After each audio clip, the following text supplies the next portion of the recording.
As the first year of university commenced, Subai activated the indulgence system for the wealthy. Sleeping in rewards you with 1,000 yuan. You spent 288 yuan at the barbecue stand and received a cashback of 2,880 yuan.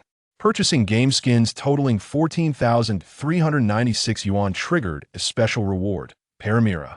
Luxury cars, opulent mansions, shares, and conglomerates.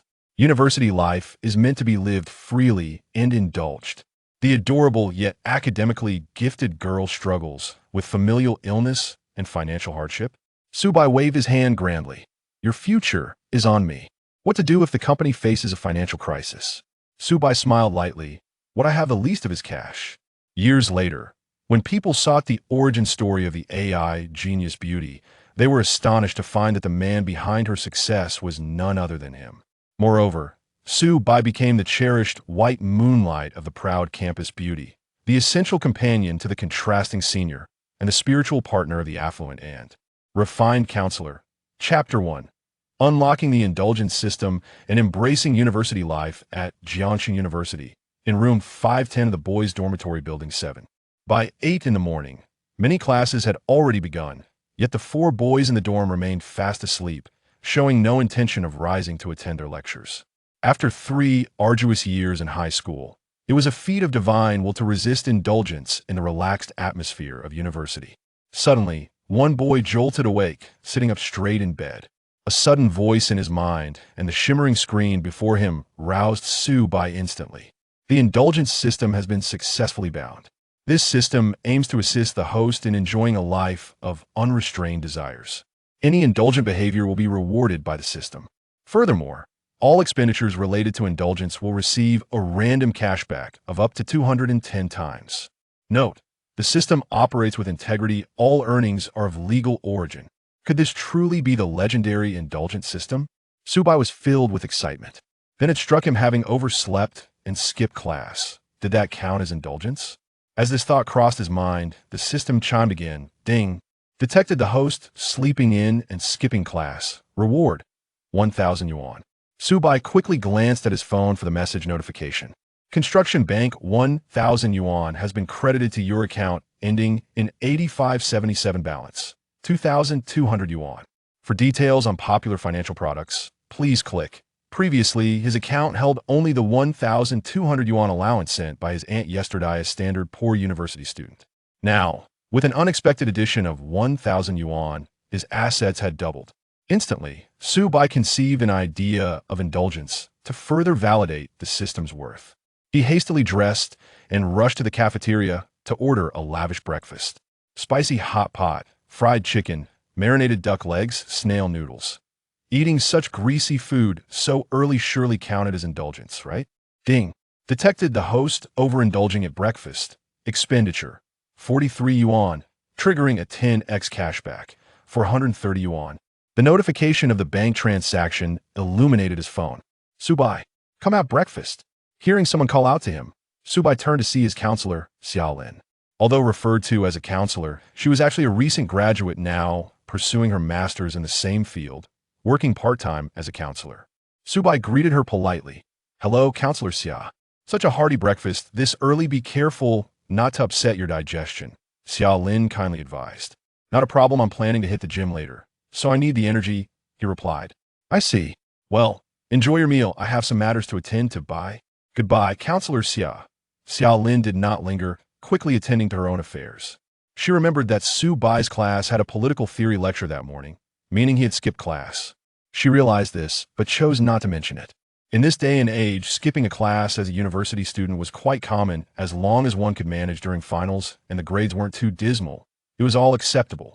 If one were to be stringent, Xiaolin herself had skipped her fair share of classes back in the day. Her management style was notably relaxed, and being an attractive, gracious senior, she had garnered much praise from the students over the past month. As for Subai, claiming he was going to the gym was merely a facade. Engaging in fitness required too much discipline, which was incompatible with the indulgence system. With his roommates still fast asleep, playing games might disturb them, so he opted to binge-watch some web series instead. He had accumulated numerous shows he wished to watch, both domestic and international, and now was the perfect opportunity to indulge. After some time, the system's notification chimed again, ding. Detected the host watching series during prime study hours. Such indulgence warrants a reward of 2,000 yuan. Paid entertainment. How delightful. Subai found himself engrossed in the storyline. Time passed quietly, and soon it was past 9 in the morning. His roommates finally began to stir, some preparing for their second class of the morning. As the semester had just begun, most students still had some semblance of pride, so they opted not to skip the relatively important early classes. Of course, some were eager to attend class simply to catch a glimpse of their beloved goddess. Wang Haoran, Su Bai's roommate, had no classes, so he got up, opened his laptop, and launched a particular anime game. Indeed, Wang Haoran was a seasoned otaku, though he was far more subdued than those who donned anime-themed t-shirts, clutched peculiar pillows, and spoke in exaggerated Japanese. Lines that on the surface, he appeared to be just another ordinary university male. In his free time, he enjoyed quietly watching anime and playing games without spending any money. He had a pleasant disposition and was the most amiable of Su Bai's roommates. Over the past months since school started, Su Bai had developed the best rapport with Wang Haoran, primarily because the other two roommates had personalities that were difficult to describe, often flaunting their wealth and engaging in outrageous antics, leaving the two normal individuals utterly speechless. Noticing that his roommates were finally awake, Su Bai shut off the web series. After feeling fatigued from watching, he decided to play a game. Upon logging into League of Legends, he was immediately bombarded by advertisements for skin promotions. Under normal circumstances, Su Bai would have dismissed the ads without a second thought. Skins were irrelevant to someone of his financial status, offering no enhancement to his combat prowess. He was content with using the free skins provided. However, now that he had unlocked the indulgence system, his perspective shifted. Would purchasing a multitude of game skins at once also count as indulgence? Receiving confirmation from the system, Su Bai selected a plethora of skins he had long desired but had previously suppressed his spending urges due to budget constraints. His bank card now held a total of 4,630 yuan. He aimed to spend as much as possible, for the system rewarded greater cashback with higher expenditures. Supreme Fist, Soul Lotus, and the limited-time return of championship skins, he purchased everything he fancied.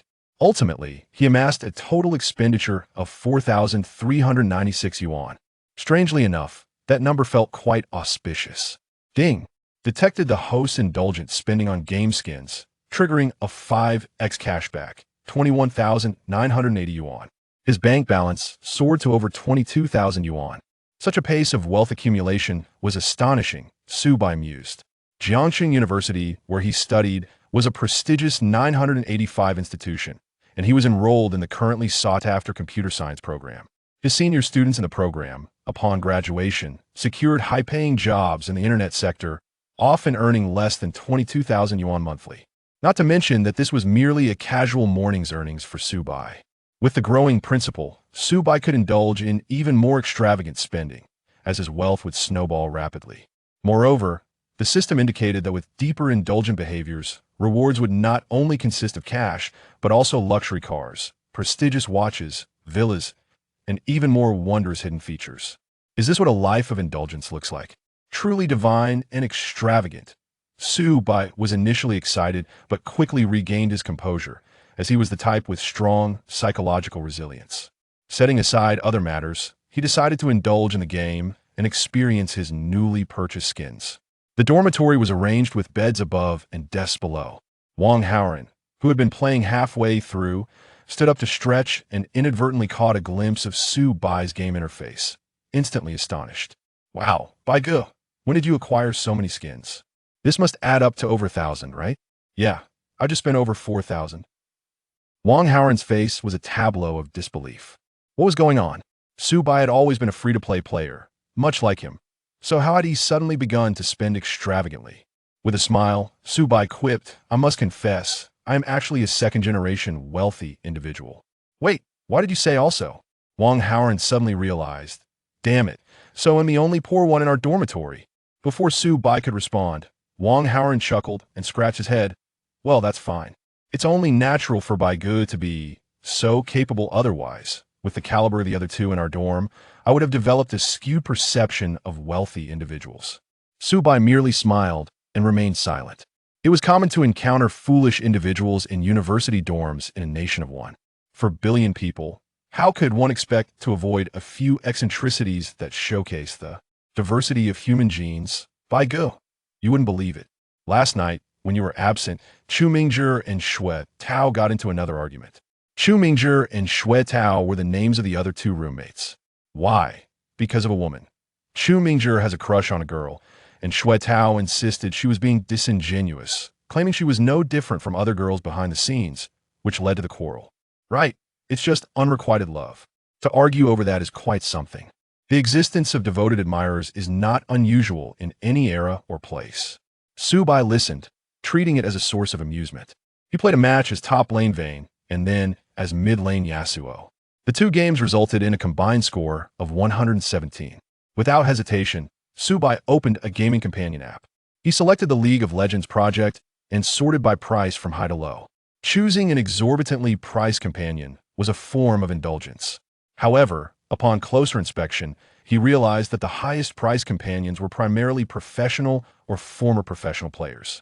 He dismissed them; they were all male, lacking interest. What was the point of paying a hefty sum for a male companion to play games with him? It would be more enjoyable to duo with Wang Haoran, two silver players adventuring together. Su Bai decisively filtered the options to female companions only. The search yielded an array of alluring photos of internet celebrity-style beauties. Quite pleasant. After browsing, Su Bai settled on a female companion with the ID Uxie. Unlike others, she did not post misleading photographs. Her voice was captivating, sounding youthful yet possessing the essence of a cool, aloof goddess, stirring the imagination. Unfortunately, the introduction section indicated that she did not engage in any inappropriate behavior, only gaming. Her rate was 200 yuan per hour. This was nearing the charging fees of an ordinary professional player. So, the question arose, what gave this companion the confidence to charge such a premium? Chapter 2. Monthly subscription for a beautiful companion with generous cashback. It is well known that high-skilled female gaming companions are the most scarce resource in the industry. The comments at the bottom of the page were overwhelmingly positive, praising her unparalleled skill and reliability in carrying players, though her demeanor was somewhat cold, with only the most basic polite exchanges from her. Overall, this price seemed reasonable to Su Bai. He felt indifferent about it. As long as her voice was pleasant and she could carry him, that was all he desired. His ultimate goal was to indulge in spending.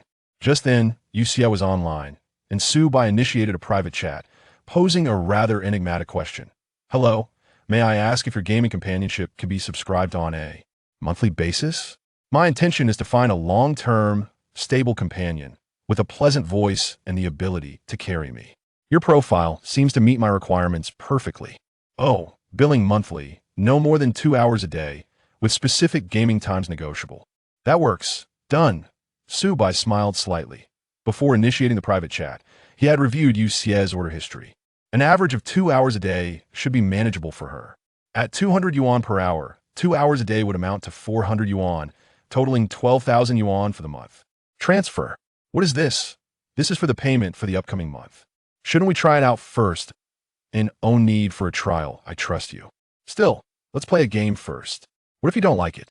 That's quite a sum. I need to be cautious. You will enjoy it, rest assured. Regardless, I won't request a refund. This amount is trivial to me. Oh, accept transfer.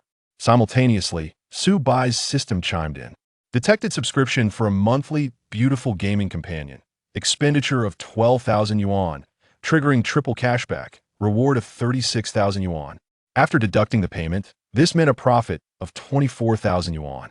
Su Bai logged into the game with delight and added Uxie as an in-game friend. They opened voice chat through the companion app. Hello. Her cool, aloof voice was exactly as presented on her profile. Hello. Shall we begin ranked matches? Su Bai inquired. Indeed, she was quite aloof. No matter, as long as she could carry him, that was sufficient. His cold little voice was rather enticing, Su Bai mused. Then, they entered the ranked matchmaking page. An awkward problem arose. Platinum was a tier above gold, which meant Uxie's account was clearly a smurf account for companionship. Yet, they were still unable to queue together. Silver players are still players. Perhaps sensing the awkwardness, silence enveloped the voice chat. After a few moments, Uxie suddenly said, I just remembered I have a gold account. Wait a moment while I switch. Go ahead. 2 minutes later, Su-bai added her gold account. Ahahaha. Sorry, did I startle you? I'm not very good with words. If I offend you, feel free to let me know. It's fine, I have a good attitude. Su-bai's lips curled into a silent smile. This young lady seemed to embody not only an air of aloofness, but also a hint of adorable innocence. However, once she entered the game, Yu Xie completely shed any semblance of naivety. She chose the jungle role with the champion Leona, a classic hero known for her explosive gameplay. Capturing opponents, counter-jungling, and controlling the map, she led her team to a decisive victory, overwhelming the opposing side with her prowess. Su-bai felt as though he merely meandered through the match and still emerged victorious. How devoid of gaming experience, he mused, a disappointing endeavor. Such effortless triumphs. I wish for more. For the next 2 hours, Yu Xie, accompanied by her delightful companion, the great white goose, surged forward with exuberance. When the final match commenced, only 5 minutes remained before the 2-hour mark. Yet Yu Xie resolutely completed the game, demonstrating her professional dedication. Overall, Su-bai found the experience to be exceedingly pleasant, even though Yu Xie's voice was rather calm and devoid of the typical flirtation associated with female gaming. Companions, her melodious tone was refreshing, akin to a gentle spring breeze. Coupled with her rare and formidable skills among female players, the experience was decidedly worthwhile. Time's up, Yu Xie reminded as the last match concluded. It was enjoyable today. Let's continue tomorrow. I will contact you then. Sure, she replied. Let's add each other on WeChat for easier communication. I don't add clients on WeChat, she responded. But I'm a long-term client. Adding me would facilitate direct transfers, saving you for platform fees. Yu Xie's WeChat profile picture featured a purple-haired anime girl, exuding a cool elegance with a touch of adorability, mirroring her voice's character. In contrast, Su-bai's profile was a simple drawing of a great white goose in a humorous expression. They both instinctively perused each other's moments, finding only a blank line classic post visible for just 3 days, revealing neither to be particularly fond of sharing. Updates. In a girls' dormitory at Jiangxing University, Chen Yuxing removed her headphones and closed her laptop. Her alluring long legs, clad in sheer black stockings, radiated an enticing sheen. Chapter 3. The innate elegance of black stockings. Ing donned black stockings throughout the year. A choice dictated by her fragile blood circulation and sensitivity to cold, particularly in her legs. The stockings provided her with a comforting warmth. The rationale behind her preference for black was its practicality in resisting dirt, a rather absurd justification, yet perfectly reasonable for someone like Ing, whose analytical mind often deviated from conventional thought. To others, it seemed as though she was naturally suited to wearing black stockings, exuding a harmonious blend of beauty that was both alluring and refined. As she closed her laptop, Ing prepared to venture out for a meal. Passing by the mirror at the dormitory entrance, her reflection revealed a visage that captivated the hearts of many men. However, her complexion bore a hint of weariness. The deteriorating health of her mother weighed heavily on her, and the mounting hospital bills only compounded the burden. Having exhausted her savings, the entirety of her mother's medical expenses now rested upon her shoulders. In pursuit of income, she engaged in commercial projects within the laboratory as a professor's assistant, earning a modest salary, though it still fell short of her needs. Consequently, she capitalized on her gaming prowess by offering companionship services. The income from such endeavors was inconsistent, often requiring her to fulfill late-night requests despite her fatigue. Each opportunity to earn was precious, as the timing of the next order remained uncertain. Today, fortune smiled upon her, as a wealthy patron unexpectedly prepaid for a month of her services, a somewhat peculiar arrangement. Nevertheless, this assured her stable income. While she felt a flicker of curiosity regarding the rationale behind such generosity, her initial suspicions were dispelled after 2 hours of gaming together. Her affluent client displayed no inappropriate behavior, refraining from prying into her personal life or requesting images of her legs. Their interactions were purely focused on the game, filled with jovial banter, and he hailed her as an exceptional player. Overall, he struck her as a cheerful and amiable male student. Yet, she pondered the underlying motives for his extravagant expenditure. Could it truly be, as he claimed, that he valued her pleasant voice and gaming skills above all else? After much contemplation, CHNYSH decided to set aside her thoughts and simply enjoy the newfound financial stability. With the monthly fee secured, she resolved to guide him to victory in their games, relishing the prospect of earning over $10,000 after platform fees, a boon for any companion service provider. With a sigh, she acknowledged her relentless routine and the uncertainty of when it might conclude. Deep down, she recognized that forsaking her principles would grant her swift financial gain. Her appearance, physique, and the allure of being a top-tier student from a prestigious university would undoubtedly attract affluent suitors. However, she was determined not to descend to such depths. As long as she could earn a living through her own efforts, CHNYSH vowed to maintain her integrity, with no exceptions. In the male dormitory, room 510, SBI powered down his computer and turned to W-H or N. "Shall we go out for a meal?" he said enthusiastically. It was just noon, and those who had classes earlier had yet to emerge, indicating that the dining hall would not be overly crowded. However, in half an hour, it would be bustling with students, and even a simple soda would necessitate a lengthy wait. The closest dining establishment to the male dormitory was the third cafeteria. As SBI entered, he executed a playful sidestep, opting not for the usual first floor, but instead ascending the escalator to the second floor. Known for its exquisite stir-fry dishes. Although he had indulged in breakfast, lunchtime had arrived, and he was ready for a substantial meal. It was widely acknowledged that male university students had hearty appetites, and SBI, with his tall stature, could eat even more than his peers. Is the second floor really worth it? The prices seem quite steep, WH or N remarked, feeling somewhat apprehensive, as his financial background was similar to SBI's before his recent windfall. "Don't be ridiculous. Today my father is treating us. Let's order a feast," SBI declared with grand enthusiasm. "Seriously?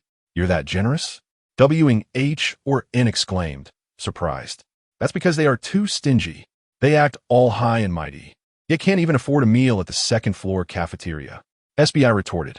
WH or N nodded in agreement, realizing that SBI's character was indeed quite different from that of CHM, NGZH, and SUTO.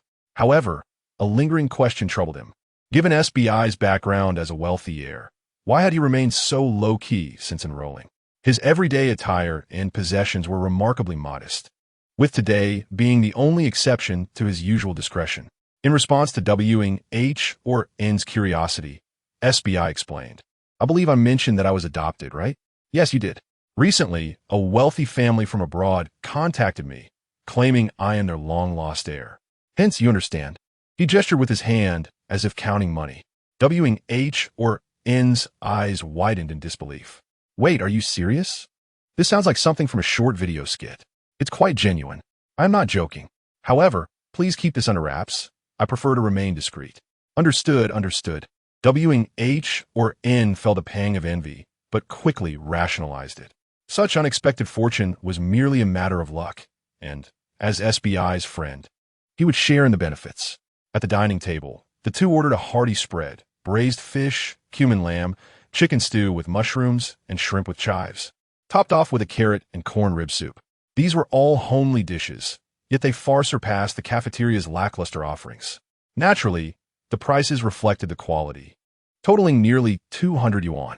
This time, luck was not on their side, yielding only double cashback, netting them a modest 200 yuan.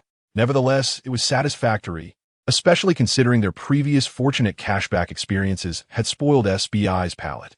As they reveled in their meal, they spotted CHM, NGZH, and SUTO engaged in a heated debate. The facts are clear.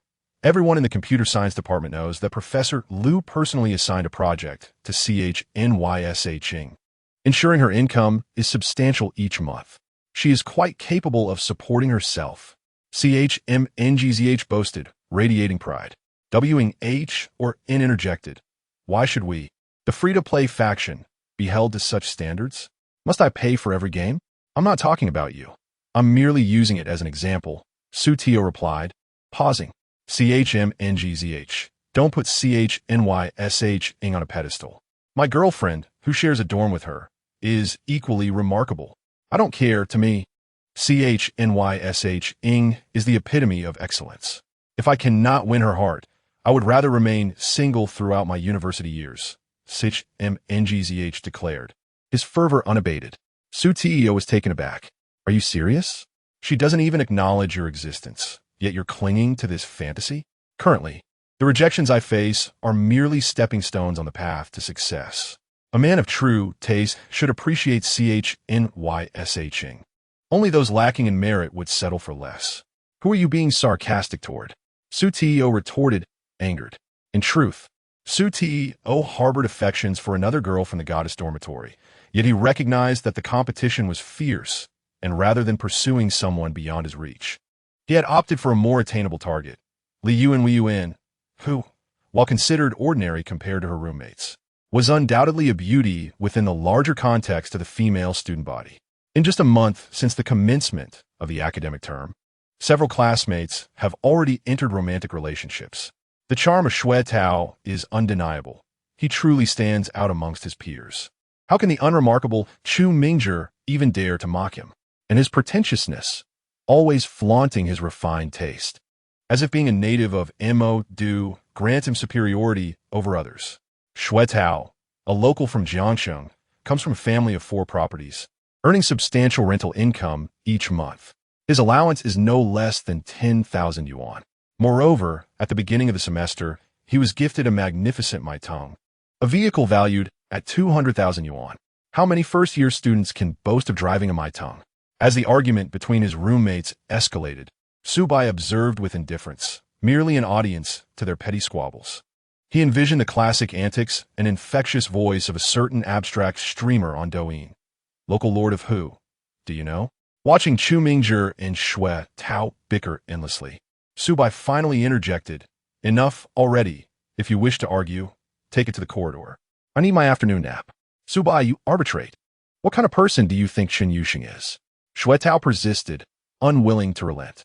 Exactly. Let Su Bai weigh in. Chu Mingzhi joined the fray. With a yawn, Su Bai replied, I can't be bothered to discuss this. I overindulged at lunch and feel woozy. He pulled the covers over himself and drifted into slumber, disinterested in their trivial disputes, preferring to conserve his energy for contemplating how to indulge himself later in the day. Chapter 4. The Apple Store. A sanctuary for cashback enthusiasts. Upon witnessing Su Bai's refusal to engage, Shui Tao and Chu Mingzhi had no choice but to temporarily cease their quarrel. Their motive for seeking Su Bai's opinion was merely to assert their superiority, as they both considered themselves the most privileged individuals in their dormitory and class. Despite Su Bai's humble background, clad in affordable Taobao attire and wearing domestically produced Hongxing Erk shoes, his stature at 1.85 meters and handsome visage rendered him undeniably the most attractive male in the class, a fact even the self-important wealthy boys must concede. However, Su Bai's demeanor seemed rather unassuming, often lacking presence in class, appearing somewhat aloof, as he did just moments ago. Just wait until you seek a girlfriend. You might not find anyone better than Lu Yuanyuan, they mused. After all, in today's world, girls are quite pragmatic, evaluating not only appearance, but also financial stability. For instance, Shui Tao, a local from Jiangsheng with 4 properties and a Maitong at the start of his freshman year, swiftly found a partner. In contrast, Su Bai, rumored to come from a poverty-stricken family, would likely never afford a Maitong. After a moment of internal lament, Shui Tao took up his phone, joyfully chatting with his girlfriend. I'm already in a relationship, unlike you single dogs. In the afternoon, upon awakening from his nap, Su Bai felt refreshed. He glanced at the time, realizing he had over half an hour before his class, college physics lab. He decided to take a stroll before heading to class. Jiangsheng University is expansive, comprising several campuses that occupy a significant portion of the city. Some joke that Jiangsheng is a city built around the university itself. Naturally, numerous commercial facilities are available on campus, including supermarkets, snack streets, CAFs, and even establishments for immersive role-playing games. As Su Bai wandered aimlessly, he stumbled upon an Apple store. Ah, Apple. What makes it so appealing? Its products are expensive. With newfound excitement, he entered the store, picking up the latest flagship phone displayed on the counter. The 16.1 storage version was priced at 13,299 yuan. Confirming through the system, He realized that such an extravagant purchase was indeed a luxury for a college student. With the rise of domestic brands, one can find efficient smartphones for just over 2,000 yuan, suitable for daily use and gaming. Nevertheless, Su Bai was eager to reap rewards. He reluctantly exchanged his budget-friendly Redmi for the high-end Apple device. Opting for the titanium color, he found it rather exquisite. After a swift payment, he held his breath, awaiting the cashback notification. Ding! Detected indulgent spending of 13,299 yuan, triggering six-fold cashback, totaling 79,794 yuan. Fortune smiled upon him. Su Bai silently rejoiced, as this cashback pushed his savings beyond 100,000. Yet he was not satisfied. His gaze swept across other products in the store. It is well known that Apple's high-margin items extend beyond just phones. The tablet and laptop offerings were enticing as well. The tablet, capable of accepting a SIM card, was priced at 21,299 yuan. The highest configuration laptop, with a storage option of 1,288, was a staggering 54,749 yuan. This was the first time Su Bai learned that Apple's laptops could exceed 50,000 in configuration. Such extravagant specifications were unnecessary for an average user. However, it mattered not. He could utilize them. After all, the more he indulged, the wealthier he became through the system. Without hesitation, Su Bai proceeded to make his purchases. The tablet yielded only a twofold reward, netting him 20,000. The laptop, on the other hand, garnered threefold rewards, totaling an impressive 11,000. After this flurry of transactions, his savings soared past 200,000. This Apple Store truly served as a haven for accumulating rewards, Su Bai reflected. The products may be pricey, yet they are items that a college student can genuinely use, aligning with the system's definition of indulgence. Through his experiences, Su Bai began to grasp the system's mechanics. Indulgence meant relishing materialistic pleasures without the burden of wastefulness. Selling nearly 100,000 worth of goods brought immense joy to the staff, who eagerly surrounded Su Bai to assist in activating his devices.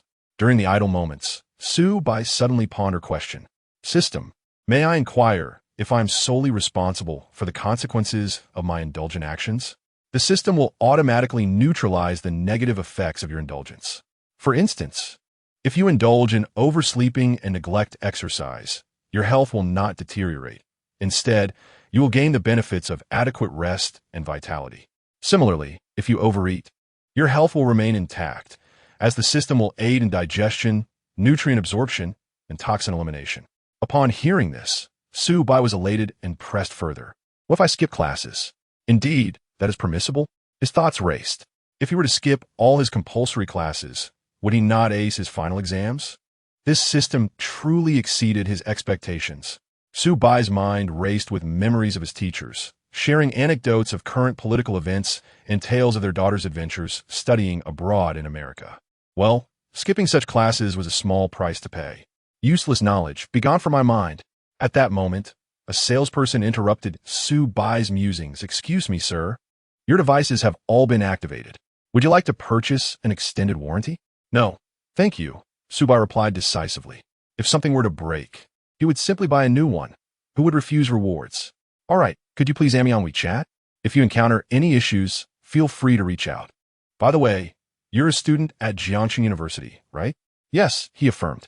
The young lady, appearing freshly graduated, blushed under his gaze. Adding him on WeChat under the guise of customer service was a clever ruse, but it was clear she had ulterior motives. In her role as a salesperson at the Apple Store, she had encountered numerous affluent clients, yet few, like Su Bai, spent money without a second thought, dropping 10,000 in mere moments on a trio of high-end products. Coupled with Su Bai's height and good looks, the salesgirl was undeniably captivated. Since he was a fellow student at Jiangxing University, there would surely be opportunities to meet again. As she gazed at him with longing, Su Bai turned and set her WeChat to Do Not Disturb.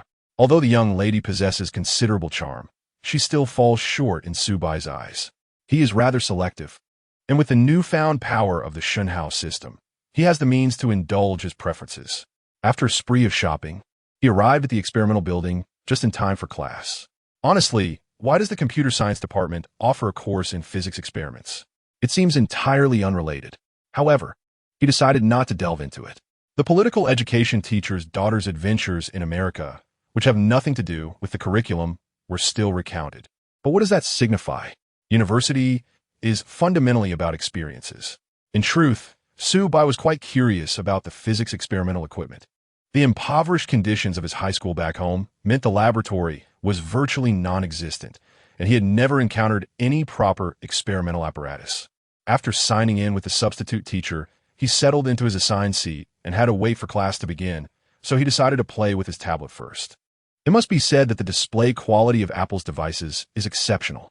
Su Bai logged onto a popular online shopping platform, browsing the latest configurations of desktop computers. Just moments ago, a new idea had struck him. Although the Apple laptop is high-end, it is not suitable for gaming. Thus, purchasing a desktop specifically for gaming would be a reasonable indulgence. He selected a premium gaming brand, colloquially known as the Eye of a Spendthrift, a cherished name among countless computer enthusiasts. Opting for the highest specifications, he glanced at the price, over $80,000. Quite impressive. This purchase could guarantee a profit of at least $80,000. After all, there is a minimum of double cashback. Just as Su Bai was about to place his order, a familiar, aloof feminine voice interrupted him. Do not buy that model. It is a ripoff. Upon looking up, Su Bai was momentarily taken aback. A strikingly beautiful girl with long black hair and an elegant demeanor stood before him. Her tall, slender figure adorned in a simple blouse and flowing chiffon skirt, revealing a glimpse of black stockings and petite leather shoes. In mid-September in Jiangcheng, the weather still clung to the remnants of summer. Only the boldest of girls would dare wear black stockings and leather shoes in this heat. Yet, she did not exude any unpleasant odor. Instead, a faint, fragrant aroma wafted from her, evoking a sense of ethereal elegance. What did you just say? Su Bai inquired. He couldn't help it. Her beauty had momentarily short-circuited his brain. I said, the computer you wish to purchase is not advisable. She pointed to the screen of his tablet. The brand markup is excessive. I suggest you buy the components and assemble it yourself, which could save you around 30%. No, my dear. I would rather pay that 30%. The brand markup is precisely what I desire. Internally, Su Bai grumbled, finding it audacious for a stranger to interfere with his spending. He smiled lightly and added, no worries. I have an affinity for this brand. It holds sentimental value. But I appreciate the advice. Very well. You might consider waiting for the national subsidy. It should be available soon, and you could save several thousand. Hold on. Do we know each other? Why are you so keen to save me money? You are Su Bai, in the same class as me. Su Bai smacked his forehead. After a moment of silence, he asked, what is your name, classmate? A month into the semester, the beautiful girl from his class remembered his name, yet he could not recall hers. How awkward. Fortunately, she did not seem like the type to explode in fury over being forgotten, calmly responding, Chun Yuxing. Rain as Inshan and bamboo, flute as Insheng. Got it. We are assigned to the same group for the physics lab. We need to collaborate on the experiment report, so let us exchange WeChat. Sure. Just days prior, Chu Mingzhi had been racking his brain on how to add Chun Yuxing's WeChat in a fresh and natural manner. Who would have thought that Su Bai from room 510 would be the first to succeed? Quite amusing indeed. In truth, it was no big deal.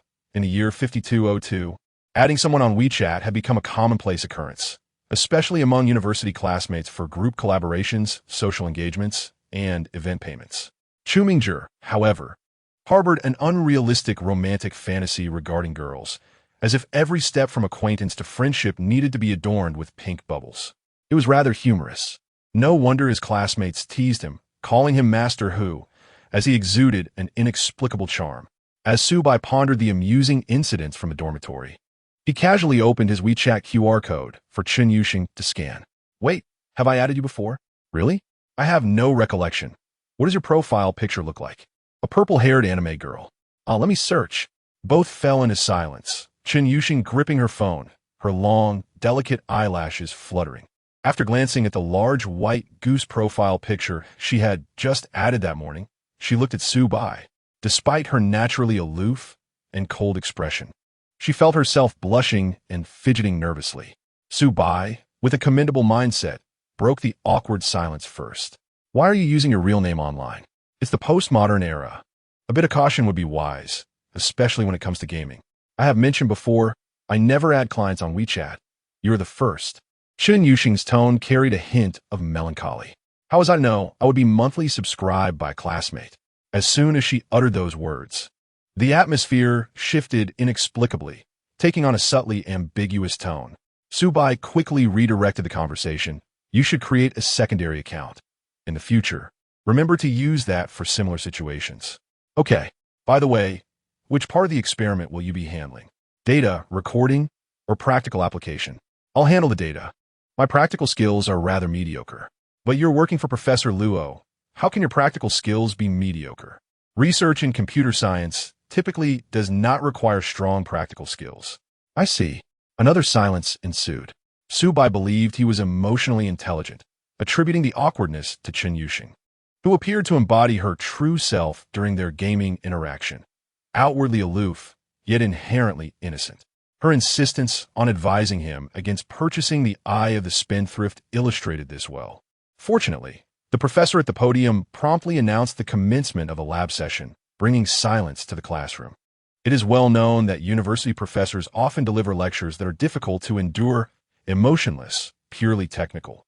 Their peculiar accents, reminiscent of some rural county near Jiangsheng, reciting convoluted physics terminology, sounded almost like an incantation summoning a dark deity.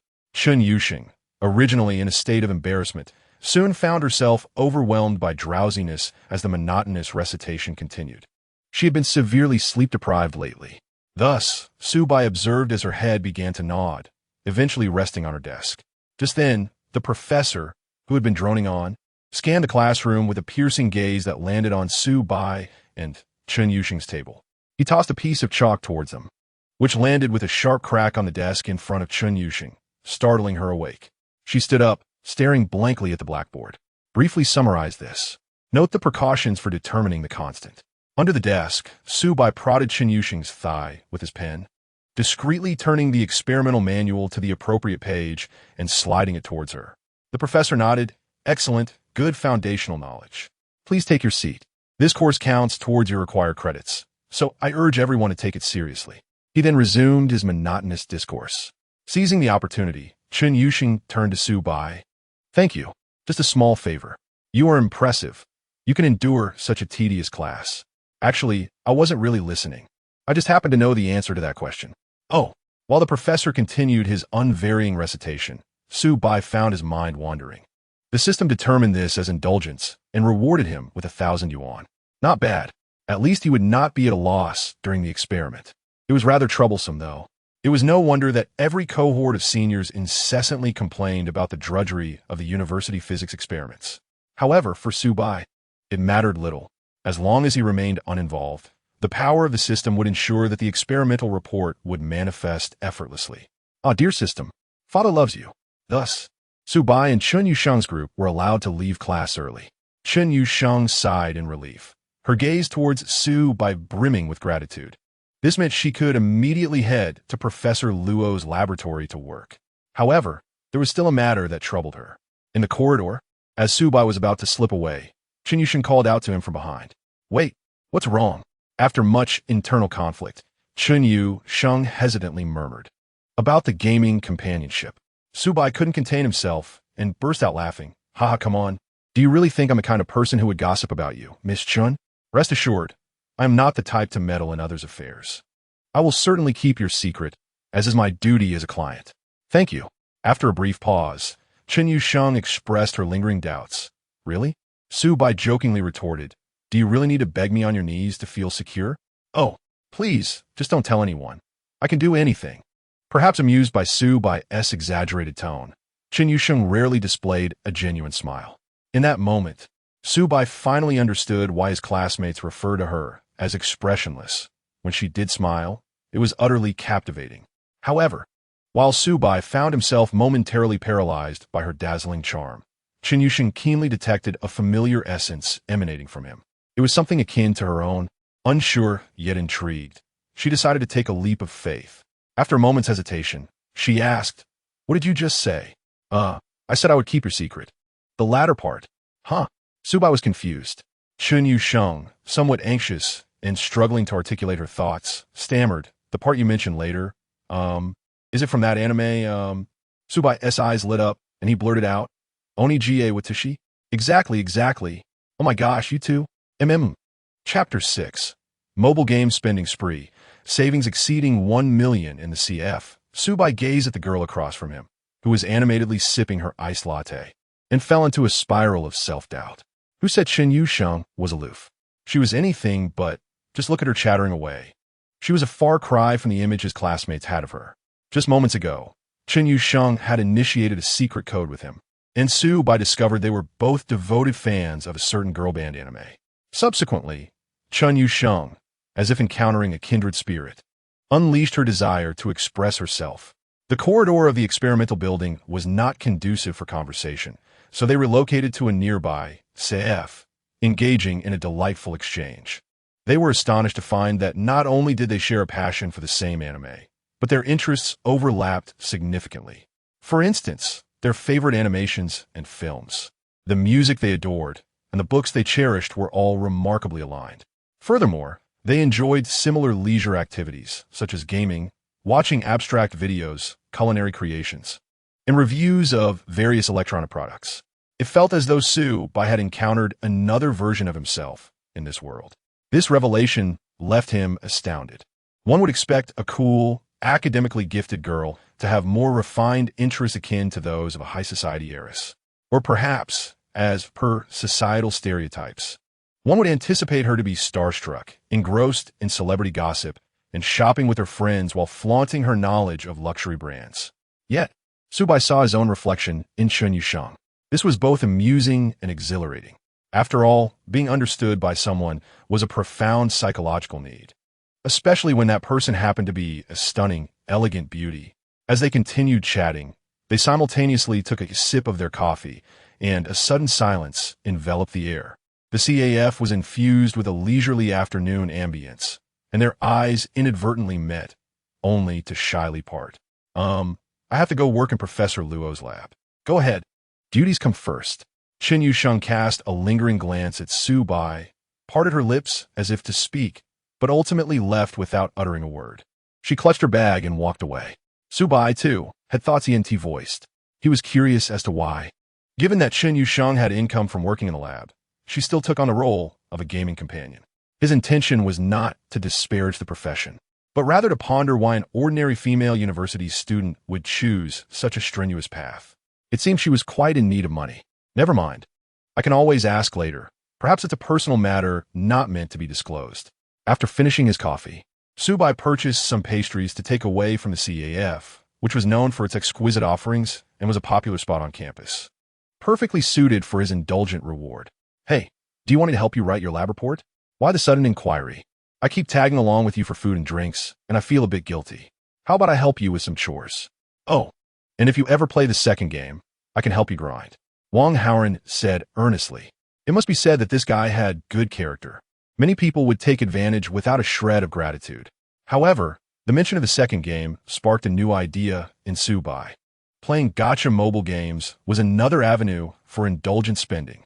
For instance, a typical game like Yuan Shun required approximately 25,000 yuan to fully draw from a new character pool, and if luck was not on 1's side, it could exceed 30,000. If there were 2 new characters in that period, it would be an exponential increase. Subai logged onto his Yuan Shin account.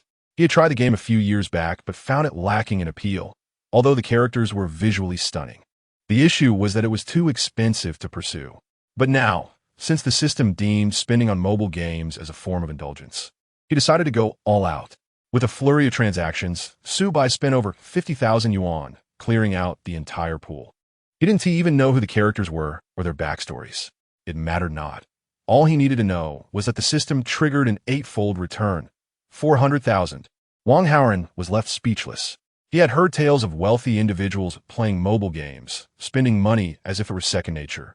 But witnessing it firsthand was a different experience altogether. It felt like 2 entirely different games compared to those who meticulously saved resources through daily tasks. The blue-green modifier was terrifying. Hey, does that overseas wealthy family still need a young master? Can I join? What are you talking about? This is the King's Hall.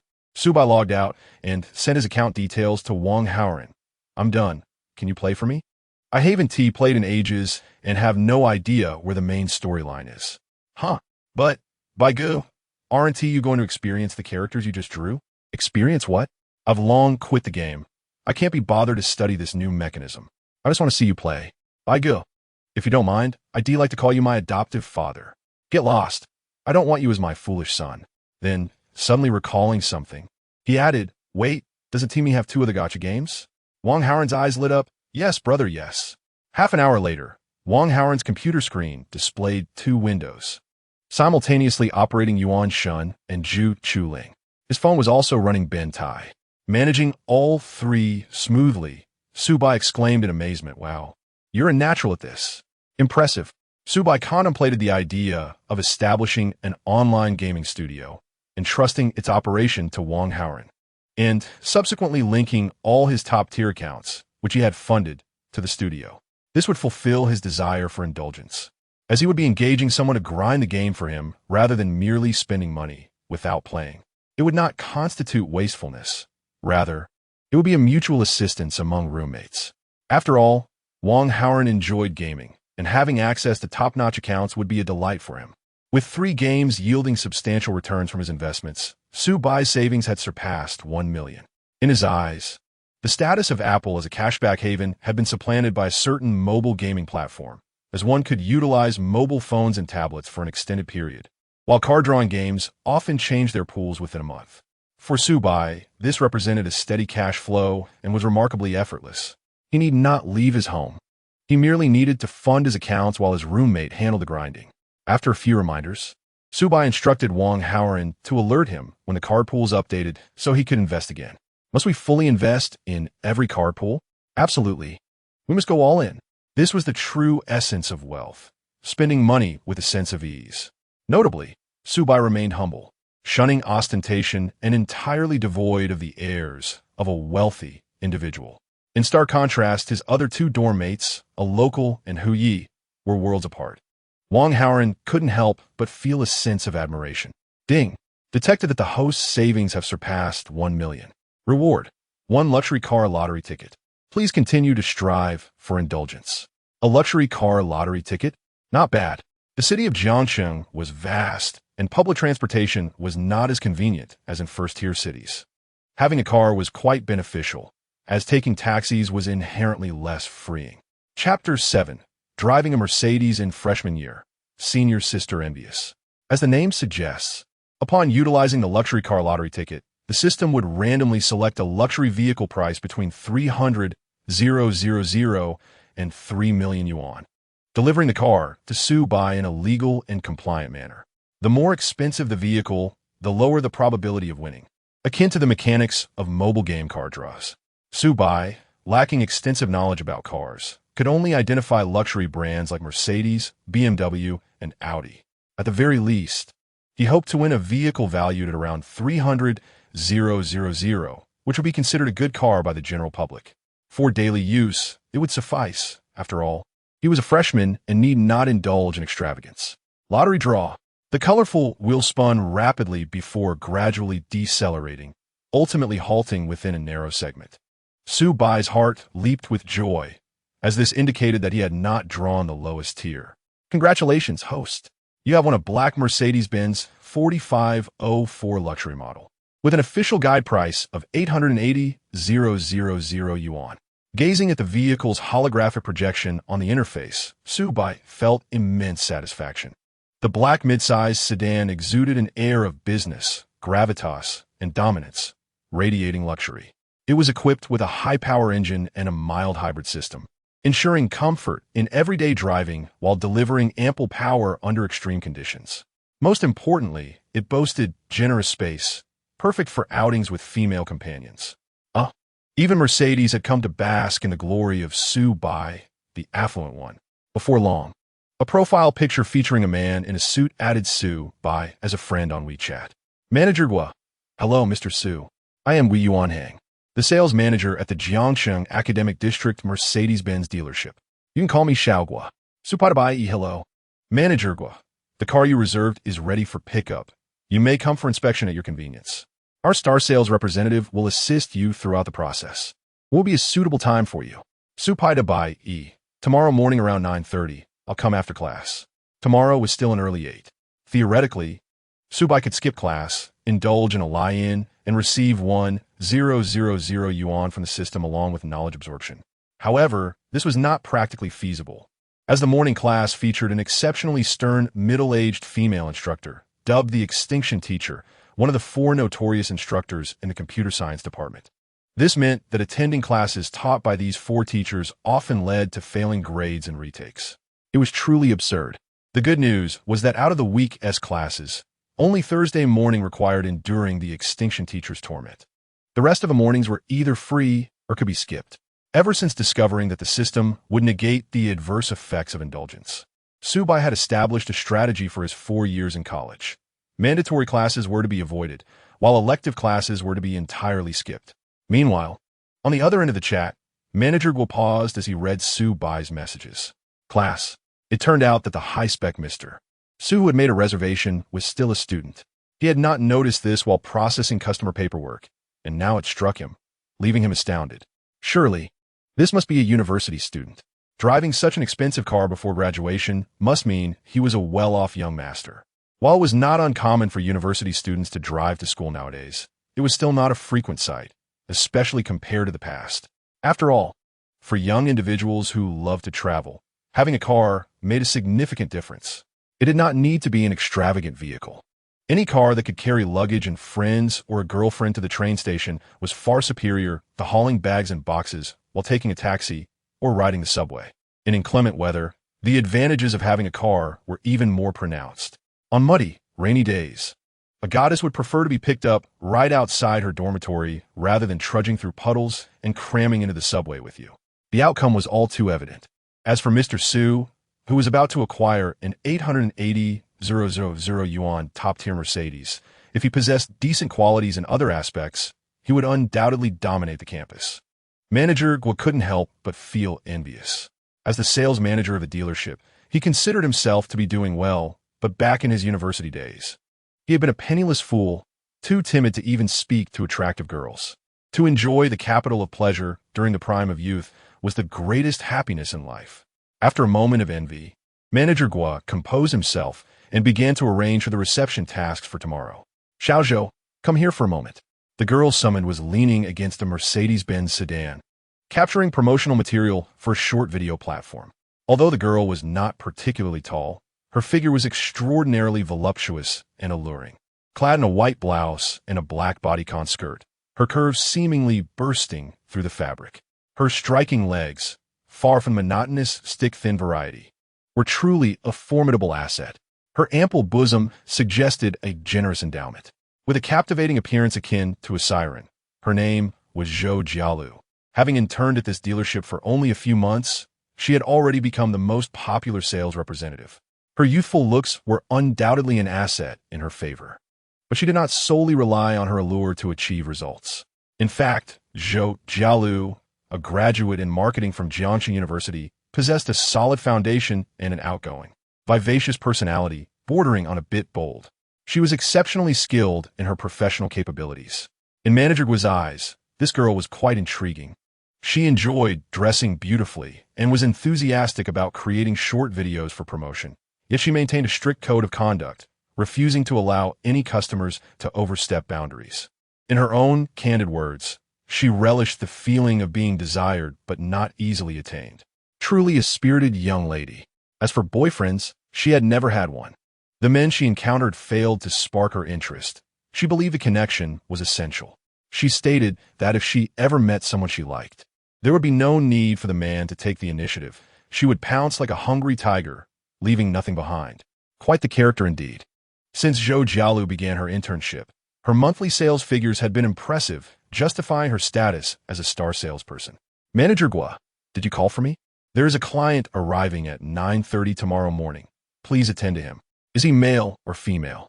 He is male, quite young, likely still in school, perhaps even a fellow alumnus of yours. Upon hearing this, Zhou Jialu immediately became enthusiastic, asking, do you have a photo? No, came the reply. At least you should know his exact age, right? Let me check the client information. It states he is 18 years old. What? Initially, Manager Guo thought he might be nearing graduation, having had a car purchased for him by his family. But it turns out he has only just begun his freshman year. Oh my, he is a freshman. He must be treated well. Zhou Jialu licked her lips, her flirtatious eyes shimmering with anticipation. I, as an older sister, particularly enjoy teasing innocent younger boys. Chapter 8. There is no future in dating a poor handsome guy. That evening, in a male dormitory building 7, room 510. What the hell, Wang Haoran? Why are you still playing Yuanshin? I saw you started this morning, Shui Tao exclaimed.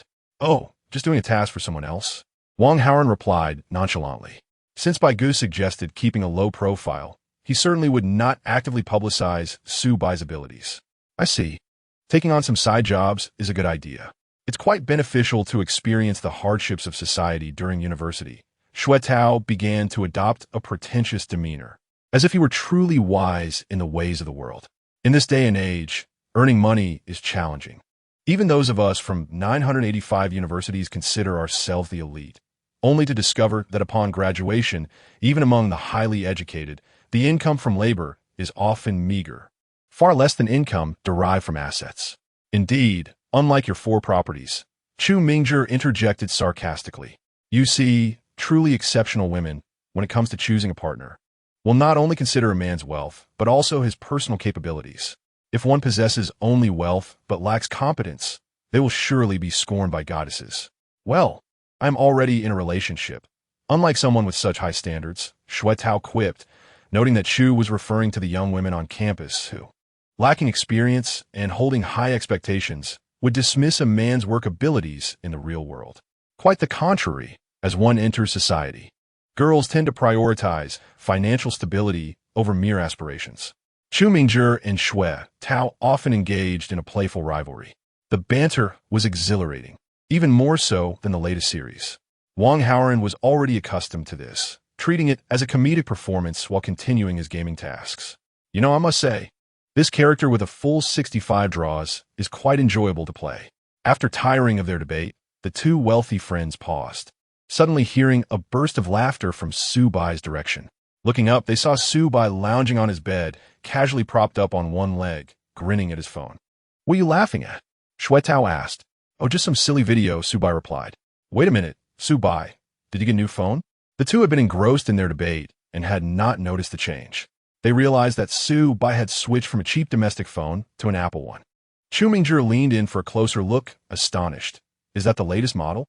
That must have cost nearly 10,000 yuan. Considering Su Bai's family situation, that phone seems rather extravagant. Shui Tao remarked, Yes, but I recently made a small fortune, so I decided to treat myself. Su Bai casually explained, then continued to scroll through his phone, indifferent to their chatter. He was already accustomed to Shui Tao's outrageous comments and felt no emotional response, likening it to not caring about the opinions of a monkey on the street.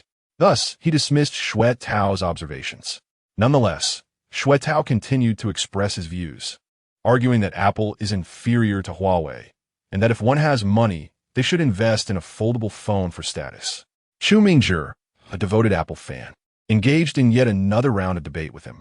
Soon, the discussion regarding Su Bai's new phone was forgotten.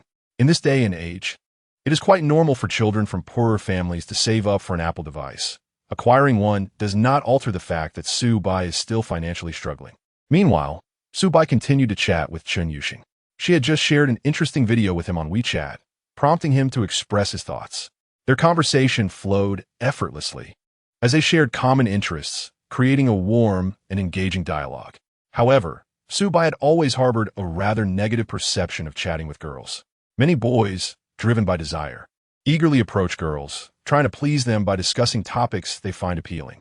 From dating to blind dates, most interactions are steeped in such dynamics. But have they ever considered whether they genuinely enjoy the process of interacting with girls? Most of the time, girls assume the role of judges, scoring the boys' clumsy performances. If they're experienced, they might even scoff at the display. Just look at those clowns, they resemble dogs. Take blind dates as an example. What do they discuss? Family backgrounds, ex-boyfriends, entertainment gossip. The classic trifecta of topics. If they were not so eager to be simps, would any guy truly care about such matters? Why can't girls initiate conversations about graphics cards, games, basketball, or indie bands? What have boys done wrong? Can this world not be better? Thus, Su Bai generally preferred not to engage in conversations with girls. He would rather banter with Wang Haoran or even watch local shows and flirt with girls. Chen Yuxing shattered Su Bai's preconceived notions. The two seemed like long-lost friends, seamlessly merging on an intellectual level. This led Su Bai to reflect that, in a certain sense, Xue Tao's humorous remarks held some truth. Money is indeed a central concern for contemporary young men. Had Su Bai not been bound to a system of indulgence, he would not have spent 12,000 on a monthly gaming companion, nor would he have been able to unveil Chen Yuxing's hidden facets, let alone forge the current delicate bond between them. Quick, thank you, Tongzi Ge. Su Bai was immersed in their conversation when he suddenly noticed it was dark outside. His stomach grumbled. Let's go eat. After all, dining won't interrupt our chat. The four of them from room 510 decided to dine together.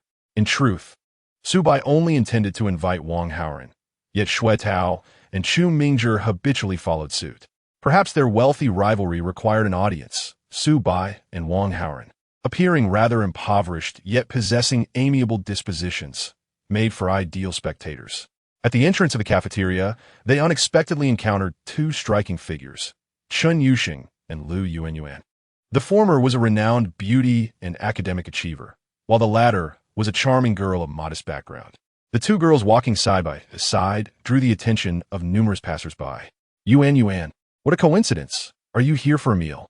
Xue Tao forced a grin, believing it to be charming, though his face contorted with awkwardness, betraying a hint of his youth. Chu Mingzhi privately insulted him, likening him to a wrinkled dog. Yes, we just finished class, Chen Yuxing replied. Oh, we just finished class too. Ha! Xue Tao chuckled nervously. He always felt anxious around girls, especially with both Lu Yuanyuan and Chen Yuxing present. Deep down, he understood that compared to Chen Yuxing, Lu Yuanyuan was inconsequential. However, Lu Yuanyuan's aloof demeanor and impressive academic prowess made her seem unapproachable, often regarding others with a gaze akin to that reserved for refuse, though she meant no offense. It was merely her expression. Xue Tao felt entirely outmatched in his pursuit of her. He couldn't help but steal a glance at Chen Yuxing, marveling at her beauty, akin to a hidden lotus blooming in a secluded valley.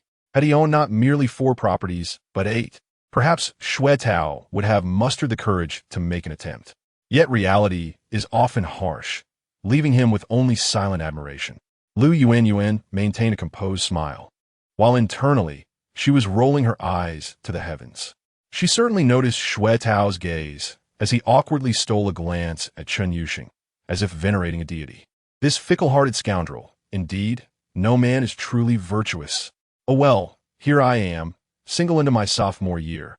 If I don't find a boyfriend soon, I fear my university days will slip away in vain.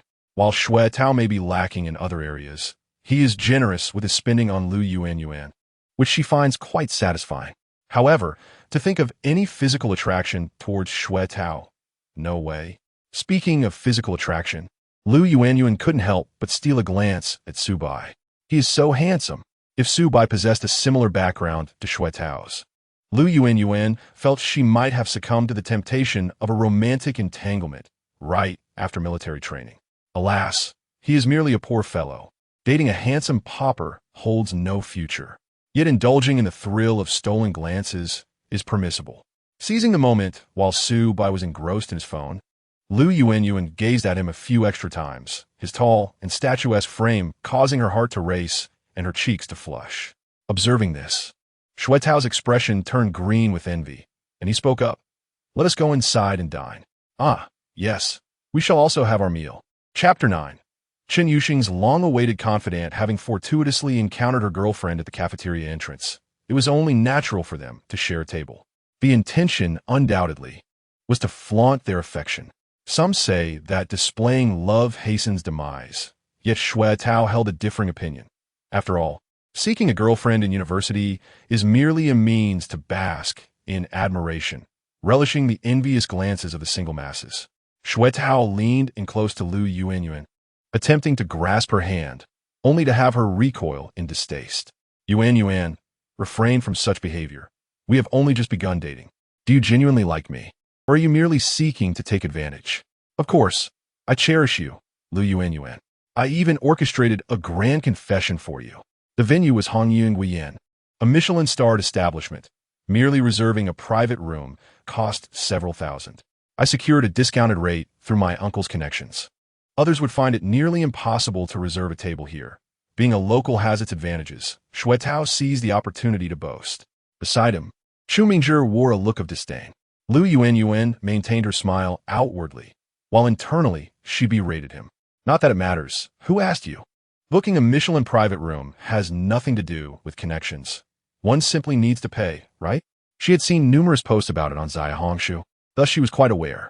However, to cater to Shuetao's insatiable need for ostentation, she smiled brightly and said, Shuetao, you certainly know a lot.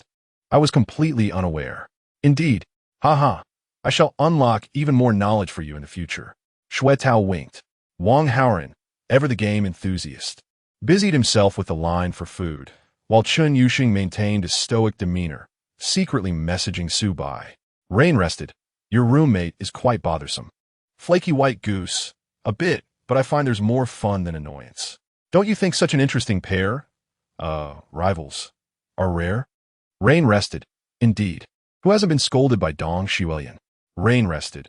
Could we ignore them and find a separate place to eat together? Oh dear. It seems I have become a bit too pleased with myself. Chun Yuxing glanced around nervously, her fair skin flushing at the ears. Eating with Su Bai in front of his roommate would surely spark all sorts of peculiar rumors. Though not unpleasant, it still made her shy. Thus, Chun Yuxing resorted to discreetly chatting with Su Bai on her phone, to prevent Lu Yuan from fawning over Su Bai any further.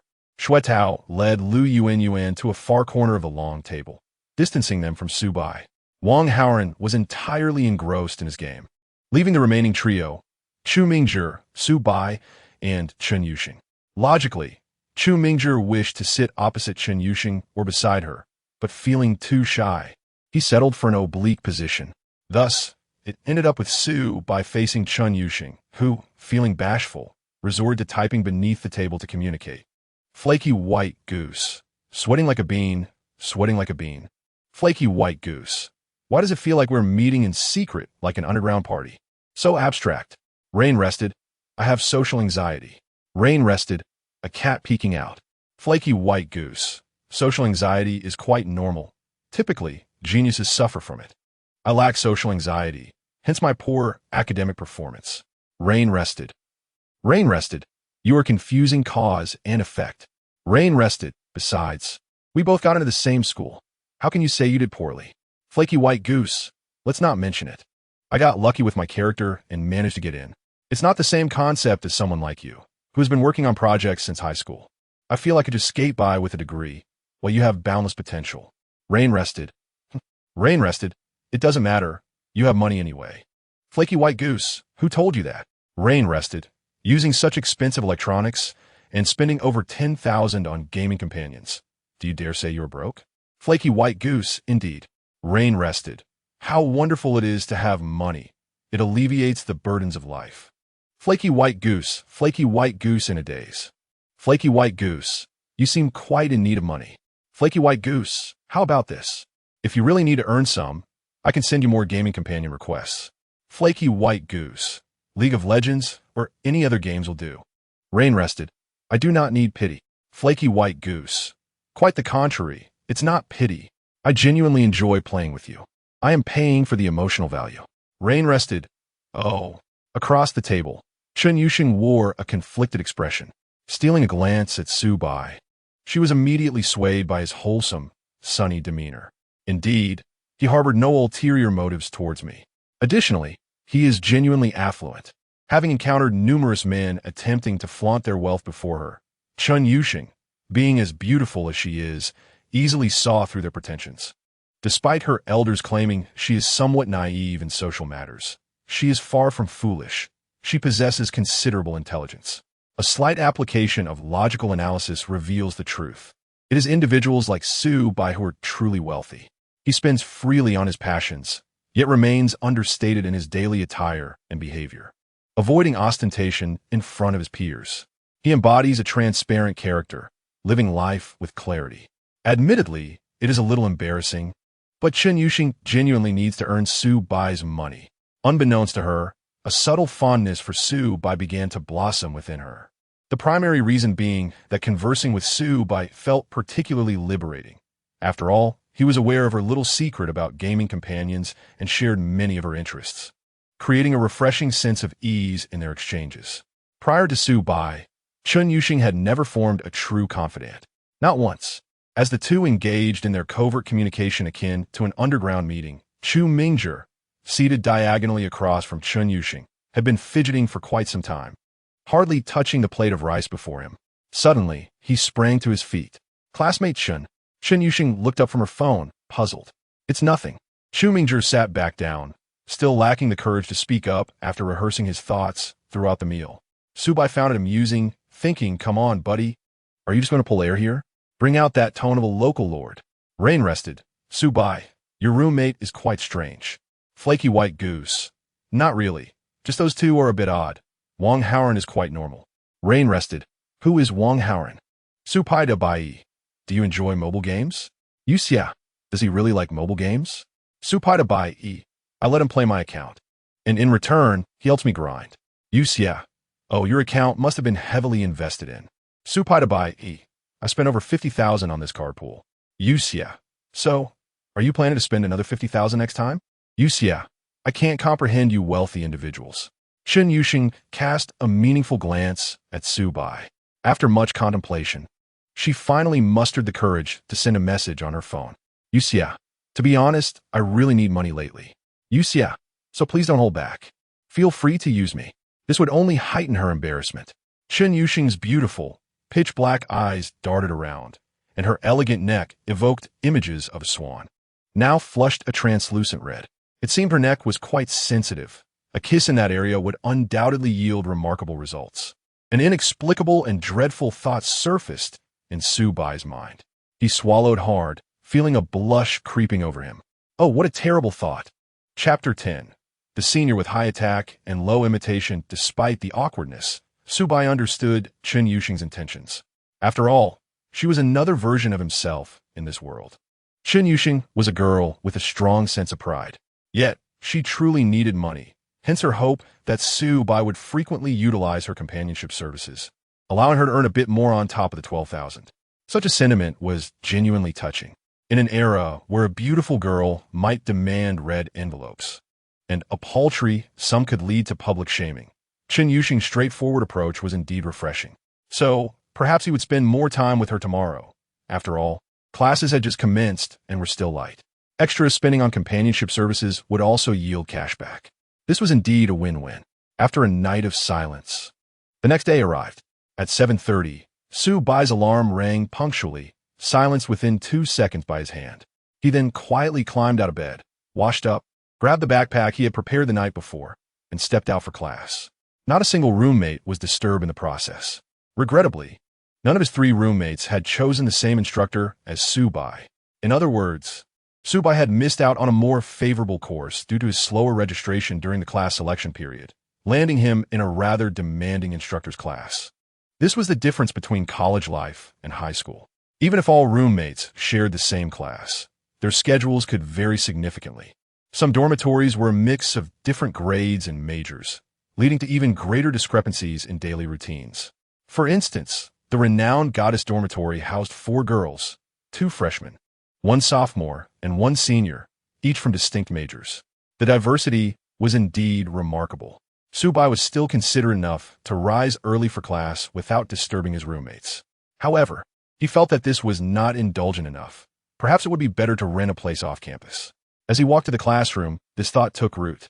The computer science department at Jiangxing University typically did not permit freshmen to rent off-campus housing. Yet it was well known that such principles could be bent. A little networking with the counselor would suffice. Director Xia was quite amicable.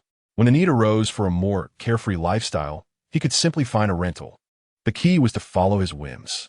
Lacking rental experience, Su Bai decided to conduct some research first or consult someone knowledgeable. In class, nothing noteworthy occurred. Afterward, Su Bai called for a ride and headed directly to a dealership. Upon arriving, he recognized Manager Gua, who had messaged him the previous evening. Dressed impeccably in a suit with a meticulously styled pompadour, he had the appearance of a seasoned salesman. "Hello, Manager Gua. I'm here to pick up my car. Mr. Su. Hello. It's a pleasure. Manager Guo greeted him enthusiastically, his eyes momentarily widening in surprise. Not only was Su Bai young, but he was also impressively tall and handsome. Hadieting a suni disposition. If there were a pure breed of the affluent and handsome, Su Bai would undoubtedly fit the bill. Manager Guo conveniently overlooked Su Bai's modest attire and the worn-out canvas bag on his back. After all, a freshman who could afford a car had no need to flaunt expensive clothing. Perhaps he simply preferred to keep a low profile, or perhaps it was a parental requirement. As they stepped into the elegantly furnished dealership, a graceful saleswoman approached Su Bai. Her opening line, however, took him by surprise. Junior, I didn't expect to see you here a second time. Zhou Jialu moved closer to Su Bai, her smile radiant. The flirtatious distance allowed Su Bai an unobstructed view of her generous curves, and the delightful scent of her perfume mingled with a hint of feminine allure, momentarily dizzying him. Even though Su Bai was typically unflappable around women, he found himself momentarily entranced. Do we know each other? Su Bai scrutinized her, puzzled. She seemed familiar, yet he could not place her. During the freshman orientation, I handed you a flyer. You don't remember me? How cruel. Haha, I'm a bit face-blind. Allow me to introduce myself. I'm Zhou Jialu, a senior in the marketing department, graduating next year. Su Bai, a freshman in the computer science department. As they shook hands, Su Bai felt the softness of her touch, a subtle, tingling sensation as her fingertips brushed against his palm. What a classic form of seduction. Manager Guo had prepared Su Bai for the beautiful saleswoman, yet he had not anticipated her to be a fellow student. Curiosity piqued. Su Bai accessed the system to check Zhou Jialu's profile. Name, Zhou Jialu. Age, 22. Height, 165 centimeters. Dating history. So, first kiss, intact. First love, intact. Su Bai was taken aback, several question marks floating through his mind. Is it true? The legendary pure and pristine saleswoman does exist? Manager Guo added, Xiao Zhou is currently our top performer, and she also manages the store's new media promotions. The short videos featuring her as a model have garnered impressive feedback on Douyin, and her personal account has attracted quite a following, making her a minor internet celebrity. Upon this reminder, Su Bai recalled, You're the one known as Lu. Lu can't wake up, right? Oh, so the junior is one of my fans? Zhou Jialu chuckled, covering her mouth. Indeed, I've been following you since high school. No wonder she seemed familiar, yet eluded immediate recognition. Su Bai realized that in real life, one often does not associate a beautiful woman with her online persona. In truth, she was not exactly a celebrity. The account Lu Can't Wake Up did not boast a massive following. She neither promoted products nor engaged in sensational antics, maintaining a low-key presence by simply sharing her life. Yet, her looks and physique were precisely to Su Bai's liking, and she was among the first beautiful women he followed on Douyin. It was somewhat awkward to admit. Zhou Jialu's videos had accompanied him through countless lonely nights during his challenging high school years. Clearing his throat, Su Bai felt a twinge of shyness standing before her, but his composure remained intact. Manager Guo remarked, This shows you two are destined to meet. Since that's the case, let Xiao Zhou handle all the formalities for Mr. Su's vehicle delivery. The vehicle delivery process was quite straightforward, given that it had already been fine-tuned by professional engineers. Su Bai inspected everything thoroughly and took the car for a test drive. The luxurious brown interior exudes a sense of calm and dignity, which may be challenging for impulsive youth to master. However, Su Bai's temperament is inherently sunny and gentle. As he settles into the driver's seat and smoothly maneuvers the vehicle, his charisma captivates Zhou Jialu, who sits in the passenger seat, her eyes sparkling with admiration. Is your junior a local from Jiangshan? She inquires. No, I'm from Mengshi. He replies. That's still within the province, not far at all. If you encounter any difficulties at school in the future, feel free to seek help from your senior. I may not be an expert, but I certainly possess a wealth of practical life tips. Thank you very much, senior. Oh, it's my pleasure. Su Bai glances over. At that moment, Zhou Jialu merely leans slightly toward him, her legs encased in sheer stockings, aligned together without any overt gestures. Yet, her assets are so striking that simply fastening her seatbelt creates an exhilarating visual impact. What are you staring at, you little rascal? Senior, your figure is stunning. You look even better in real life than in videos. If you say that, It seems you've done quite a bit of research on my short videos. Indeed, I've watched those dance clips multiple times. Come on, confess. Have you ever done anything inappropriate while watching my videos? Zhou Jialu playfully pokes Su Bai's cheek with a finger. Just as he prepares to respond with youthful awkwardness, Su Bai candidly admits, of course, I've done it many times. I've lost count. My physical condition has deteriorated, and you, senior, must take some responsibility. At this moment, waiting for the red light, Su Bai gazes at Zhou Jialu with earnest and fervent eyes, complimented by his handsome features, causing her face to flush. This junior, why is he so unpredictable?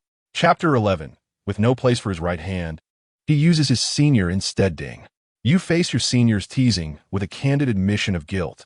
It is human nature. Who hasn't made mistakes? Reward, 10,000 yuan.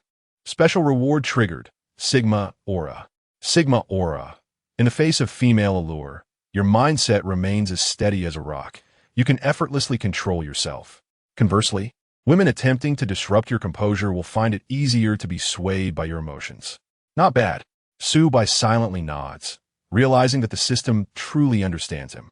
He has always disliked being led by women, and this Sigma aura aligns perfectly with his character. However, he wonders how the aura's secondary effect will manifest with Zhou Jialu. With a playful pout, she lightly taps Su Bai's arm, exclaiming, "Oh, you naughty boy. How can you speak so freely in front of a lady? Only I, your senior, can be so magnanimous. Otherwise what? Will you expose me on Xiaohongshu? Not to that extent, right? With my looks, how can any girl bear to expose me there?" Su Bai asserts confidently, "Rest assured, senior, I know how to gauge humor. Generally, girls are quite forgiving with me." Junior, has anyone ever told you that you're rather self-absorbed? I don't need anyone to tell me. I've always known I am. Ha ha ha, you're quite amusing. Before meeting Su Bai, Zhou Jialu had imagined him as a naive young man. His impressive self-control, graceful demeanor, and substantial financial backing made her realize this junior was extraordinary. Yet, when Su Bai gazed at her, an unusual ripple stirred within Zhou Jialu. How could this be? She had never encountered a man capable of stirring her heart. She was usually the one with an untroubled heart, charming the men around her into a daze. She relished this process. While some in her circle labeled her a flirt, Zhou Jialu disagreed. She neither took advantage of men nor compromised her integrity, so why should she be considered cheap? She simply enjoyed the thrill of flirtation. In her single status, flirting was not a crime. However, ordinary men lacked excitement. Yet, Su Bai surprised her. This junior, how delightful. Just a freshman and already driving an 880,000 yuan car. Not to mention his looks and captivating personality. He's no ordinary junior. I must strike hard. Her instincts told her that Su Bai remained unaffected by her charms. Although he confessed to having erred while watching her videos, Zhou Jialu believed that was merely flattery. The reality remained uncertain. Senior, could you introduce me to this car? I'm not very knowledgeable. No problem. I'm quite familiar with it. Zhou Jialu readily agreed, beginning to elucidate the characteristics of this top-tier Mercedes-Benz 4WD and some practical usage tips. Her explanation was clear, coherent, and devoid of any awkward sales pitches for bizarre maintenance packages. It seems this senior could become a star salesperson at this dealership. Her professional acumen was undeniable. Considering the System S scans revealed that Zhou Jialu had preserved both her first kiss and her virginity, it was clear she had never been involved with any clients. Of course, if the opportunity arose, Su Bai wouldn't mind being the first to achieve that milestone. He genuinely felt guilty about his indiscretions regarding her videos, and his approach was founded on sincerity. The car's most significant feature is that, without being overly cumbersome, it maximizes internal space. For instance, if the junior were to date a girlfriend in the future, the interaction space within the vehicle would be ample. At this juncture, Zhou Jialu paused, casting a suggestive glance towards Su Bai, her eyes sparkling.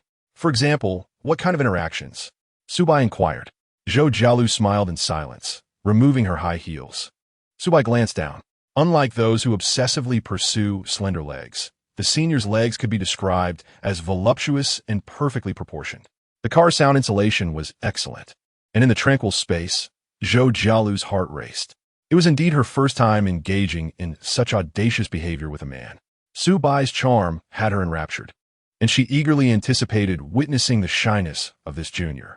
As she placed her leg up, her inner tension was even more intense than during the college entrance examination. Zhou Jialu awaited Su Bai's blushing response. However, the reality was quite the opposite. Su Bai remained unflappable, and Zhou Jialu exclaimed, "Junior, you?" With a half-smile. Su Bai looked at her. "I learned to drive manual transmission in driving school. I'm used to the gear shift. Since this car lacks one, let us allow the senior to fill that void." "Oh, Su Bai, strong hands," Zhou Jialu thought, feeling a mix of confusion and shyness. She initially intended to stir the junior's heartstrings, but found herself caught off guard. "Senior, don't fidget. The red light is about to change. If you keep moving, it'll disrupt my driving." "You rascal, it's obviously you. Safety is paramount. Senior, be good." Realizing she could not escape Su Bai's grasp, Zhou Jialu reluctantly complied. Thus, Su Bai unlocked the skill of driving with one hand. Luxury car lottery ticket, accompanied by expert-level driving skills, corresponding to the expertise of a seasoned driver with a decade of experience chauffeuring executives. Hence, he was no longer the novice who had just obtained his license during the summer. Ding! The host seizes the opportunity to appreciate the beauty of the human form. Reward, 20,000 yuan. While managing the senior and driving near the dealership, he intentionally took a few extra laps. At first, Zhou Jialu managed to maintain her composure. But as time passed, this infuriating junior, "How could you make me feel this way? Senior, your reactions are quite intense. You keep trembling. Could it be you've never been touched by a man before?" "Suwaitist. How could that be? I'm quite experienced. Today is just an off day." "Yes, an off day. Still trying to save face?" Su Bai found Zhou Jialu rather endearing. While other girls would go to great lengths to portray themselves as pure and innocent, she, in contrast, attempted to appear mature, stubbornly claiming to be experienced. She was undoubtedly a naive girl at heart. The technician responsible for the repairs was already waiting there, warmly welcoming and inquiring whether Su Bai had encountered any issues during the test drive. No problems arose, and they could proceed to sign the contract. Zhou Jialu stepped away to use the restroom. Her peculiar state, combined with the fact that she had just taken a spin with Su Bai, inevitably fueled the gossip among the staff. Could it be that Zhou Jialu, who never engages with clients in such a manner, had been charmed by this young gentleman? It seemed quite reasonable. After all, he was young, handsome, and affluent, a dream come true for many salespeople. Chapter 12. The Wealthy Junior, an extraordinary individual originally. Zhou Jialu had intended to tease, only to find herself exposed by the junior, leaving her feeling quite resentful. Humph, this little rascal pretends to be so virtuous. It suddenly wants to treat me to a meal? Isn't he just interested in me? At noon, she pondered whether she had any commitments and decided to consult Manager Gua. After a brief moment of hesitation, she feigned formality and asked Manager Gua, receiving an affirmative response. It was entirely normal to accompany a high-quality client who could afford a car costing nearly $1 million. Moreover, given Su Bai's youth, he would likely have further purchasing potential in the future. Such clients warranted careful nurturing. Not to mention, they shared a senior-junior relationship. Observing Zhou Jialu's animated demeanor, one might wonder if she had developed feelings for the junior. Manager Gua, perceptive yet discreet, approved Zhou Jialu's early departure from work, considering it a favor to adults. Su Bai took her first to the vehicle management office to register the license plate. Some dealerships impose an additional registration fee, which can be quite a scam. However, this dealership did not seem to have such issues.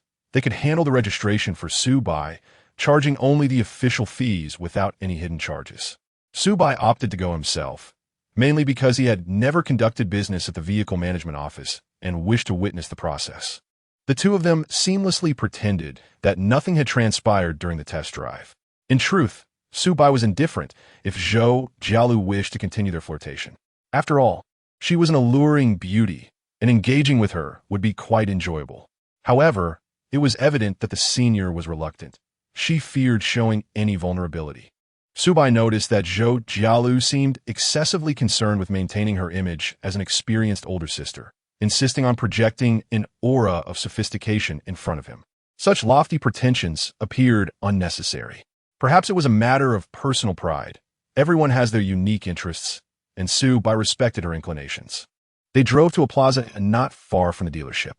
This location was among the most prestigious luxury shopping districts in Jiangxing, home to numerous international luxury brands and high-end dining establishments.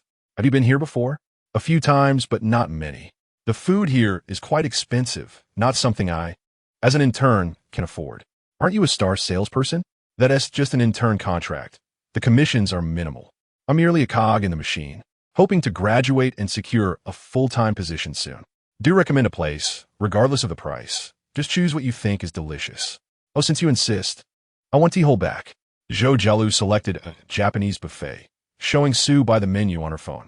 Can you handle Japanese cuisine? Certainly, I eat everything. My appetite is quite hearty. I see. One cannot grow tall without a good appetite, Zhou Jialu teased, playfully pinching Su-bai's arm. He remained unfazed, perhaps having already charmed numerous girls. Lost in her thoughts, Zhou Jialu led the way to this upscale Japanese buffet. She had visited once before during a company team-building event, where the average cost was $300 per person. The highlights included fresh salmon, Arctic sweet shrimp, and a variety of Japanese delicacies. The flavors were delightful, and the presentation was exquisite, perfect for capturing stunning photographs that appealed to many young women's aesthetics.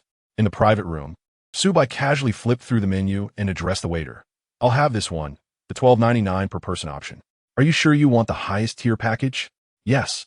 Zhou Jialu quickly interjected. Oh, there's no need for such an expensive meal. The $299 per person option is quite generous. The $299 package was the lowest tier at this buffet, with higher options at $599 and $899 that included some premium ingredients and specialty dishes like New Zealand lobster, fresh sea urchin, and foie gras. The most expensive $12.99 option allowed unlimited access to French oyster sashimi, bluefin tuna, black gold abalone, giant conch, and top-grade Wagyu beef. It seemed quite extravagant, and Su-bai had never tried any of it. Why not give it a shot, especially with the reimbursement system in place? In response to Zhou Jialu's objections, Su-bai reassured her, it's perfectly fine.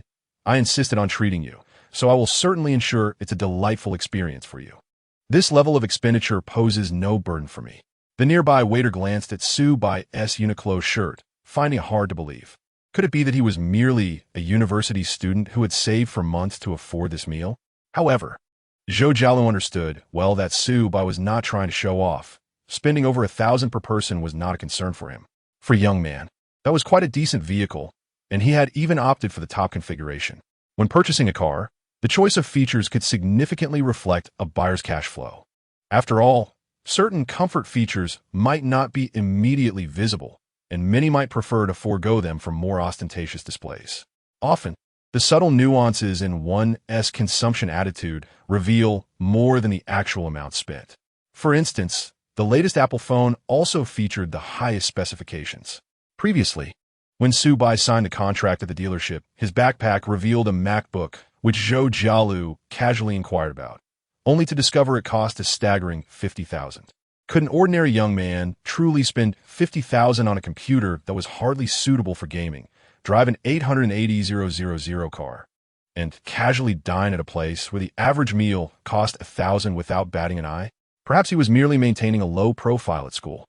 In that moment, Zhou Jialu found her earlier grievances towards Su-bai dissipating.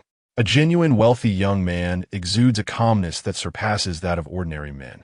Such a high-quality junior was indeed worthy of Zhou Jialu's earnest efforts to charm him. Junior, I haven't done anything for you, and yet you suddenly invite me to such an extravagant meal. I feel somewhat guilty. The Japanese restaurant was adorned in authentic Japanese decor, with tatami mats covering the floors, and patrons were required to remove their shoes upon entry. Under the soft, warm lighting of the private room, Zhou Jialu, seizing the moment before the dishes arrived, did not miss the chance to flirt, proving herself both playful and charming. Su-bai gazed at her for a moment, murmuring, "Do you treat other clients this way?" "No, only you." "Is that true?" "Believe it or not." "Hee. I believe you, senior." Su-bai fixed his gaze on Zhou Jialu, a teasing smile curling at the corners of his lips. Although Su-bai did not explicitly state it, Zhou Jialu was acutely aware of what he meant. Oh dear, this junior has such sharp eyes. Why does he see through my innocent facade when no one else does? Ironically, Su Bai was the sole person Zhou Jialu genuinely wished to tease, even going so far as to initiate physical contact. A subtle tension began to weave itself between them. Chapter 13. Lu Yuanyuan's envy and Su Bai's adorable innocence. Soon, the dishes began to arrive. An enormous sashimi platter showcased a stunning visual appeal. Fresh sea urchins were neatly arranged alongside caviar, instantly igniting one's appetite. As for the costly conch, it is sliced and prepared using a method that involves briefly immersing it in boiling broth. The chef brings the pot into the private dining room, boiling the stock, and slices the conch in front of the customers. The conch is swished in the broth for just a few seconds until it reaches the perfect degree of doneness, allowing it to retain its fresh and sweet flavor to the utmost. The shell, as large as a basketball, is also preserved and elegantly presented on a plate with dry ice beneath it, creating a misty visual effect. Zhou Jialu is busy capturing the moment with her camera. Such scenes are a rarity for her.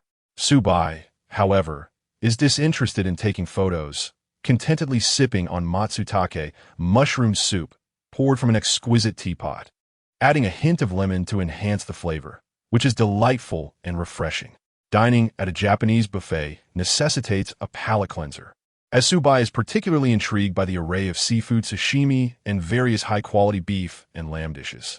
In contrast, for Zhou Jialu, the ingredients themselves are of lesser importance. She invests her energy in editing photos for her social media.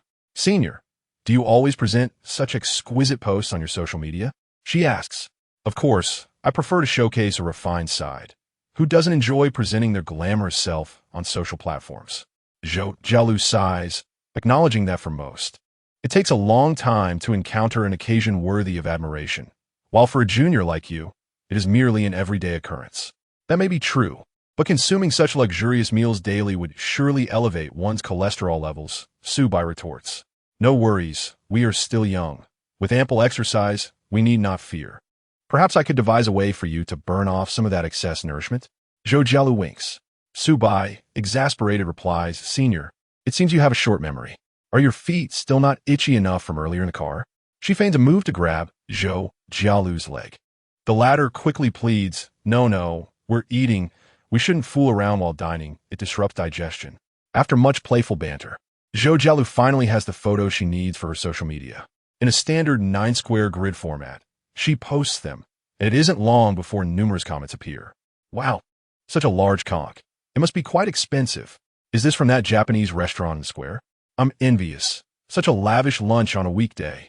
Here I am, gnawing on a steamed bun in the cafeteria, tears of frustration staining my cheeks. How did you order the highest price set? It seems utterly not worth it. Another client dinner? Senior, ever since you entered sales, your lifestyle has become quite extravagant. Zhou Jialu has long grown accustomed to the negative reviews and disparaging remarks, a reality she faced even during her high school years when her figure was already quite curvaceous. She does not shrink away from gossip. Rather, she adorns herself beautifully. Let them spread rumors. No matter how they malign her, she still has countless admirers. At this moment, her roommate Lu Yuanyuan comments on Zhou Jialu's social media post. You look so carefree today. Did you land a big deal? Zhou Jialu smiles slightly, opting for a private conversation with Lu Yuanyuan instead of continuing on social media. In their dormitory, the two freshman beauties only joined forces a month ago. Before that, it was just Zhou Jialu and Lu Yuanyuan together. Now, in this mixed dormitory arrangement, Zhou Jialu and Lu Yuanyuan have maintained a closer relationship, sharing life as trivialities privately rather than in their small group chat. Miss Zhou from Xuefu District. I met a particularly handsome younger brother who treated me to an extravagant buffet costing over 1,000. Yuanyuan, huh? Yuanyuan. He treated you? Aren't you usually with clients? Miss Zhou from Xuefu District. This one is different. He is exceptionally wealthy. Miss Zhou from Xuefu District. Honestly, I'm quite smitten.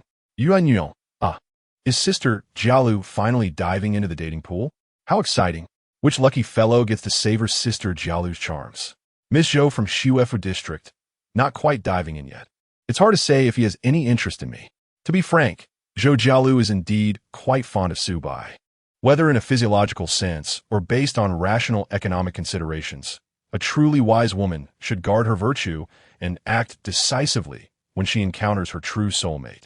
The gentle caress on her calf leaves her feeling weak, even compelling her to excuse herself to the restroom for a moment of composure, astonished by her own sensitivity.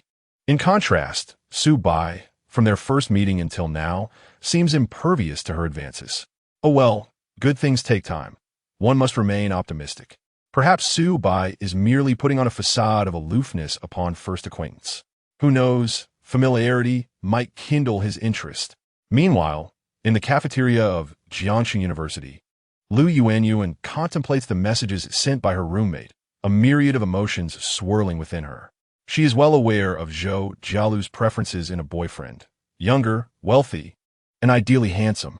To be honest, finding such a combination is quite challenging, as those who possess these qualities are highly sought after and rarely lack female admirers. Yet, it seems she has indeed found one. Lu Yuanyuan feels a mix of happiness, subtle jealousy, and an indescribable melancholy. She too desires a lavish meal at 1,000 yuan. But Xue Tao is only willing to take her to a 300 yuan meal. He boasts about how affluent he is as a local, but in reality, dating him has revealed that his finances are not as ample as he claims. Nevertheless, considering Xue Tao's circumstances, he is still quite decent within their social circle, willing to spend on her, especially when many of today as frugal and mediocre men hesitate to even buy a cup of milk tea. After all, since dating Xue Tao, Lu Yuanyuan has achieved a sense of freedom with her milk tea cravings. Furthermore, Xue Tao continues to spend on her. As long as she keeps him interested, she will continuously reap benefits. In contrast, Zhou Jialu's so-called wealthy young brother may only seek to toy with her feelings. At this moment, at their cafeteria table, Xue Tao is seated beside Lu Yuanyuan, enthusiastically sharing trivial automotive knowledge, particularly about his Magotan. After all, being a young achiever, driving a Magotan is one of Xue Tao's defining traits. He begins with the mechanical quality of German manufacturing, then critiques the cost-cutting practices of current domestic vehicles. Lu Yuanyuan finds her mind swirling with confusion. Frustrated, she interrupts Xue Tao. Let us go out this weekend for Japanese cuisine. Japanese cuisine? It's all style over substance. How about we stick with our local chicken instead? Xue Tao's smile falters, as his budget is tight and the cost of Japanese food can easily exceed several hundred, an expense he cannot bear. My roommates went for it today. Look at this. It looks so delicious. Ah, Xue Tao glances at the photo, sweating profusely. Goodness, that meal would easily cost over 1,000 per person. Come on, can't you have a sense of proportion? Your 3 roommates are stunning. Are you really comparing yourself to them? However, Lu Yuanyuan remains insistent. Xue Tao reluctantly scrambles for excuses. Their cafeteria lunch, like the previous days, is a chance encounter between 2 dormitories. Wang Haoren remains engrossed in his gaming, disconnected from the world. Haha, Su Bai's 65 main character is truly delightful. One can even conquer the abyss without hands. Chu Mingzhi is lost in self-reflection. Chen Yuxing sits alone in the corner, her expression devoid of emotion, exuding a subtle aura of melancholy. Chapter 14. Impossible. She cannot possibly have a boyfriend. Silly memes. Amusing videos. The latest gaming news. Suddenly, Chen Yuxing realizes she has sent numerous messages in private chat, wondering if it appears odd. She hesitates to send more, yet feels compelled to converse with Su Bai, as it seems a light-hearted and stress-relieving endeavor. Despite him being her gaming employer, it feels strangely different. In truth, there are Su Bai's roommates at the table, and she could inquire about his activities, yet her social anxiety holds her back. Indeed, often it is merely social anxiety, rather than the deliberate aloofness that many girls speculate. After much contemplation, Chen Yuxing suddenly had a spark of inspiration. Since she could not decipher her thoughts and was hesitant to inquire with Su Bai's roommate, why not consult the omnipotent? As a prodigy in the computer science department, Chen Yuxing was well acquainted with the concept of large models. Many minor issues encountered in daily life could be addressed with detailed information sourced from there. Thus, she opened a recently popular question-and-answer website and entered the following query. I am a gaming companion and have developed feelings for a particular client. Yet he has ignored me all morning. What could be the possible reasons? After a brief waiting period, Responses began to scroll across the screen. The lack of communication from the other party may stem from various reasons. Here are some common possibilities and suggestions. 1. Objective reasons. Temporary busyness. Technical issues. Chen Yuxing's eyes widened as she read with utmost seriousness. Upon encountering one particular point, her heart tightened. Differentiation in relationship positioning. He may perceive you merely as an ordinary gaming partner and is unaware of your feelings, hence does not maintain a habit of frequent communication. So that is it. Perhaps in Su Bai's eyes, chatting isn't as paramount. It is simply Chen Yuxing who cherishes it dearly. To put it plainly, this is merely a business transaction. Su Bai had also asserted that he held no ulterior motives, seeking only the emotional value derived from gaming companionship with Chen Yuxing. In fact, this is a perfectly normal situation. Had it been any other gaming arrangement, Chen Yuxing would have appreciated such a clear boundary. Matters are matters. There is no need for ambiguity. Yet, why does she feel so despondent? Deep down, she hoped to forge a friendship with Su Bai. She yearned for a relationship that was less ambiguous. Despite the significant disparity in their objective conditions, the distance between their souls felt remarkably close. Lost in her thoughts, Chen Yuxing radiated an aura of profound melancholy. Her roommate, Lu Yuan, cast her a puzzled glance but thought little of it, assuming perhaps she was engrossed in a novel. She recalled that this seemingly aloof freshman occasionally indulged in reading. In this day and age, it is quite normal to immerse oneself in a story, be it a tale of a tyrannical CEO or a prince falling in love. Lu Yuan herself had also read such stories on occasion. Wang Haoren remained silent, solely focused on his gaming. However, Chu Mingzhi paid particular attention to Chen Yuxing's unusual state and engaged in extensive speculation. Does anyone else feel that Chen Yuxing is acting strangely today? Not really, what do you mean? Wang Haoren temporarily stepped back from the game to charge his phone, casually inquiring. I'm not certain, but based on my years of studying romantic psychology, Chen Yuxing is likely feeling neglected by someone she deeply cares about. Wang Haoren responded with surprise. Wait, does your high school even teach romantic psychology? Chu Mingzhi shook his head. Not at all. I learned it on my own during my free time. Wang Haoren, hailing from a province notorious for its academic rigor, was equally astonished. Wait, does your school even allow free time? And to learn additional knowledge? That's not the point. Chu Mingzhi waved his hand, frustration and agony etched on his face. The point is, who is this person? Isn't it her boyfriend? They must be having a spat, Shui Tao speculated. No. Chu Mingzhi covered his face, exclaiming, it's impossible. How could a goddess as pure as Chen Yuxing possibly date a man? In Greek mythology, goddesses not only date, but also have children. What is so surprising about that? Shui Tao remarked gleefully. I've always said, don't hold the goddess dormitory in too high regard. Chen Yuxing is human too. Having emotional needs and dating is entirely normal. A fair point. Wang Haoren concurred, acknowledging Shui Tao's rare display of wisdom. Nevertheless, it was evident that Chu Mingzhi could not come to terms with this conclusion. He clutched a copy of the Complete Guide to Romantic Psychology, English version, and retreated to his bed, drawing the curtains to study furtively. This child is obsessed, alas. Having lofty aspirations, but lacking the means, is precisely this way. It's better to pursue suitable partners within one's capacity. This weekend, I'll be driving Yuan out for some fun. Perhaps I can even hold her hand this time? And his own frustration over budget constraints for Japanese cuisine seemed to lessen somewhat. At a high-end Japanese restaurant in the plaza, Su Bai savored his meal. It must be said that the exquisite seafood sashimi was delightful. The unique sweetness was certainly not comparable to inferior ingredients. Moreover, its high nutritional value is beneficial for health, serving as a staple for athletes. Of course, cost might be a concern, but Su Bai had no need to worry about that. While Senior Zhou Jialu went to the restroom, Su Bai took a moment to check his phone and noticed the string of messages Chen Yuxing had sent that morning. The morning had been quite packed, and while he had glanced at his phone several times, Chen Yuxing's messages were likely overshadowed by others at that moment. It was a common occurrence. Although he had found their conversation yesterday quite engaging, Su Bai was not the type to become preoccupied with thoughts of a beautiful girl. He had always maintained a rather indifferent disposition. He believed in going with the flow, letting fate take its course. Su Bai scratches his head. Su Bai, I was too busy this morning to notice. Yusia, what were you busy with? Supaidabai picked up a car. Yusia, must be an expensive one, right? Supaidabai, not too bad, over 800,000. Yusia, as expected. Supaidabai, I'll check what you sent earlier when I have time. Yusia, no rush, it's not urgent. Yusia, are we gaming today? Supaidabai, definitely, probably in the afternoon or evening.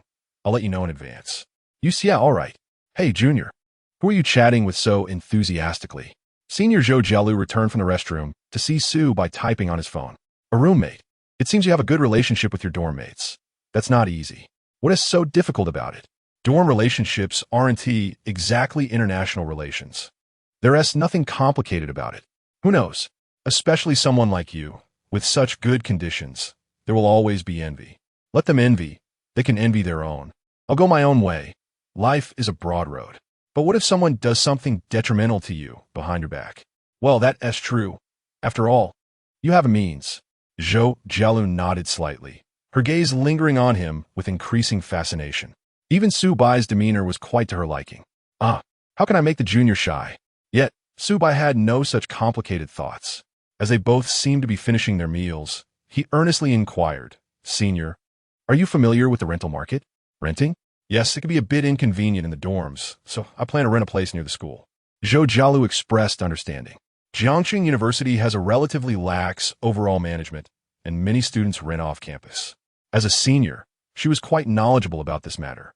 I'm in my 4th year, and about half of my classmates rent off campus, since internships can be far away or even out of town. Renting is much more convenient. Of course, there are those who rent in the campus family quarters, typically for exam preparations. I see. Senior, let me ask one question. The renting you mentioned, is it the same as what most people think of as renting? Zhou Jialu suspected that since the junior was so affluent, his rental needs would likely exceed those of the average student. Most students rent for tranquility and freedom. Apart from that, the decor, space, and living conditions are not particularly significant to me. Even if I were concerned, I wouldn't have the extra budget to be choosy. However, Su Bai is different.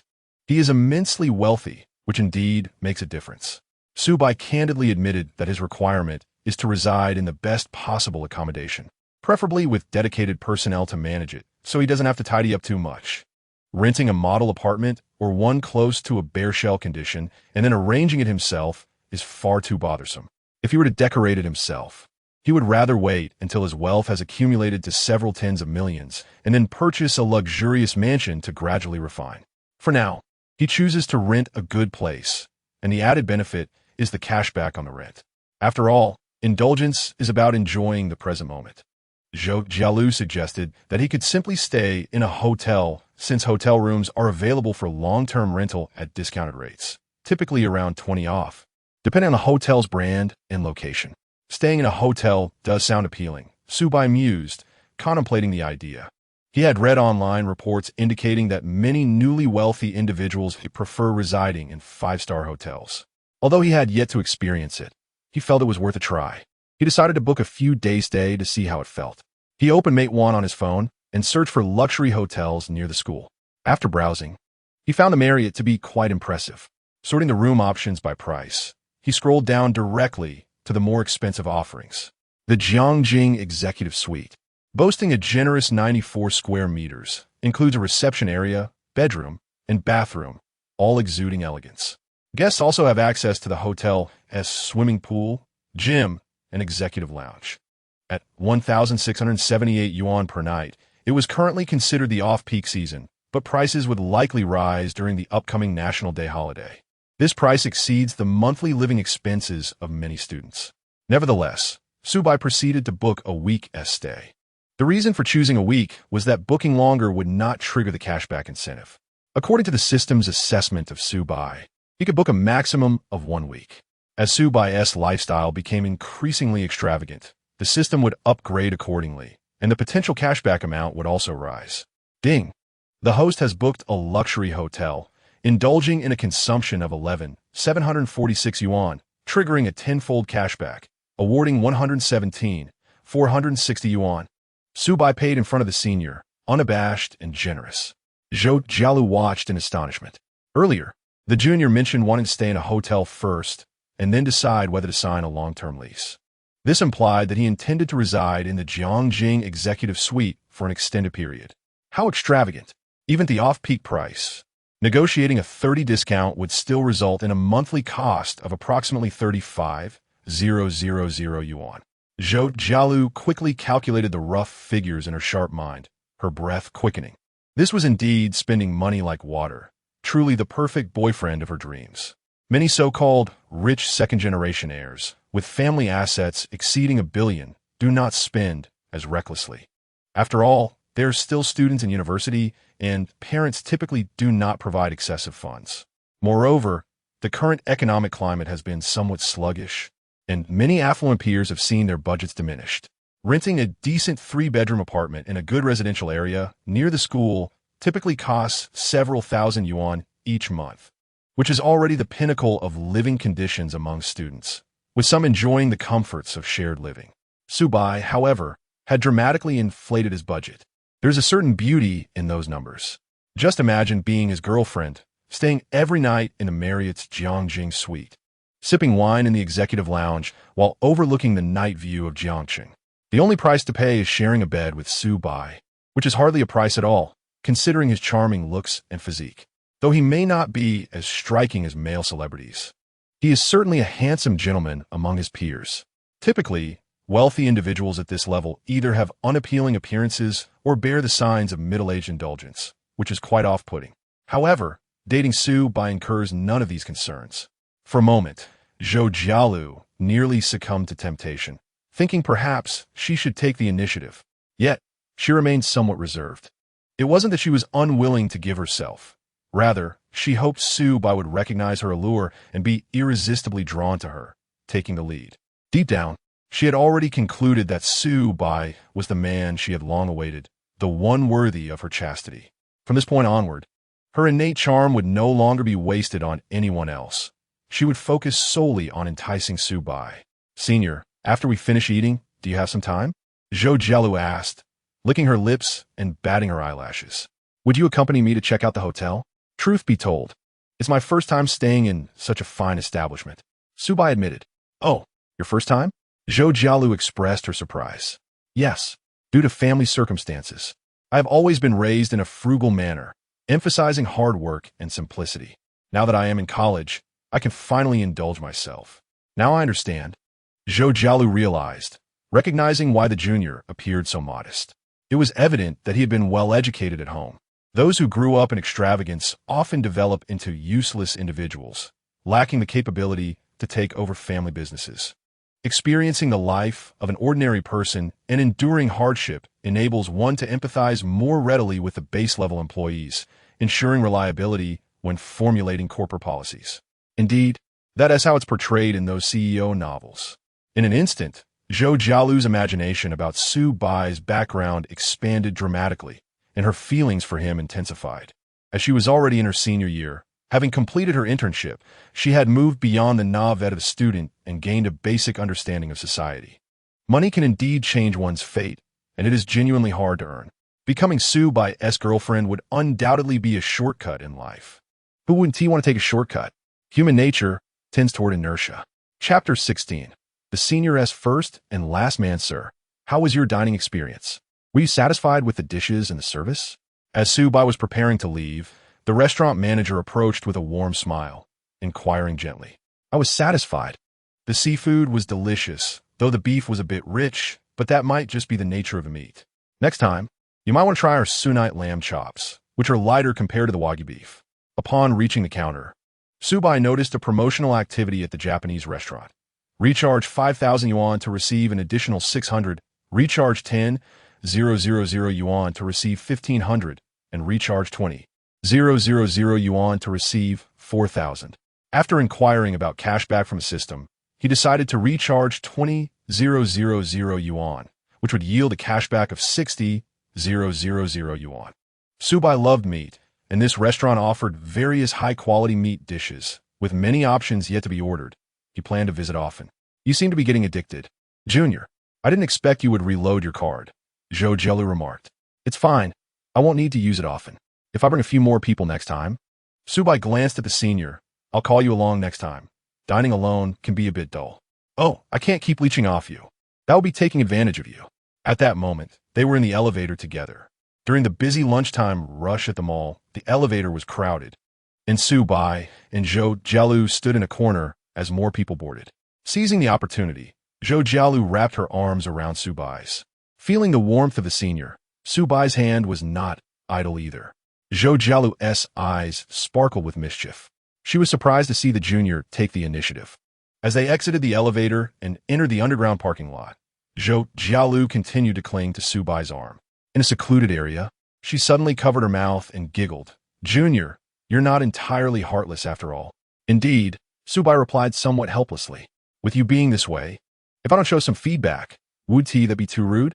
XGM Gu bestows upon SBI a distinct advantage when facing the playful yet inexperienced elder sister during their duel. However, he cannot feign profundity indefinitely, as SBI inherently relishes the prospect of engaging with her. Much like in gaming, the ultimate aim of their playful skirmish is to secure a kill. SBI sensed the moment was ripe for an offensive, and with a swift motion, he encircled ZHUGL's slender waist with his arm. Her delicate figure starkly contrasted with her voluptuous curves. Although ZHUGL appeared slightly flustered, she offered no resistance. Despite her body tensing, she conformed to SBI's embrace. Feigning nonchalance, she provocatively inquired, "Junior, what does my waist feel?" "Exceptional," SBI replied, gazing into her eyes. "Yet, I yearn to experience its strength." With a silver tongue, he deftly navigated the moment. Zeta Uel flusteret. Averted her gaze, realizing she could hardly match his charm. SBI quietly chuckled to himself, finding her a delightful paradox. Upon entering the car, SBI drove with one hand, while his right hand engaged with the elder sister. Overwhelmed, ZHUGL grasped his hand to restrain him. This was quite agreeable. Her hand was soft, almost as if her entire being radiated a comforting warmth. Arriving at the WNHO hotel, their entrance captured the attention of onlookers. The duo, a striking combination of beauty and youth, was undoubtedly captivating. Furthermore, SBI appeared younger than ZHUGL, making their presence in this hotel, where standard rooms begin at over 900, quite a rarity. After completing the check-in process, they ascended to the 27th floor. The moment they opened the door to the Ocean View Executive Suite, the opulent decor left ZHUGL momentarily awestruck, prompting her to step inside briskly in her heels. Approaching the floor-to-ceiling windows, the expansive view momentarily disoriented her. "Is this the sensation of affluence? Indeed, it is quite delightful," she mused, contemplating the luxury of the room. If she were to toil at her job, it would take many years before she could afford such splendor. This was a rather optimistic thought. In today's climate, merely securing a job post-graduation was commendable. As ZHUGI was lost in her thoughts, SBI gently closed the door. "Feel free, elder sister," he smiled, choosing not to elaborate further. Many young women are often powerless against the allure of high-end luxury, particularly those who have entered the workforce, where material desires tend to swell. SBI noticed the wavering in ZHUGL's demeanor. It was only natural. It was a testament to her strength that she had maintained her innocence until now.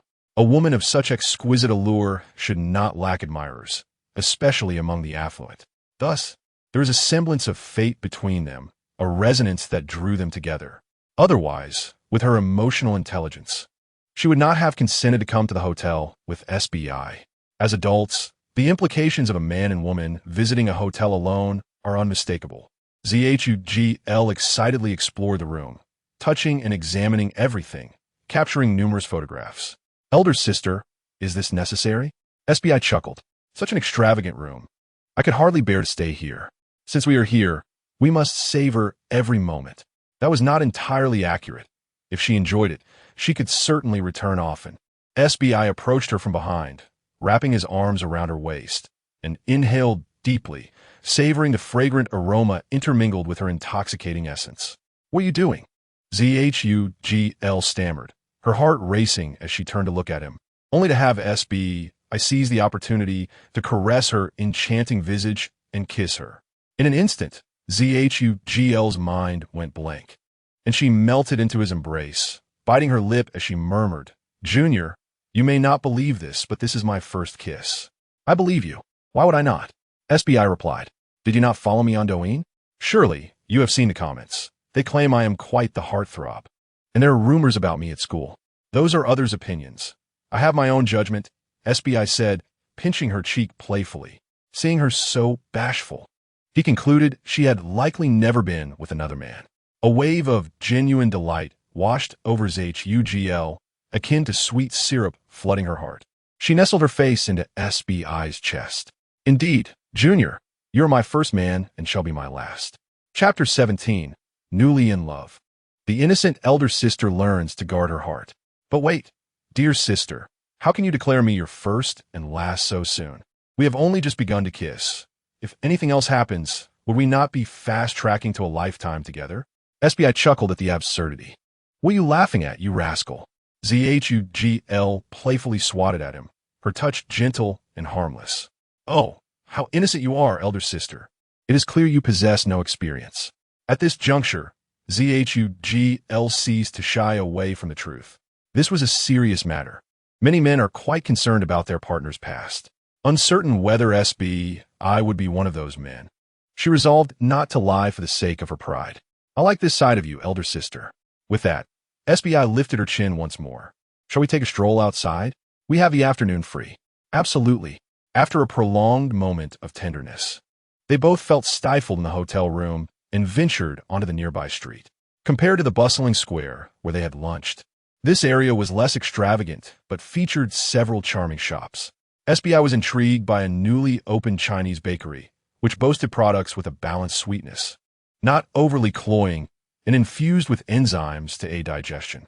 After indulging in a hearty lunch, it was indeed prudent to digest thoroughly. Zhugl, hand in hand with him, radiated happiness tinged with shyness.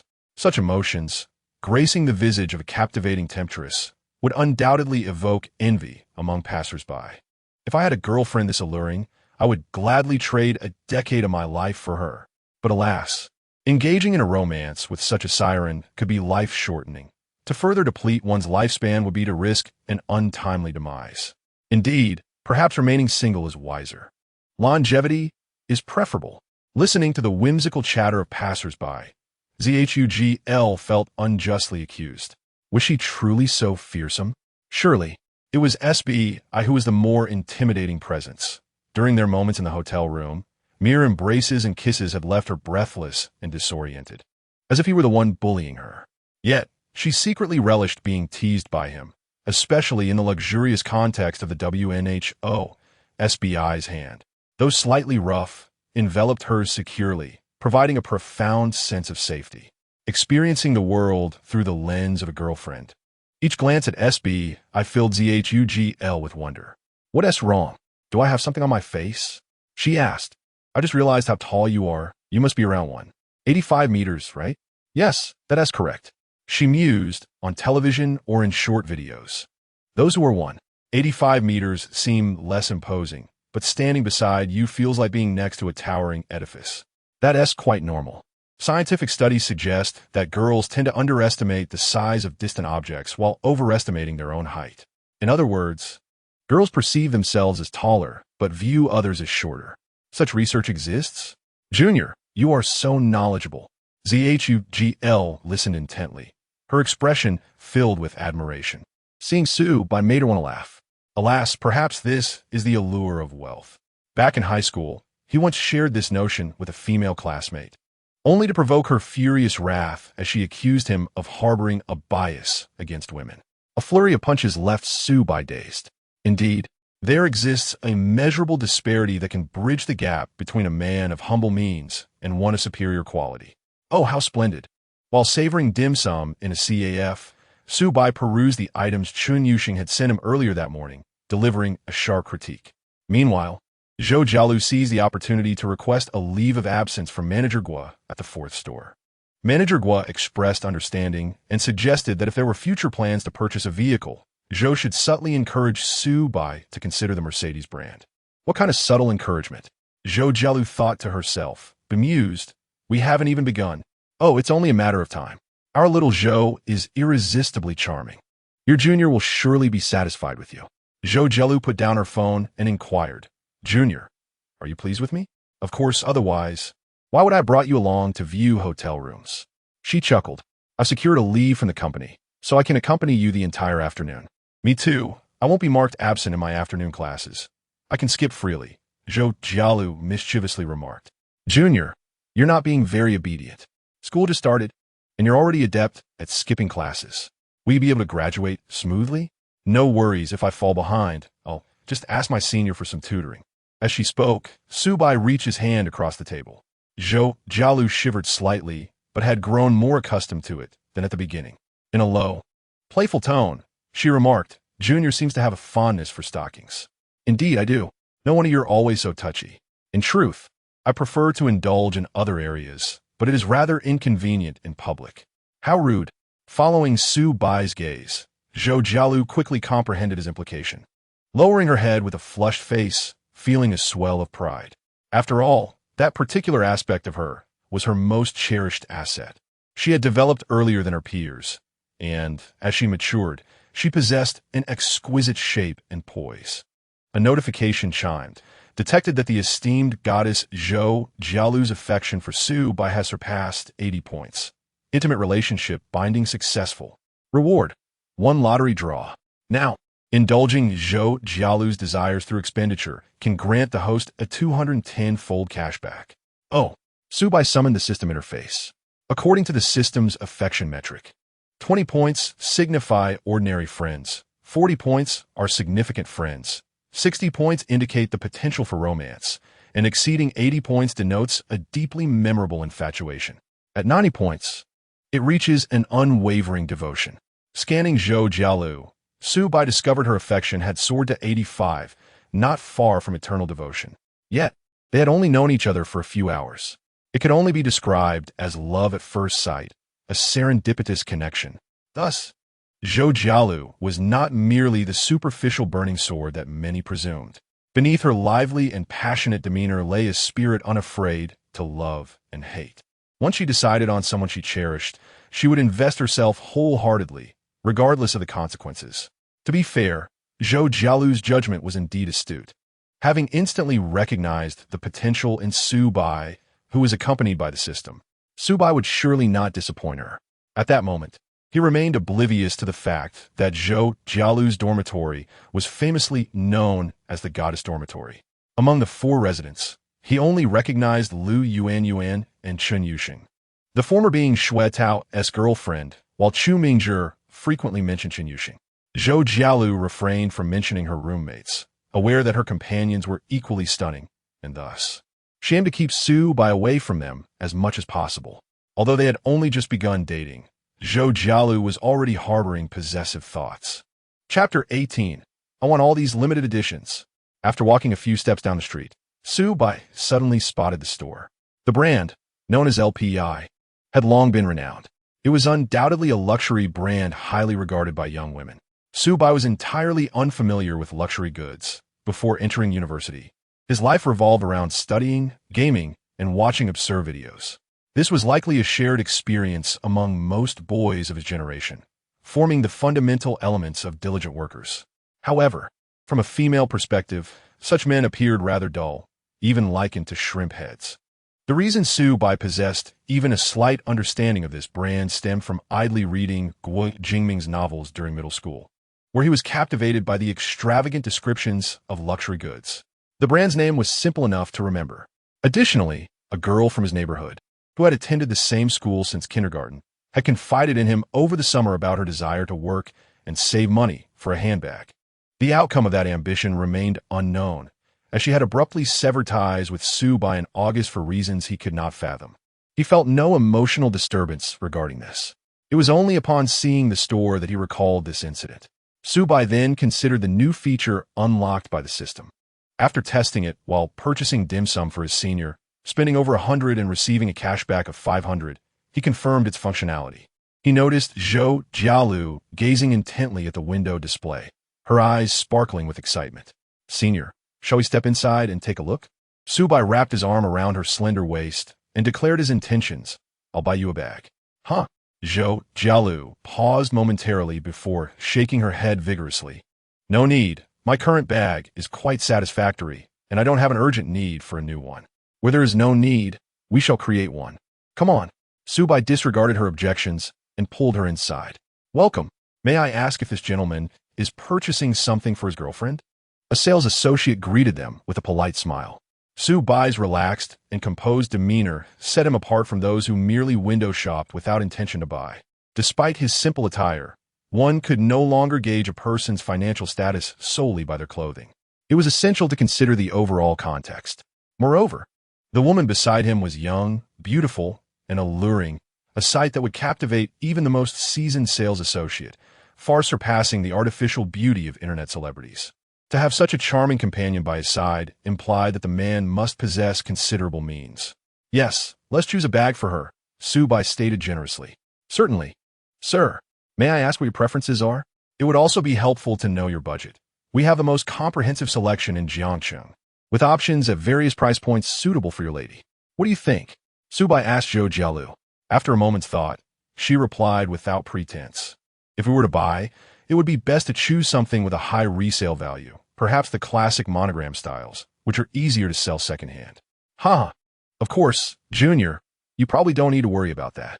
Indeed. Additionally, if there are any rare limited editions available, they would be worth considering. Let us go for the limited editions. They would satisfy my collector's itch. Subai formed a plan and turned to the sales associate. Please show us the limited editions that are in stock and scarce in the market. As for the budget, we can stretch it to within $1 million. Understood, sir. The sales associate did not take the $1 million budget seriously, but maintained a professional smile as she led them to view several recently arrived rare pieces.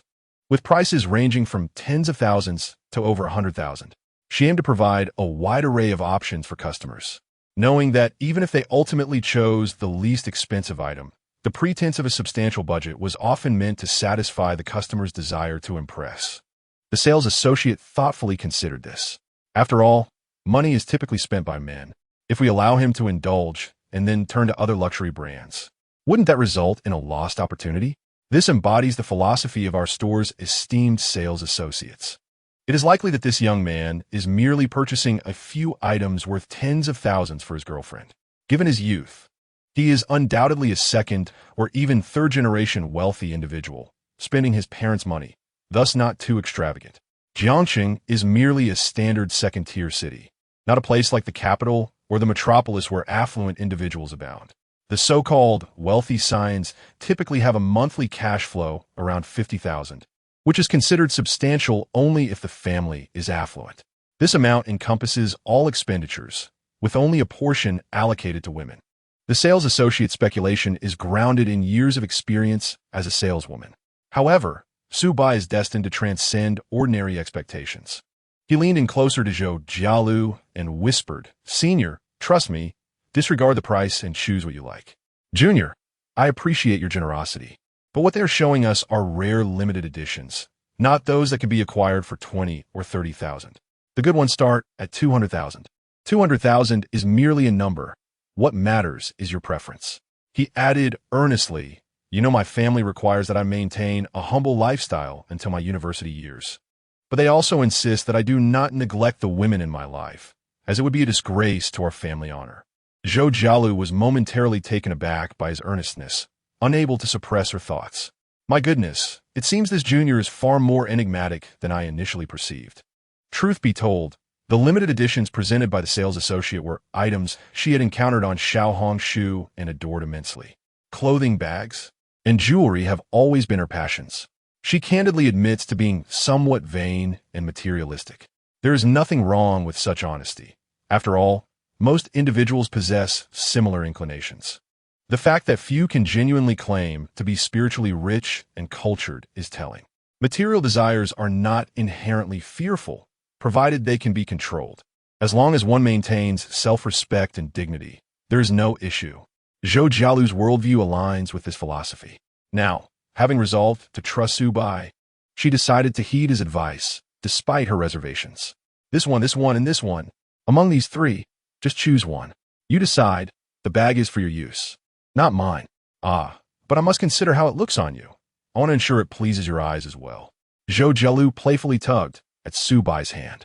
Her feminine charm was endearing to Subai. With a decisive flourish, he declared, "I will take all three. Let us proceed with the payment." In reality, he had never encountered such a situation before. How many truly wealthy individuals spend without a second thought? In truth, the wealthier one is, the more frugal they tend to be. Yet, Subai did the unthinkable. Not only did he make bold claims, but he also produced his card to make the payment. "Sir, are you certain?" "Absolutely." "Very well, sir.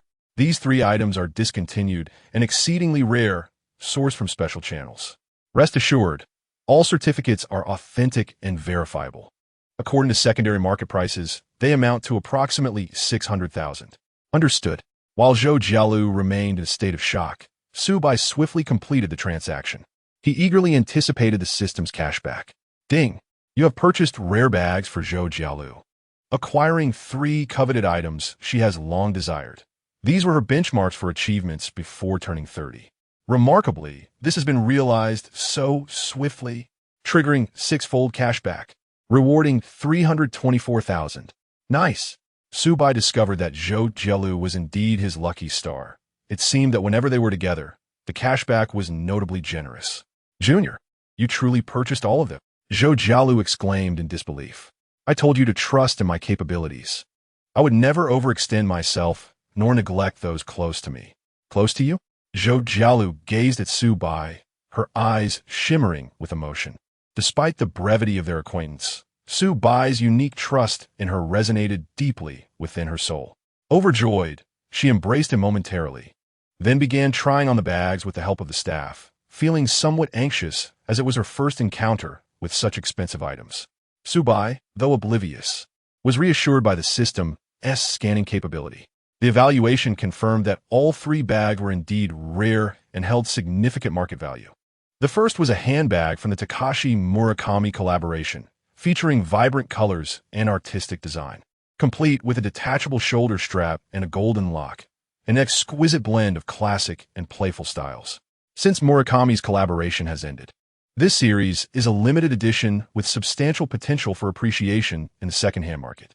The second was a bespoke leather item, and the third was a hardshell suitcase, a style made popular on the runway. Each bag embodied distinct styles, playful and casual, elegant and vintage, suitable for corresponding attire. Determining which was the best was a challenge, and Zhou Jialu found herself at a loss, prompting her to seek Subai's opinion. She never anticipated he would opt to purchase them all. Spending 500,000 on bags seemed utterly surreal. Yet, Subai nonchalantly transformed this abstraction into reality. In truth, he was not entirely unfazed. A flicker of excitement coursed through him. More significantly, this transaction had earned him nearly 300,000. "Junior, do you know? I once envisioned owning this bag when I saw it online, thinking that once I achieved success, I would treat myself to one as a reward." Zhou Jialu mused, gazing into the mirror while admiring herself with the bag. She then shot a shy glance at Subai and asked, "Am I being too trivial?" "There is nothing trivial about it. Everyone must have aspirations, regardless of their nature, as long as they are lawful."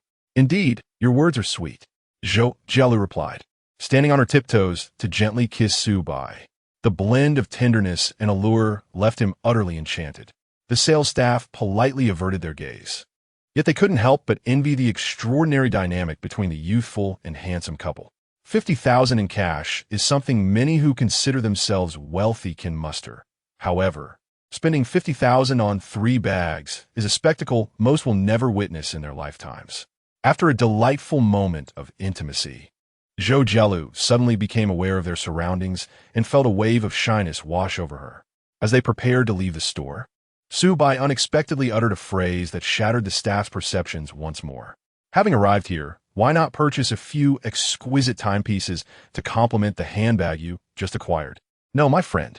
Are you speaking Chinese? What on earth does it mean to buy a few watches? Are we stocking up on Casio electronic watches?"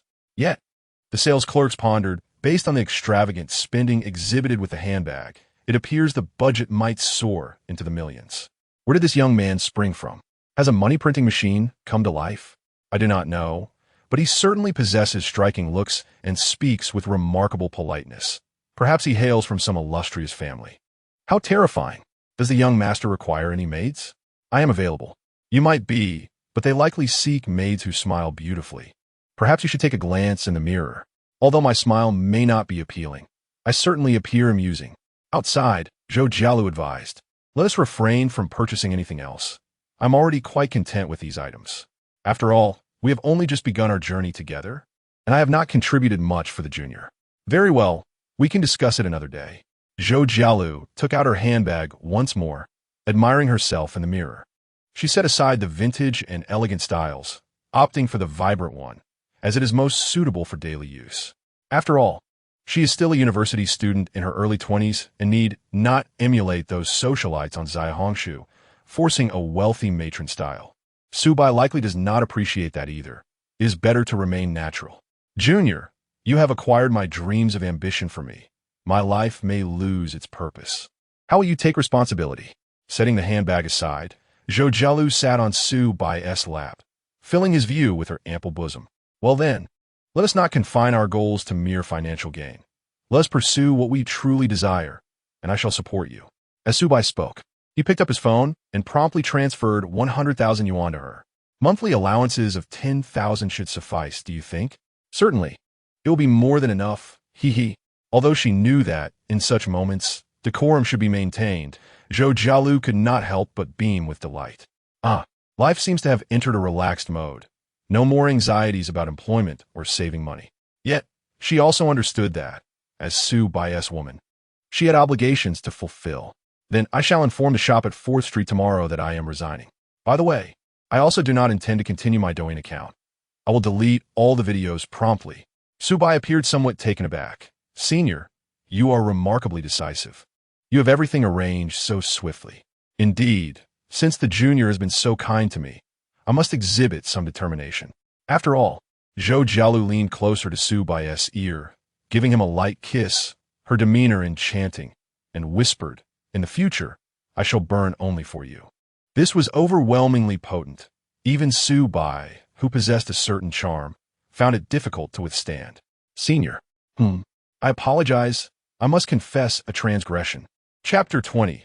Transitioning from online to offline in couples' private rooms. It is somewhat regrettable that I could not win over the senior today.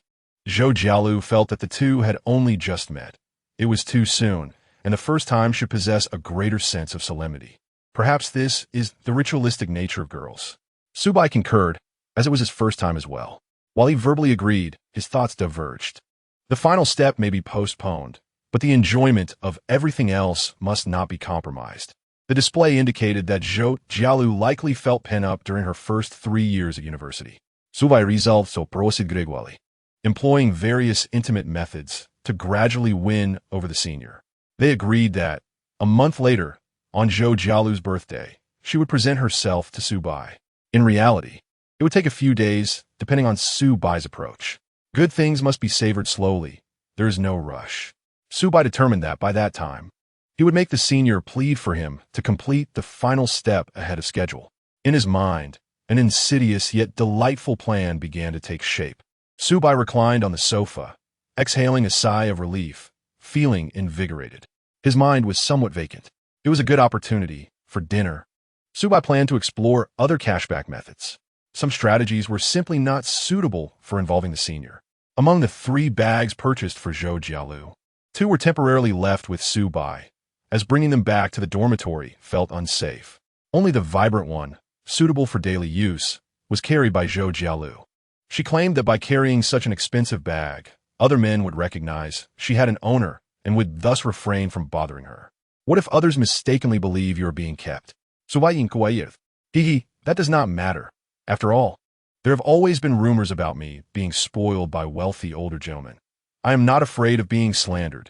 Zhou Jialu rubbed against Subai, radiating happiness, feeling fortunate to be supported by the junior. Reflecting on Zhou Jialu's words, her expression was that of a blissful young woman. Subai felt quite pleased. While Subai contemplated life, the system chimed in. Ding! Zhou Jialu's affection level increased. Current affection level, 90. Detected affection level surpassing 90. Reward, 1 lottery draw opportunity. Total lottery opportunities, 2. No way, my dear. Is this unwavering affection? It remains uncertain whether it is due to Su Bai's generous spending or Zhou Jialu's inherent innocence.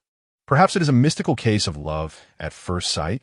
Various factors could be at play, as emotions are inherently complex. Regardless, let us proceed with the lottery. With 2 consecutive lottery opportunities, Su Bai could not help but rub his hands in anticipation. Wait, I should shower first and refresh myself before the draw. Generally speaking, in slightly larger cities, non-chain hotels in the suburbs often have a decent probability of offering bathtubs for use. However, the cleanliness of such bathtubs is often questionable. Hotels of a certain caliber, such as Marriott, ensure that their bathtubs are well maintained. Su Bai indulged in a delightful bath, donning a bathrobe as he paid homage to the god of wealth by the riverside, fully embracing the ritual before clicking to draw. Ding.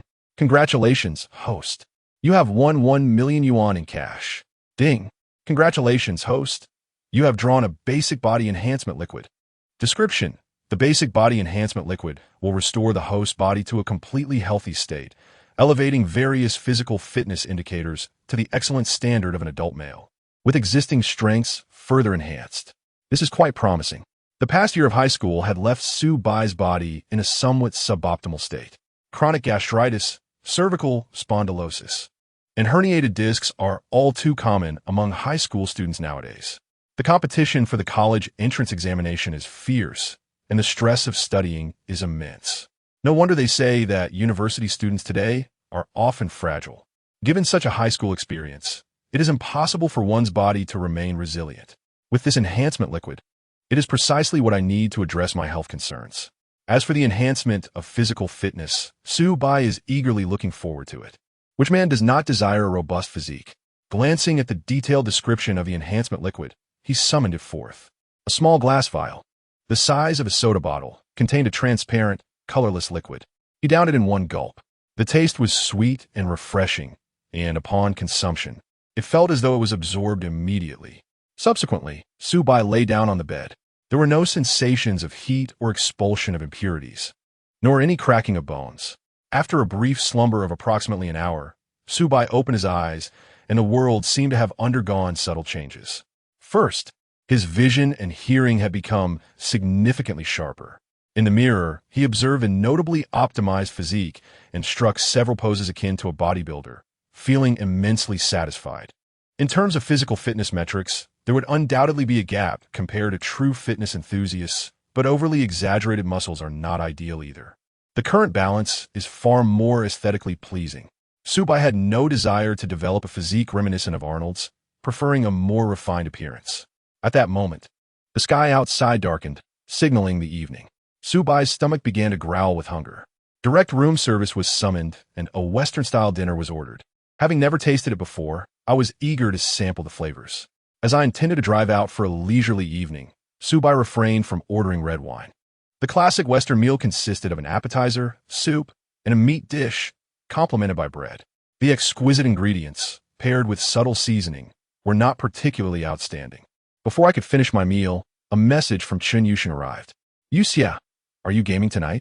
Supida Bai, yes. I will call you when I'm ready. Yuxia, okay. Yuxia, I'll find a place to go out. It's not convenient with my roommates in the dorm. Supida Bai, Dabai, Yuxia, the cat is rolling around. Su Bai contemplated that tonight he planned to stay here. It would be rather strange to use an Apple laptop for gaming. There was an odd sense of incongruity in using a high-end e-ink tablet to read web literature about fast food. Thus, Su Bai searched the map and discovered a nearby internet CAF right beneath the hotel.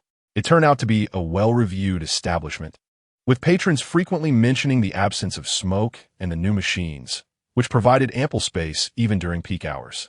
Su Bai surmised that its distance from Jiangda's main campus and high fees deterred students from frequenting the CAF. The nearby residential area was an upscale community, further diminishing the demand for internet CAFs among its residents. Perfect, he thought. He would spend the evening here. He wondered if the CAF had any top-up promotions that might give him a cashback of a few thousand yuan. By now, Su Bai had grown accustomed to the mindset of a lavish spender, always looking for deals. When Chen Yuxing informed him she was ready, Su Bai descended, following the map to the CAF. Upon entering, he spotted a familiar figure at the payment counter. Their eyes met for a brief moment. Su-bai was the first to speak. Wait, are you really here to game? Given the CAF's distance from the school, he had expected not to encounter acquaintances. Chen Yuxing's cheeks flushed slightly as she replied, "What about you? How did you end up here?" "Oh, I'm staying at the hotel upstairs. And thought I'd game here as well." The hotel above appeared luxurious. "I suppose staying there costs quite a bit, doesn't it?" Chen Yuxing remarked, somewhat oblivious to such matters. However, given Su-bai's wealth, it was hardly surprising for him to choose a five-star hotel. Suddenly, an idea struck her, and she brightened. "Since we ran into each other, why not book a couple's room? This CAF has them." Only after speaking did she realize the awkwardness of her suggestion. Lowering her gaze and fidgeting, unable to meet Su-bai's eyes. Chapter 21. Even with such wealth, why engage in traditional romance? A couple's room would indeed be appealing, primarily because it featured two computers side by side, a small room filled with significant intimacy. Once the door was closed, it was just the two of them. Su-bai was aware that some classmates, particularly those with a gaming addiction, often chose CAFS for dates, indulging in sweet gaming sessions together. The bolder ones even saved on hotel fees. This concept evolved into a more sophisticated format, known as esports hotels, naturally with higher costs. Su-bai was not concerned with price, but given Chen Yuxing's introverted nature, an esports hotel might be overwhelming. Nevertheless, after a moment of hesitation, she followed Su-bai into the couple's room. At the front desk, Su-bai directly topped up 5,000 yuan. Taking advantage of a promotion, deposit 5,000 and receive an additional 5,000. He indicated that they could return for gaming sessions using the money from this card. Initially, Chen Yuxing resisted, but Su-bai patiently reasoned, "Since I hired you, I ought to provide suitable working conditions. Spending my money at the CAF is akin to a business covering rent for office space. Perfectly reasonable." Chen Yuxing pondered this and concluded that it made sense. As a pragmatic science student, she valued logic. Having been persuaded by Su-bai's reasoning, she obediently stepped into the couple's room. "Start the game. Set the timer. And let us play. Did you pick up your car this morning?" "Yes." "What did you do in the afternoon?" Chen Yuxing observed Su-bai's expression with curiosity, her cheeks coloring slightly as she added, "Not probing, just making conversation. If you prefer not to share, that's fine. It's nothing. We're friends. Sharing daily life is normal. I went shopping this afternoon and bought some snacks which I brought along. We can eat them while gaming if we get hungry." Su-bai placed the pastries from the Chinese bakery on the table, positioned between their monitors. These trendy snacks were visually appealing. Chen Yuxing audibly swallowed, yet maintained her stoic demeanor. "I'm not hungry." "Oh, I'm logged in. I'm all set too. Let us go." The joyous gaming session commenced. The room service dinner was insufficient, and by 9 o'clock, hunger struck. Su-bai reached for the box of pastries, only to find it empty. "What? When did you eat them?" Su-bai was entirely oblivious to Chen Yuxing's stealthy consumption. When his gaze landed on her, she feigned innocence but then shyly mumbled, "Sorry, I accidentally finished them all." "Why feel embarrassed? You didn't eat dinner before coming here?" "I did." "Then you must have eaten too little." "Yes. Are finances that tight?" "Not that I can't afford food. I've just been busy lately and lost my appetite." "Your pastries were delightful." Chen Yuxing licked her lips, her expression wistful, resembling a famished kitten. Her adorable demeanor sharply contrasted with her cool exterior. Su-bai felt a sudden impulse. "Let us go grab a late-night snack together." Initially, Chen Yuxing intended to decline, knowing that accepting Su-bai's invitation would require him to spend more money. Although he hardly lacked funds, her pride was at stake. Since her mother's illness, she had encountered much of society's harshness, while Su-bai had shown her considerable kindness. Good people should not be taken for granted, and good men should not be treated as mere ATMs. Observing Chen Yuxing's inner conflict, Su-bai offered a solution. He opened WeChat and transferred 400 yuan to her. "Here, SA deal. Accompany me for hot pot. We'll calculate it at 2 hours, the same rate as gaming." "That is not right." "What's wrong with it?" "I want to eat you." "That's not my concern." "All right then." Chen Yuxing agreed. If Su-bai wanted hot pot, it likely wouldn't be too expensive. They descended into the underground parking lot of the building. The sound of unlocking the Mercedes, paired with the flickering headlights, revealed an imposing black silhouette in the dimly lit garage. Luxury vehicles, particularly those with a higher stance, can evoke an inexplicable sense of intimidation for those unaccustomed to them. "Is this the car you picked up this morning?" "Yes. Isn't it beautiful?" Chen Yuxing suddenly had a thought, standing beside the car, and asked, "May I sit in the passenger seat?" "Why not?" Subai chuckled. "I've heard that the passenger seat is reserved for girlfriends or wives and shouldn't be occupied by other girls." "So what? I don't have a girlfriend." As Subai uttered these words, an image of his senior, Zhou Jialu, inexplicably flashed in his mind. Truth be told, he never explicitly referred to her as his girlfriend. Even with such wealth, why engage in traditional romance? Having multiple close female friends was hardly a disadvantage. Chen Yuxing was adorable, joining him for gaming. Zhou Jialu provided an intriguing contrast, accompanying him on shopping trips. You possess long legs, while she has a charming figure. Each occupies a distinct path, remaining unperturbed by one another. How beautiful it is! In matters of romance, Subai is a steadfast reformist. You do not have a girlfriend? Well, that is of no consequence. Chen Yuxing felt relieved as she got into the car. Had Subai been in a relationship, she would certainly maintain her distance. However, since he claimed to be single, it inevitably stirred some unnecessary thoughts within Chen Yuxing. Lost in contemplation, the car soon arrived at the hot pot restaurant. Gazing at the grand entrance of the establishment, Chen Yuxing remarked, "Is this truly a place for hot pot? It does not seem like it. What does it resemble then? More like an expensive and unpalatable Western restaurant." "Ha ha, indeed." Subai chuckled, "But I consulted a friend, and this place is renowned for its delectable offerings. They serve a rather unique sour soup hot pot, a specialty from the southwestern region, which can enhance your appetite." Upon entering, Chen Yuxing immediately caught a whiff of the sour soup hot pot's aroma. Her stomach let out a longing sigh for nourishment, feeling somewhat awkward. Especially since it was her first time in such a high-end dining establishment, she kept her head down, lost in silence. Social anxiety can be like that. It mattered not, as Subai had arranged everything. They ordered an extravagant banquet from the menu. The upscale hot pot trend, primarily inspired by the luxurious hot pot houses of the magical city, had now wafted its way to Jiangsheng, albeit with some variations, such as the sour soup specialty.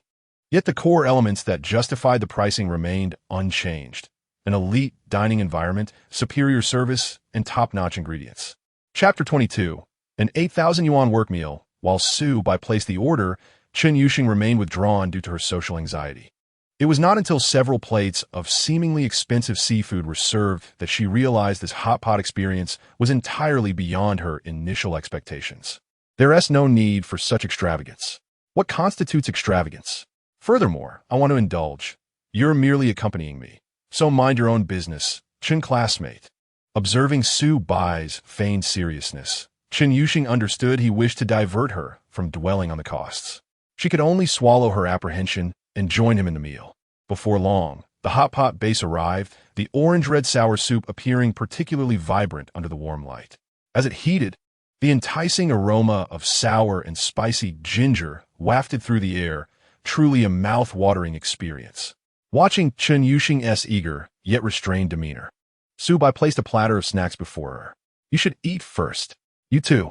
I had this seafood for lunch, so I'm not particularly hungry now. You should enjoy it." "Oh." Chen Yuxing glanced at the elegant blue and white porcelain tableware. The plate was large, yet the serving was modest, with golden fried morsels piled in a small heap. "Is this seafood?" "Indeed, it comprises king crab legs prepared in tempura style." "I thought it was small fried meat." She sampled a piece, her eyes sparkling, her mouth moving incessantly. Subai watched her with a gentle smile until Chen Yuxing became aware of her own lack of decorum and blushed, yet Subai's expression remained warm. "With me, there is no need to pretend to be a lady. Eat as you wish. Only when you're full will you have the energy to keep me company." Thank you." As meat and vegetables were added, Chen Yuxing gradually relaxed, a sense of reckless abandon taking hold, especially since she had already polished off the box of snacks Subai had ordered, revealing her true foodie nature. There was no longer a need for pretense. Furthermore, the unique interests she and Subai shared, which were rarely displayed, made indulging in a hot pot together feel quite acceptable.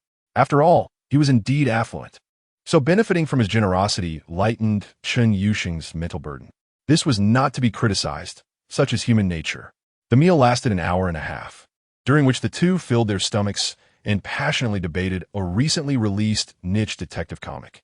As the waiter served the dishes, Upon overhearing the two strikingly attractive individuals discussing crime scenes and hideouts, a look of solemn respect crossed their face, and they discreetly retreated. What a surprise! Initially thinking they were just two wealthy student couples, it turns out they're a top-notch enforcer and a princess from the underworld. My apologies. Without waiting for her consent, he entered the driver's seat and gestured for her to get in. Chen Yuxing bit her lip and acquiesced. At that moment, sitting in the spacious, comfortable, luxurious Mercedes-Benz, alongside the gentle and reassuring Su Bai, she felt an overwhelming sense of safety. There was little struggle. Her thoughts tipped in favor of acceptance. Tomorrow is Friday, right? I have quite a few classes to attend during the day, so I'll probably just play games in the evening, Su Bai remarked. All right, I'll come by in the evening, Chen Yuxing nodded.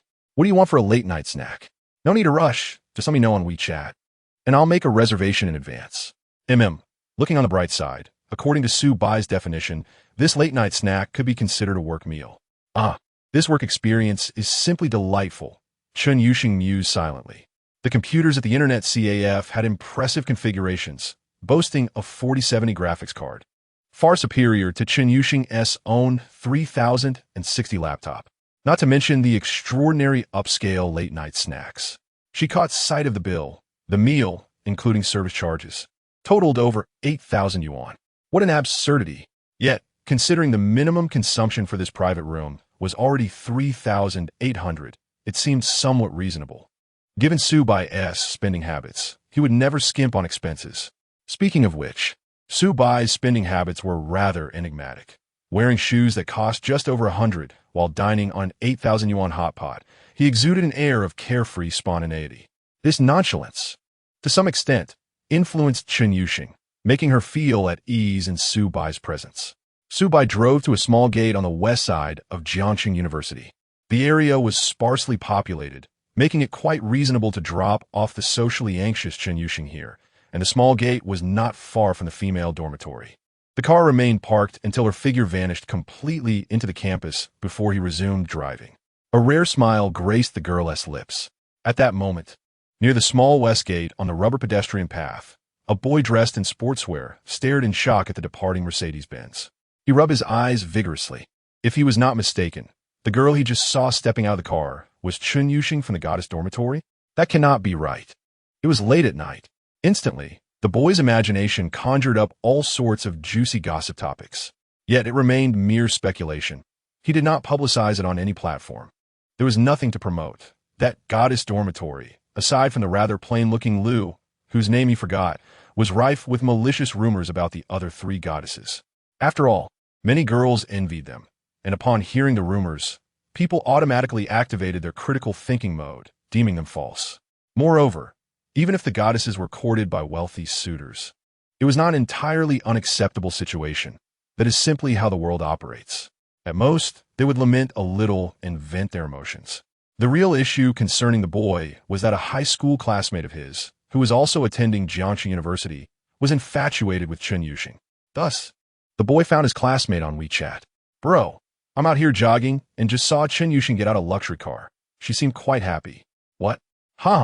Surprise. I installed a plugin on my phone that alerts me with a special sound whenever messages about Chen Yuxing appear. Is this the power of the computer department? Terrifying. The boy was astonished. No, dude, I really didn't mistake her. Did you take a photo? Didn't he have time? Without a picture, you're just spouting nonsense. I'm off to study. Don't you dare slander my goddess. Upon witnessing the scene, the young man exhibited a resigned smile and shook his head, exclaiming, "Ah, the hopeless romantic, truly beyond salvation." Chapter 23. How wealthy is the senior's boyfriend? Senior, over here.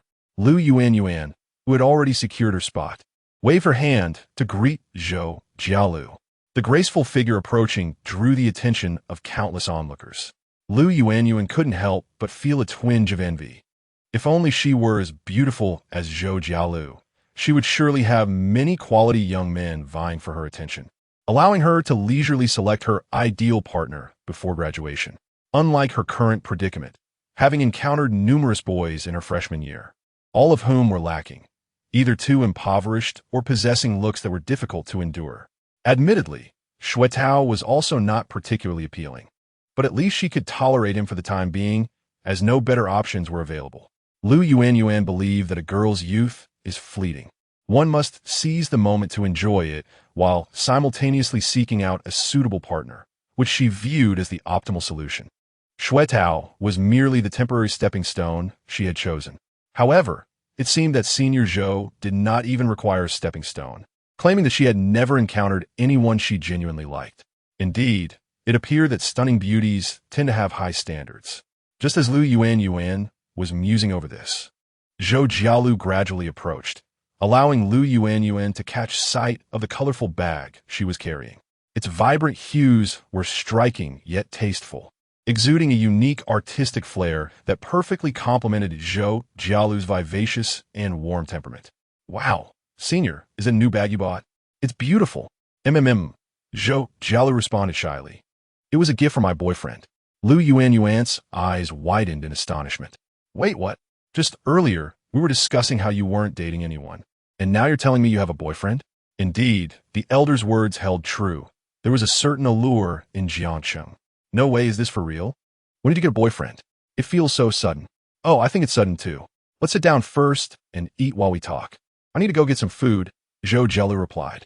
All right, I'm waiting for your updates. Lu Yuanyuan nodded obediently, settling in with a face full of curiosity. To have caught the attention of Senior Zhou and to progress to a romantic relationship so swiftly must indicate that he is an exceptional man. Soon, Zhou Jialu returned with a plate of vegetables, having skipped rice due to a hearty seafood lunch with Su Bai, while she took pride in her curvaceous figure. She was mindful not to gain excess weight. Senior, I must ask, your boyfriend must be quite wealthy, right? Lu Yuanyuan inquired, a question that perfectly aligned with her character. During their late-night chats in the dormitory, she had mentioned several times her desire to find a wealthy boyfriend. To her, economic strength was the core value of a man. As long as he was affluent, she could overlook aspects such as appearance, character, or education. I knew it. That bag must have cost a pretty penny. Let me check online to see where I might have seen it. Lu Yuanyuan busied herself with her phone. Suddenly, she gasped, covering her mouth in shock. Oh my goodness. Senior, that bag must be the super expensive limited edition, which has been discontinued, and its resale price exceeds 150,000 yuan. This is the first time I've seen such an expensive bag in real life. Calm down, you're scaring the students passing by, Zhou Jialu replied, her demeanor nonchalant. Secretly reveling in this moment of pride. He does have a solid financial background. We confirmed our relationship today, and he insisted on buying it for me. I didn't really want it, but he said that carrying this bag would deter other suitors. Oh, that makes sense. Lu Yuanyuan quickly grasped Zhou Jialu's implication.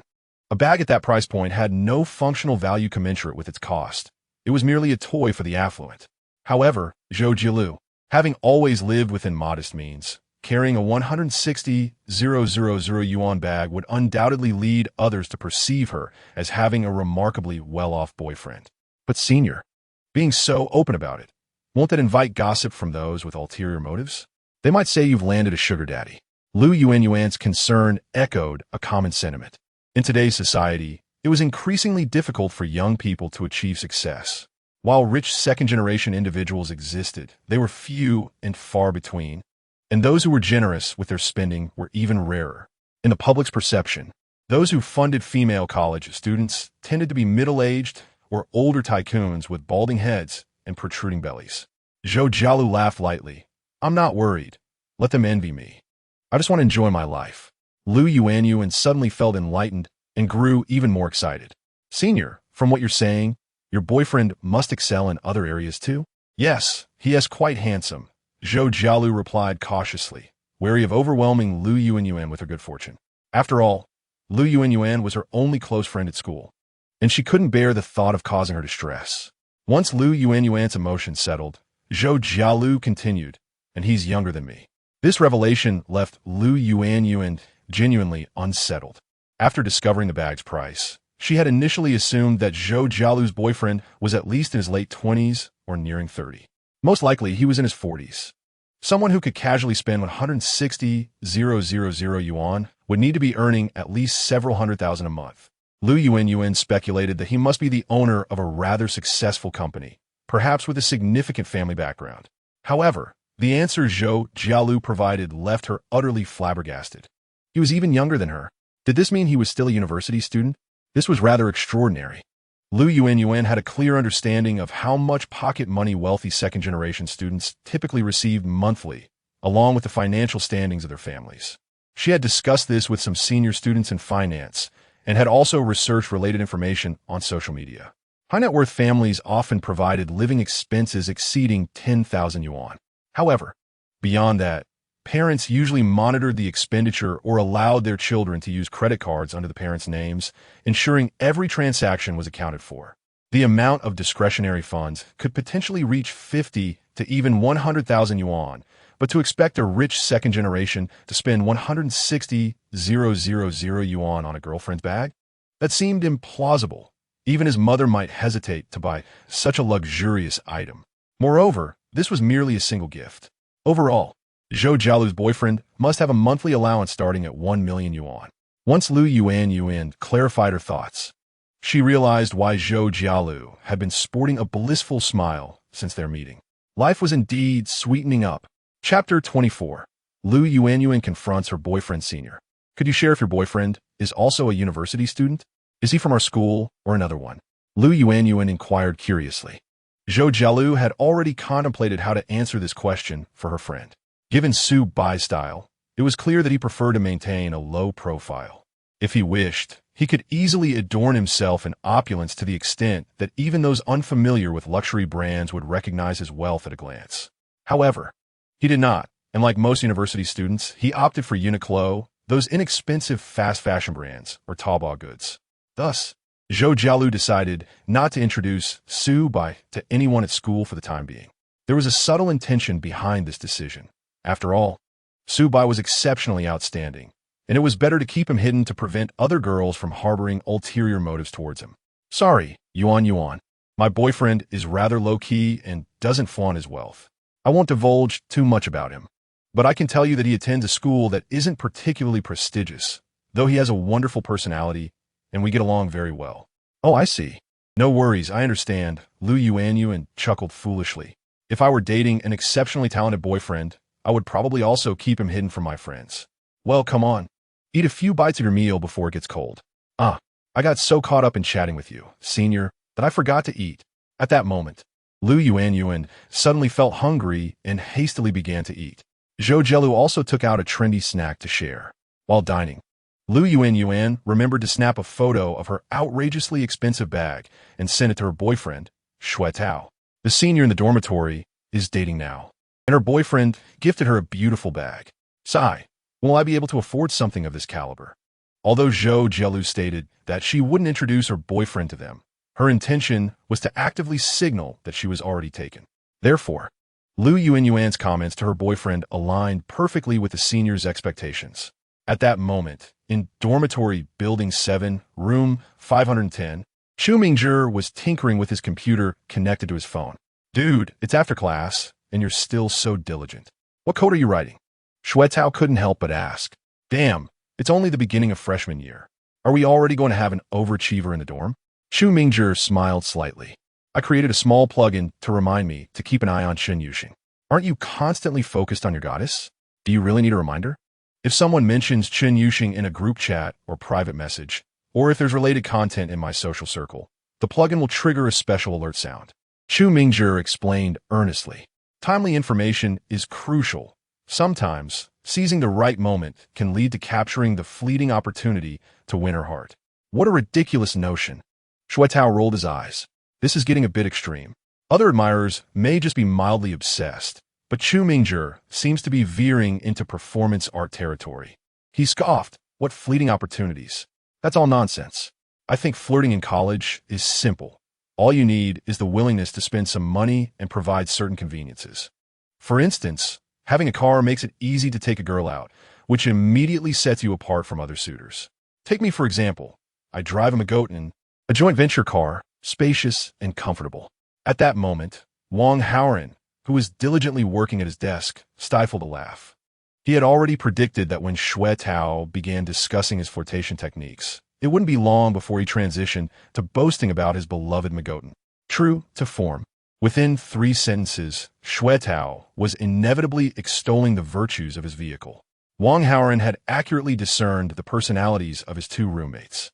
In addition to being a local, Xue Tao's most noticeable trait was his magotin.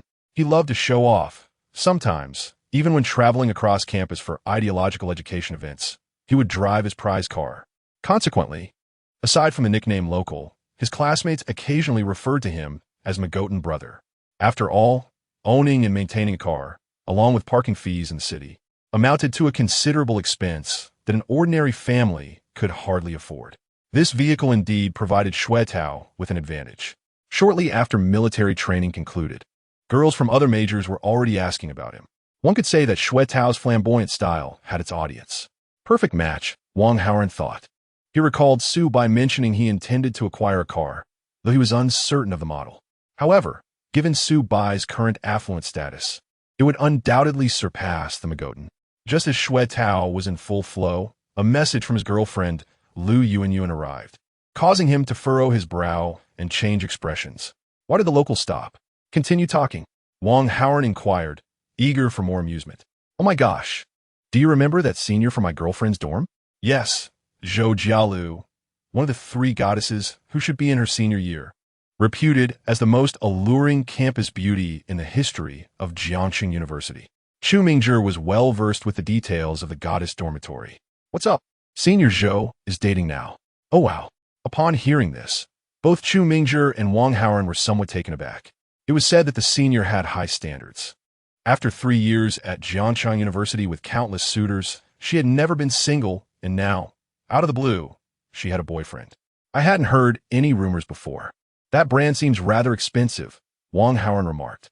Even he, who was entirely unfamiliar with luxury goods, had heard of its renowned reputation. It is indeed costly. The basic models start at several thousand or even tens of thousands, and anything with a unique design easily reaches several tens of thousands, Xue Tao sighed.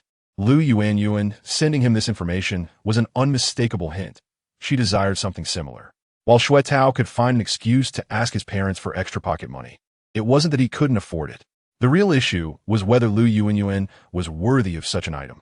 After all, he had already spent quite a bit on taking her out and on their planned Japanese dinner this weekend. Did she really expect a bag too? Xue Tao felt quite displeased, but didn't dare express his anger towards Lu Yuanyuan, as she was a hard-won girlfriend, albeit not as stunning as the three goddess roommates. Yet still a beauty who allowed Xue Tao to hold his head high among classmates. He could only send her a message to placate her. Haha, really? That bag is quite lovely, right? This model is a collaboration with the famous designer Takashi Murakami, featuring.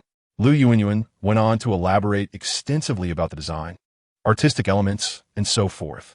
Xue Tao didn't understand a word, and once she finished, he replied, "That's great, but it seems a bit extravagant for a student.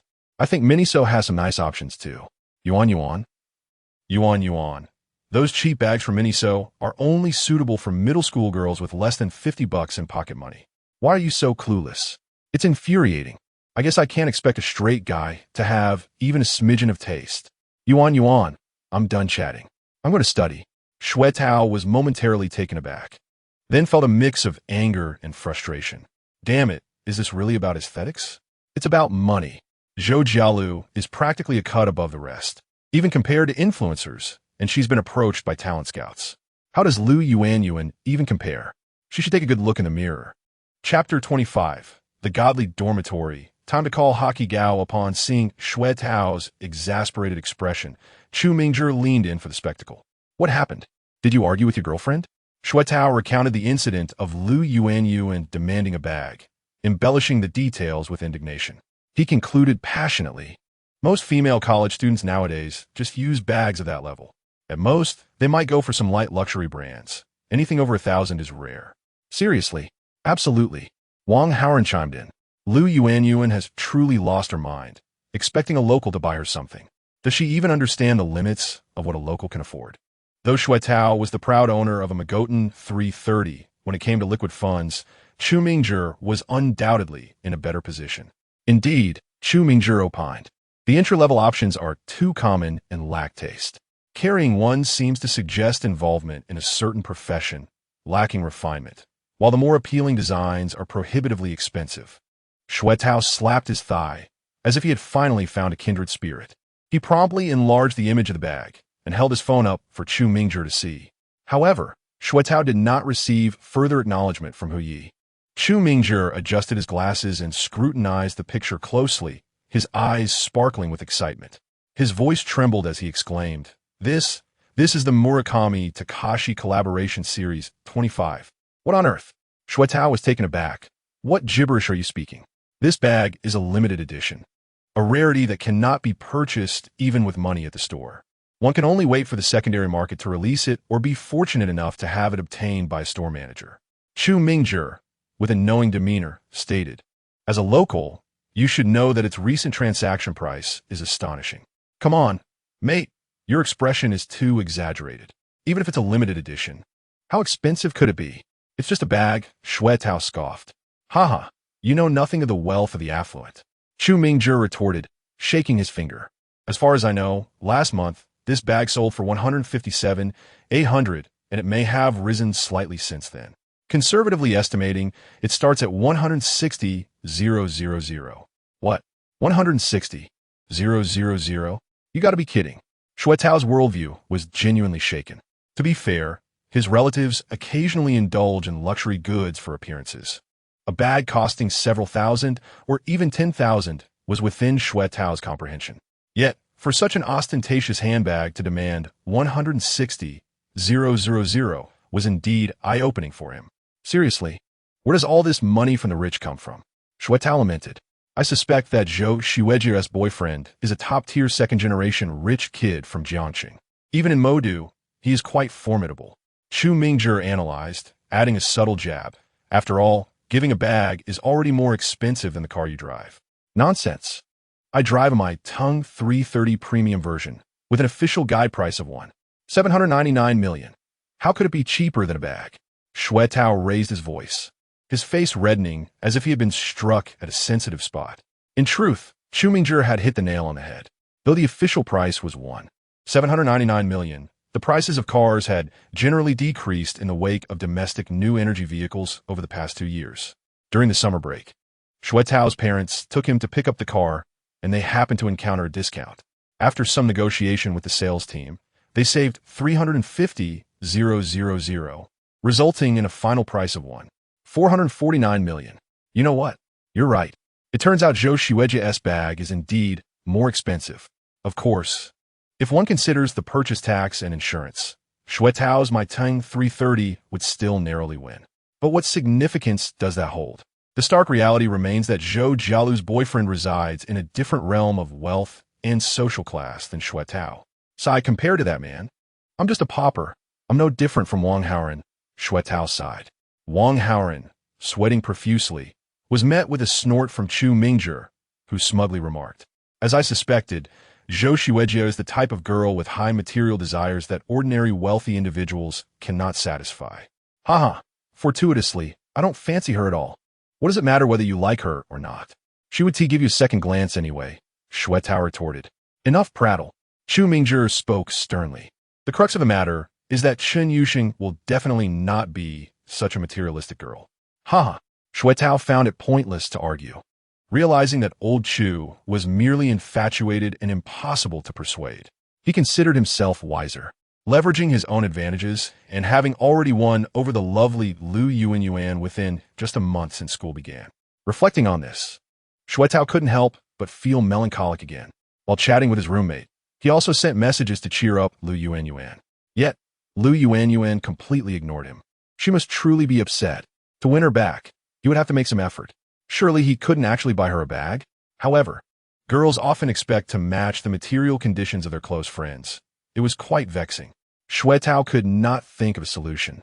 So he opened his computer and played Super Smash Bros. Fortunately, his frustration did not last long, as Chu Mingzhi soon faced an unexpected turn of events. Around 10 o'clock, Chu Mingzhi's phone emitted a distinctive notification sound.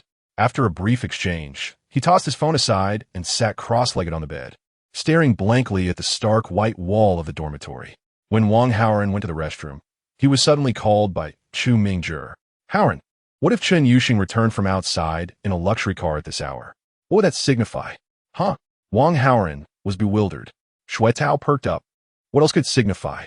She dating someone. just like Zhou Xuejia. No. Chu Mingzhi clutched his head and let out a pained wail. It's not like that. It's not like that. We must analyze the situation specifically. It mainly depends on how luxurious that so-called luxury car actually is. Is there a distinction? Wang Haoren was confused. If it's merely a 34-level entry luxury car, it could just be a ride-hailing service. Xue Tao chuckled. How can you console yourself like that? Hu Yi. Chu Mingzhi retorted coldly. It's not about whether I believe myself. It's about my faith in Chun's noble and proud character.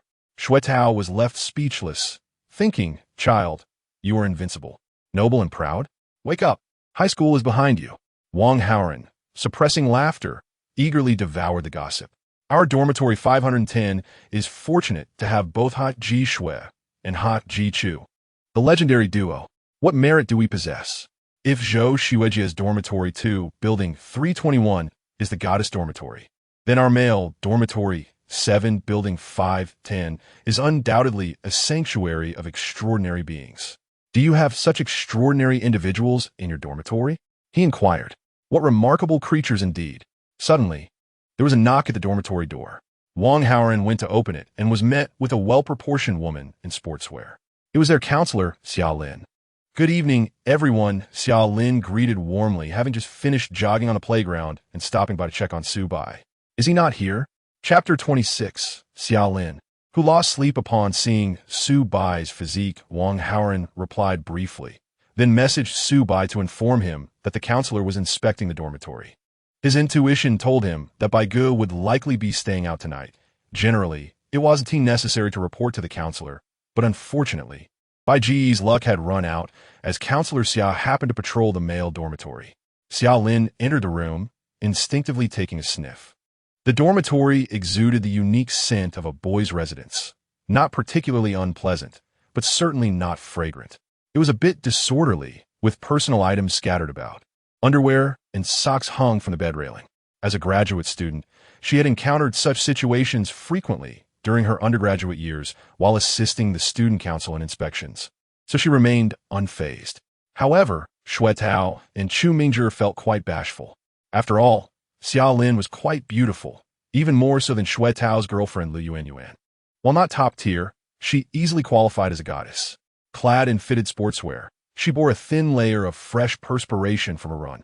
Her deep brown hair was tied back in a high ponytail, revealing her long, fair neck and attractive, slightly pinkish ears.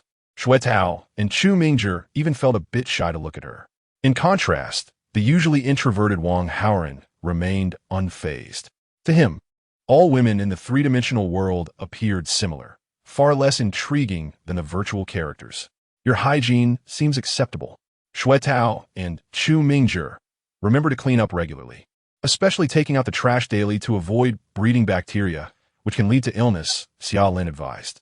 Got it, Counselor Xia. Both individuals felt a tinge of embarrassment upon being seen in their disheveled state by the beautiful counselor, leading to a sense of social mortification. Wang Haoren was commendable, while Su Bai's sleeping area was notably tidy. Xia Dao remarked that it was not true tidiness. Rather, Su Bai simply possessed fewer belongings.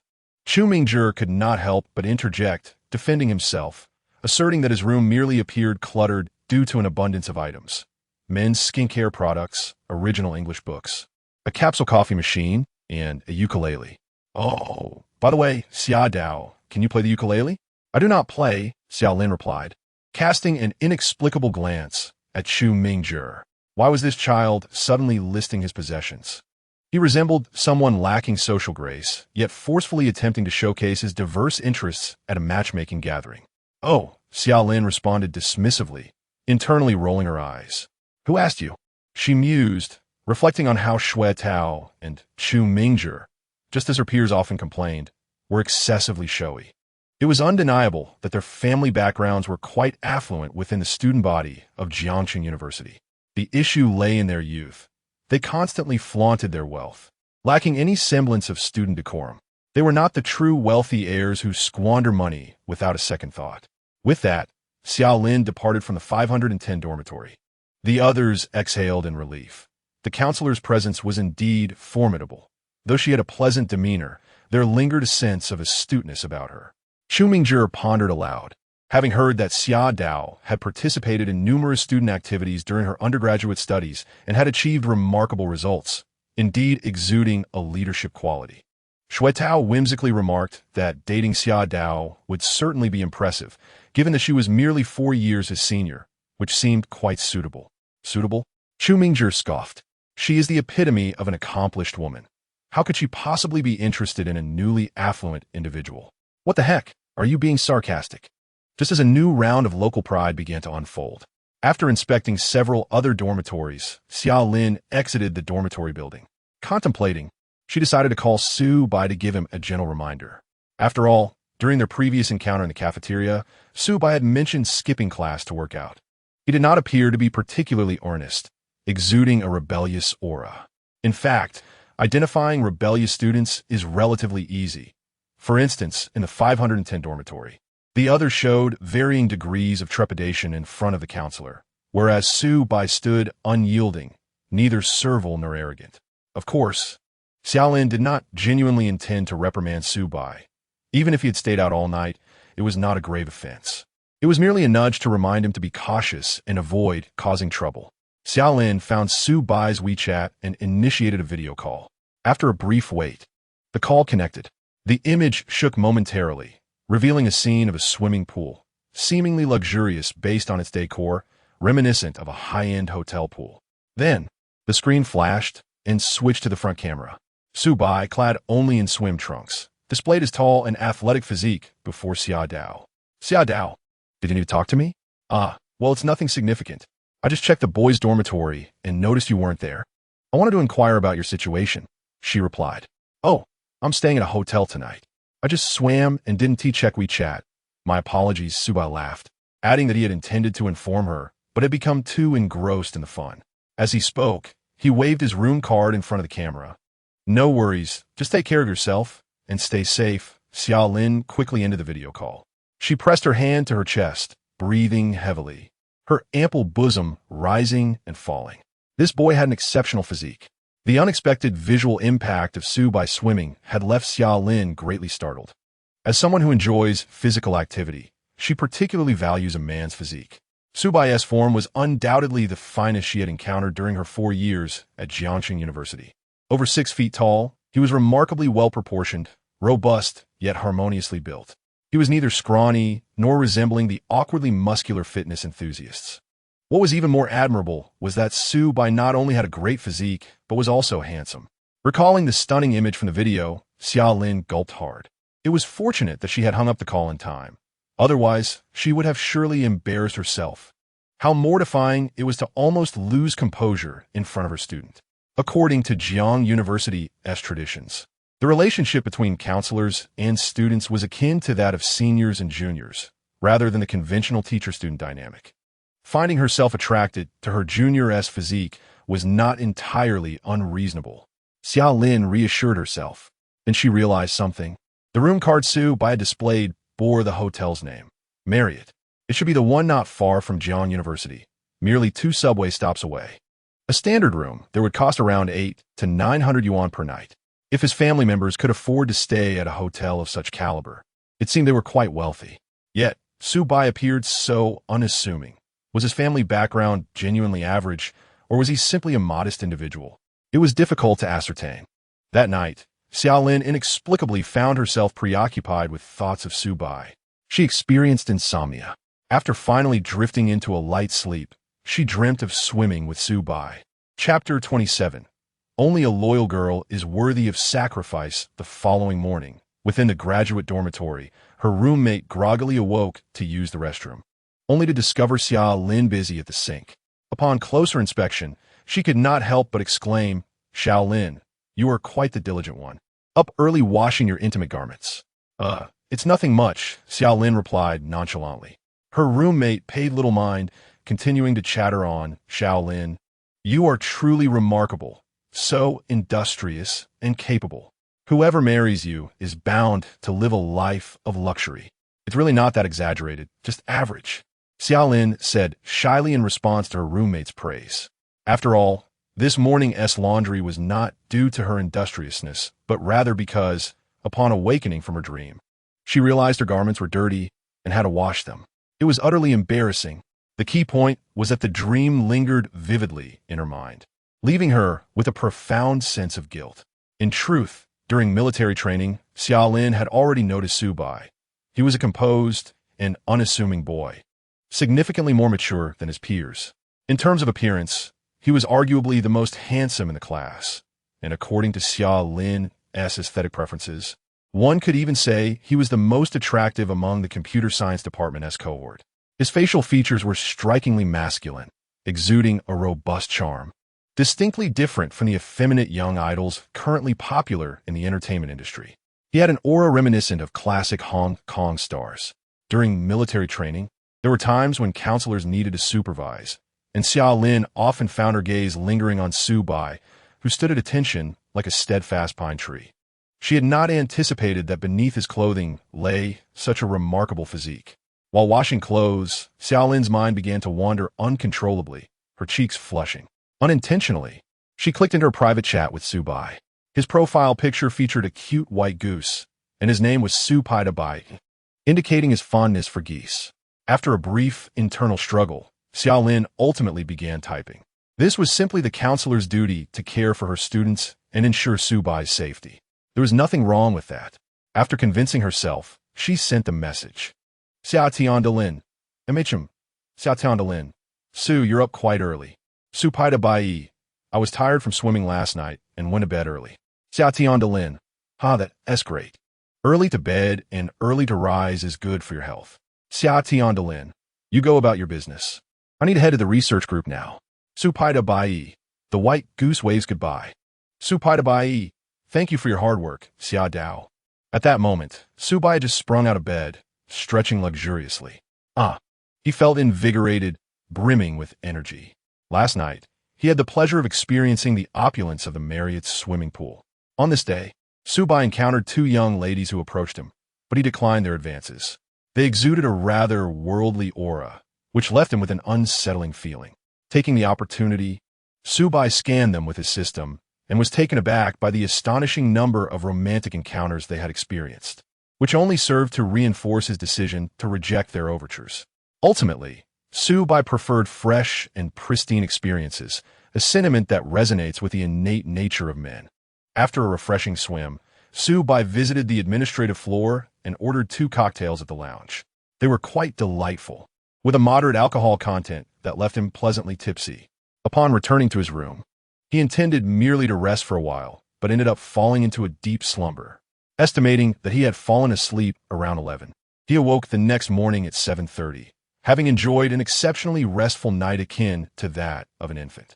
This confirmed that the system had indeed enhanced Su Bai's physical condition through the basic body enhancement liquid. With a standard 8 hours of sleep behind him, he found himself unable to drift back into slumber. This was the ideal state of being Su Bai envisioned for himself. An excess or deficiency in sleep often indicates underlying health issues. Furthermore, the system indicated that the enhancement liquid would amplify Su Bai's inherent strengths. Initially, he was somewhat unclear about what those strengths were, but a glance downwards brought him immediate clarity. Regrettably, at such an early hour, he had no one to assist him, likely because his senior, Xuejia, was still asleep. Thus, Su Bai left a message for Zhou Jialu and proceeded to swim again. After his swim, he enjoyed a sumptuous buffet breakfast. The hotel's breakfast offerings were quite lavish. Online reviews suggested that excessive consumption could lead to monotony. But Su Bai had yet to experience the sensation of dining there for several consecutive days. He planned to savor that experience in the coming days, which was part of the purpose of his week-long stay at the Marriott, to assess the comfort of long-term hotel living. Su Bai, let me come pick you up. When do you think you can finalize things? Lulu, very soon. It's not complicated since the intern resigned, and I informed the manager last night that all the necessary paperwork is prepared. Su Bai, thumbs up for you. Su Bai, Xuejia, your initiative is impressive. Lulu, oh, I just didn't want to keep the junior waiting too long. After all, in a luxury car sales job, once you're in a relationship, it becomes inappropriate to continue. Su Bai, indeed. Lulu, I am quite devoted. My tenderness will belong solely to the junior from now on. Such devotion is rare in this era. Admittedly, Zhou Jialu's loyalty stems primarily from Su Bai's wealth and his willingness to spend on her without hesitation. Yet, many young women who manage to attract affluent partners often remain restless, seeking to use the relationship as a stepping stone to attain even greater social status. Some, while in relationships with wealthy men, may still find themselves dissatisfied and stray into infidelity. It is a misconception that the wealthy are immune to betrayal. Some materialistic women lack any sense of loyalty, finding excuses to justify their unfaithfulness. In contrast, Zhou Jialu, as observed by Su Bai and assessed by the system, is genuinely sincere. Su Bai is only inclined to invest in those who remain loyal and provide emotional value. By 8 o'clock, Su Bai was ready, driving his Mercedes to the dealership he had visited the day before. This time, his intentions and mindset were entirely different. Chapter 28. Buying a car for Xuejia. The frugal and resourceful senior at the dealership, Zhou Jialu, who was about to leave her position, was surrounded by several female colleagues. Taking advantage of the relatively quiet morning, they whispered and gossiped, keenly inquiring about her boyfriend's situation. Each of them wore a look of genuine concern, as many of the saleswomen fantasized about being whisked away by a wealthy man, thus embarking on a life of luxury without the need for work. Those who work in sales often develop such aspirations after frequent interactions with the affluent. Some of these women had entered into innocent campus relationships before graduation, only to find their perspectives shift dramatically under the weight of reality.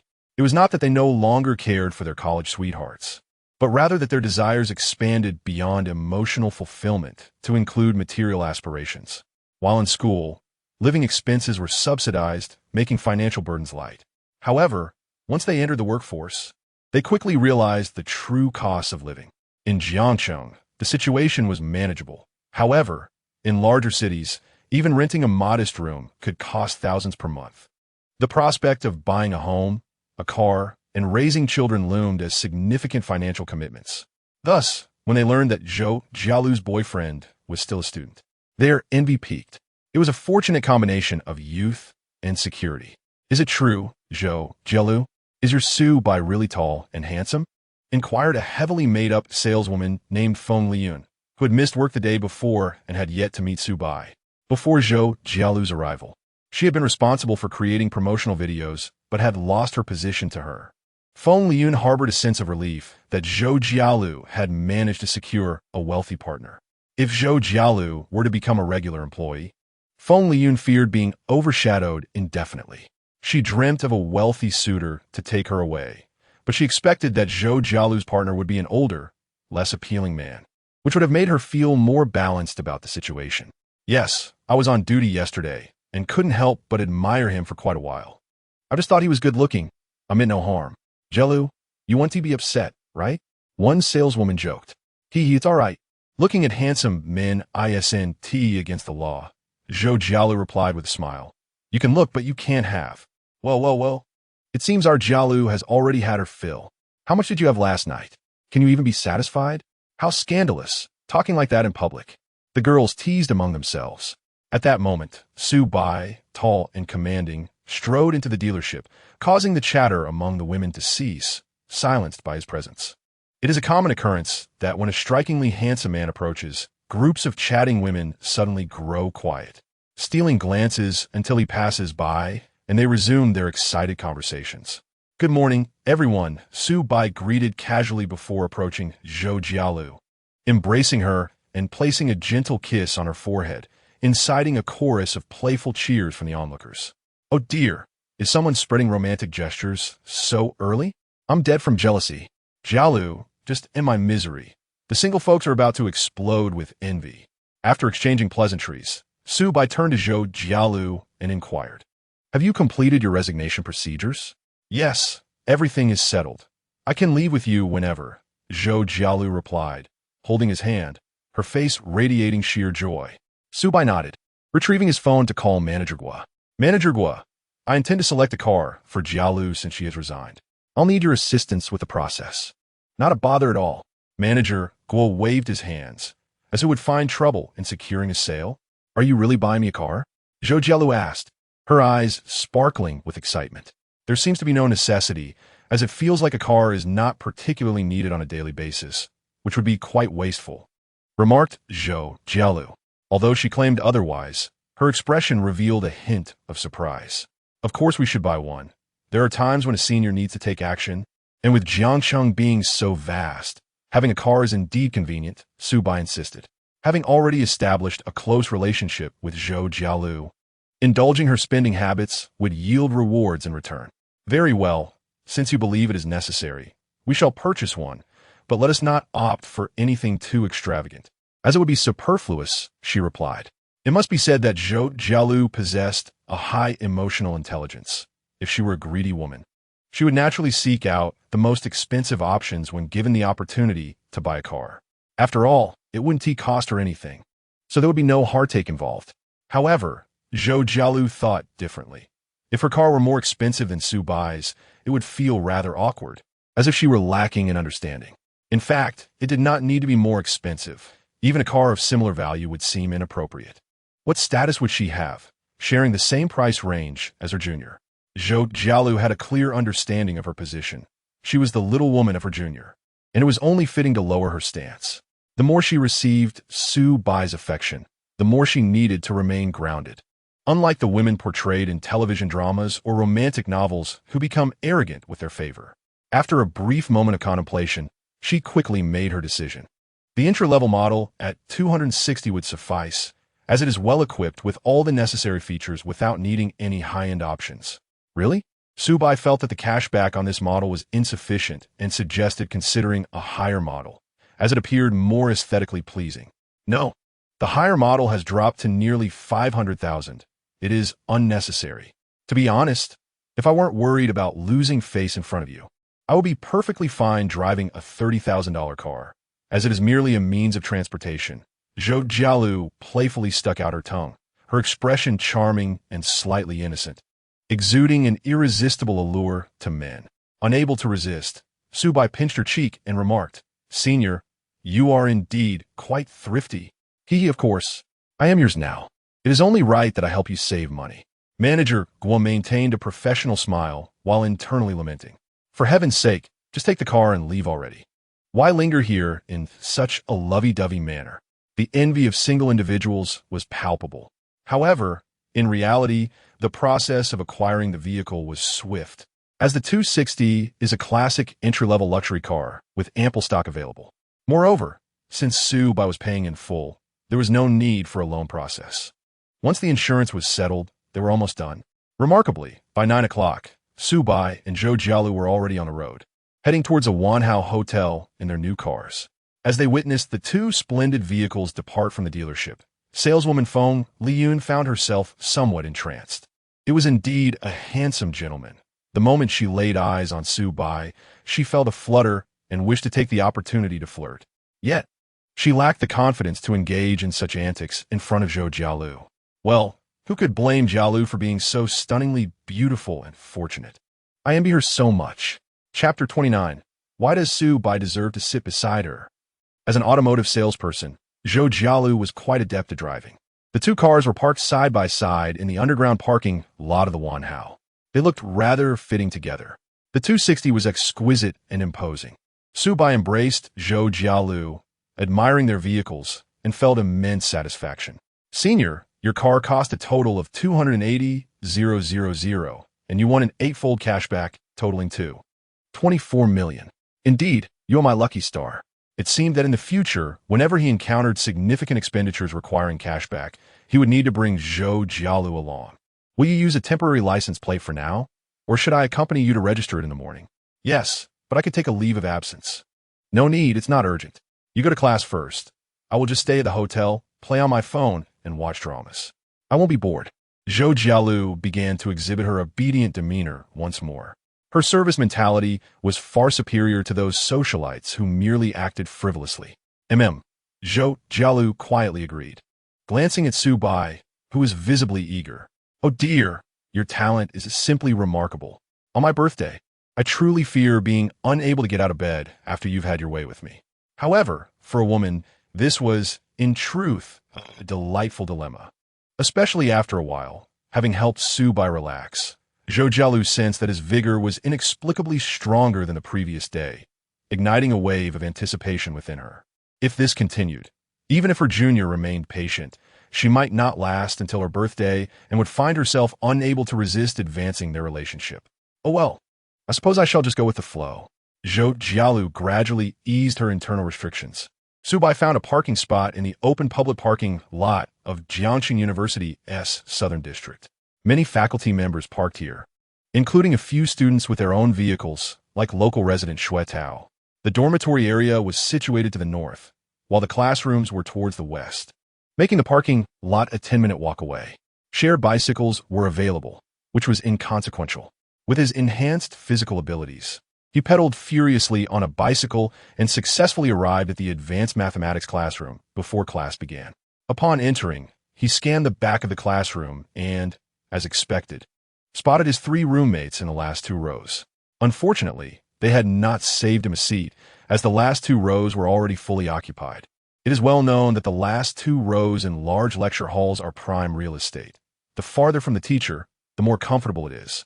Wang Haoren also noticed Subai, gesturing with a classic gesture of a certain basketball star, hands raised in a shrug, signifying helplessness. He even sent a message via WeChat. Wang Haoren, currently enjoying the delightful mushroom of the mountains. Foolish child, when we arrived, only 3 seats were left. You are on your own. Wang Haoren, currently enjoying the delightful mushroom of the mountains. You idiot. Supai de Bai, big white goose gives a middle finger. Subai scanned the entire classroom. It seemed that only the first row had available seats. However, sitting in the first row meant becoming the professor's interactive target, subjected to his scrutiny. Such a fate was to be avoided. Upon closer inspection, he was pleasantly surprised to see Chen Yuxing. In a large tiered lecture hall, the seats were quite close together. To Chen Yuxing's right was a wall, and to her left was an empty seat, standing out in contrast to the surrounding crowdedness. Subai could somewhat comprehend the reason behind this phenomenon. The imposing aura of the aloof, beautiful academic goddess was quite intimidating. This advanced mathematics class was primarily attended by freshmen who were generally still in the shy phase after transitioning from high school. It was entirely understandable that they would hesitate to sit beside Chen Yuxing, especially since she had no female friends. At that moment, Chen Yuxing also spotted Subai, her lips curling into a smile of delight, only to quickly revert to a serious expression, cautious not to appear too obvious.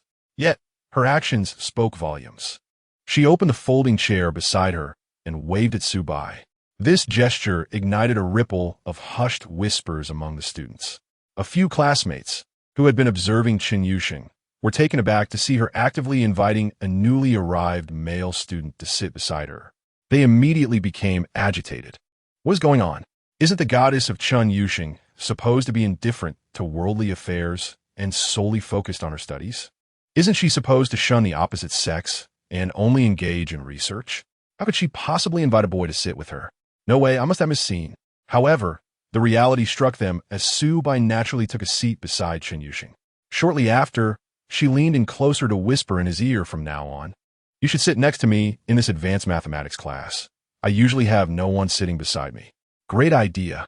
Subai found this arrangement quite agreeable, as it meant he no longer had to worry about securing a good spot.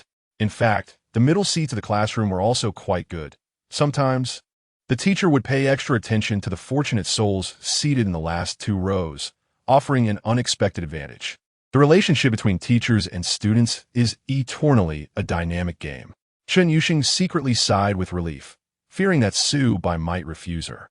Yet, she cherished the moments spent with him, finding an unparalleled comfort in their companionship.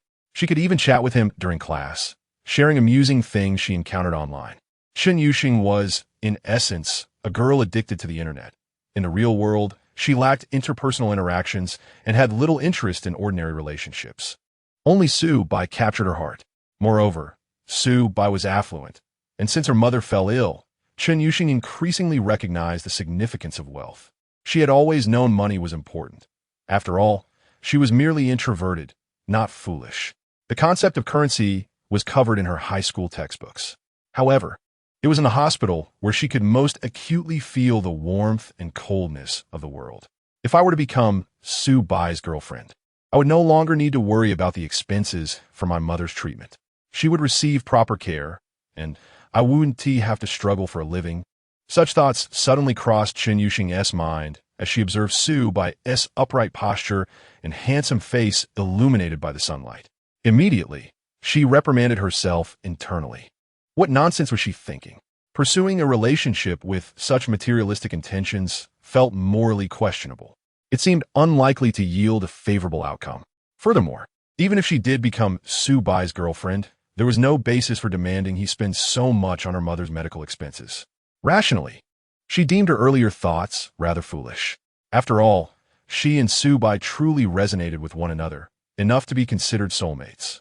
Being in a relationship with him felt like genuine love, and there appeared to be no problem with that. The thoughts of a young girl became entangled. It must be said that the counselor was quite diligent and responsible, with a management style that balanced strictness and leniency, which was indeed a rarity. Encountering a reliable counselor was undoubtedly a significant advantage for university life. At the back of the classroom, Chu Mingjie stared with his vacant eyes, fixated on Su Bai and Chen Yuxing, looking utterly despondent. In disbelief, he exclaimed, "This cannot be right. Why would Chen Yuxing allow Su Bai to sit beside her?" In response to Chu Mingjie's shock, Wang Haoren remained unconcerned, saying, "So what? Baigu isn't a plague. What is strange about Chen Yuxing sitting next to him? Keep it down. Don't act foolishly here," Shui Tao retorted, feeling embarrassed and disgruntled. "If you're not ashamed, we certainly are." Shui Tao, though somewhat amused, found little joy in the situation.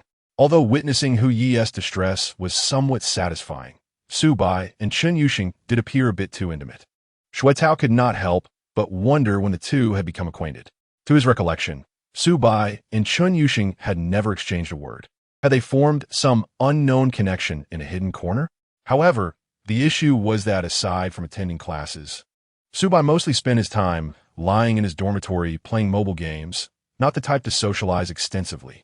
It was rumored that Chen Yuxing was similar, mainly moving between her dormitory, classrooms, and laboratories. So, how had their whispered conversations developed? To be honest, Shui Tao felt genuinely envious. A girl as beautiful and exceptional as Chen Yuxing, the only child of a local demolition family in Jiangcheng, was the prime choice for partners. Unfortunately, Chen Yuxing was too outstanding, leaving Shui Tao feeling he could not even dare to hope. There had been no indication that Chen Yuxing had a close relationship with that boy. Yet, unexpectedly, it was Su Bai who seemed to be progressing the fastest. This was truly difficult to accept. Shui Tao acknowledged that while Su Bai was indeed handsome, there were no shortage of attractive suitors for Chen Yuxing. Moreover, Su Bai's financial situation was rather poor. Harshly speaking, he might even qualify for welfare benefits. Shui Tao himself received a monthly allowance of over 10,000 yuan and had already purchased a Passat as a freshman, along with owning 4 properties in the area. What was the problem? Although Shui Tao loved to show off, he was not entirely foolish, as one could not gain admission to Jiangxing University without some intellect. After pondering for a while, he suddenly had a revelation.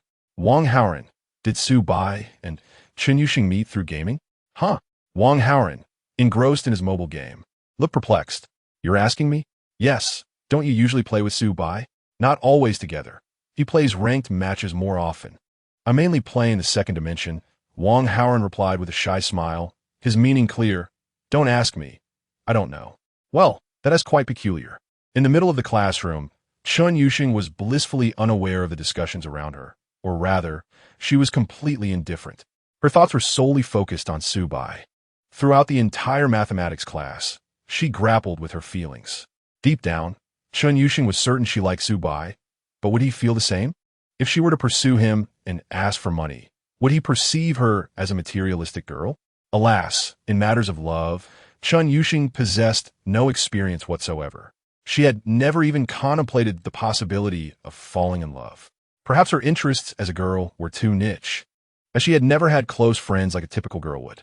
Most boys approached her with impure intentions, and she had always been stern in her refusals, gradually cultivating an aloof persona. It was only that day in the CAF, when she spoke freely with Su Bai, that she was pleasantly surprised to discover there existed a soul so similar to her own. What they called love at first sight could not be more apart. Yet, from a realistic perspective, Did Chen Yuxing truly deserve to be in a relationship with Su Bai? Her father had abandoned the family, and her mother was gravely ill. Her family was in tatters. Sheng Sheng, are you free this afternoon? I'll send you a request for gaming companionship. Su Bai's voice interrupted Chen Yuxing's thoughts. She paused momentarily, her expression shifting suddenly. What did you just call me? Oh, I thought Xing sounds nicer. If you don't like it, there's nothing I dislike. You can call me whatever you want. Is it really okay? Of course. After all, we aren't strangers anymore, right? I believe we are on the level of soulmates. Chen Yuxing found that definition too ambiguous, yet she lacked the energy to refute it. Thus, she accepted it. What kind of gaming companionship? Help me buy a computer. We discussed it before. You said you thoroughly explored the computer market near the south gate of the school, ensuring you get ripped off and can manage better prices than online retailers. Okay, and help me assemble a gaming computer. The budget is just to ensure it's more cost-effective than Baijiaji. Recalling this, Chen Yuxing remembered that she had initially spoken to Su Bai about his desire to purchase a gaming computer, which had sparked their first conversation. In other words, it was her initial attempt to engage him. How surprising. If we exclude online gaming companionship, their acquaintance had begun with Chen Yuxing making the first move. Just thinking about it felt rather bizarre, considering she was socially anxious. Perhaps this was what they called destiny. All right, no problem, Chen Yuxing readily agreed. The payment will be calculated as per gaming companionship, 200 per hour. Since their conversation was a private secret, not meant for others to know, Chen Yuxing felt a bit shy and moved closer to Su Bai, their faces nearly touching. Cough, cough. The teacher at the podium could no longer tolerate the distraction. You two lovebirds by the window, pay attention to the class. No whispering. Curious glances from their classmates turned toward them. Chen Yuxing's face flushed with embarrassment, and she lowered her head to play with her fingers, remaining silent. From her neck to her ears, a deep crimson hue spread, exquisite in its beauty. As for Su Bai, he grinned and apologized. Yes, teacher, I understand my mistake, displaying a carefree demeanor. To articulate it more elegantly, one might say that his disposition is sunny, yet on a less flattering note, one could describe him as rather simple-minded. Perhaps it is precisely his lack of shame that enabled him to win the affections of CHNYSH. Numerous classmates have harbored similar sentiments. In this very scene, labeling them as a couple feels entirely natural, a pairing of talent and beauty. Furthermore, after being called out by the teacher, CHNYSH did not distance herself from SBI. Rather, once the commotion subsided, the two resumed their intimate whispers. At the back of the classroom, CHMNGZH suddenly struggled to his feet, clutching his chest and staggering towards the exit. What is wrong with you, brother? WH or N inquired. Just stepping out for some fresh air. Huh, my heart hurts. I can't catch my breath, he replied. In Chapter 31, CHNYSH's favorability rating surpasses 80, and SBI conceives a bold idea to prevent any unfortunate incidents. WH or N gallantly accompanies CHMNGZH to the infirmary. Clearly, he is affected by the close interaction between SBI and CHNYSH. If left unchecked, it could lead to a crisis. The young man is physically unharmed, just a bit weak in the stomach and spleen. He needs to avoid staying up late. At the campus clinic, the doctor added, and reduce your intake of snacks. CHMNGZH requested, for safety's sake, let us run some blood tests. If you still feel unwell, I'll prescribe some moxibustion therapy. Otherwise, you're free to go. WH or N, baffled, asked, Doctor, are you practicing traditional Chinese medicine or Western medicine? It hardly matters. In any case, HY is not in serious trouble, which is fortunate. Sitting on a bench outside the emergency room, CHMNGZH stared blankly ahead. Suddenly he muttered, Why should this be? Why is CHNYSH so affectionate towards SBI? Well, who can truly predict matters of the heart? Don't overthink it. WH or N consoled, though his thoughts diverged greatly. He understood SBI's hidden strengths. Wealthy, amiable, and handsome, clearly. He is quite suited to CHNYSH. At the south gate of GNGCH University, the computer market, once bustling, now lay in a state of decline. In an age dominated by social media, Everyone is aware of the unscrupulous merchants who exploit the unwary. Half of the newcomers are ensnared, while familiar faces often come out unscathed. Claims of military-grade motherboards and server-grade memory are mere fabrications, masking a collection of electronic refuse cobbled together to resemble high-end machines, deceiving the uninitiated. A computer that costs 600 yuan is sold for 5,600, netting a staggering profit. Nowadays, anyone who regularly watches educational videos typically avoids being overcharged at the computer market. Yet, CHNYSH Ing is an exception. She possesses an intimate understanding of software and hardware principles as well as market prices, having previously assisted Professor Liu with procurement. Thus, she manages to acquire bargains at the computer market, effectively bypassing various intermediaries and achieving prices even lower than those found online. It is no wonder that Professor Liu frequently praises this remarkable freshman. Indeed, her capabilities are impressive. She can code, handle procurement, and possesses a straightforward character devoid of greed. SBI even suspects that Professor Liu may be exploiting her labor. Consequently, SBI need not exert himself mentally. He simply follows CHNYSH Ing, enjoying her adept bargaining skills. Undoubtedly, CHN Su B is somewhat socially anxious. However, when it comes to her beloved field of expertise, she exhibits a decisive and assertive demeanor. Occasionally, she turns to SBI to inquire about his needs, then negotiates with the vendors accordingly. Before long, they assembled an entire configuration and gathered the components at a shop that has long partnered with Professor Liu's laboratory for on-site assembly and debugging. Hey, CHN, this computer doesn't look like it's meant for the lab, with all those LED lights. Professor Liu might think you're gaming in there, remarked the kindly shop owner, munching on sunflower seeds. It is for gaming, specifically for him, CHNYSH Ing replied, glancing at SBI, her eyes sparkling with affection, a sentiment that did not escape the notice of the shop owner. She said nothing further, merely smiled while appraising SBI. Not bad at all. This young man is quite dapper. If he can afford a computer worth tens of thousands, his family must be well off. Oblivious to the shop owner's scrutiny, SBI was focused on CHNYSH Ing assembling the machine. She was remarkably skilled, far surpassing his own abilities. Despite her claims of lacking practical skills, it was evident that she was merely being modest. Or perhaps her other talents were simply of a higher caliber, and her so-called inadequacies were relative. Why do you keep staring at me? SBI asked. Watching you assemble the computer is quite entertaining. To be honest, I never imagined I would assemble a computer with a girl before meeting you. ISNT that cool? Enough chatter. Come help me out.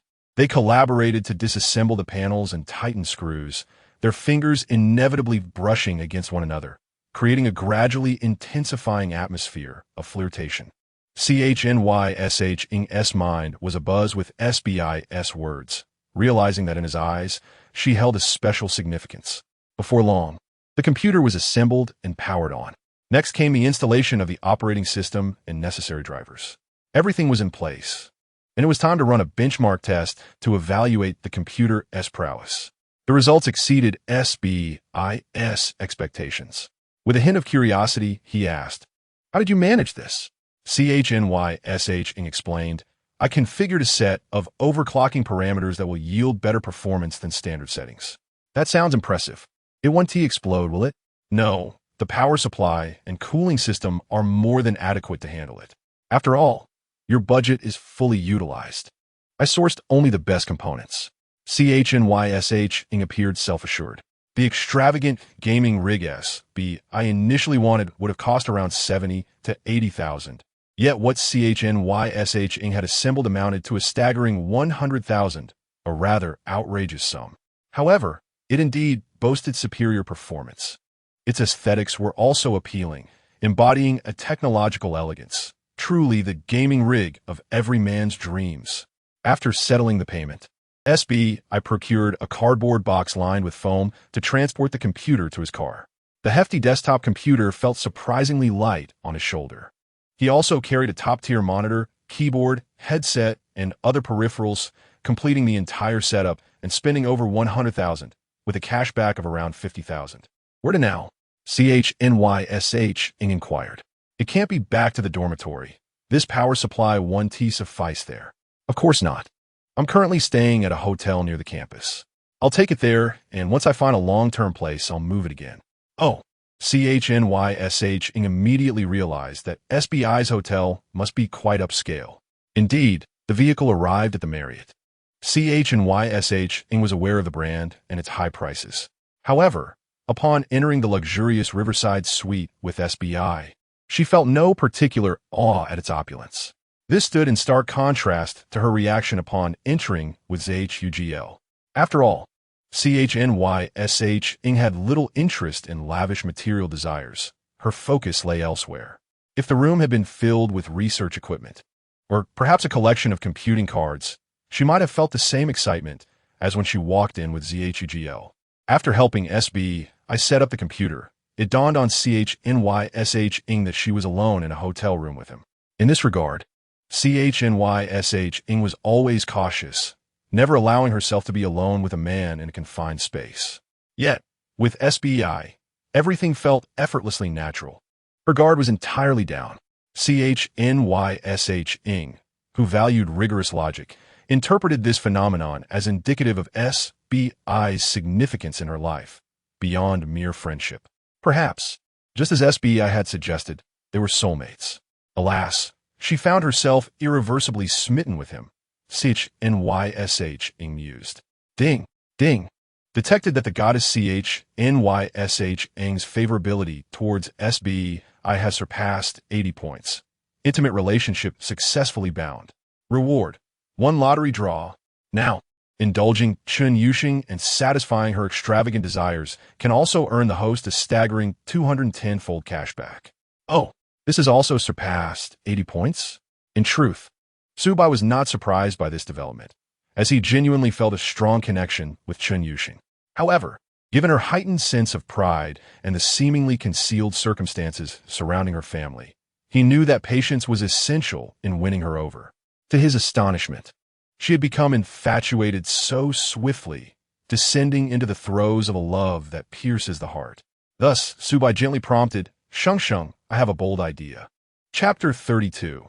The young girl's shyness surpasses 1,000 words. What do you intend to do?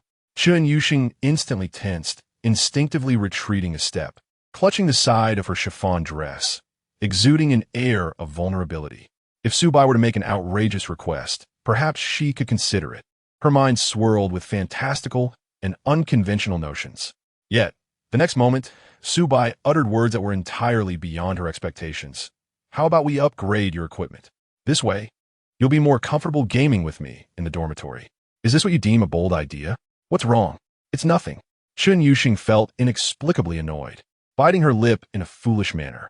She was frustrated with herself for thinking inappropriately. After all, Subai was undeniably serious. So what do you think?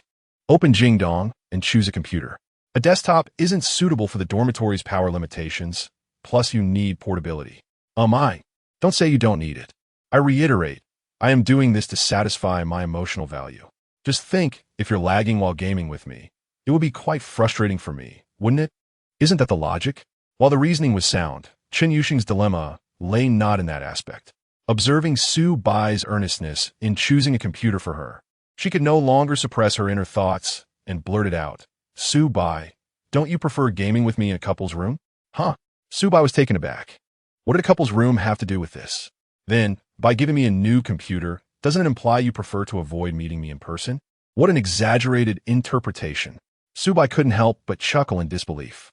You don't have the time to accompany me every day. This way, you can have a good setup whenever you want. Your current computer has quality control issues, and the after-sales service won't replace it. You even mentioned it occasionally lags, right? Wait, Sheng, are you implying that you actually prefer gaming in a couple's room with me? A knowing smile crept across Subai's lips. The sight made Chun Yuxing feel uneasy, prompting her to hastily declare, I have something to attend to. I must take my leave. And she fled the Jiangjing suite in embarrassment. Oh my, how delightful. Chun Shuaba's shy demeanor surpasses all words. This phrase resonated deeply with Subai, who understood it profoundly through his interactions with Chun Yuxing. It had not been long since her departure. Some instructors scrutinized students who were repeating courses, making attendance unavoidable. Subai cleverly utilized this time gap to prevent any encounter between Chen Yuxing and Zhou Jialu. Indeed, it appeared skillfully executed, yet it was merely a stroke of luck.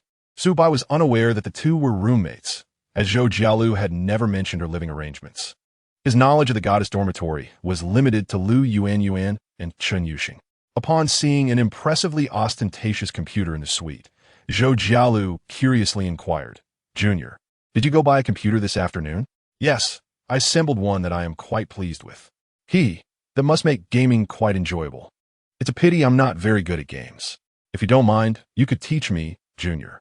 Upon encountering Su Bai, Zhou Jialu clung to him like a parasitic organism. She seemed to relish teasing him, deriving pleasure from his inability to contain himself due to her charm. Su Bai keenly sensed this. It appeared that the senior had always been this way, yearning for her allure to be acknowledged, yet deep down, she was a conservative woman who valued her self-respect. Thus, it was said that she was burning. However, her pursuit of validation was now firmly directed solely at Su Bai, a sentiment that was unmistakably blissful. Consequently, Su Bai enjoyed another round of the senior's attention. Reclining on the sofa with a refreshing beverage he had retrieved from the hotel refrigerator, Zhou Jialu examined the Evian water in a glass bottle, an item frequently featured in artistic works showcasing opulent lifestyles. A 330-milliliter gift pack, priced at 200 yuan per bottle. While the taste was indeed pleasant, whether it was worth the price was debatable.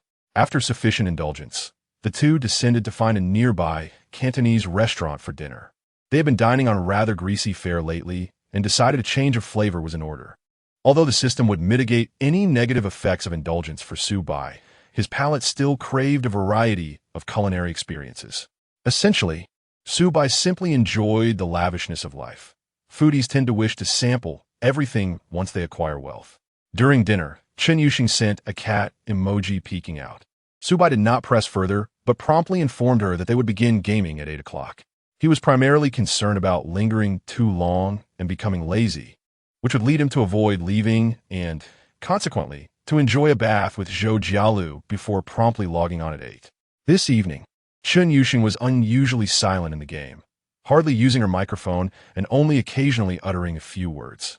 Clearly, she was still in a state of withdrawal. This was entirely normal. According to the system, Chen Yuxing had completely fallen for Su Bai. For a girl with her temperament, such infatuation inevitably entailed a profound emotional upheaval. All she needed was a bit of time. As the saying goes, good things come to those who wait. Su Bai genuinely liked Chen Yuxing. After 2 hours of gaming, as he exited the game, Chen Yuxing messaged him, "Are you angry?" "Not at all." "Oh, I'm not angry either. I haven't been angry all day. I just have a sore throat, which is why I spoke less." "I understand. Cheers to the big white goose. I ordered the Changshan 8 for you, and I filled in the address of the nearest Sanyao station to your building. It should arrive by tomorrow morning. Remember to pick it up when you receive the message." "Okay. Thank you." Their aesthetic sensibilities were indeed in perfect harmony. Although Chen Yuxing frequently asserted that the brand was overpriced, the exact model of laptop that Su Bai had purchased for her was one she had coveted for quite some time during the summer. However, the top-tier model cost over 30,000 yuan. There was no need to spend such extravagant money. She preferred to save it for her mother's medical treatment. Su Bai truly treated her exceptionally well. Coupled with his teasing earlier that afternoon at the hotel, it was evident that Su Bai was aware of Chen Yuxing's feelings. Why does this man give off a vibe of a rogue? Yet I really like him. Chen Yuxing silently complained as she cuddled her phone and went to bed to chat with Su Bai. At that moment, the goddess dormitory was a rare sight, with all 4 members present. Besides the 2 goddesses entangled with Su Bai and Lu Yuan, who was involved with Su Bai's roommate. The 4th member was Jiang Qiuran from the broadcasting and hosting department. Chapter 33. Is the Su Bai you mentioned the same Su Bai? Jiang Qiuran was not particularly tall, but possessed a doll-like, exquisitely beautiful face that could evoke a protective instinct in any man. Having practiced dance since childhood, her poise exuded a captivating gracefulness. Therefore, she is not merely a pure and innocent goddess, but rather embodies the current trend of pure desire aesthetics. With a youthful visage, pale and slender, where classmates mention Jiang Qiuran, similar phrases invariably arise. Her face is perpetually adorned with a vibrant smile, each expression exuding youthful charm. reminiscent of a delicate underclassman who has traversed from the realms of Japanese anime. In truth, among the three goddesses residing in the dormitory, Jiang Xiaoran has the most admirers. Chun Yuxing is too cold, and Zhou Jialu is too fiery, presenting an aura that is somewhat difficult to approach. Only Jiang Xiaoran, even the most ordinary of boys, cannot help but daydream about the possibility of her discovering the beauty within him, igniting a spark of connection. At this moment, Jiang Xiaoran has just concluded a club activity. Ah, how exhausting. What is that delightful aroma? Dressed in her uniform and pleated skirt, stepping into the room in her wedge shoes, she is enveloped by the rich scent of food. Wow, Senior, you were so kind. You just brought us snacks yesterday. This time it's fried delicacies, made with a special healthy oil that won't easily lead to weight gain. Zhou Jialu speaks with a hint of pride as these treats, like yesterday's snacks, originate from a trendy local eatery in Jiangcheng, with prices that are certainly beyond the reach of an average student. Now, she considers herself quite prosperous, with a monthly allowance of 100,000 yuan, along with Sue by purchasing various extravagant luxuries for her. It is only natural to bring some snacks to curry favor with her roommates and maintain good relations. After all, jealousy is an inherent human emotion, and if left to fester, can lead to malice. Those with high emotional intelligence are adept at transforming such negativity into nothingness. Well then, I shall not be polite. Thank you, Senior, Jiang Xiaoran responds, her mouth watering, though she is keen on maintaining her figure and generally refrains from indulgence in the evenings. This particular treat, purchased by Zhou Jialu, is just right for her. Indeed, despite being a low-fat version, it is surprisingly delightful. She has long desired to try it. However, the eatery is somewhat distant from Jiangxing University, situated in a bustling commercial area, and the prices are excessively steep. For instance, fried mushrooms, a common ingredient, typically cost merely a few yuan per bag in ordinary stores, yet this place charges 58. While contemplating this, Jiang Xiaoran's face betrays no emotion. Occasionally, some girls tarnish her reputation, labeling the new school beauty as a green tea. Nevertheless, most classmates regard her as genuinely kind-hearted, as Jiang Xiaoran does not dangle any boy along. In truth, it is merely because her thoughts run deep, and she finds no interest in engaging in the typical antics of a green tea. She is not an ordinary one. Her ambitions stretch far beyond. Thus, until she encounters a man truly worthy of pursuit, Jiang Xiaoran must uphold her persona as a pure desire aesthetics, two-dimensional beauty. At this juncture, Lu Yuanyuan, with a gossipy demeanor, announces, Xiaoran, let me tell you, our Senior Zhou has already found her ideal partner. Oh, Senior is actually in a relationship. Jiang Xiaoran exclaims in surprise. Yes, she met someone special. It could be described as love at first sight. Speaking of love at first sight, Chun Yuxing, lying on her bed, cannot help but glance over. How fortuitous. She too has experienced love at first sight, indicating that fortune is smiling upon the dormitory lately. Xiaoran, look. This handbag was bought for Jialu by her boyfriend. Wow, it's beautiful. It must not be inexpensive. Jiang Xiaoran feigns innocence, portraying a naive understanding of luxury items. In truth, her inner self is already in a frenzy of excitement. Takashi Murakami's collaboration series 25. Whether considering its inherent beauty, rarity, or price, it embodies the dreams of many young women. When Lu Yuanyuan reveals the staggering price of 16,000 yuan for the bag, Jiang Xiaoran skillfully displays a shocked expression, her eyes widening and eyelashes fluttering. My goodness, Senior, your boyfriend is truly wonderful to you. Indeed, he treats me quite well, Zhou Jialu replies, slightly bashful from the praise. If they only knew that Su Bai bought her 3 bags of the same price, totaling over 500,000 yuan, they would surely be astounded. To be fair, Su Bai's financial capacity is quite extraordinary, fully satisfying Zhou Jialu's vanity and further confirming her decision as astute. Within just a few hours of knowing him, she had already given her first kiss to Su Bai. It may sound overly eager, but for such an exceptional man as Su Bai, it is only fitting for the girl to take initiative. The 3 girls chatter animatedly. Chun Yuxing remains silent, observing. She genuinely cannot comprehend why a handbag could be worth such an exorbitant sum, perceiving it as nothing more than pure intellectual tax. However, This outrageous spending habit inexplicably reminds her of Su Bai. If he were to buy her a handbag, she would surely prefer to decline and instead request graphics cards. What does it mean for Su Bai to buy her a handbag? Their relationship is more akin to soulmates rather than that of a couple. With this thought in mind, Chun Yuxing opens Jingdong, searching for the interface of that 30,000 yuan laptop. She will be able to acquire it tomorrow. The thought brings her great joy, as she genuinely adores various electronic products. Were it not for the need to support her mother's medical expenses, if Chun Yuxing had money at her disposal, she would undoubtedly indulge in an array of electronic gadgets to tinker with in the dormitory. Senior, when will you introduce us to your boyfriend? Lu Yuanyuan inquires, her curiosity piqued about what a wealthy man truly looks like. Perhaps another time. We are still in a somewhat unstable phase, and he is quite low-key, preferring not to flaunt. Oh, I understand. Senior is worried that with so many beautiful girls in our dormitory, we might compete for her boyfriend. What nonsense. Don't say that. Zhou Jialu blushes. Jiang Qiran teases, rest assured, Senior, we are all good friends and would never vie for him. Exactly, Senior.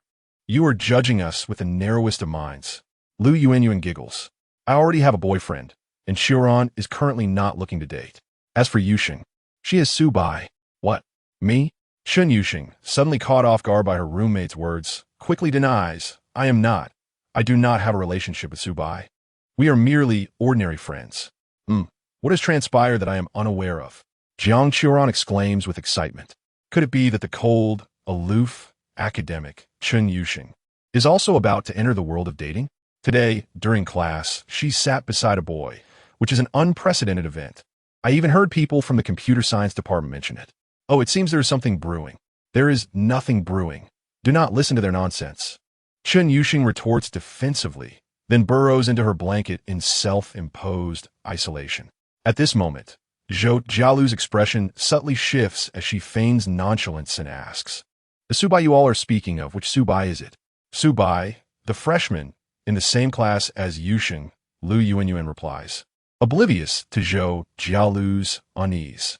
However, Zhou Jialu's heart skips a beat upon hearing Lu Yuanyuan mention Su Bai's name.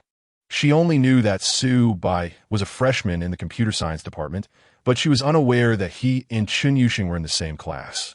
Even less did she know their relationship was close enough to sit together in class. Typically, sharing a class does not imply much. They are all university students, after all, and not like elementary school children who cause a ruckus at the sight of boys and girls together. The issue lies in the fact that Chun Yuxing is no ordinary person. She has always maintained a distance from any boy. Moreover, when Su Bai's name was mentioned earlier, the visible shyness on Chun Yuxing's face was unmistakable. Not just visible to the naked eye, it was blatantly obvious. Even a blind person would see it clearly.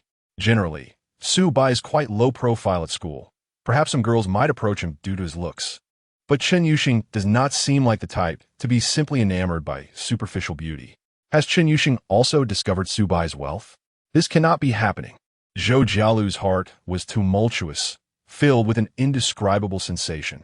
Yet, she refrained from further inquiries, aware that her spoken words would be too revealing.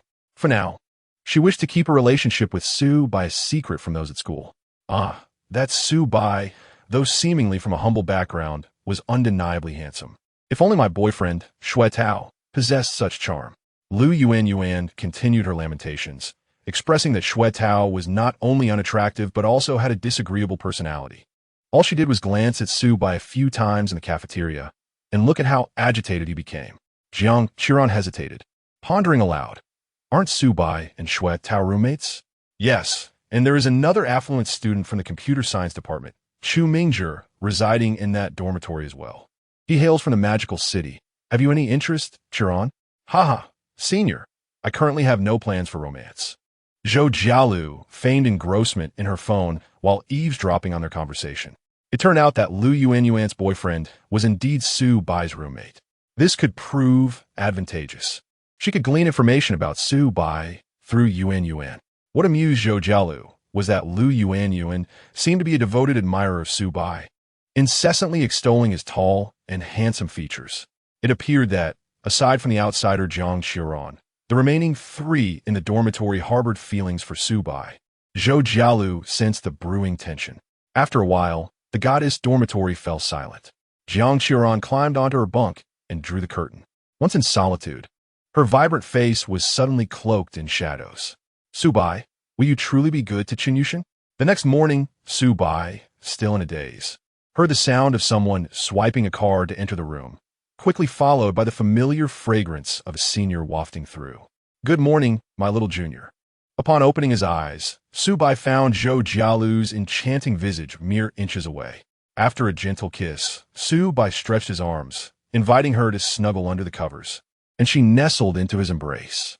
Today, she wore a refreshing shirt paired with a denim skirt, a classic ensemble for female university students in Jiangcheng during late summer. However, her figure was so alluring that even a simple fitted shirt accentuated her voluptuous curves and comparatively slender waist, stirring a sense of excitement within him. This early in the morning is indeed a bit overwhelming. After being embraced for a while, Zhou Jialu playfully remarked, Junior, would you like some assistance? Yes, please. Subai, refreshed after his morning routine in the spacious and luxurious bathroom, caught sight of Zhou Jialu leaning against the door through the mirror. He inquired, Senior, do you have something to say? Oh my, Junior, you're quite perceptive. Please feel free to speak candidly in my presence. Well then, do you know Qinyushin? Of course, we play games together, Subai replied nonchalantly. We share the same dormitory. I see. No wonder it's called the Goddess Dormitory. So, when you were gaming with Qinyushin last night, Senior, you were actually nearby. How intriguing. It feels oddly captivating. Subai knew very well that he was not a monogamous man. After binding to the divine rich system, his harem instincts had been activated. After drying his freshly washed face, he looked at Zhou Jialu with a playful glint, waiting for her to continue. Feeling bashful under Subai's gaze, Zhou Jialu couldn't resist sharing her thoughts, snuggling closer and teasingly saying, if Junior wants to play games with a girl, I can join too. I can learn any game you enjoy. My, what exceptional service. Those girls who restrict their boyfriends from gaming simply because they themselves do not enjoy it should take a lesson from Zhou Jialu. Subai Chekiv, I'm truly moved by your understanding, but the situation is not as you imagine. When playing with Sheng Sheng, it's not me leading, it's she who leads me. Huh, she's remarkably skilled at gaming. Zhou Jialu could even sense admiration in Subai's eyes. Indeed, boys tend to admire girls who excel at gaming, especially when they are as beautiful and academically accomplished as Qinyushin. Particularly, Subai's affectionate nickname for her, Sheng Sheng, was something the other roommates in the Goddess Dormitory did not share.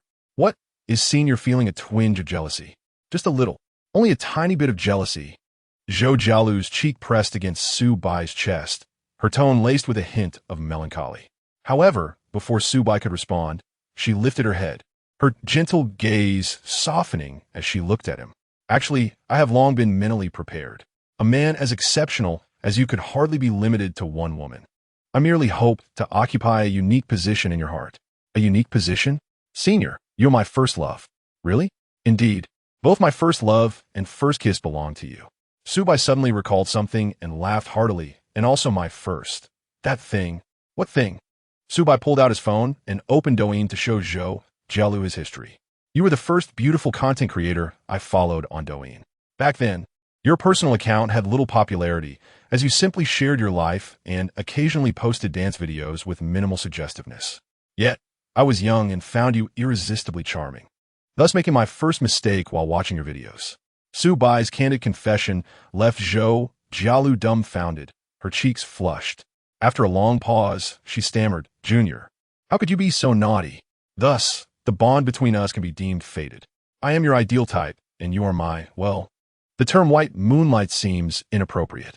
Subai pondered for a moment, his eyes lighting up as he thought of a fitting description. Senior, you are my mischievous moonlight. How utterly vexing.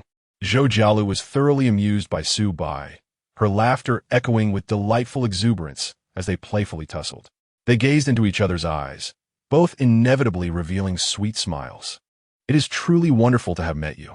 Chapter 35. Subai was simply giving too much. Junior, what are the plans for today? After indulging in their affection for a while, Zhou Jialu inquired. There is a class meeting to attend, which shouldn't take long. After the meeting, we'll dine at school. The time in between is all yours. As he spoke, Subai playfully pinched Zhou Jialu's nose. She, with a twinkle in her eye, playfully responded, "As for me, I have no other plans this weekend. I'll focus on accompanying you." Hee hee. Isn't that simply because you are too enticing? Just then, Zhou Jialu suddenly became aware of something, and her skin began to flush. To be honest, she genuinely desired to stay here, to lie in the same bed as Su Bai, to fall asleep in his embrace and awaken to his handsome face. Who wouldn't enjoy being in love? However, if she truly did so, Zhou Jialu feared she might not be able to suppress the urge to advance their relationship further. She still preferred to reserve her first time for a more meaningful occasion. Contemplating this, Zhou Jialu decided to test Su Bai's attitude first. "Junior, would you welcome me to stay here tonight?" "Of course, if you wish to. It would bring me great joy." Su Bai exchanged a glance with her and suddenly burst into laughter. "Are you worried that I might not be able to control myself and take advantage of you?" "Well, actually, I do have a bit of a desire to lie in your embrace." Zhou Jialu's eyes glimmered dreamily. "If you truly cannot resist, I wouldn't mind if you wanted to take me at any moment." Zhou Jialu is a rare goddess of high scores, exhibiting both loyalty and consideration towards Su Bai. It is certainly deserving of a grand celebration. Furthermore, it would be ideal to create an extravagant atmosphere, opting for the most luxurious options available, indulging in a wave of lavishness. However, observing her bewildered little eyes, it is evident that she is struggling to contain her inner feelings. Throughout the day, Su Bai and Zhou Jialu remained ensconced in their hotel room, either engrossed in television dramas or engaging in affectionate banter. Zhou Jialu realized she had become somewhat addicted to this arrangement. Eventually, feeling a bit restless after being cooped up indoors, they ventured downstairs to explore the vicinity and enjoy some leisurely dining. After dinner, as they strolled, Su Bai led Zhou Jialu into a Chanel boutique, intending to purchase several outfits for her, at least enough to complement her designer bags. "All right, senior, you choose. I'll wear whatever you like," Zhou Jialu responded with excitement. For her, selecting clothes was far more enjoyable than acquiring bags due to the myriad of possible combinations. Yet, Su Bai shook his head, insisting, "Senior, you pick. I will simply appreciate whatever you choose. As long as you like it, we shall purchase it." Zhou Jialu beamed, feeling cherished by his generous words. She was aware of the financial implications. The price of the clothes had to align with that of the bags.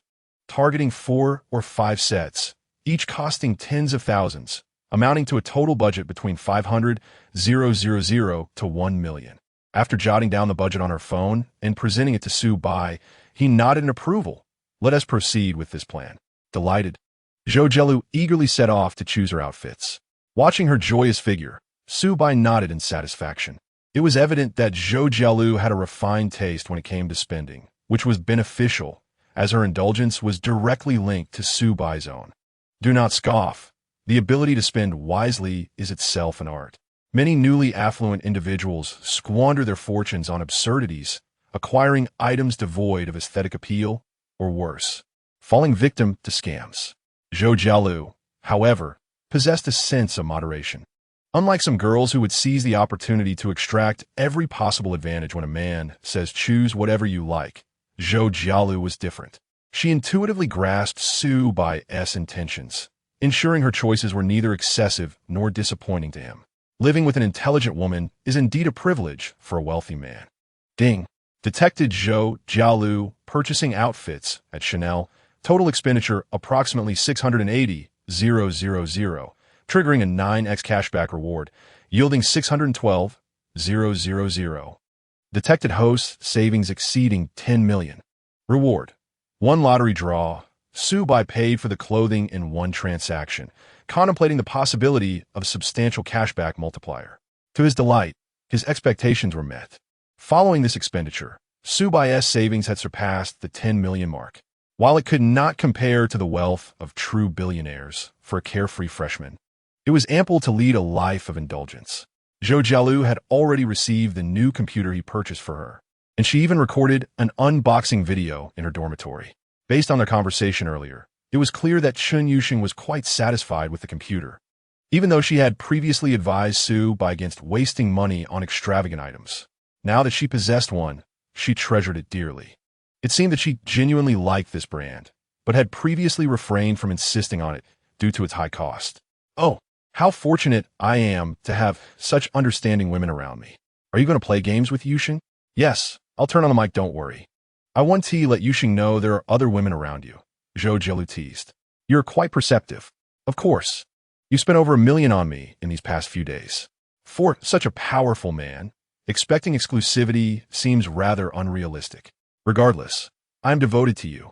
My extravagant moonlight, she chuckled, planting a playful kiss on Su Bai before retreating to her bedroom. Closing the door to allow Su Bai to focus on playing games with Chun Yuxing in the living room of their riverside suite. Su Bai found himself momentarily dazed. More surprising than Zhou Jialu's thoughtfulness was the realization that he had indeed spent $1 million on his senior in just a few days. A quick calculation confirmed it. Bags, clothes, and a luxury vehicle. $1 million. How long would an ordinary person have to save to accumulate such a sum? The average salary for a university graduate in Jiangxing is around $5,000 per month.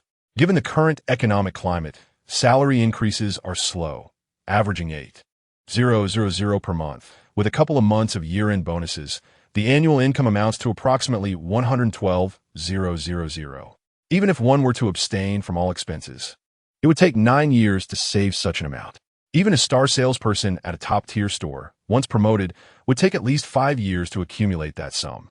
How many 5-year spans does one have in a lifetime? Especially when considering the most precious years of a young woman's youth. In light of this, Zhou Jialu's acceptance of Su Bai's gaming with other girls no longer seemed surprising. After all, he had indeed given her so much.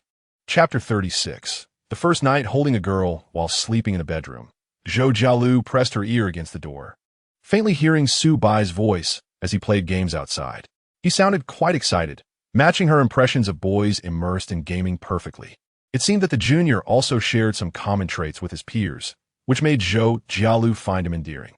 Most of the time, Su Bai appeared overly mature and sophisticated, so it was refreshing to witness a glimpse of youthful exuberance. Zhou Jialu conceded that she could not compete with Chun Yuxing in gaming. She had known from the start that this junior was quite skilled. Thus, she decided to let Su Bai enjoy his time with her, reminding herself not to be overly greedy. At least in terms of fashion and shopping, she was confident in her superiority. Wow, Yuxing, your gameplay tonight is incredible. You seem to have leveled up. Su Bai praised as he managed to secure a couple of kills alongside Chun Yuxing. Really? Is that so? Chun Yuxing replied, somewhat uncertain, as she did not feel particularly different. Absolutely. You're already approaching the threshold of a professional player. Perhaps it's due to the new equipment. This computer is indeed impressive. No frame drops, and it doesn't strain your eyes even after extended use. Right? I told you it was necessary to get you a good computer. Your eyes are so beautiful. It would be a shame if you became nearsighted from staring at screens too much. At that moment, Chun Yuxing was in the study room of the girls' dormitory, playing games. Each building at Jiangxing University comes equipped with study rooms, which tend to be crowded as finals approach. However, since the semester had just begun and exams were still distant, the rooms were relatively empty, perfect for Chun Yuxing to enjoy her gaming session. Upon hearing Su Bai compliment her eyes, a wave of shyness washed over her. Such flattery was not uncommon from other boys, but she had always found it distasteful and repulsive. This time, however, it felt entirely different. She found it delightful and was quite pleased. Su Bai liked her appearance.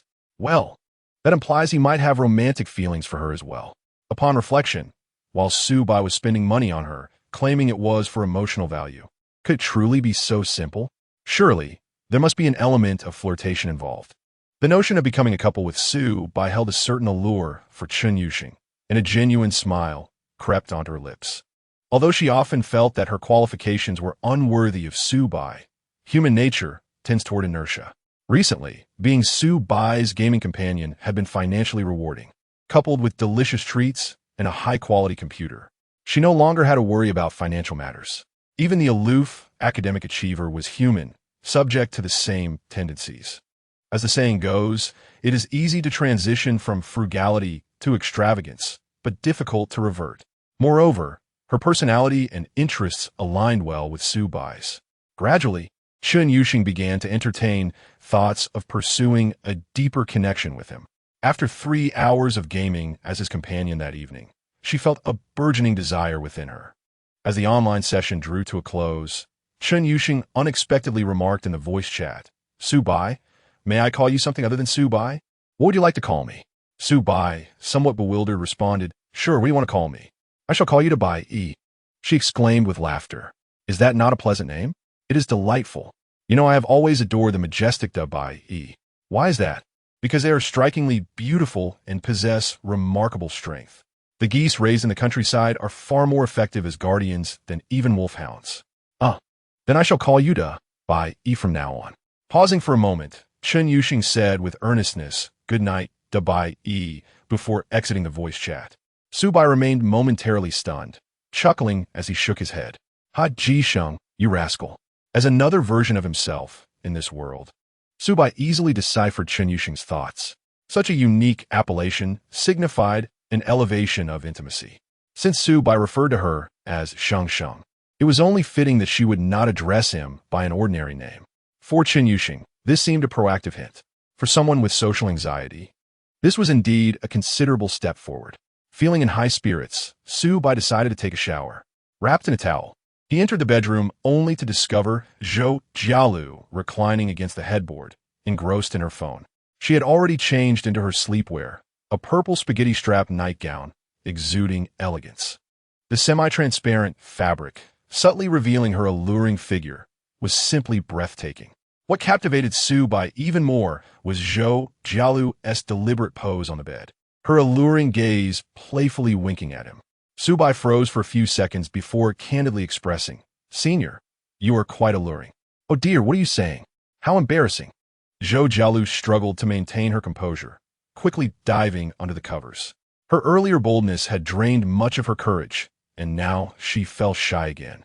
This was primarily due to Su Bai, freshly showered, his upper body bare, draped only by a towel at his waist, emanating a powerful aura of masculinity.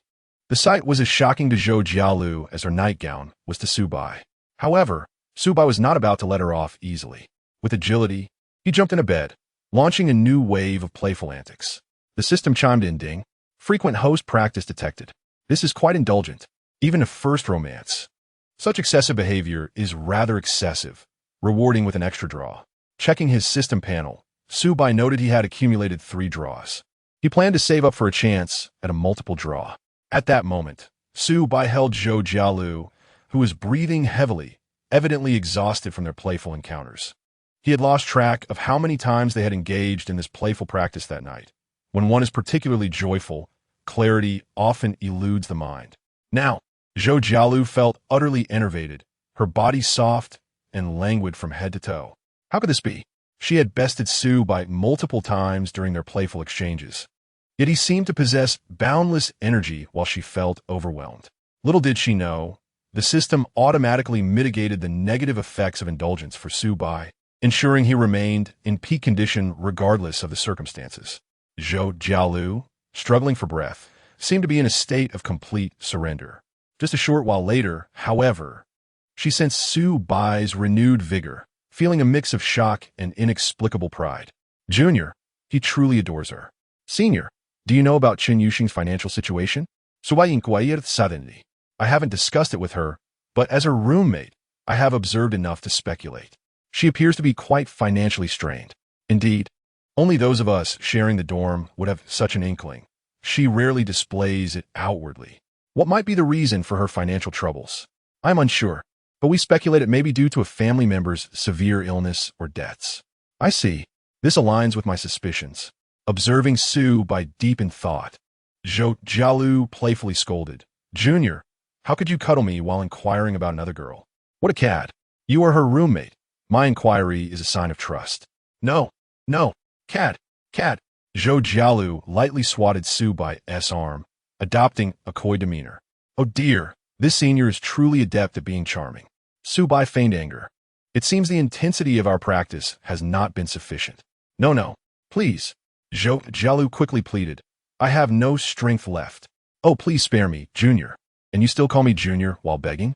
After adjusting her emotions, she bashfully uttered, "Darling." That single word sent shivers down Su Bai's spine. Ignoring her pleas, he playfully engaged her once more until he was finally satisfied. Zhou Jialu, thoroughly exhausted, emitted a few incoherent sounds before wrapping her arms around Su-bai's arm and soon fell into a sweet slumber. At that moment, Su-bai too felt drowsy, closing his eyes while holding her close. This was Su-bai's first experience of sleeping beside a girl, and it was simply exquisite. Chapter 37. Stealthily purchasing a nightgown as dawn broke, Zhou Jialu gradually awakened from her fatigue. Though she called it fatigue, it felt more like the refreshing aftermath of an exhilarating workout. Habitually rolling about in bed, she found herself atop a warm, solid body. The intoxicating scent of masculinity jolted her fully awake as she opened her eyes. Ah, I remember now. I slept with my junior last night. A smile spread across her face as she gazed at the close-up features of Su-bai, her heart swelling with affection. How time flies. Just a week prior, she had been consumed by worries over her future, whether she would secure a position post-graduation, what job she would find if laid off, and whether to pursue further studies or take civil service exams. Although Jiangxing University is a prestigious 985 institution, the job market for liberal arts majors, particularly in marketing, has been quite dismal, especially in recent years with rampant layoffs in the field. Yet, merely a week later, she found herself sprawled on a luxurious hotel bed, costing nearly $2,000 a night, beside a man who had already spent over $1 million on her within just a few days of acquaintance. She possessed limited edition bags worth over $100,000, a chic Chanel ensemble, and a refined Benz 260. Could I possibly be dreaming? Zhou Jialu suddenly felt a surge of anxiety and reached out to pinch Su-bai's cheek. Hey, Junior, does your face hurt? Not really, what's the matter? I just feel so happy. I'm afraid this is all a dream. Su-bai, still groggy from sleep, took a few moments to register her words before bursting into laughter. What is so funny? Is it amusing? Senior, you are just too adorable. Zhou Jialu, blushing with indignation, buried herself under the covers, only to have Su-bai teasingly lift them away. In the past, Zhou Jialu had heard some female friends discuss demanding their husbands provide for them post-marriage, or even infidelity stemming from unmet desires. At that time, she found it hard to comprehend. Was that really so enticing? Now, having experienced the joy of intimacy with someone she cherished, she finally understood. Being close to someone you love is indeed addictive. After a while, Su-bai playfully patted Zhou Jialu's rounded backside, joking, Senior, this nightgown is absolutely splendid. But I have a question. Don't you feel embarrassed wearing this around your roommates? After all, Zhou Jialu was inherently quite innocent. It was difficult to imagine such a shy girl donning something so provocative in the dormitory. Upon hearing this, Zhou Jialu smiled gently. Of course not. Hee. Let me confide in you a secret. I actually bought this while shopping yesterday, when you weren't paying attention. Huh? Su-bai was taken aback. When did this happen? How did I not notice? At that time, Junior, you went to buy ice cream. I was at the Chanel store, and the shop where I purchased this nightgown was quite nearby. Wow, Su-bai exclaimed in amazement. What a scheming senior you are. Upon reflection, this arrangement seemed quite plausible. A lingerie store situated near a luxury brand outlet. Affluent boys purchasing extravagant gifts for girls and casually acquiring an item for later use. There was nothing amiss. As long as one enjoys their studies, that is sufficient. Zhou Jialu affectionately leaned against Su-bai, exhibiting an air of infatuation. As they continued to nuzzle, both of their stomachs began to growl in unison. It was time to order food. The previous night's dinner had been modest, primarily focused on health. After several rehearsals, they had succumbed to fatigue and gone straight to bed, forgoing a late-night snack. Su-bai contemplated for a moment and decided to order takeout from that Cantonese restaurant, which offered a delightful assortment of dim sum. This would conveniently serve as both breakfast and dinner. Moreover, the establishment had goji leaf and pig liver soup. So Su-bai ordered 2 portions, as both he and his senior needed some nourishment. Although the system would negate the negative effects of indulgence on a psychological level, there lingered a sense of deficiency. Furthermore, opting for nutritious food would undoubtedly benefit the body. In the afternoon, Zhou Jialu was the first to drive away from the hotel, as she had to meet Shen Yuxing. Thus, she dutifully allotted some time for Su-bai to be alone. Upon arriving at the underground parking garage and slipping into her Benz 260, Zhou Jialu's phone rang. It was her roommate, Lu Yuanyuan, calling. Hello, Jialu. Where are you right now? Lu Yuanyuan's voice sounded somewhat urgent. It seemed there was an unexpected situation. Senior, Do you remember Zhang Kong from the finance department? The one from the student union who was quite persistent with you. Yes, I remember. What about him? Last night, he somehow found out that you didn't return home, and he went into a frenzy, insisting on meeting you. I'm currently messaging him on WeChat to keep him calm. He originally intended to come to our dormitory, but I suggested a different place. Yes, we should definitely change the location. Meeting downstairs would be inappropriate. Zhou Jialu took a deep breath, showing no signs of panic. And efficiently arranged, Yuan, thank you for helping me. It is greatly appreciated. Tell him to meet me at the parking lot in the south area of the school. I will clarify things with him there. All right, senior, I will head over immediately. After hanging up, Zhou Jialu shook her head in exasperation.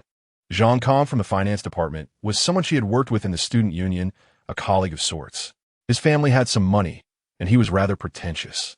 When they first met, his leering gaze had betrayed his crude intentions. He had persistently sought Zhou Jialu's affection, brainwashing her with the notion that girls should capitalize on their youth and beauty, insinuating that he, Zhang Kong, was the ideal candidate for such endeavors. However, Zhou Jialu felt no attraction towards him and had firmly rejected him multiple times, yet he remained undeterred. This time, he had likely inquired with girls from the neighboring dormitory and discovered that she had been spending nights away, which must have infuriated him. Indeed, as Zhou Jialu speculated, upon arriving at the south parking lot, she spotted Zhang Kong standing by the roadside, his face contorted with impotent rage as he spoke to Lu Yuan. Lu Yuan's expression was also unkind. After all, she was no pushover. I have told you countless times, Zhou Jialu will never find anyone better than me. You were supposed to keep an eye on her, and now look what has happened. She's been swept away by some random guy. What a waste. Zhang Kong was fuming, rubbing his head in frustration. Lu Yuan couldn't help but laugh at him. Dude, are you out of your mind? What do you mean she can't find anyone better? You seriously underestimate our senior Jialu. Isn't it true? A girl from a rural area, studying a non-profitable major, nearly failing out of school, an ordinary 985 graduate in Jiangxing, is nothing. Zhang Kong unabashedly displayed his disdain, asserting, with my qualifications, I am among the top tier of men willing to pursue her seriously. Sure, some wealthy men might not mind being short-term lovers, but that's an entirely different nature. I genuinely want to be with her. As he spoke, Zhang Kong patted the hood of the car behind him, a BMW 320. Though somewhat aged, it had been passed down from his father. But what of it? After all, it was still a BMW. My dad runs a company worth over $100 million, with operations across the province. I had a BMW right after graduation and the means to buy a house outright. What could Zhou Jialu possibly be dissatisfied with?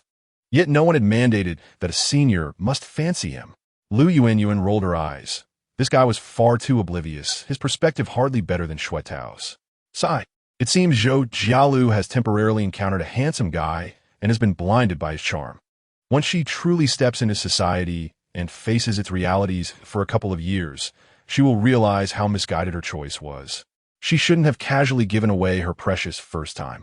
Just as Zhang Kong continued to ramble on, a brand new Benz 260 smoothly parked in the adjacent space, albeit slightly askew, exuding an effortless elegance. The door swung open, and Zhou Jialu stepped out in high heels, clutching a pack of tissues provided by the restaurant, and tossed it in Zhang Kang's direction. Smack! The tissues struck Zhang Kang's face, causing him to yelp due to the sharp corners of the hard paper.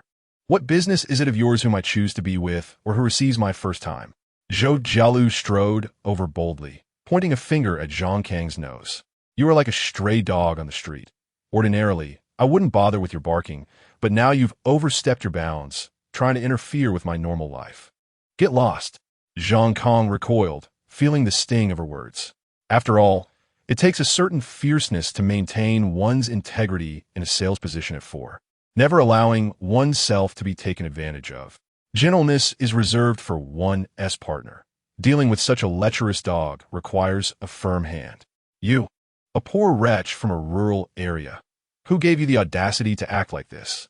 Do you believe I can't use my connections to make your graduation difficult?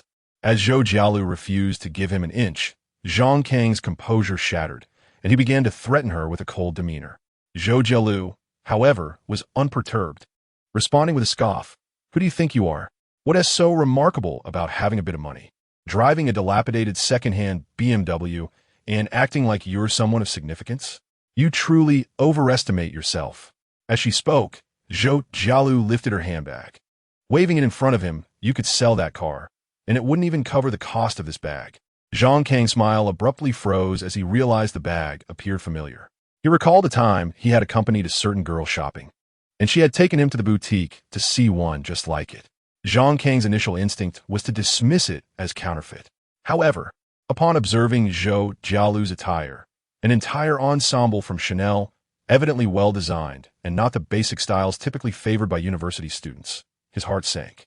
Could it be that Zhou Jialu's boyfriend was, in fact, someone of considerable means?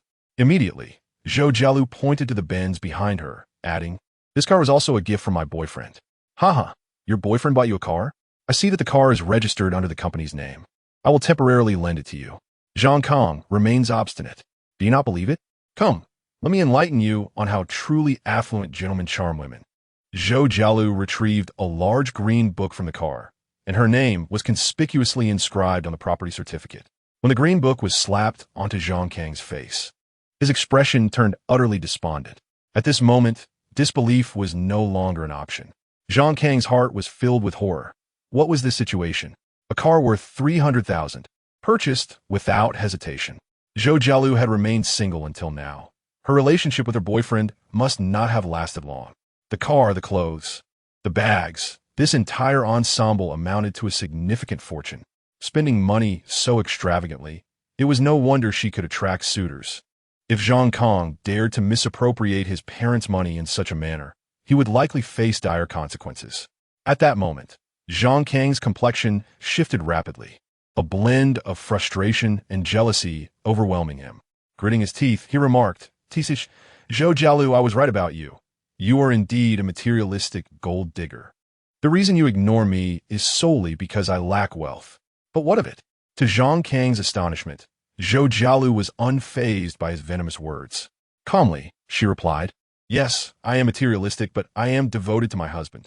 I do not engage in affairs or play around. It is you, Zhang Kang, who I know is the one being unfaithful, flirting with subordinates in the student council, and seeking companionship at bars. You are the one who should be ashamed. Do not show your face in front of me again. I am no longer interested in you. Even your proud BMW cannot compare to the vehicle my husband casually purchased for me.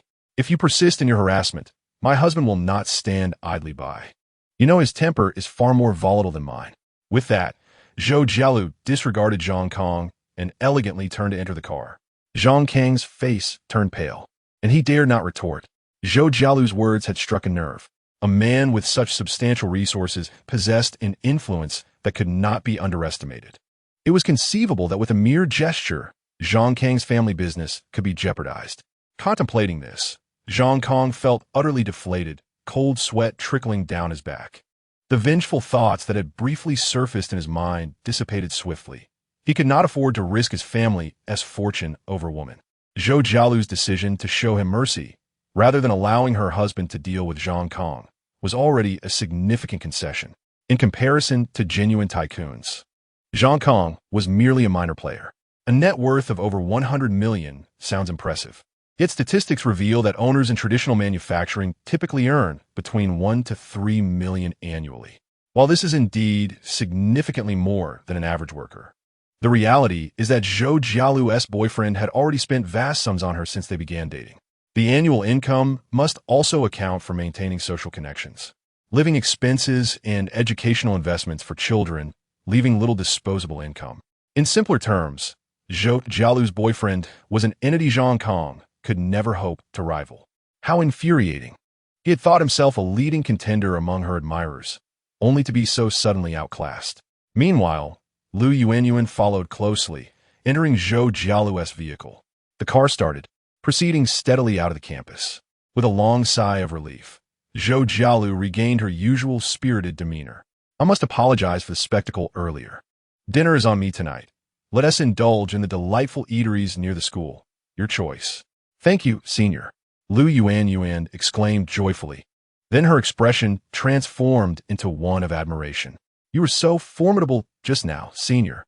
If I were to face harassment from someone like Zhang Kang, I wouldn't know how to respond." "Indeed, He is rather bothersome. Coming from a family with a bit of money and being involved in the student council, he may curry favor with teachers. If an ordinary girl lacks support, she would find it genuinely distressing. Zhou Jialu analyzed, her face lighting up with happiness. Fortunately, I have an impressive boyfriend. He is my source of strength. Zhou Jialu's words may seem somewhat materialistic, yet they hold a kernel of truth. In navigating this society, wealth serves as a form of empowerment. Why did Zhang Kong's countenance reflect fear? It was undoubtedly due to the financial prowess exhibited by Zhou Jialu's boyfriend, instilling a sense of trepidation within him. In truth, Zhou Jialu was unaware of the full extent of Su Bai's background, but it was clear he overshadowed someone like Zhang Kong. Since receiving Lu Yuanyuan's call, Zhou Jialu had meticulously planned how to handle today's encounter. This time, she had to decisively frighten Zhang Kong away, ensuring he would not dare to create trouble in the future. Otherwise, Zhou Jialu would find the situation bothersome. And so would Su Bai. Should such incidents displease him, it could diminish her standing in his eyes. This evaluation would primarily pertain to her character in social interactions. Wealthy individuals are not foolish. They place great importance on a woman's emotional intelligence. Zhou Jialu aspired to form a lifelong bond with Su Bai, to remain by his side and enjoy a life of luxury. One must ask if she could not independently resolve even a nuisance like Zhang Kong. What right would she have to bask in Su Bai's affection for the long term? Despite her stunning looks and figure, being merely a pretty face is not a rare commodity in this world. What is truly scarce is someone like Su Bai, young, wealthy, and handsome, possessing an allure that is enviable. Fortunately, this matter was swiftly and satisfactorily resolved. Zhou Jialu felt a sense of pride. Indeed, participating in various internships during her school years had been beneficial, teaching her how to interact with others and handle lowly individuals like Zhang Kong. Moreover, Lu Yuanyuan had timely assisted her in confronting the situation. Casting a glance at Lu Yuanyuan beside her, Zhou Jialu said, "Thank you, Junior. You performed admirably today." "Hee. I didn't do much. It was all you, Senior. But do you think Zhang Kong might speak ill of you behind your back or even spread malicious rumors?" Lu Yuanyuan suddenly expressed concern. "It doesn't matter. He won't dare to overstep. He might only attempt to subtly spread whispers." Zhou Jialu responded nonchalantly. "That level of gossip does not concern me. Since high school, my reputation has never been stellar, so I'm indifferent to others' opinions. On the contrary, I hope Zhang Kong does spread the word, letting everyone know I am being pampered by a wealthy man." In this regard, Zhou Jialu was indeed quite different from ordinary girls. She unabashedly embraced her materialism, imagining others using derogatory terms to describe her situation with a wealthy benefactor, their envy evident in their disdainful expressions. Zhou Jialu felt a flush of excitement and couldn't help but snicker. This was a peculiar source of satisfaction for her, relishing the feeling of being supported by a powerful man. As for becoming Su Bai's possession, that was all the more reassuring for her. Deep down, she was indeed a little woman, outwardly fierce and strong, yet inwardly delicate and reliant. Compared to those who claim independence while spending their man's money, Zhou Jialu's character stands out as a refreshing contrast. "Senior, your inner strength is truly admirable. I am in awe of you," Lu Yuanyuan sincerely praised.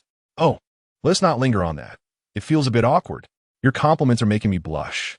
Let us quickly open Matewan and decide what to eat." On the other side, they picked up some snacks along the way, preparing for an evening in the dormitory. While the senior was delightful, one should not become overly attached. Life ought to be vibrant and multifaceted. The class meeting was scheduled in a certain teaching building, and Counselor Xiaolin had reserved a classroom. The students were to arrive at the designated time. Xiaolin expressed in the class group that she would efficiently arrange everything from now until the National Day holiday, noting that the next class meeting would be in October. Su Bai appreciated her swift and effective style. In the classroom, Xiaolin moved a stool to sit behind the podium, holding an older model device displaying academic papers, exuding an impressive aura. "Xia Dao, you're truly diligent. Even during class meetings, you do not neglect your research. It seems this year, the graduate scholarship in our department is destined for you," Shui Tao remarked as he entered the room, noticing Xiaolin engrossed in her papers. Plastering a sycophantic smile on his face, Xiaolin furrowed her brow and replied, curtly. Our department is relatively well-funded, and generally, graduate students can receive scholarships without needing to be exceptionally outstanding. Oh, haha. It seems I'm not well informed, Xue Tao awkwardly chuckled. Then I wish you all the best in your endeavors, perhaps for that Young Scholar recognition. The Young Scholar Award is evaluated by faculty members, which does not concern me. Xiaolin retorted, feeling exasperated. Enough with the flattery. Please take your seat. Understood, teacher. After 2 failed attempts at flattery, Xue Tao felt somewhat embarrassed but complied, awkwardly moving to the back row. Meanwhile, the astute Wang Haoren was already engrossed in his game, having completed 3 dungeons, which was quite remarkable.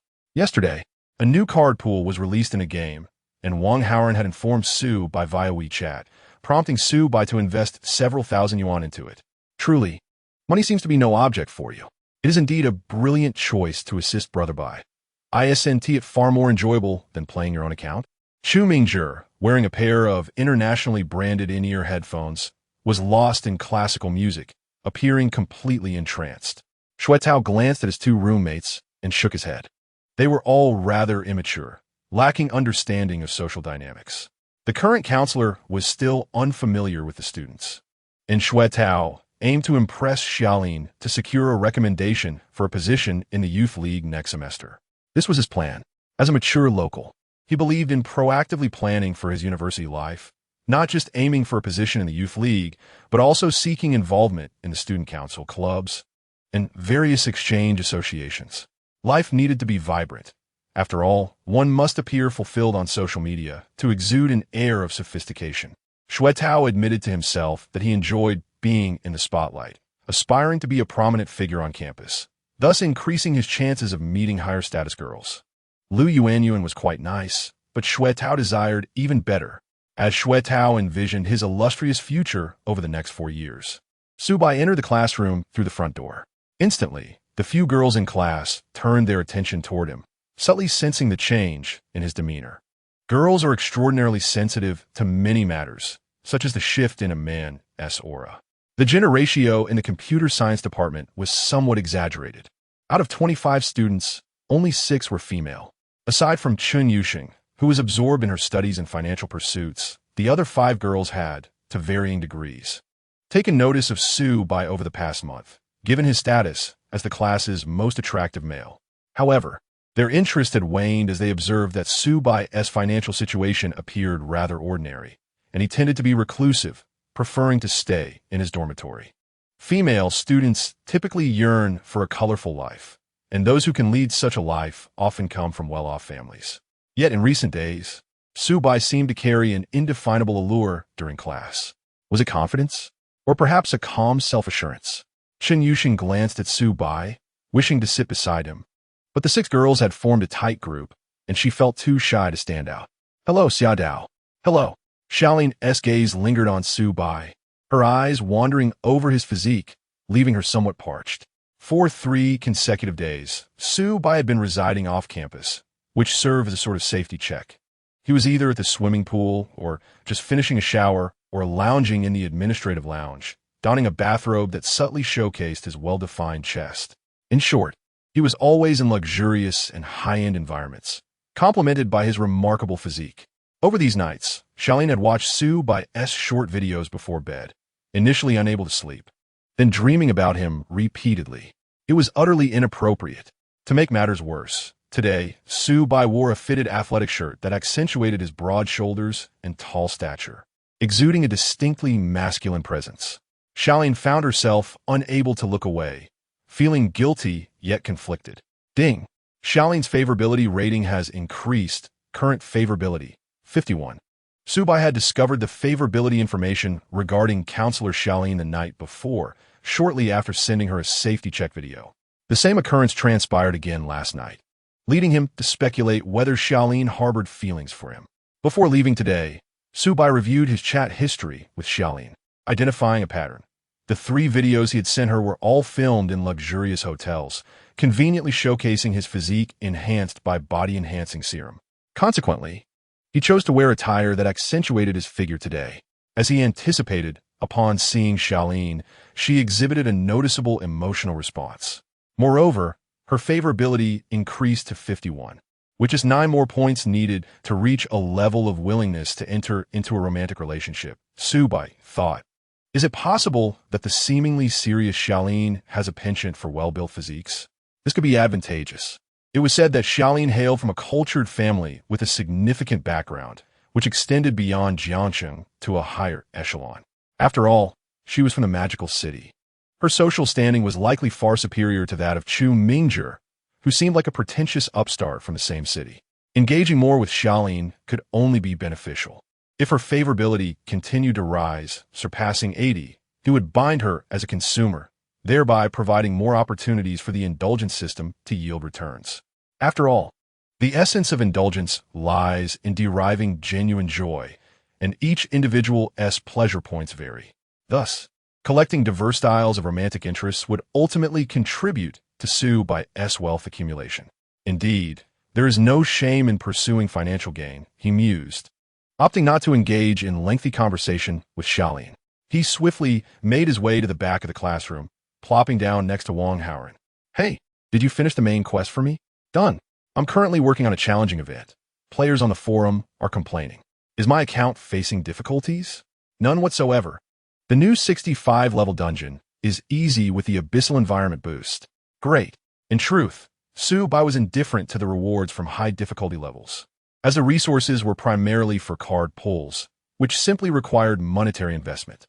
However, since he was already immersed in mobile gaming, he aimed to achieve accomplishments with a collector's mindset. Much like collecting romantic interests, it was enjoyable. After observing the two finish their gaming conversation, Shuetao couldn't resist interjecting. Subai, have you been staying off campus these days? Yeah, a relative came to visit. Oh, I see. Did you need something from me? Not really, just curious. To be honest, Shuetao felt that Subai had recently become quite enigmatic, having switched to an Apple phone and frequently staying out late. Moreover, he was now rumored to be friends with Chun Yuxing, and it seemed the entire computer science department was buzzing with tales of Subai and Chun Yuxing gaming together. In the realm of the computer science department, where the male population significantly outnumbers the female, there exists a subtle yet palpable yearning for romantic connections, which can often feel stifling. Within this milieu, a stunning beauty like Chun Yuxing shines as brilliantly as a diamond. Countless admirers, including Chu Mingzhi, are eager to approach her, devising various strategies, some refined, others surprising, and even some extravagantly generous. For instance, one affluent individual reserved a lavish 2,000 yuan meal at a nearby Western restaurant, inviting Chun Yuxing to dine, suggesting that she bring her roommate along, while he would abstain from attending, a rather bold move indeed. However, Chun Yuxing showed no interest in his overtures. In contrast, Subai found himself in a lively rapport with Chun Yuxing, provoking envy among his peers. What was it like to play games with the goddess Chun? Shuetao inquired. It must be exhausting, as it seems that pretty girls are often less skilled and quite demanding in games. I find it quite enjoyable. She is not lacking in skill, Subai replied candidly. I do my utmost. Beads of sweat began to form on Subai's brow. Surely, no one in the class is aware that Chun Yuxing is a king in the Korean server? Observing Chu Mingzhi's perplexed expression, Subai struggled to gauge his thoughts, suspecting he had become overly immersed in some sentimental literature. Fortunately, Summer Lin soon announced the commencement of the class meeting. After addressing a few trivial matters, Director Xia guided the discussion toward the day's principal agenda. The mention of a 3-day, 2-night excursion with female academic elites ignited excitement among the students. What had begun as a tedious meeting suddenly transformed into an animated gathering, with many planning to seize the holiday for leisure.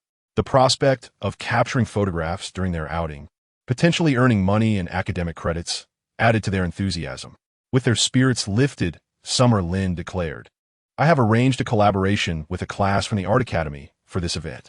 Shortly, I will create a group chat on WeChat where you can find partners to form teams. Those wishing to visit the same destination may join forces.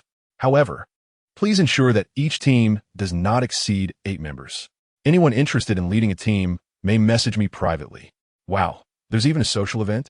Exclaimed several boys, their eyes gleaming with anticipation. Given the stark gender imbalance in the computer science department, this opportunity to bond with female classmates was welcomed with open arms. Naturally, The art academy faced the opposite situation, with more girls than boys. Director Xia, you are simply magnificent. We adore you. Shui Tao began to flatter. Enough of the flattery. Channel that energy into engaging with the girls in the group. Summer Lin replied with a smile. But my friend, why are you so excited when you already have a girlfriend? Zhu Mingde Gui. Shui Tao shot him a defiant glance, retorting, who says having a girlfriend precludes mingling with girls from other classes? We're merely going out to have fun, nothing inappropriate. Right, Subai? I am indifferent, Subai shrugged. He saw the merit in participating, curious if there were any captivating women among the art students, ideally those whose charm could earn him returns. Even without this event, he could always invite Chun Yuxing or a senior to celebrate the Mid-Autumn Festival, ensuring he would not feel lonely. Shui Tao's notion was sound. However, he pondered whether the girls from the social event would pay him any mind, as art students often had high material expectations. What is so appealing about art students? They're all rather materialistic and lack depth, Chu Mingzhi proclaimed, extolling his discerning taste. I'm not interested. A short while later, Summer Lin initiated the large group chat for the joint event. Chu Mingzhi discreetly perused the social media profiles of the female participants, conceding, actually, experiencing this event might not be so bad. Oh, weren't you uninterested? Hui? Shui Tao teased. That was a mistake. I looked at some girls' profiles and found they possess quite refined tastes. For instance, this one knows how to use Sennheiser headphones. Any girl who understands Sennheiser has taste. Ordinary girls only mindlessly purchase Apple products. It's merely a pair of headphones. What does that signify? Shui Tao retorted, glancing at Chu Mingzhi's phone. Hey, this girl is from the Goddess Dormitory too, Jiang Qiron. I remember she's a freshman in the broadcasting and hosting department. I never expected our classes would be paired for a social event. Indeed, I had always thought Jiang Qiron was a rather superficial art student. Who would have guessed she has such an understanding of music? Shui Tao remarked, somewhat displeased. Jiang Qiron was the very girl Shui Tao had noticed when he first arrived at the Goddess Dormitory. Rumor had it she had begun her journey in dance before switching to broadcasting in high school, excelling with a remarkable talent and earning first place in the entrance examinations at Jiangxing University. Her doll-like, exquisite features combined with a slender, graceful figure epitomized the ideals of beauty. Any young man would be entranced at first sight. Notably, a wealthy suitor with a family fortune exceeding 10 billion had professed his love for her on the very first day of school. Thus, while Shui Tao harbored desires, he dared not indulge in fantasies about Jiang Qiron, recognizing the fierce competition he faced, particularly from the affluent suitor rumored to drive a Porsche. Could it be that Chu Mingzhi was also interested in Jiang Qiron? Shui Tao mused. This was indeed a possibility, especially since Chun Yuxing had recently grown closer to Su Bai, perhaps prompting Chu Mingzhi to shift his affections. Upon hearing the name Jiang Qiron, a knowing smile crept across Su Bai's lips, although he chose not to engage in Shui Tao and Chu Mingzhi's conversation. In the school, he was to feign ignorance of Jiang Qiron. It was a silent agreement between them. The class meeting had technically concluded, yet many remained in the classroom, engrossed in the lively group chat, where the boys were eager to showcase themselves. Thus, a considerable number lingered. Shui Tao and Chu Mingzhi emerged as masters of the chat, with local pride extending from the dormitory to the social group. Before long, the chat was inundated with boasts about owning 4 apartments in Jiangsheng, driving a Magotan, or hailing from prestigious families steeped in culture. The atmosphere brimmed with exuberance. Su Bai could not be bothered to change his group name, adopting a laissez-faire attitude. Yuxia, big white goose, are you going? A brief message from Chun Yuxing arrived. While succinct, Su Bai understood its implications. The excursion was voluntary. He initially thought Chun Yuxing, with her introverted nature, would likely abstain from attending. Yet, her sudden private message to him revealed her underlying intentions. Supai Bai, I wish to go. Will you accompany me? Supida Bai, transferring 150,000 yuan. Yuxia? Yuxia, why are you sending me money again? Supai Bai, I figured you might not enjoy traveling, but I genuinely want to go with you. So this is the fee for companionship, akin to a gaming partner. Yuxia, why so expensive? Supai Bai, I'm not deceiving you. That's the market rate. Just search for Sanya Companion Travel online. This is approximately the price for 3 days and 2 nights. Yuxia. Cat expresses skepticism. After searching, Chen Yuxing's eyes widened in disbelief, her breath quickening. What is this escort service? This escort seems utterly inappropriate, does it not? Yuxia. The cat is frightened. Yuxia. The type of escort you mentioned includes such services, but Subitabai, I would never ask you to do such things, rest assured. Yuxia.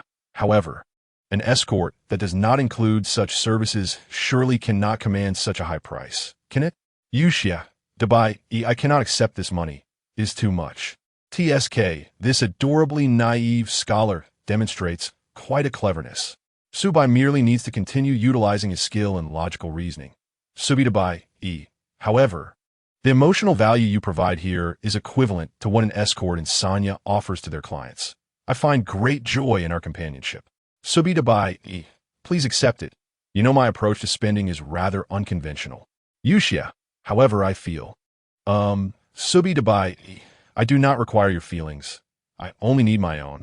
Yuxia, all right then. Yuxia. The cat rolls over, chapter 42, forming a travel group, inviting Jiang Shiran. In the front row of the classroom, Chen Yuxing clutched her phone, her expression one of inner turmoil.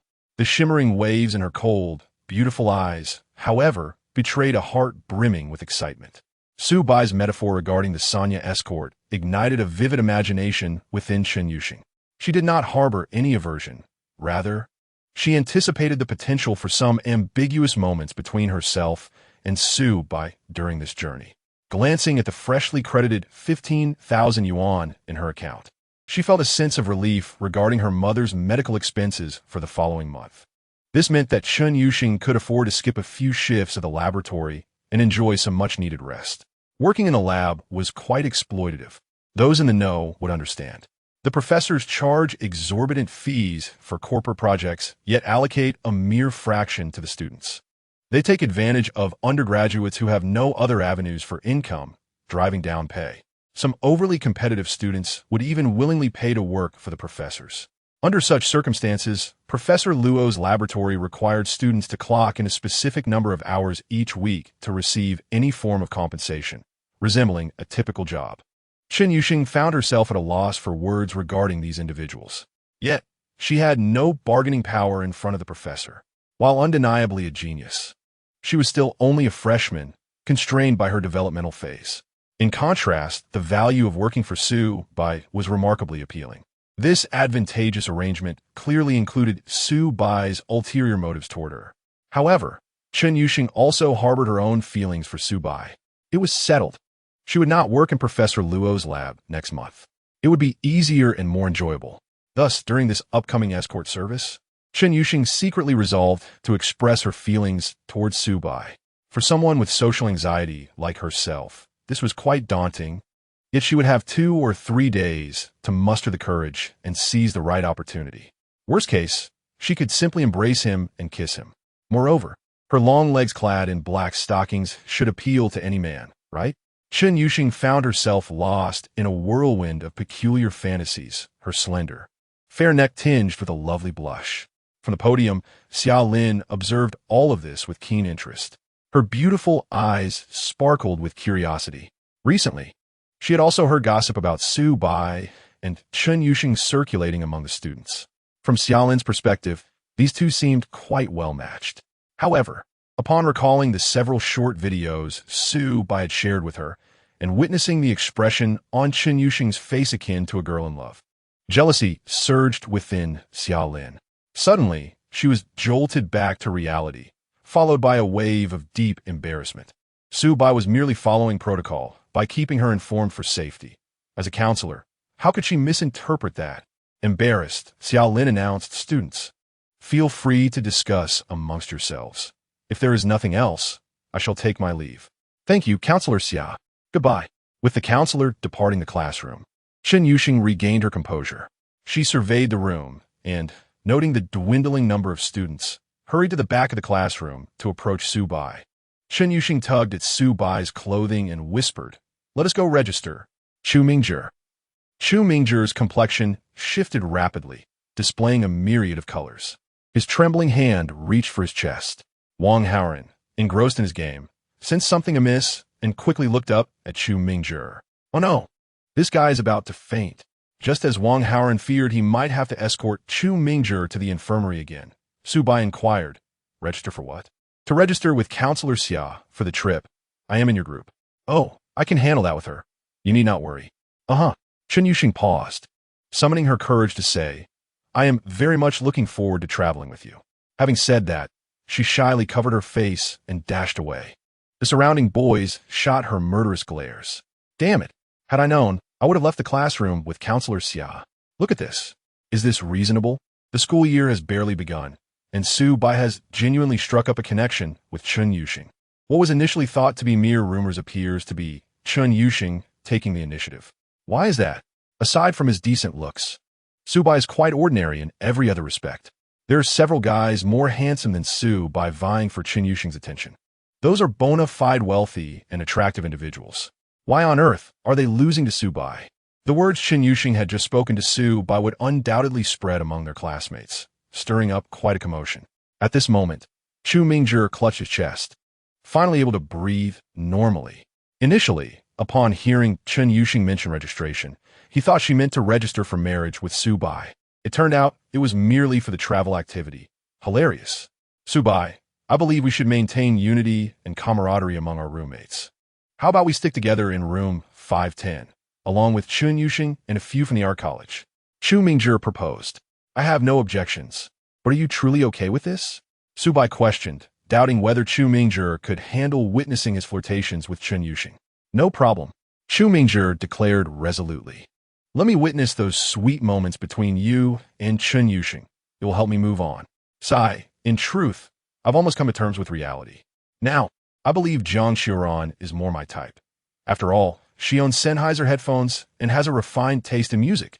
"No, Hui, can you not have some dignity?" Shuetao interjected unhappily. "What do you mean by dignity? I call this adapting to circumstances and being flexible. Besides, Chen Yuxing is already involved with Su Bai, while Jiang Xiaoran remains single and has no romantic interests. Naturally, I shall pursue this pure-hearted girl." "Truly, Hui, you're a paragon of pure love," Su Bai remarked. "Indeed, this is a good thing. Young people should have some ideals of pure love. We cannot all be morally corrupt, can we? By the way, Chen Yuxing and Jiang Xiaoran are roommates. We could ask Chen Yuxing to invite Jiang Xiaoran to join our group." Chu Mingjie gazed at Su Bai with fervent eyes. "Brother Su Bai, you will help me, right?" "That depends on Shengxing's feelings." "How intimate? What stage have you both actually reached?" Chu Mingjie lamented, clutching his head in distress. Meanwhile, Shuetao's expression darkened as he contemplated another angle. Damn it. Are we really going to let Chu Mingjie pursue Jiang Xiaoran? What if it actually works out? It's not impossible. I heard Jiang Xiaoran hails from a poor area in the province and might long for a household registration in the big city.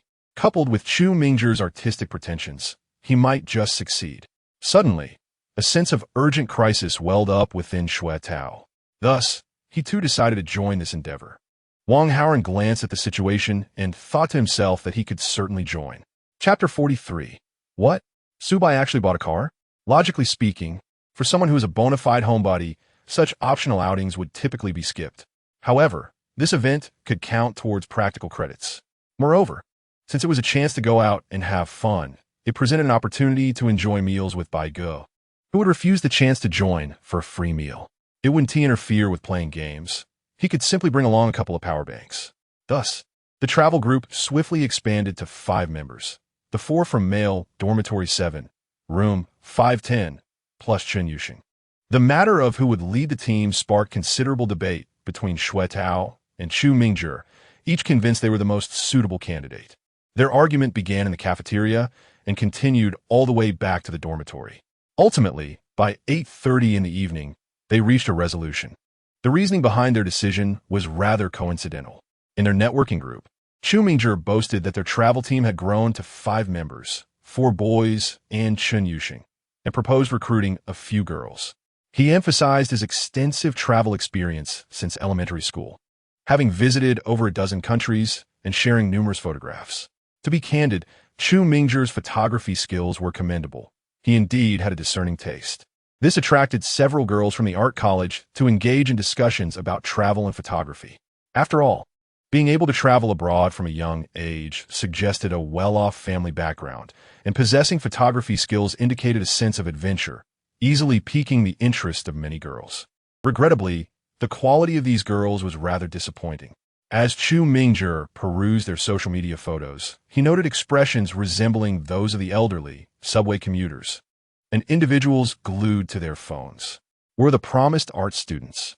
He had expected those in broadcasting and hosting to possess a certain level of attractiveness, but alas, in his boredom, Wang Haoren leaned over to take a look, finding them passable at best. After some makeup, they could barely hold up. He shuddered to think of their bare faces. It was clear to him that he was unable to distinguish the nuances of women in the three-dimensional world. Suffering from facial blindness, Wang Haoren expressed his homebody sentiments, which landed like thunder. Shuetao also leaned in for a moment and suddenly exclaimed, "Hui, why are they all adding you just for casual conversation? Why aren't they interested in joining our travel team? I have no idea. What is going on?" Chu Mingzhi was equally perplexed. Despite chatting with several girls, whenever travel was mentioned, they politely declined, claiming they had other plans. "By God, what do you think?" Wang Haoren inquired. Subai pondered for a moment and lazily remarked, "It's likely because they find our group peculiar. 4 boys plus Chen Yusheng, who carries an aura of aloofness as a high-achieving scholar, making it difficult for her to connect with other girls." The group nodded in agreement, acknowledging the validity of Su Bai's analysis. Although Su Bai typically maintained a low profile, he displayed an acute awareness at times. Shuetao, feeling disgruntled, muttered, "Damn it. It must be because Hu Yi is too much of a nuisance. Let me take over." Thus, it was Shuetao's turn to take charge in the group chat. "Dear classmates, the standout feature of our group is our plan for a self-drive tour. After all, the attractions around Jiangsheng are less enjoyable in a tour group, and relying on rides is inconvenient. Self-driving is indeed the most suitable option. I, regrettably, possess a Magotan 330 that can be used anytime." Strangely enough, despite the local show-off vibe, it actually garnered attention. A girl with the avatar of a glutinous rice dumpling chimed in. Shuetao's spirits lifted, and he hastily messaged her. After a brief exchange, he learned her name was Wan Xinyan, and she had a twin sister named Wan Xinyue, both in the same class. It was quite rare for twin sisters to both gain admission to Jiangxing University's broadcasting and hosting program. The sisters were accustomed to moving in tandem and were contemplating which group to join for a comfortable outing when they noticed Shuetao bragging about his Magotan 330. It was indeed uncommon for a college student to have a car. Although it wasn't the best vehicle, it was certainly adequate for their travel needs. Consequently, Wan Xinyan accepted Shuetao's friend request. After a brief conversation, she found him enthusiastic, albeit not particularly bright in appearance. His lack of intelligence was advantageous for manipulation. Thus, both parties reached a mutual agreement. However, Wan Xinyan had a question. "If we join, it will be 4 boys and 3 girls. Can one car accommodate that?" "It's a minor issue. I plan to rent another car.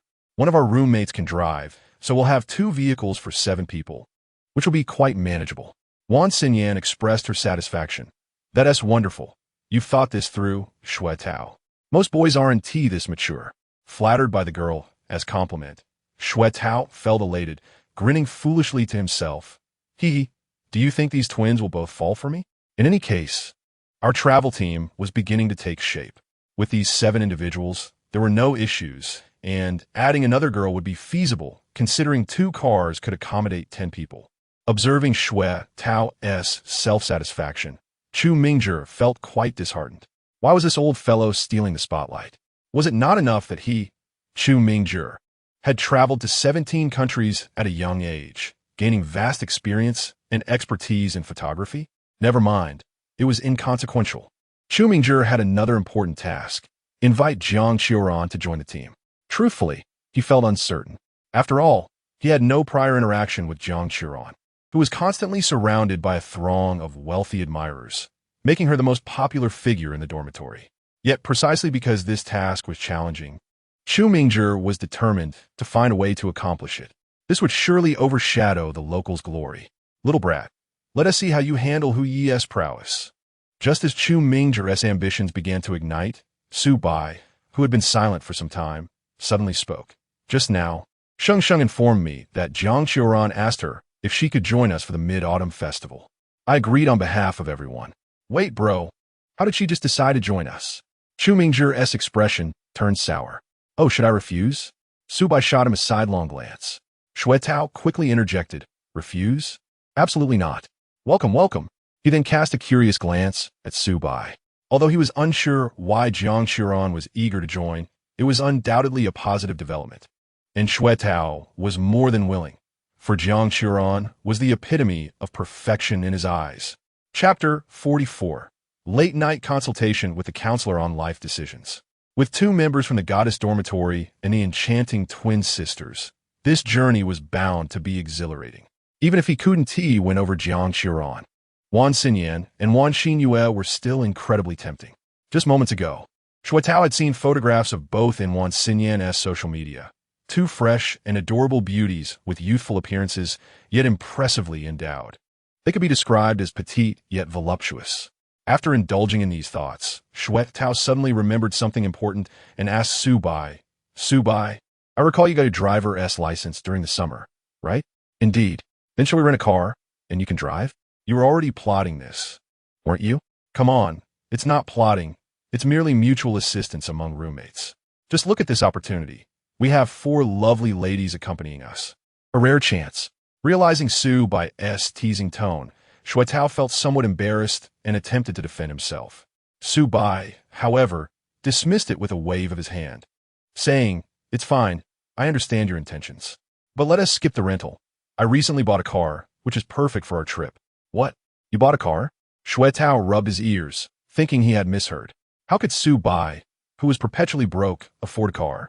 The exchange between Xue Tao and Su Bai piqued Chu Mingzhi's interest as well. He had just put on his beloved Sennheiser headphones, only to take them off again in astonishment. Brother Su Bai, purchasing a car is no trivial matter. Such a significant expenditure should be discussed with everyone first. I simply bought the one I liked, Su Bai replied with an air of indifference, thinking to himself, You are not my father, why should I consult you? Indeed, it was characteristic of Hu Yi to voice his opinions whenever someone in the dormitory intended to make a purchase, showcasing his taste. As expected, Chu Mingzhi solemnly remarked, Buying a car requires careful consideration. With the current popularity of new energy vehicles, young people ought to opt for them. However, there are many nuances to this matter. A car symbolizes one's temperament. For instance, if a young person buys a traditional joint venture gasoline car, it may come across as rather outdated. Who do you think you are? Xue Tao retorted, puffing up in indignation. Outdated? Some of us drive just fine. Besides, these electric cars have only emerged in the last few years. They're still unstable. What if I buy one that frequently breaks down? It's best to stick with German craftsmanship. Only those driving a Magotan can be considered mature men. After saying this, Xue Tao turned back to Su Bai, continuing to inquire, Oh, I remember now. You mentioned you made a small fortune recently? You must have used that money to buy the car. Sort of, Su Bai replied. What kind of car? A rather sizable one. Oh, that's good. Now that you're dating Goddess Shun, having a car will certainly be convenient. But remember, owning a car comes with ongoing expenses. Can your family support that? Xue Tao's demeanor was aggressive, clearly skeptical of Su Bai's ability to afford the upkeep of a vehicle. No problem, Su Bai assured him. I'll drive it when we travel. It's been decided. Having been frequently taken advantage of by Chen Yuxing, he found it a bit tiresome to win too often. Tonight, he planned to experience the unadulterated charm of true wealth with Wang Haoren. Xue Tao felt ignored and retreated, muttering to himself, It seems Su Bai's small fortune might not be so small after all. Has he won the lottery? Or perhaps he stumbled upon some foreign financial product that skyrocketed overnight. Xue Tao was not particularly knowledgeable about investments. Regardless, it appeared that Su Bai's financial situation had improved. He had first replaced his phone with an Apple model and now bought a car. This stirred a sense of unease within Xue Tao, as he had always been the one to stand out in the dormitory and even in the class, alongside Chu Mingzhi. He had been the only student with a car. Now that Su Bai also owned one, it felt as if his unique status was diluted. However, Xue Tao quickly reconsidered. Given Su Bai's spending habits, he likely sought value for money and probably purchased a domestic car costing less than 100,000 yuan, perhaps a brand like Chery, Great Wall, or Chang'an. In contrast, his Magotan 330 was a legitimate joint venture vehicle, The two were entirely different concepts. Imagine a goddess like Chun Yuxing sitting in a domesticable 6. The thought alone felt discordant. Perhaps, upon sensing Su Bai's less than stellar financial standing, Chun Yuxing would gradually lose interest in him. This realization helped Shui Tao regain some balance in his mindset. Otherwise, if Su Bai truly ended up with Chun Yuxing, he would be consumed by jealousy. Why should such a stunning goddess be attracted to Su Bai? The guy was only slightly handsome. Aside from that, he was utterly lacking. Ding. The host has neglected his professional coursework, immersing himself in the Summoner's Rift. Such indulgence has yielded a reward of 1,000 yuan. In the end, he calculated that he had actually lost points. Before going to bed, Su Bai went to wash up, and Wang Haoren followed, seizing the opportunity to ask Su Bai, "Brother Bai, why is Jiang Qiran traveling with us? I remember Hui mentioning that girl has a mediocre relationship with Chen Yuxing." "Really? I had no idea," Su Bai replied, genuinely unaware of the nature of Jiang Qiran and Chen Yuxing's relationship. Until today, he had not even known that Jiang Qiran was a member of the goddess dormitory. According to their agreement, after starting university, Su Bai and Jiang Qiran pretended not to know each other. In order to make it more convincing, he had even deleted her from WeChat. They had severed all ties completely, despite being childhood friends who grew up together. Jiang Qiran lived directly across the street from Su Bai in their hometown. He wondered what she had been thinking at that time. However, Su Bai harbored no lingering feelings for this childhood friend. Severing ties was simply a matter of necessity. He felt a bit sad at first, but quickly moved on. In retrospect, Su Bai's ability to forget was indeed thorough. He was even too lazy to inquire about which dormitory Jiang Qiran resided in. I fear no oblivion. Alas, Su Bai was simply a naturally indifferent man. For example, recently, he was pursuing an older female student while simultaneously enjoying a passionate relationship with Sheng Sheng, feeling no shame in his actions. This seemed perfectly natural to him. Su Bai indulged in a bit of imagination before replying to Wang Haoren. Perhaps Jiang Qiran lacks social connections as well. Those delicate, pure girls tend to have many superficial friends, but can easily find themselves isolated by various cliques. Oh, is that so? I completely do not understand women. Their relationships seem so complex. No worries, it's just a trip. The more, the merrier. We can eat and have fun without it affecting anything. Indeed.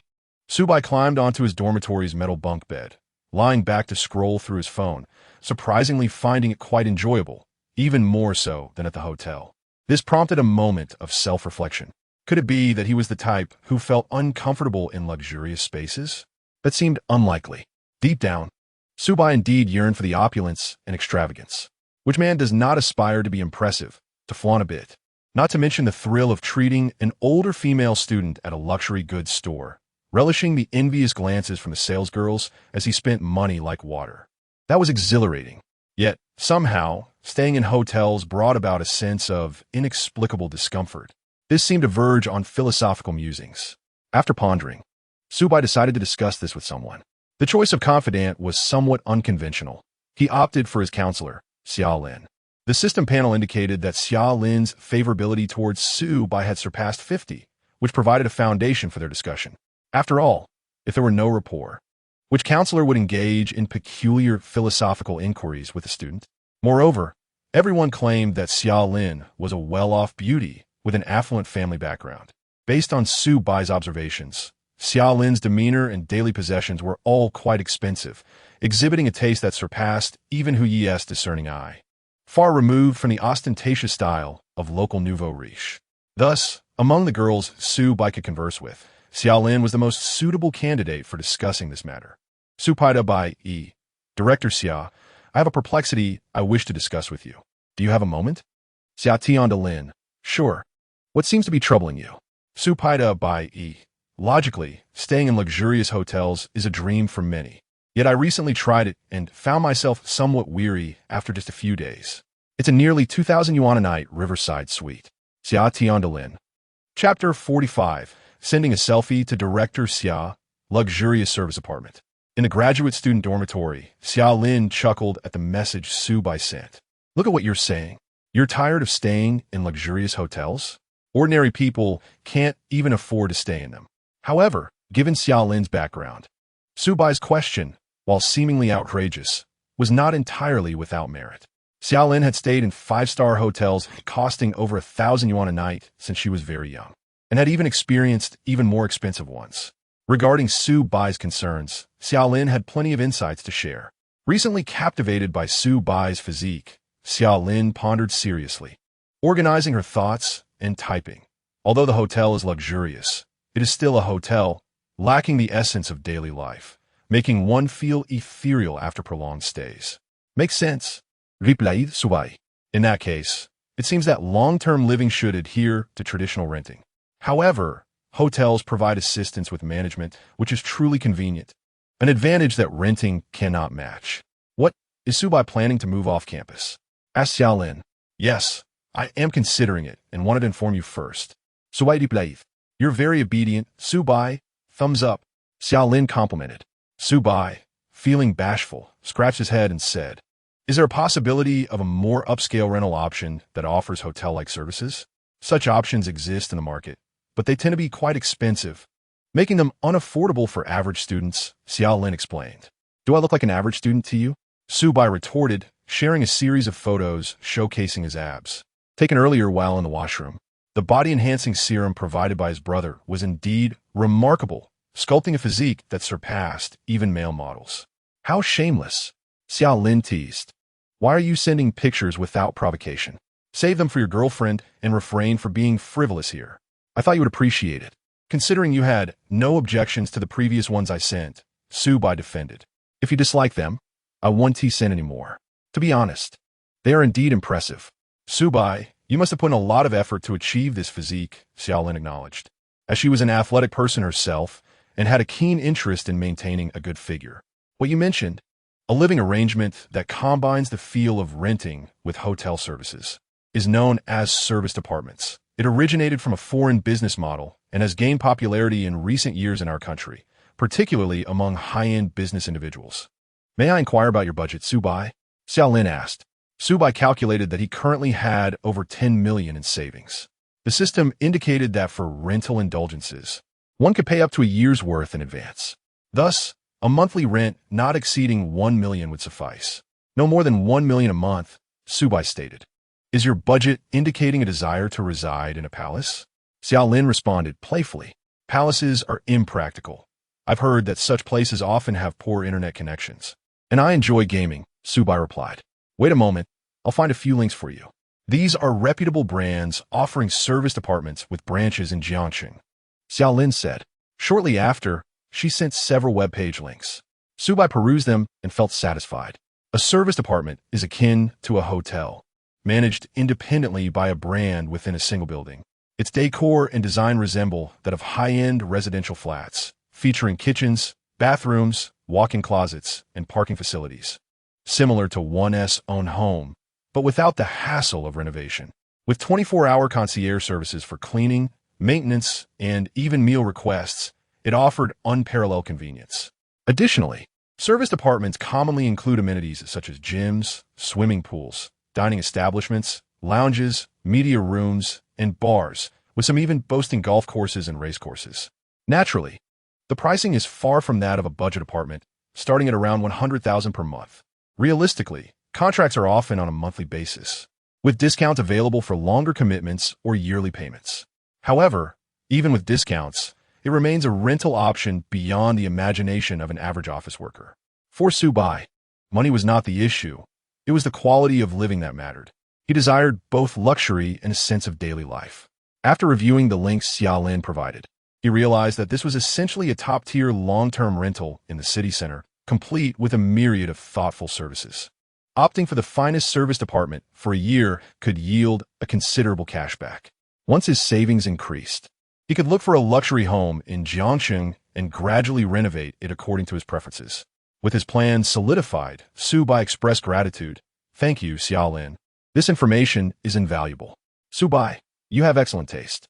If budget is not a concern, this option is indeed the most suitable for a student, Xiaolin affirmed.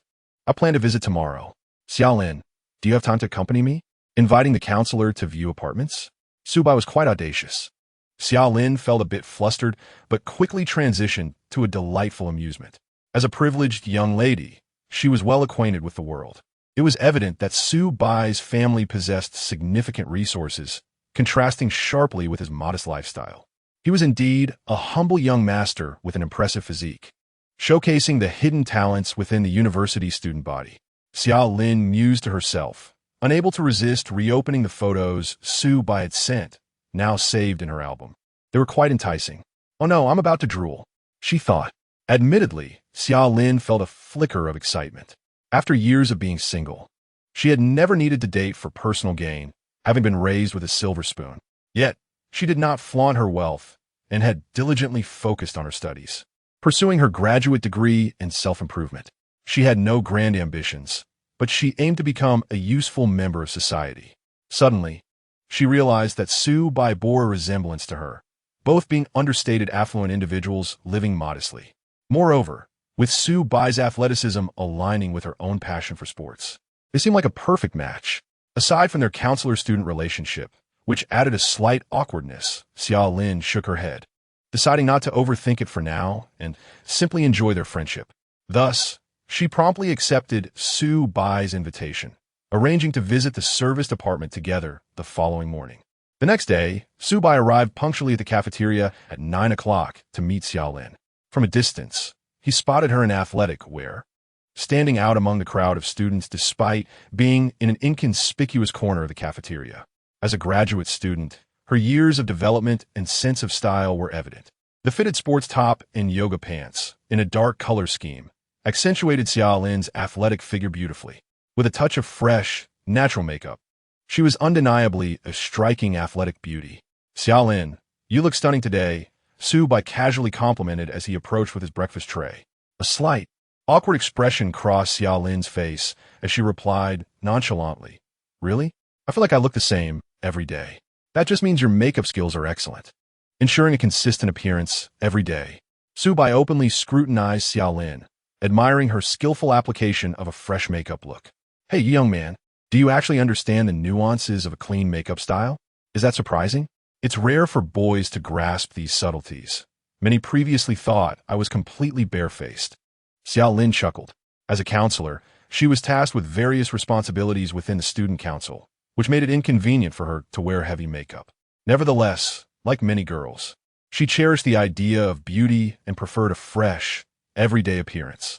On particularly busy or lazy days, she would forego makeup altogether, provided she did not have to meet someone she cared about.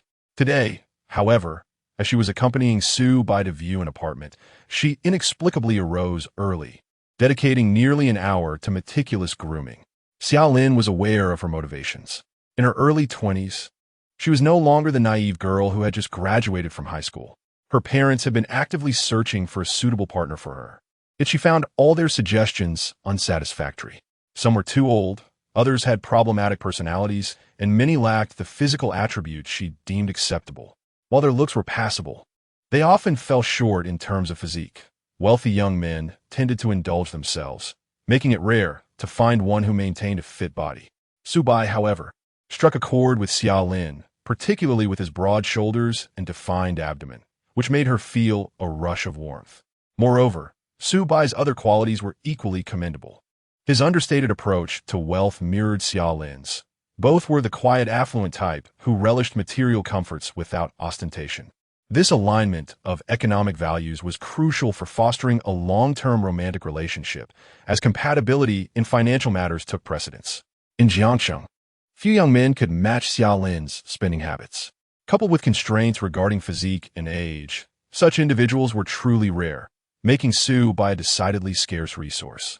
Xiao Lin intended to seize this opportunity to see if she could win Su Bai's affection. Such a promising young man was not someone to overlook. Hearing Su Bai compliment her makeup, Xiao Lin could not help but feel a twinge of pride. She picked up a sesame ball from her plate and offered it to Su Bai, saying, "Try this. It's a new flavor from the breakfast window, taro." Su Bai paused momentarily, taken aback as Xiao Lin did not use chopsticks, but rather pinched the sesame ball between her thumb and forefinger to feed him.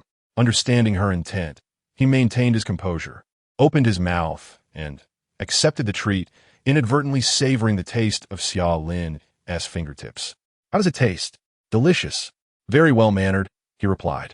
As Xiaolin felt the touch of his lips against her fingers, she did not shy away like a typical girl. Instead, she smiled contentedly, her eyes narrowing in delight. Her appearance was radiant yet poised, the kind that would complement a successful partner, often referred to as a prosperous spouse in traditional parlance.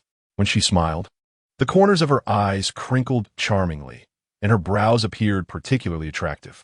After finishing breakfast amidst light-hearted conversation, they proceeded to the campus parking lot. "Are you riding in my car?" "No need, I'll drive. If I decide to stay there, I can also use the car to move some things," Su-bai replied. "All right." When Xiaolin saw Su-bai produce the keys to unlock a Mercedes, she was not surprised. She took it as a matter of course, having encountered numerous luxury vehicles worth hundreds of thousands or even millions. After all, her own car was an Audi A7. Su-bai had no intention of showing off. Once Xiaolin was settled, they set off.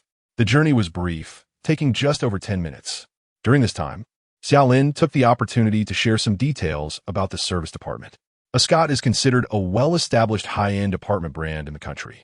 The one we are visiting is a new branch built 3 years ago, so it should be free of renovation odors, and the facilities will be up to date, representing their peak offering. "That sounds great. I must be lucky," Su-bai remarked, then corrected himself. "No, I shouldn't say I'm lucky. I owe it to you." "Xiaodao, it's a small matter. As a counselor, it is my duty to care for my students." Soon, they arrived at the Ascot apartment at Jiangxing University. Upon entering the lobby, Su-bai noticed several residents coming and going, including some with foreign features, all exuding an air of social elite. According to Xiaolin, international scholars visiting Jiangxing University often prefer to stay at Ascot, especially since their expenses were reimbursed. The receptionist, with a professional smile, welcomed them, bowing slightly. "Welcome to Ascot. May I ask if you two are here for retail check-in or long-term rental discussions?" Xiaolin replied, "Long-term rental. It may be for an extended period, and we have specific requirements for the type of apartment and services. Is your market sales manager available?" "Yes, please follow me." The receptionist guided them to the office deep within the apartment's first floor. The manager had just begun his shift and perked up upon hearing they were there to discuss a long-term rental. "May I have your names?" "I'm Xia, and he is Su. He is looking to rent, and I'm here to assist him." "Ah, you look somewhat familiar. Are you Miss Xiaolin from Jiang University?" "Yes, it's me." "Ha, I thought so. I remember you came to view apartments last year," the manager said warmly, clearly recognizing Xiaolin's background.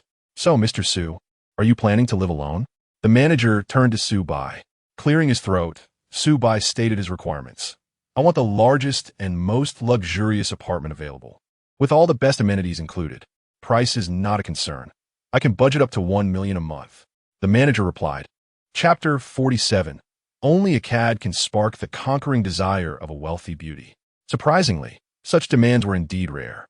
Residents at Ascot typically fell into two categories: genuine affluent individuals who required accommodation in Jiangxing for a few months due to personal interests or business matters, often strict with their budgets, despite having money, as they did not wish to waste it, and those on institutional accounts, like the foreign visiting scholar Xiaolin mentioned, who would have their expenses covered by their universities or Jiang University, thus requiring no negotiations on pricing. These customers were straightforward, but often opted for the most economical apartments while demanding numerous perks, ultimately not yielding much profit. These two scenarios comprised the vast majority of Ascot's clientele.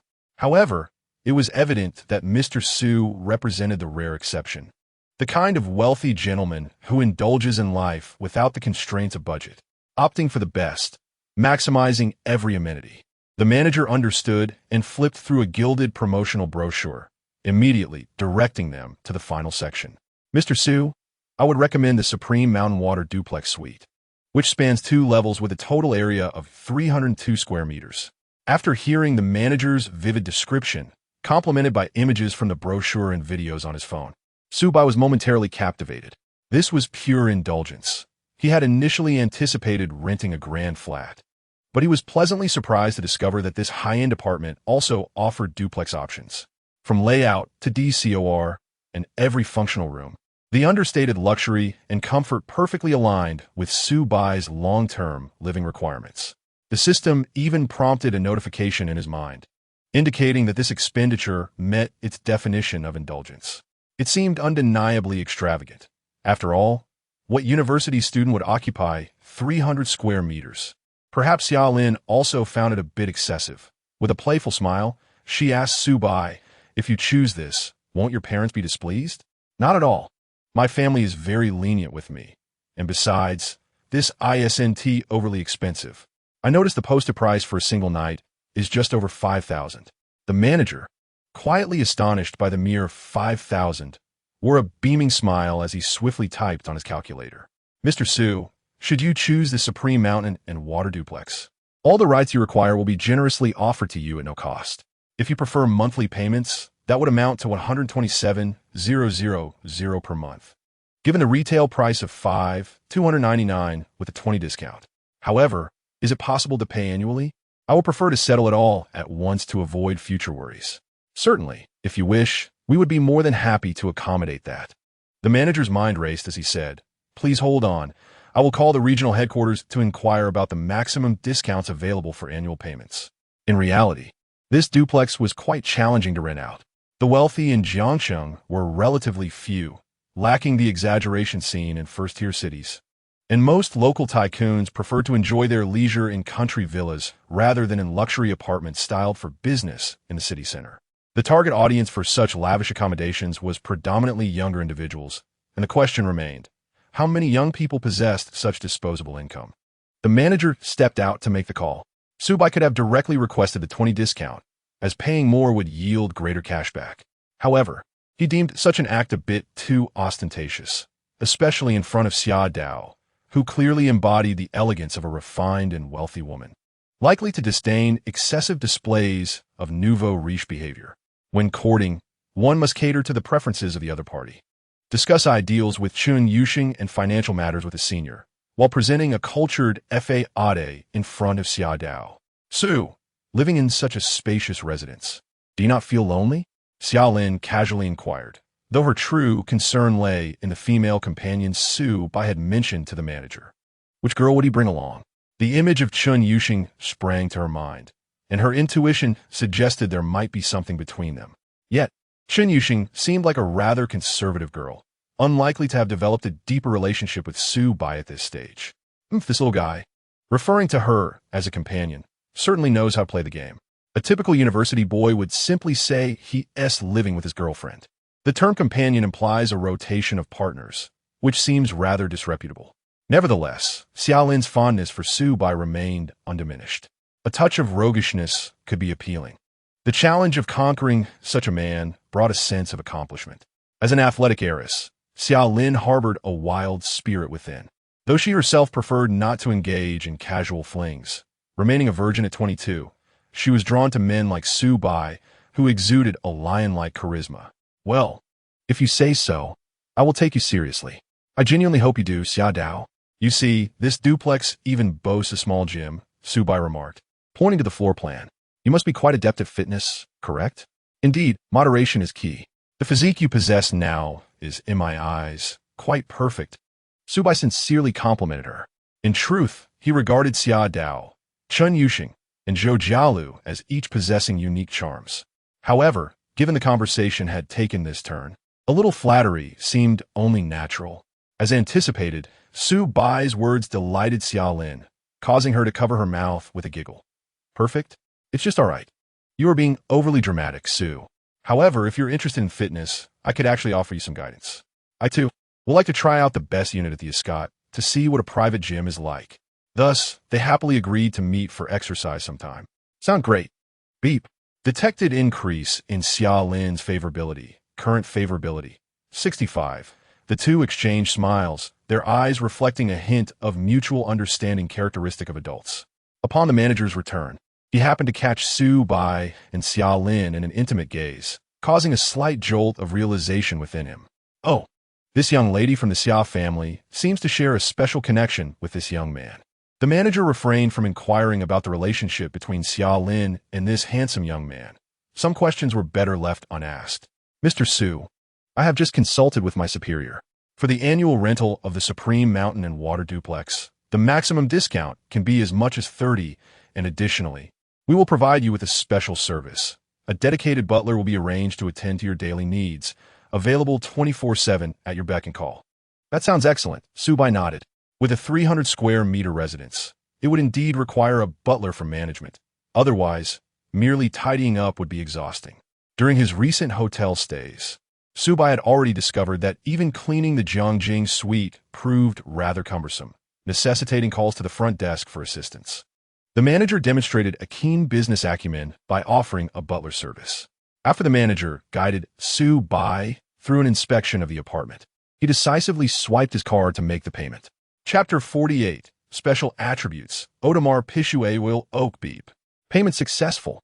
The retail price of the Supreme Mountain and Water duplex apartment, totaling 348 yuan, was rounded down by the manager, resulting in a final payment of 33 million. According to reports, celebrities who spent an entire year in hotels only racked up expenses amounting to several $100,000 at most. The residence Subai chose came at nearly double the price, akin to the treatment of a star. The manager, accustomed to dealing with high-end business clients, had witnessed countless large transactions. Yet he had never seen a young university student like Subai, eyes unblinking as he swiped over $1 million in one go. What particularly moved the manager was Subai's carefree confidence. Such composure suggested a family of considerable stature had raised this 18-year-old. In truth, it was the system that instilled such confidence in Subai. Beep. Detected host's indulgent spending. Long-term rental of the Ascot Supreme Mountain and Water duplex, 1-year term. Expenditure of 33 million yuan. Triggered tenfold cashback, returning 13.3 million yuan. A wave of joy washed over Subai as he realized he had hit the maximum cashback multiplier, instantly boosting his savings to over 20 million. Without considering the system's cashback, an annual expense of 33 million was undeniably extravagant. Of course, the living experience surpassed that of luxury hotels, offering not only high-end aesthetics, but also a homely comfort conducive to restful sleep, alongside integrated leisure and entertainment facilities at Ascot Square. After completing the payment, Subai focused his attention on the kitchen and bathroom of the duplex. Having lost his parents early on, he was raised by the aunt from the house opposite, who happened to be Jiang Qiron's mother. His aunt worked long hours, so Subai often found himself cooking at home. With practice, he became quite skilled and even developed a passion for culinary arts. The kitchen in this luxurious duplex featured a design by a globally renowned brand, complete with all necessary amenities. A massive oven, built-in dishwasher, steam oven, air fryer, and a colossal 4-door refrigerator, alongside a set of 18 high-end German kitchen utensils, made him eager to showcase his culinary talents. As for the bathroom, it too warranted attention, being a vital space. "Thank you, Xia Dao," Subai expressed, feeling a twinge of regret as he had intended to treat her to lunch as a token of gratitude. "Not at all. I'll come by after I finish my work at school. It won't delay your invitation," Xia Lin teased, signaling her openness to future engagements. "Wait," Xia Lin said, gracefully departing. The sight of her in yoga pants stirred a warmth within Subai. He hurried to the attached private gym of the duplex to engage in some exercise, working up a sweat to expend some energy. He then indulged in a bath. Since binding to the wealthy system, Subai had increasingly come to relish bathing, finding it remarkably soothing, perfectly aligning with his theme of indulgent enjoyment in life. Reclining in the spacious bathtub, large enough for 3, Subai opened the system interface. "In recent days, I have accumulated 3 opportunities for a lottery draw. Now, as I find myself in a moment of solitude, I have decided to indulge in this chance. A triple draw. Drawing your rewards, congratulations. You have won a cash prize of 1 million yuan. Congratulations. You have received 3 special attribute points. Congratulations. You have won a watch.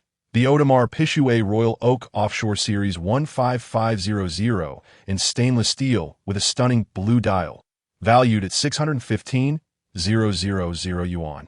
For Subai, the million yuan in cash holds little significance, as spending a small amount of money can easily yield that sum. It is merely a consolation prize. The 3 special attribute points appear to enhance certain physical traits. Upon delving into the detailed description, Subai's expression turned peculiar. "Not this again, my friend. I'm already quite exceptional in that regard. Do I really need an enhancement?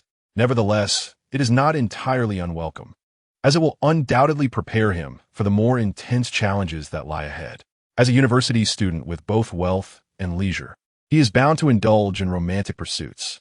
A boost in attributes will certainly aid him in navigating such fervent encounters. The final reward, the watch, is indeed impressive. The Audemars Piguet Royal Oak series is reputed to be a high-end model that requires reservation. Purchasing one independently can be quite troublesome, but the system has graciously arranged it for him, demonstrating remarkable thoughtfulness. Upon examining the image, he admired the silver stainless steel octagonal bezel, the integrated bracelet, and the self-manufactured movement that embodies both sportiness and luxury. A quintessential sports watch, it is ideal for those who seek exquisite craftsmanship and unique design. With a price tag exceeding 600,000 yuan, wearing it would surely command respect. Its casual, sporty style aligns perfectly with Su Bai's daily fashion preferences, as he is not one to don formal attire regularly. Upon clicking to extract the watch in the system, a phone call promptly came through. The caller identified themselves as a representative from the Audemars Piguet flagship store in Shanghai, informing Su Bai that the watch had arrived in Jiangsheng and would be delivered to his location within 15 minutes. Su Bai mused that the system's arrangements are indeed in harmony with the realities of the world. After all, he had just searched on his phone's map, and there were no Audemars Piguet stores in Jiangsheng. Many luxury brands lack outlets in second-tier cities due to insufficient consumer purchasing power, making it unworthy for the brands to establish stores in such areas.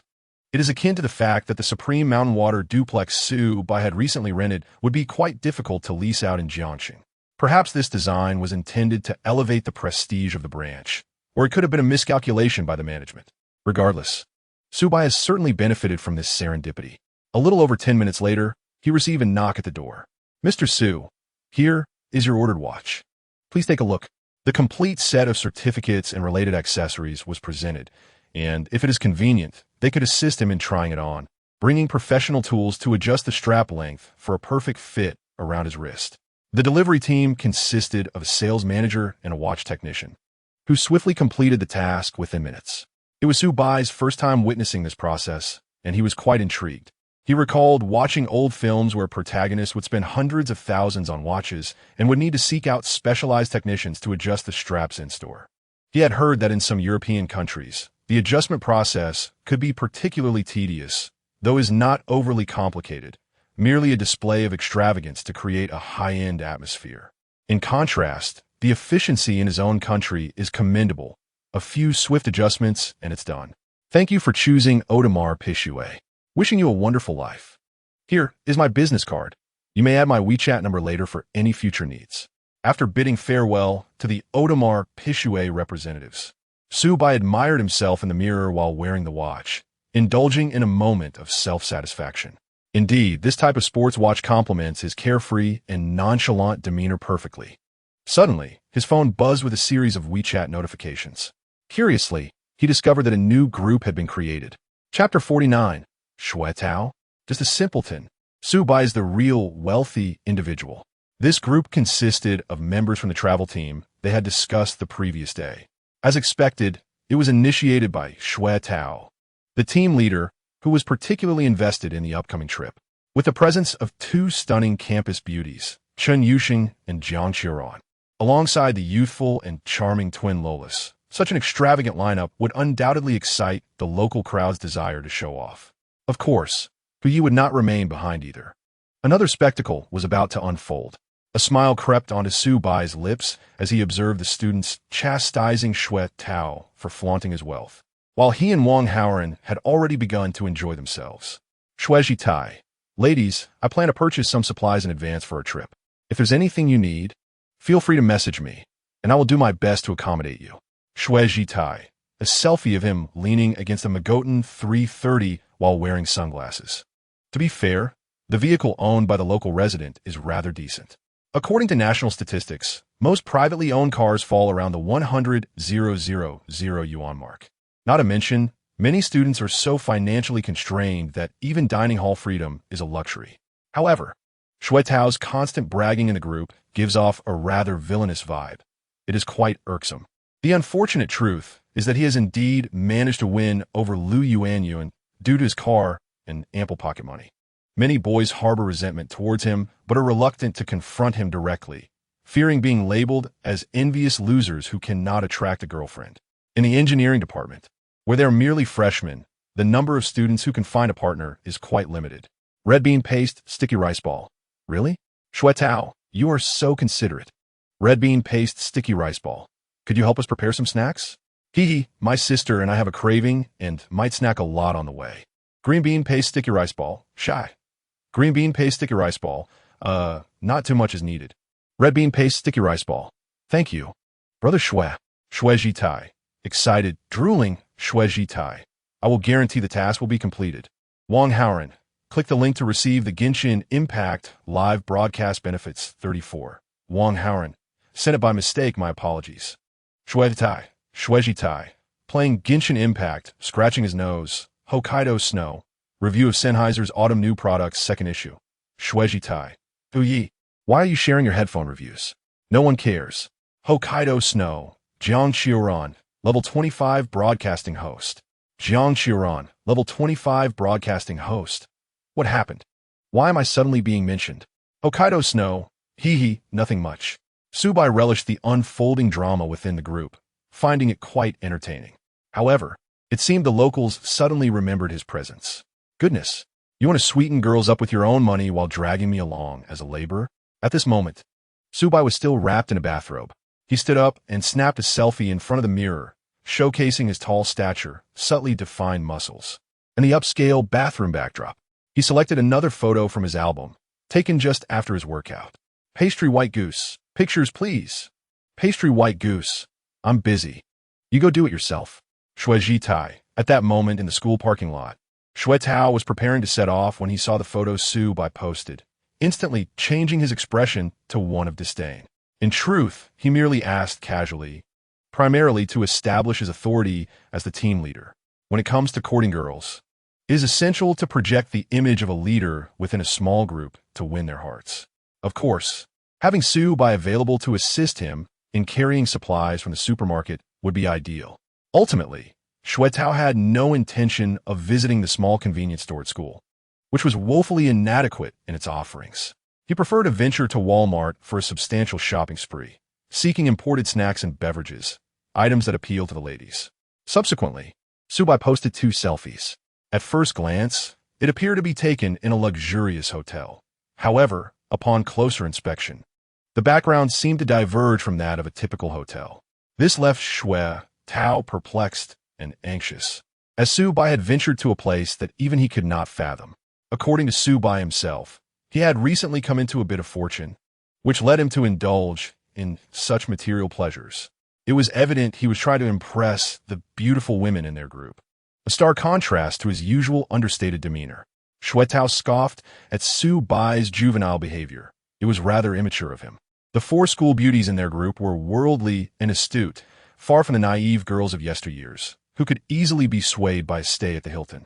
Unexpectedly, in a classroom, a pair of charming twin sisters, seated at the back and pretending to pay attention to the lecture, were secretly engaged in their own conversations. Their appearances were nearly identical, yet their demeanors were strikingly different. One was quiet and shy, while the other was lively and spirited. Wow, sister, look at this Subai.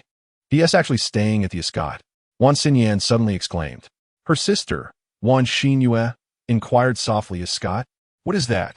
It's an expensive service department, usually inhabited by the wealthy or at least high-ranking professionals. Since Subai is also a freshman like us, his family must be quite affluent. How do you know so much? Wan Xinyue was puzzled by her sister's confidence. Just from a single photo? I can only tell that Subai is tall and handsome. The kind of guy you can't help but glance at if you pass him on the street. It's simple. His bathrobe bears the Escot logo. And in another photo of him working out, you can faintly see the scenery in the background, likely from the Escot by the riverside. Wan Xinyan proudly located the Escot's academic branch on her phone's map, leaving her sister in awe. Xinyan, I think you would make a great detective. Of course. I'm quite clever. Wan Xinyan replied with a hint of pride. And look at the watch Subai is wearing. I might not recognize it, but my instincts tell me it must be expensive. Wait a moment, let me identify it. Watching her sister busily engaged, Wan Xinyue felt a genuine admiration. I never knew there were so many nuances to this. I used to think Shue Tao was the wealthy one. Shue Tao? Huh, He is just a simpleton, a mere tool. In Chapter 50, Wan Xinyan's tone was laced with unabashed disdain. The lively persona she exhibited while chatting with Xue Tao was a stark contrast to her current demeanor. This was perfectly normal. Girls often present multiple facades, depending on their relationships. Wan Xinyan had joined Xue Tao's travel group because she immediately recognized him as someone eager to flaunt his material wealth to win over girls, which was precisely the kind of indulgence she and her sister sought. A self-drive tour, with someone else taking care of the arrangements, was far more comfortable than being herded onto a bus with a tour group. The experiences of travel could differ immensely. Many young people harbor a distaste for traditional domestic tourism, often stemming from an unwillingness to spend exorbitant sums. However, joining Xue Tao's group did not imply that the twins would fall for him.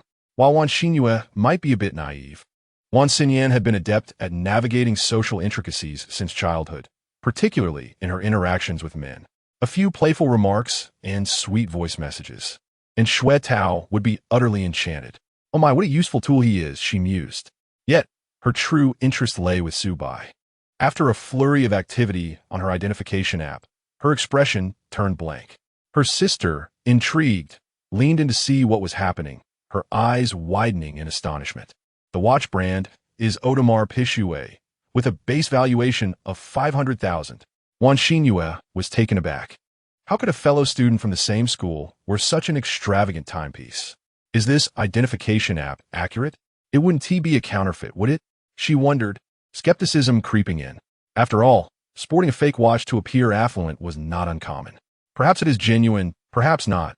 I'm no expert in watch authentication. Wan Xinyan replied, shaking her head. Despite her cunning, both sisters hailed from humble rural backgrounds, having borrowed funds to pursue their studies in broadcasting. They had chosen the path of arts because their academic performance in other subjects was average. This was their only chance to attend the best university in Jiangxing. The likelihood of meeting exceptional young men here was significantly higher than at a regular college. Indeed, the purpose of Wan's sisters attending university was to target a wealthy heir. Given their intelligence and backgrounds, achieving wealth through hard work seemed daunting. Conversely, their innate beauty and figures provided an advantage in the marriage market.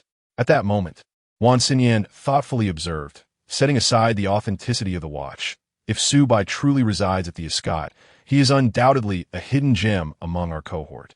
Let me probe into his reality. Opening WeChat, she noticed a friend request from Xue Tao. Her brows furrowed in irritation. This Xue Tao has no sense of awareness.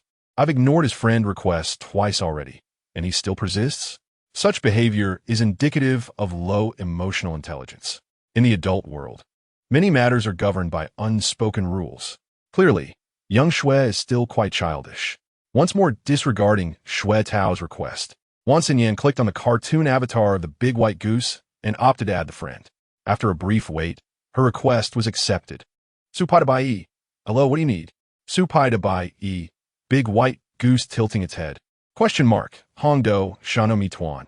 Hi Subai, I saw your photos and thought you seemed quite athletic. Hongdo, Sha Nuan Mi Tuan. Coincidentally, our itinerary for the mid-autumn trip includes a hiking segment, and my sister and I would like to purchase some hiking gear. Would you be willing to accompany us shopping and help us choose? Hongdo Sha Nuan Mi Tuan. If you have time, we would greatly appreciate your assistance. If not, it's all right. We can always reach out to you online for some advice. Thank you. Hongdo Shan Mi Tuan. Little rabbit emoji meanwhile. Su Bai, who had just changed his clothes in his apartment at Shan Shui Taipin, was preparing to meet senior sister Zhou Jialu. Upon seeing Wan Xinyan's message, he felt somewhat bewildered. Wait a minute, lady. I merely showcased a snapshot to call out the local pretentiousness. How did you deduce that I excel in sports?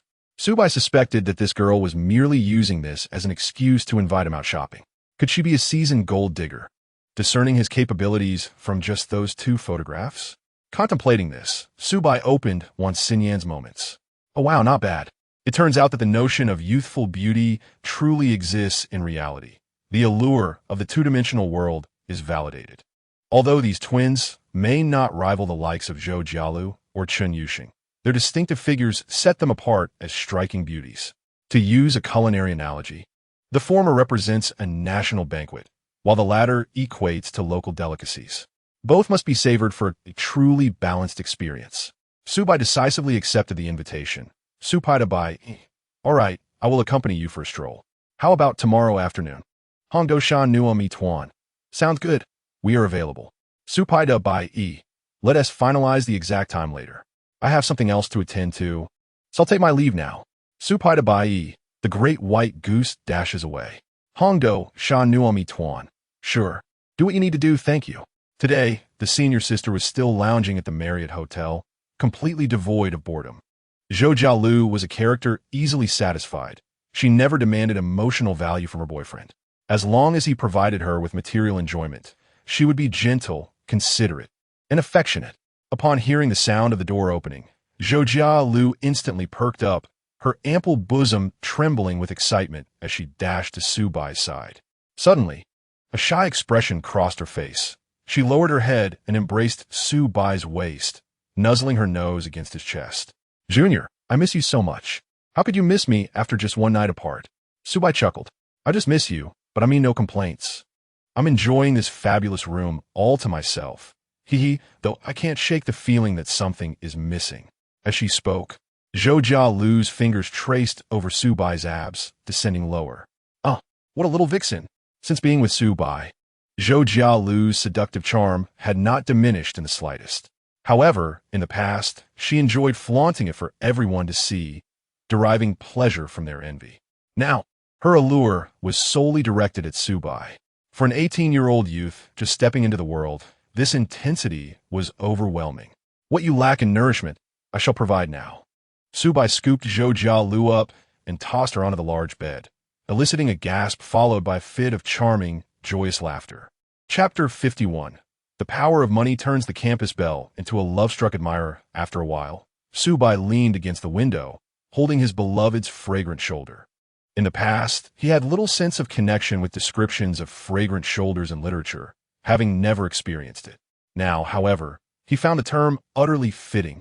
A wave of happiness and excitement surged within him. Was this the feeling of having a girl's wholehearted love, the sensation of first love?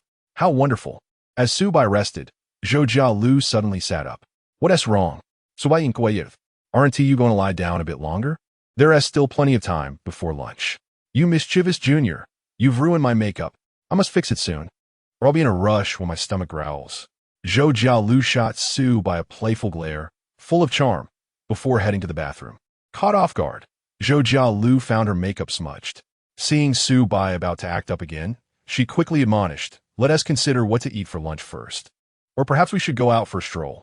Engaging in those activities all the time isn't good for your health. Oh, you're so concerned about me? Of course. You're my future support, so you must stay healthy. Zhou Jialu replied with a bright smile, her seemingly casual words revealing her sincerity. She was not merely seeking transient pleasures, but intended to stay by Subai's side for the long haul. Pleased with her response, Subai gently kissed Zhou Jialu's smooth forehead and suggested, then accompany me to Move, and afterward, we can find a place to eat. Move? Have you found a long-term residence, Junior? Zhou Jialu's eyes lit up. Yes, a serviced apartment not far from the school. Without hesitation, Subai began packing up the items from the hotel. He called for 2 attendants to assist in loading everything into the car. There wasn't too much to move. Mainly Zhou Jialu's clothes and that expensive computer, with the rest being trivial personal items Subai had brought over from his dormitory. In such situations, practicality shone through. Everything could be moved in one trip. Why is the renowned Porsche Cayenne favored by contractors and factory owners? Because of its excellent space and load-bearing capacity. It can easily carry goods in emergencies, serving as a makeshift pickup. The Mercedes-Benz is also commendable. At least for Subai, it suffices for travel and camping needs. On the way, Zhou Jialu checked the apartment's price and curiously asked, Junior, this apartment can't be cheap, right? What is the monthly rent? I rented it annually for one. 33 million, all-inclusive. Do you find it strange that I'm renting despite having so much money? Not at all.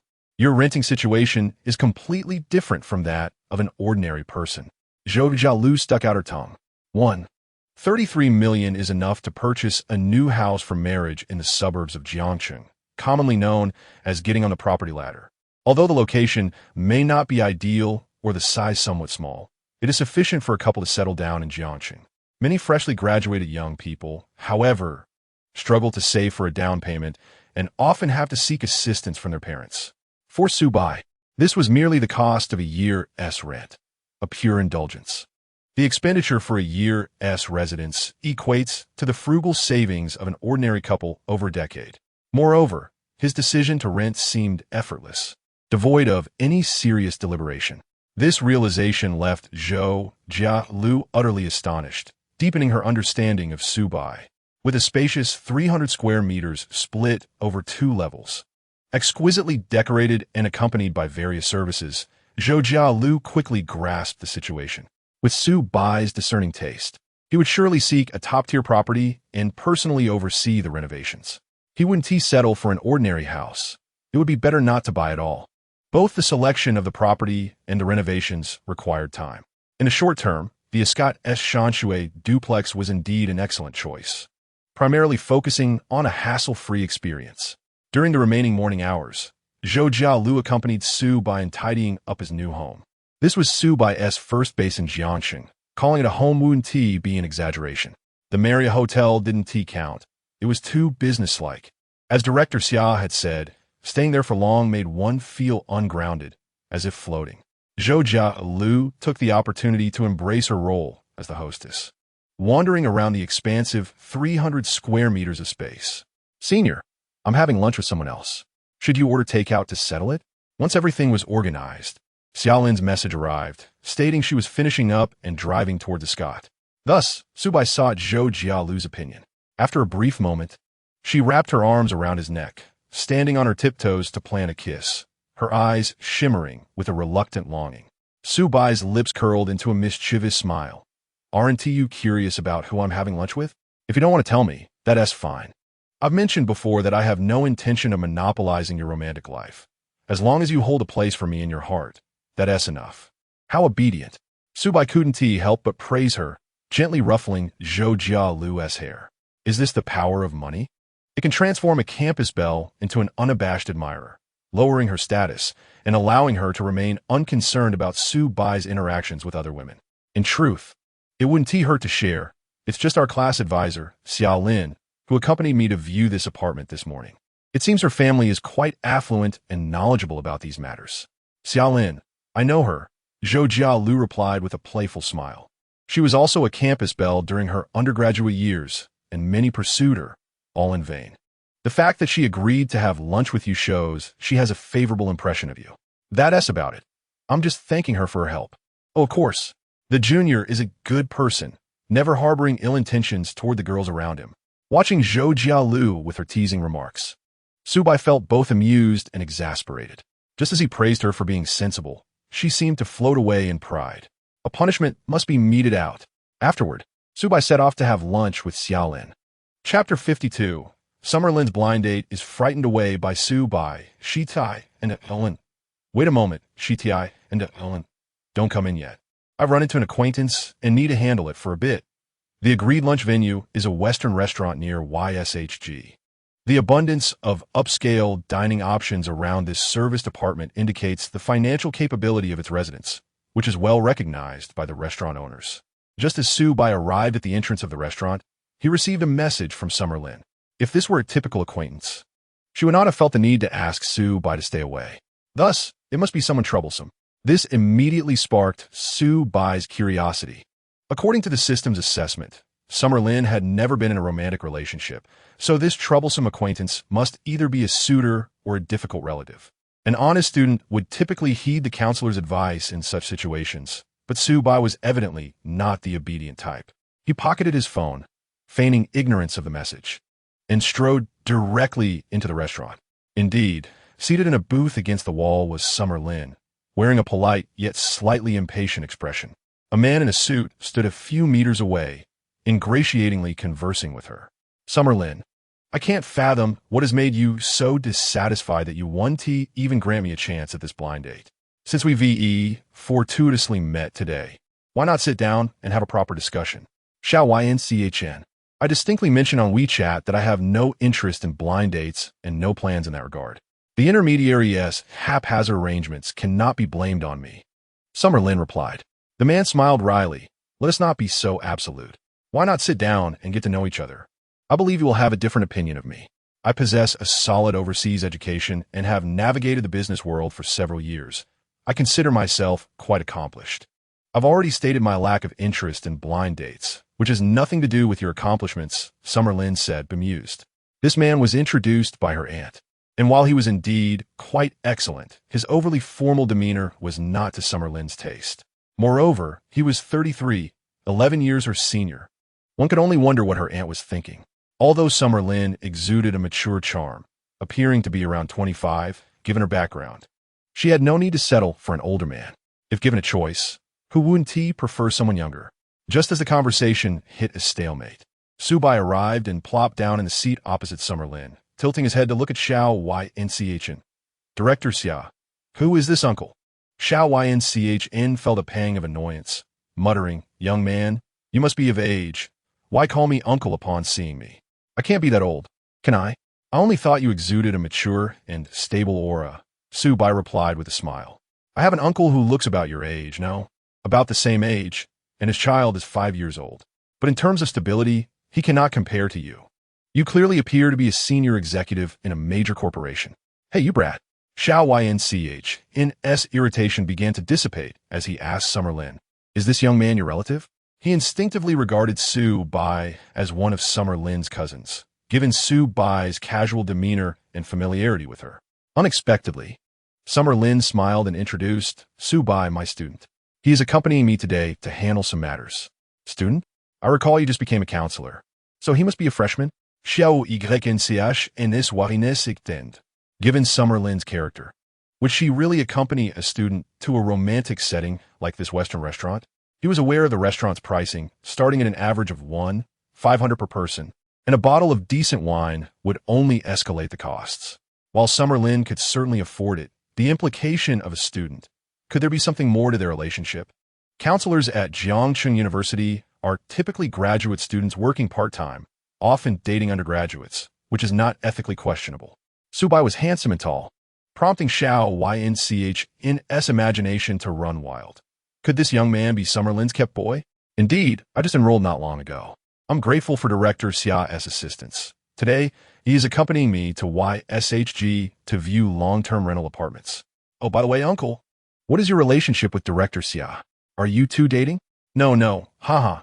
I'm the blind date introduced by Director Xia's family. Oh, then you should reschedule with Director Xia another time. Today, I have plans with her to drink and watch a movie after dinner. She likely won't have time for you. Xiao Ynch's face darkened. Summer Lin seized the moment to add, Yes, right. As a counselor, I must fulfill my commitment to assist my students. Xiao Ynch fled in embarrassment. Subai's sharp tongue was indeed formidable, despite his sunny and harmless appearance. He had no qualms about asserting himself and sending Xiao Ynch away. Typically, a kept boy would not be so assertive, as it would be tantamount to overstepping boundaries on Summer Lin's behalf. Yet throughout Su Bai's speech, Summer Lin maintained a light, affirming smile, occasionally glancing at him with approval, indicating a certain closeness between them. This also suggested that Su Bai possessed considerable merit. A freshman living in YSHG and wearing an Audemars Piguet Royal Oak could not possibly be from a humble background. Xiao Ynch noticed the watch on Su Bai's left wrist, while he did not recognize the specific model. The Royal Oak series by Audemars Piguet starts at over $300,000. Summer Lin was wealthy, but her character would never allow her to purchase such an expensive luxury for a kept boy. It was entirely possible that Su Bai's family was even more affluent than Summer Lin's. The thought of Su Bai dining with Summer Lin, drinking wine, and going to the movies in the afternoon filled Xiao Ynch with jealousy and rage, causing his expression to crumble. He resolved to investigate Su Bai's background. However, he understood the need for discretion. Provoking powerful figures behind the scenes could lead to complications. So he would rather ask around in their social circle to avoid offending anyone. Meanwhile, in the restaurant, a waitress dressed in a server's uniform began to uncork a bottle of red wine. Summer Lin had already ordered the set menu for Su Bai. He glanced at the wine list, utilizing the system to identify the flavors of each wine. He selected one that appeared to suit his taste, uncertain of its quality. In truth, he quite enjoyed the taste of red wine, but had only experienced inexpensive varieties sold in supermarkets. As the waitress poured 2 glasses of wine, one for Summer Lin and one for Su Bai, Summer Lin lifted her glass, gently swirling it. Her posture was impeccable, a sign of having been trained by her elders. The elegance of her every movement was undoubtedly a product of refined upbringing, far beyond what could be achieved through mere socialite training. Furthermore, Summer Lin's demeanor was significantly more reserved than that of many socialites. It was no wonder her blind date was so eager to impress her. Even among the affluent, there are many young women lacking in both quality and appearance. Yet, Summer Lin stood out as an exceptional figure, diligent in her work and possessing a gentle disposition. She was undoubtedly the perfect candidate for a devoted wife and mother. As she swirled the red wine, Xiao Lin cast an inquisitive glance at Su Bai, her eyes brimming with evident intrigue. Watching a movie was merely a pretext to brush off that annoying uncle's insistence. Su Bai, unconcerned, thought that Director Xia seemed rather bothersome to him, and he had merely spoken out to drive him away. Why call him an uncle? He was only in his early 30s. Though he was a year older than me, what was wrong with calling him an uncle?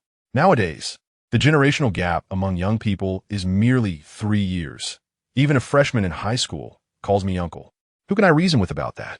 Su Bai shrugged innocently. Haha, indeed. Xiao Lin was amused by Su Bai's witty remarks. This young man had quite the conversational flair. She perceived a rare sense of relaxation in him. Not the pretentious ease of the so-called bourgeois, but a genuine, carefree attitude of indifference. Living alongside someone like him would undoubtedly be a source of joy. The appetizers soon arrived: molecular gastronomy salad. Molecular cuisine involves inducing unique physical and chemical transformations in ingredients during the cooking process, deconstructing and reconstructing their characteristics. For instance, there were foam-like potatoes and lychees resembling caviar. It remained a delightful novelty to indulge in every now and then. However, the restaurant's specialty lay in its meat dishes. Su Bai, with a hearty appetite and a fondness for meat, ordered lamb chops, steak, and fish fillet, along with side dishes, ensuring a sumptuous meal. The top-quality ingredients paired with red wine rendered the dining experience exquisite. The chosen red wine, Shisher Gia, hails from the Tuscan region of Italy. It boasts a structure akin to Bordeaux while embodying the terroir characteristics of Tuscany, infused with aromas of blackcurrant, cedar, and tobacco, with enhanced complexity after aging. Su Bai opted for the 2015 vintage, a premium selection priced at $36,000. After all, it was a meal to express gratitude to Director Xia. Indulging in fine wine was entirely justified. I quite enjoy the flavor of this wine, though I usually wouldn't splurge on it. Today, I'm taking advantage of your generosity. Xiao Lin clinked her glass with Su Bai's. It's a minor indulgence. I happen to be craving it too. Having Director Xia accompany me makes the experience all the more delightful, he replied. If you're in a good mood, we could indeed catch a movie together this afternoon. There's an art film that recently premiered, and I haven't had the chance to see it yet. May I take this as an invitation from Director Xia to watch a movie? Yes, indeed. Are you coming? Xiao Lin candidly stated, devoid of any hint of shyness. Her smile was as refreshing as a spring breeze, entirely free of any worldly allure, yet her athletic physique and delicate, rosy complexion stirred a hint of desire. If Zhou Jialu was the kind of siren that made one contemplate mischief with a mere glance, Xiao Lin embodied the archetype of a devoted wife, evoking fantasies of her in a pristine white wedding gown. Su Bai pondered for a moment and replied, watching a movie sounds good, but I'd prefer not to go to a cinema. The private screening room at Yashije can also showcase mainstream films, right? Indeed, that is a privilege for residents. Then let us give it a try and see if they have the film you wish to watch. All right. Having agreed to watch a movie, the two unconsciously quickened their dining pace. Xiao Lin felt quite anticipatory about the film. Her upbringing was rather strict, making it difficult for her to openly pursue or seduce men. However, a private screening room provided an ideal setting for the two to share a moment alone. Su Bai felt the same. After helping Xiao Lin fend off an irritating blind date, her fondness for him had risen to 68 points. To elevate that fondness further, surpassing 80 points would bind her as one of the system's indulgent cashback recipients. Su Bai was curious whether there might be more lucrative cashback opportunities with Xiao Lin. such as investments in her family business. Would that count as indulgence?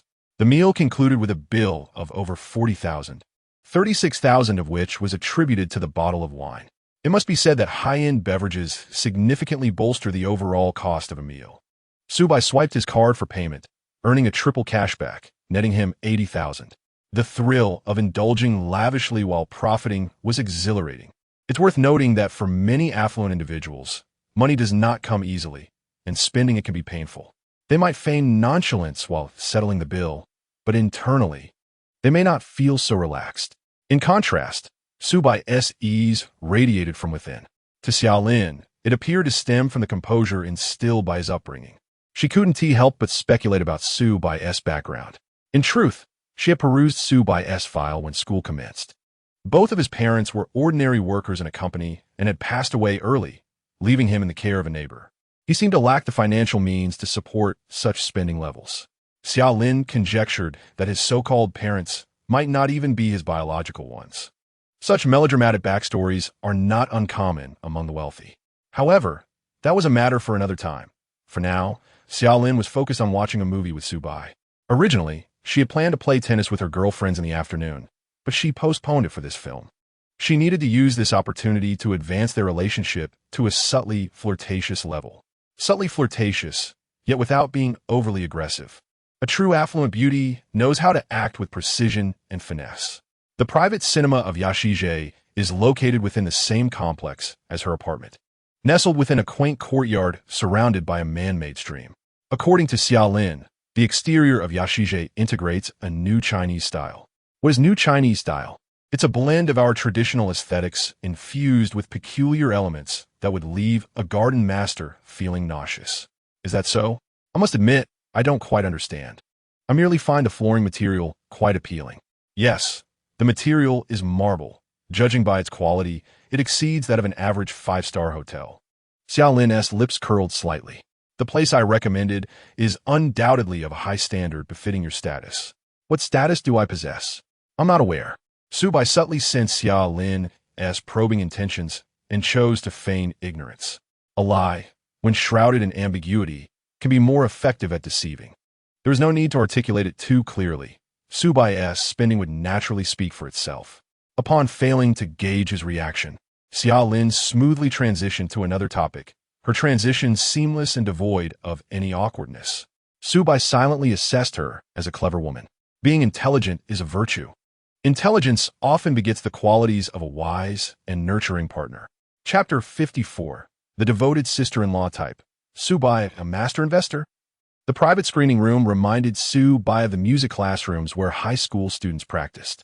The dim hues, soundproof walls, and tranquil ambience created a serene atmosphere. Of course, the materials used in his high school's renovation could not compare to this. After communicating with the staff, they confirmed that the film Xiaolin wished to watch was indeed available. Is this your first time watching a movie with a girl, Subai? Xiaolin casually inquired, playing with a strand of hair that had fallen over her forehead. Sort of, if we exclude childhood friends, Subai smiled faintly. I had a childhood friend who lived across the street. I remember our parents took us to see a movie when we were quite young. It was some American blockbuster. Though I've forgotten the plot, it didn't seem as captivating as the latest blockbuster. For children, patience to appreciate a film is often lacking. This explains why one frequently hears the sounds of children fussing in cinemas. Well, that certainly doesn't count. Childhood friends rarely transition into romantic relationships, as they are too familiar with one another. Indeed, I wonder what this guy was thinking, insisting on joining their travel group. Didn't he say he'd pretend not to know me in college? Yet he keeps drawing closer. It's truly perplexing. Let it be. Jiang Xiaoran has always been an enigma, and Subai has grown weary of guessing her moods. Previously, he found it unnecessary to speculate, as the affluence of a wealthy patron should have been enough for beautiful women to decipher his thoughts. Now that the opening credits have faded, the film officially commences. Xiaolin gently prods Subai's arm, signaling him to quiet down, and then immerses herself in the cinematic experience. To be candid, Subai finds it challenging to appreciate art films. He prefers the thrill of action-packed battles or the humor of everyday life. Nevertheless, with Xiaolin by his side, enveloped in her delightful fragrance, he feels a sense of serenity. The dimly lit private screening room offers an exceptional level of privacy. Unlike conventional cinemas, there are no surveillance cameras here. Wealthy gentlemen residing in luxurious apartments often employ this venue for a romantic rendezvous. However, Xiaolin is entirely different from those superficial socialites. Thus, Subai remains unhurried, occasionally glancing at her. Xiaolin's elegant features, accentuated by the flickering light from the screen, are indeed captivating. After several furtive glances, she finally notices and turns to meet his gaze. "Why do you keep looking at me?" "Because you're beautiful," he replies. Xiaolin does not exhibit any signs of shyness. Instead, her bright eyes become even more enchanting. "You know, Subai, I've always longed for an intimate friend akin to a younger brother, someone to share playful moments and engage in heartfelt conversations. Unfortunately, the young men I've encountered have all been rather superficial. Do you find me to possess depth in your eyes?" He inquires. "Of course. You are quite extraordinary. Would you be willing to acknowledge me as your elder sister?" "With pleasure. Then come a bit closer." Subai shifts nearer to Xiaolin, feeling the warmth of her breath.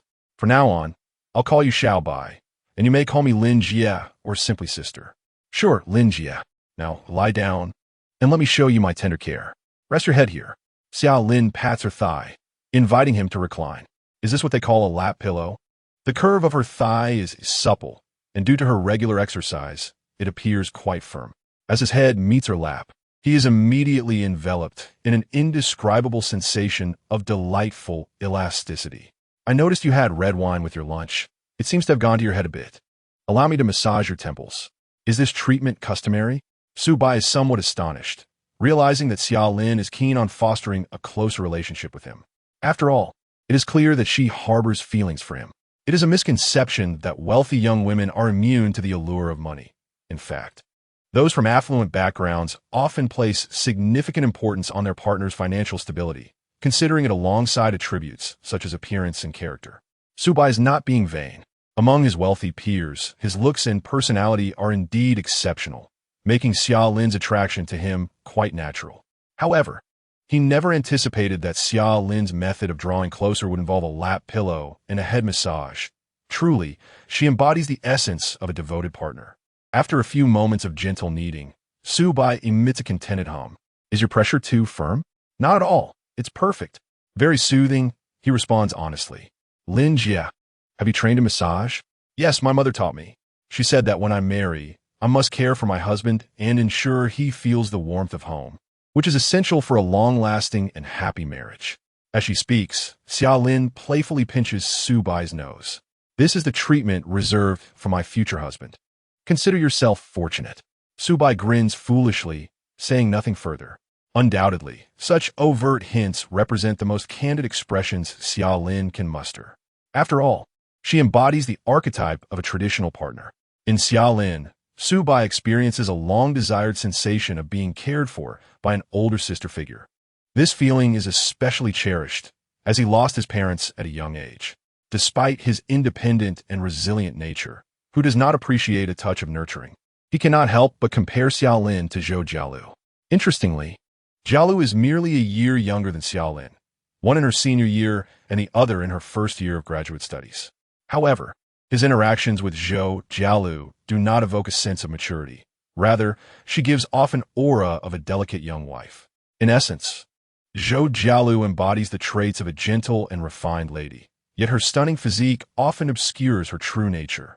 Xiaolin, in contrast, represents a reliable older sister. Do you know what a well-bred lady is? No, Subai does not need to know. Regardless, she will eventually be mine. To be frank, after drinking the red wine, Subai feels a bit lightheaded, and the soothing massage from Xiaolin is incredibly comforting. Coupled with the hypnotic nature of the art film, he soon succumbs to slumber. Beep. The system detects that the host is sleeping on the goddess's lap, which is considered a special indulgence. Reward: 1,000,000 yuan. Skill: Finance and Investment, Master Level. If he had dozed off while watching an art film with a typical artsy girl, she would undoubtedly have been furious and might have exposed him on social media. However, Xiaolin is not such a girl. Her intentions for bringing Subai to the private cinema were purposeful. Now that her objective has been achieved, she can engage in some playful antics. Just as Xiao Lin prepares to lift the hem of Su Bai's shirt, his phone, resting nearby, lights up with a new message. Construction Bank. Your account ending in XXXX has received an amount of 100,000,000 yuan from investment portfolio earnings. Instantly, Xiao Lin's eyes widen in surprise. Chapter 55. Concerned from the senior, Xiao Lin swears to the heavens that she did not intentionally glance at Su Bai's phone. She has no habit of prying into others' privacy. It was merely an instinctive glance. However, the content she glimpsed ignited her curiosity. The mention of investment portfolio earnings suggests that this young man has been dabbling in investments, and it appears his ventures are quite substantial. Profits in the millions imply that his capital base must be in the tens of millions, if not potentially surpassing 100 million. A typical freshman male would not possess such vast resources. Of course, one cannot always profit. Investments are inherently volatile. Yet, this at least indicates Su Bai's capabilities. In the realm of true aristocracy, those in charge are not fools. They would not entrust their funds to someone lacking competence. This revelation also explains why Su Bai's disposable income is so generous. Families of distinction are never stingy towards promising juniors. In fact, they are often exceedingly generous. Genetics can be a lottery. No matter how illustrious a family may be, it cannot guarantee that their offspring will excel. When a capable individual emerges, they are undoubtedly pampered. Su Bai likely embodies such a scenario. Xiao Lin's mind races as she imagines her newly acknowledged younger brother as a financial prodigy. Consequently, her gaze upon the slumbering Su Bai softens, and she feels an overwhelming sense of affirmation regarding her decision to cultivate a closer relationship with him. What? You ask why Xiao Lin has chosen to assume the role of an elder sister? It is important to note that extraordinary young talents like Su Bai typically indulge in the pleasures of life for several years before contemplating marriage. While the traditional Xiao Lin feels a twinge of regret about this, she reluctantly accepts it. After all, who can resist the allure of a good man? She cannot hastily demand that Su Bai marry her. That would only provoke his rebellious tendencies and diminish his affections. Coming from a prominent family, Xiao Lin has witnessed similar scenarios numerous times. Rather than courting disappointment, she prefers to take on the role of an older sister, remaining by Su Bai's side until he matures and is ready to settle down, at which point she can broach the subject of marriage. In this process, Xiao Lin gradually familiarizes Su Bai with her presence, binding him in a subtle and silent manner, ensuring that she will ultimately triumph. With her plan firmly in mind, Xiao Lin ceases to dwell on it, and instead focuses on appreciating the handsome young man before her. Time passes, and Su Bai slowly awakens. Upon opening his eyes, he meets Xiao Lin's gaze, her face adorned with a cheerful smile. I actually fell asleep. How long have I been out? The movie is already ended. Xiao Lin gently pinches Su Bai's ear, urging him to rise, as her legs have grown sore for being his pillow. My apologies. It's nothing. Taking care of Xiao Bai is what an elder sister should do. As she speaks, Xiao Lin helps Su Bai adjust his collar, a sensation he finds utterly delightful. After parting ways with Xiao Lin, Su Bai notices changes within the system. First, having dozed off on Xiao Lin's lap earned him a special indulgence reward. While $1 million in cash is insignificant, the true treasure lies in the skill gained. Finance and financial management, master level. Su Bai's mind begins to whirl as a cascade of profound and extensive knowledge floods his thoughts, filling him with elation. Although he does not need to rely on finance for income, given its inherent risks, this indulgent cashback presents zero risk, indeed a truly lucrative venture. However, as he aspires to be a wealthy tycoon, interactions with various members of high society are inevitable. Su Bai finds himself lacking in understanding of this elite realm. Yet the system's awarded skill compensates for this deficiency. Armed with a master-level finance and financial management skill, he can now engage effortlessly in business discussions with affluent individuals. Upon reading a message on his phone from Xiao Lin, a smile spreads across Su Bai's face. How fortunate it is to have a caring elder sister. If you encounter any issues or need someone to confide in, you can always talk to your sister, Xiao Lin had written. So why place? Then I shall not hold back. If I struggle with sleep in the future, I will seek out Lin Jia. That nap was truly delightful. Xiao Lin responds with laughter. Is that so? Your sister is equally pleased. As soon as he enters the door, Zhou Jialu leaps into his arms, clearly having heard the elevator, and rushed to greet him. What a coincidence. I just woke up from my afternoon nap when you arrived. Indeed, quite the coincidence. I also took a nap. Zhou Jialu's expression suddenly shifts as she sniffs the air, leaning closer to Su Bai and catching a whiff of his scent, her face betraying a hint of wariness. What's wrong? You smell of another woman. That's quite normal. I had dinner with Director Xia, and then we watched a movie. It was so dull that I fell asleep. Oh, you were resting against your advisor, weren't you? Zhou Jialu pouts, jealousy evident in her tone. Su Bai remains unfazed. I'm not sure. I slept quite soundly. Perhaps Director Xia did something while I was asleep? It's hard to say. After all, my charm is undeniable. It's natural for others to take advantage of it. No. My dear Junior has caught the attention of another woman. Zhou Jialu wails, appearing as though she needs consolation. Su Bai's mean his. Actually, she's just playfully sulking, seeking my comfort. Who would have thought he would utter such audacious words? Let us go shopping later. I'll buy you a necklace. Oh, you naughty Junior. Zhou Jialu glances at him helplessly, her demeanor enchanting. Chapter 56. Securing the most beautiful treasures of the senior sister in advance. Such a charming senior coupled with her easily bashful nature is simply delightful. Ding.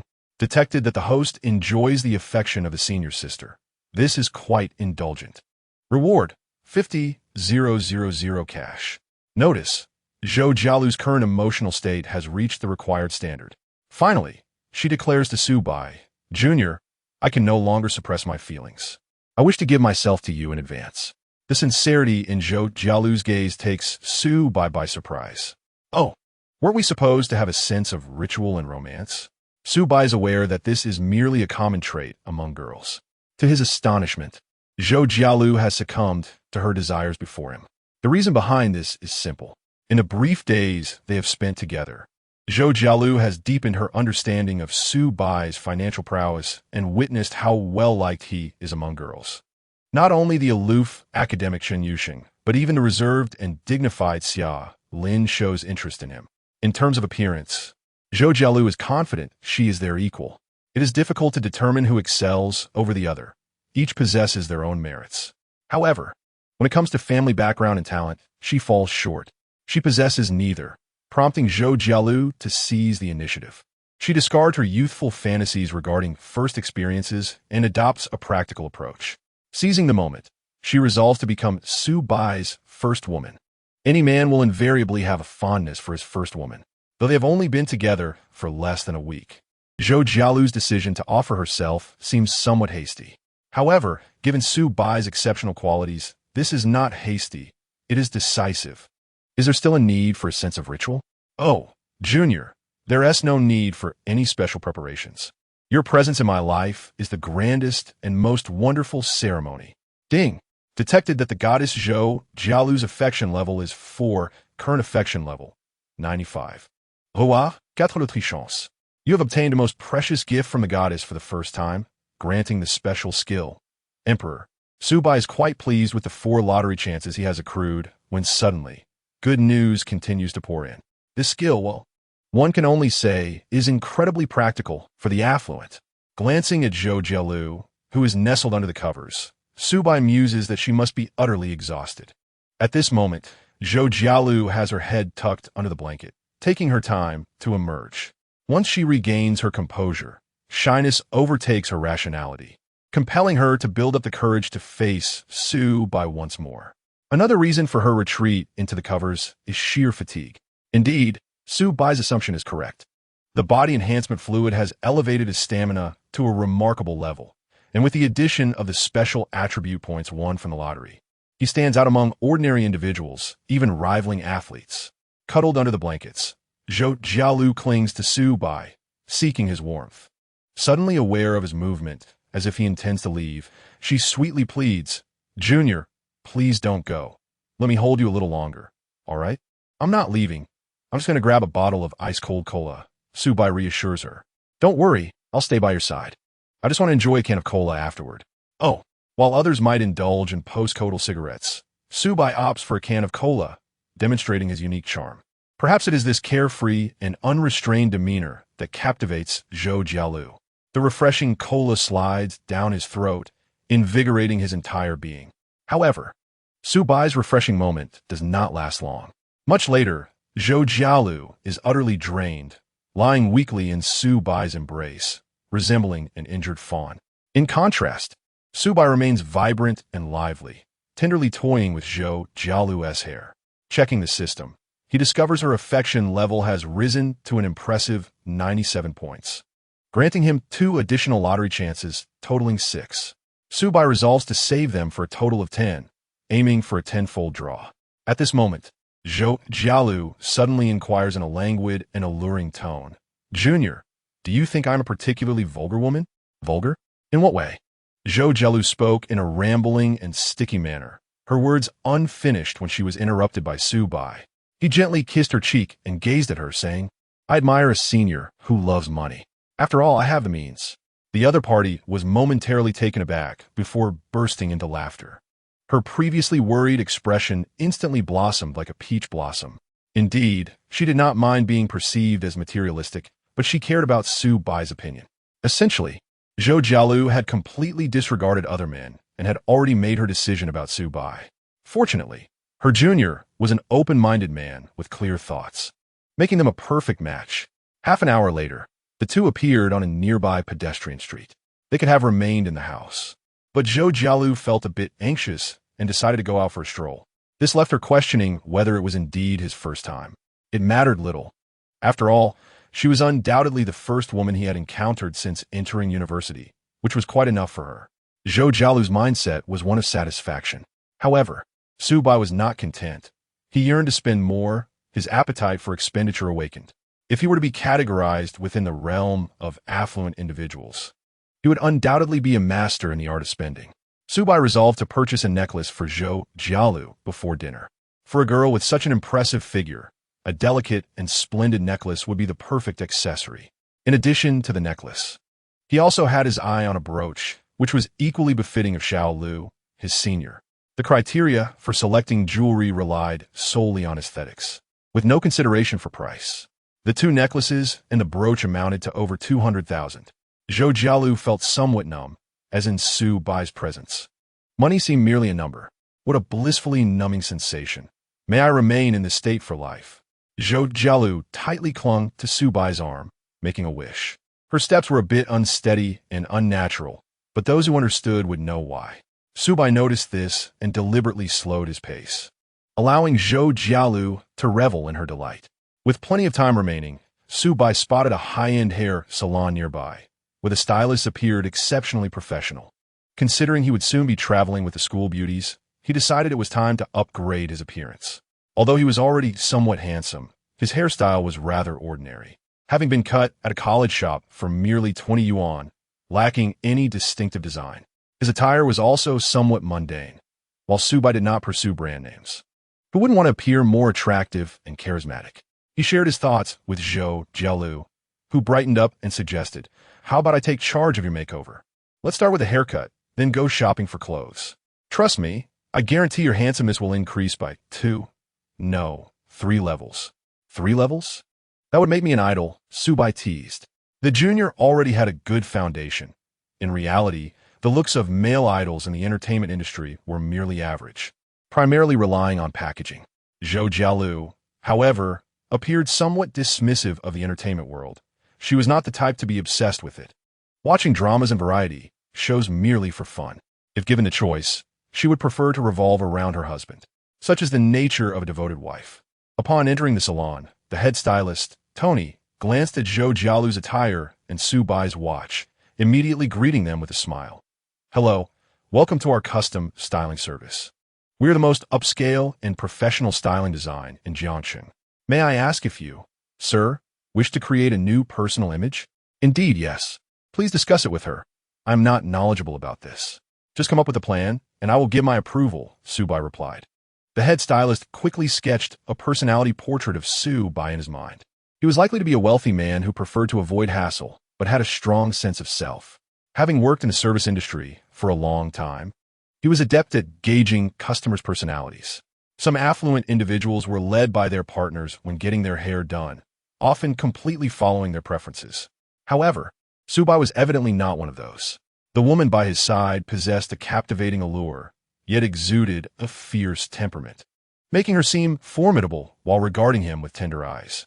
Thus, the stylist skipped the typical upselling of unnecessary packages and directly communicated with Zhou Jialu, quickly concluding, "Sir, you have a tall and robust physique, and we recommend a sharp American-style haircut.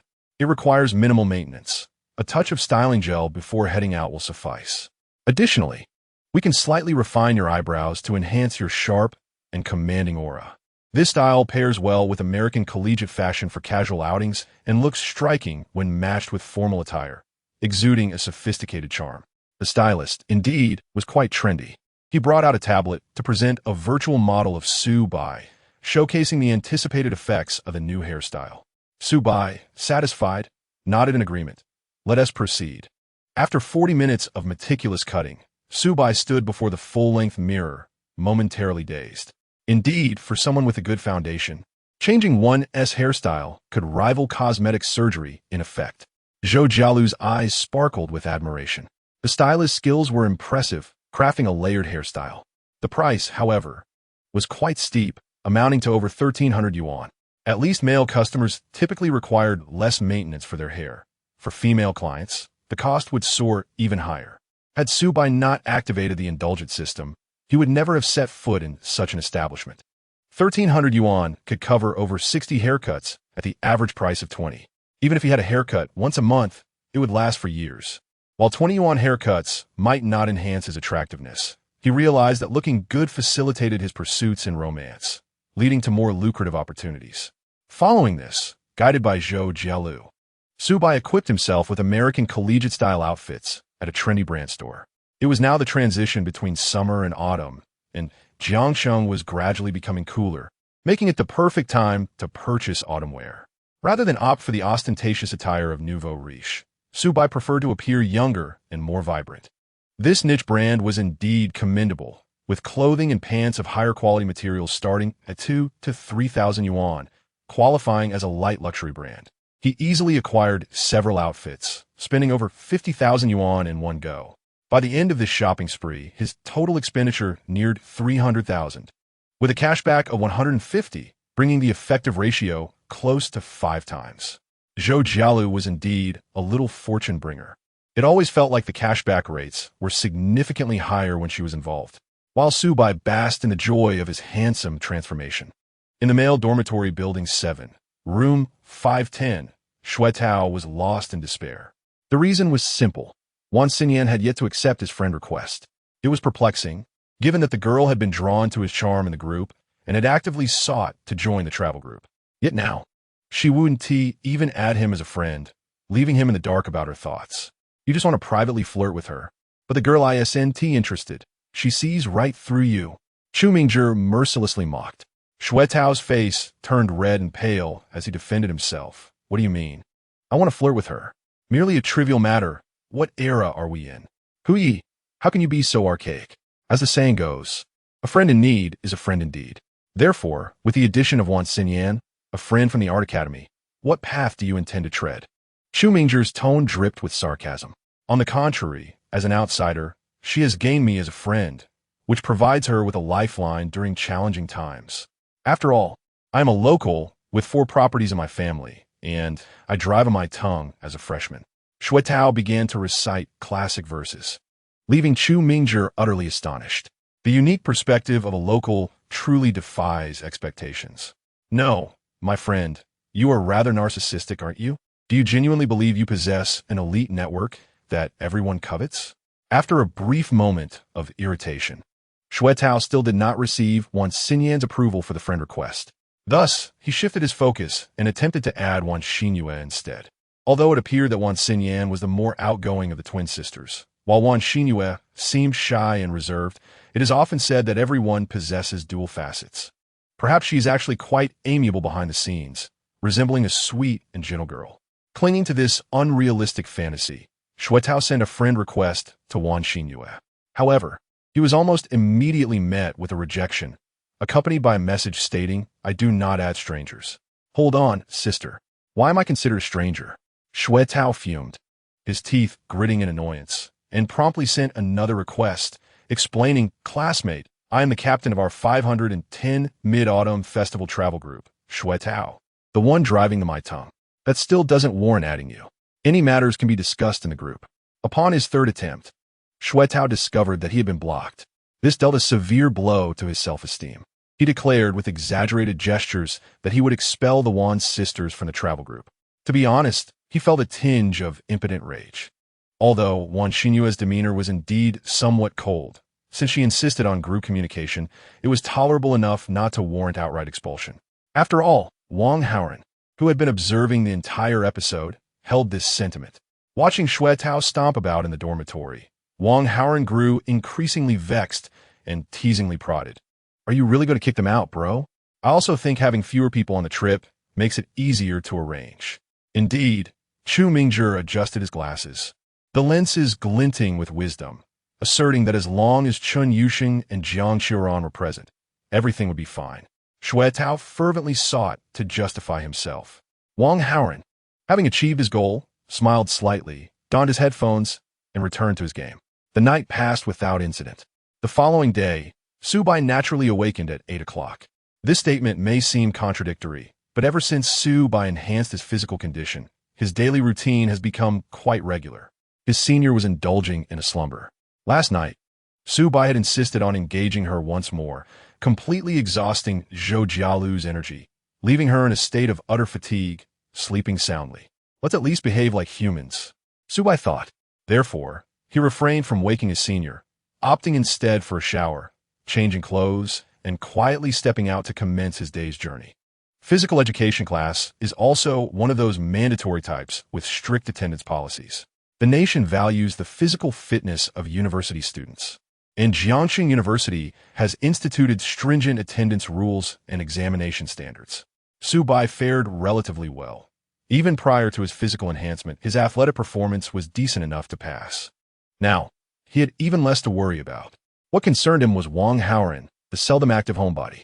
Yesterday, he had casually acquired 2 sets of athletic wear at a trendy store, suitable for running and basketball. As Su Bai departed from Yashizhe, he caught sight of his reflection in the glass facade of the building and was momentarily captivated by his own handsomeness. It feels as if something is missing. He promptly opened his phone and searched for fashionable athletic outfits for men on the Zaihangshu platform. To be fair, although some of the remarks made by the women on this platform can be contentious, when it comes to consumerism, Zaihangshu is undoubtedly professional. One can easily find guides on what to buy and where to go. The ladies are truly savvy consumers. Thus, Su Bai stumbled upon a promotional article on Zaihangshu, featuring a male model donning vibrant headphones. Su Bai slapped his thigh, realizing he indeed required portable Bluetooth headphones for outings.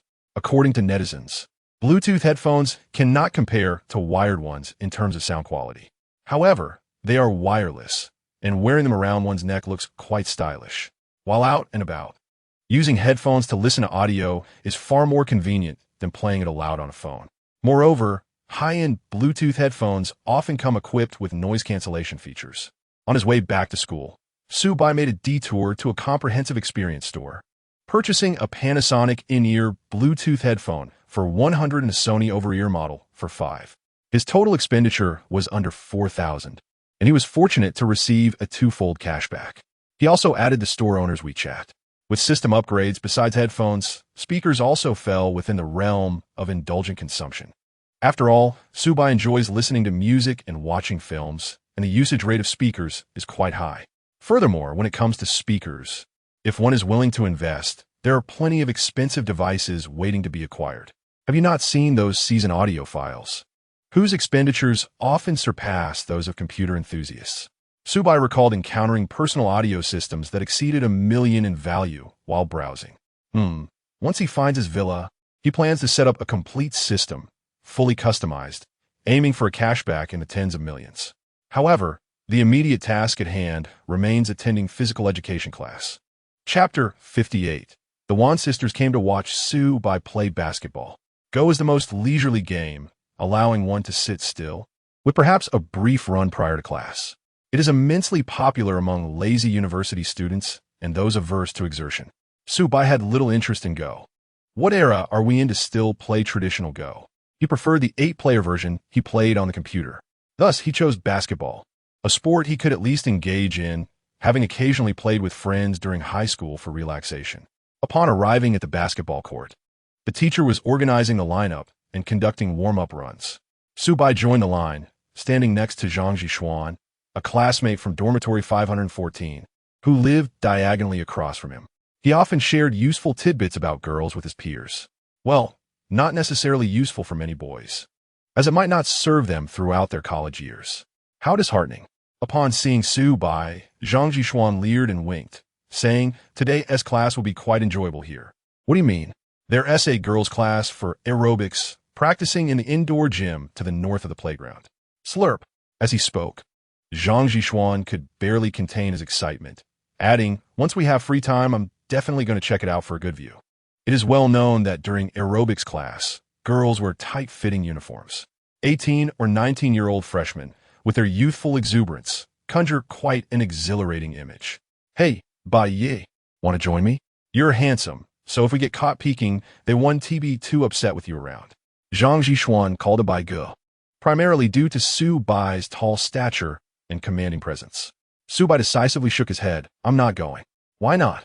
What a splendid opportunity. They might not return here next week."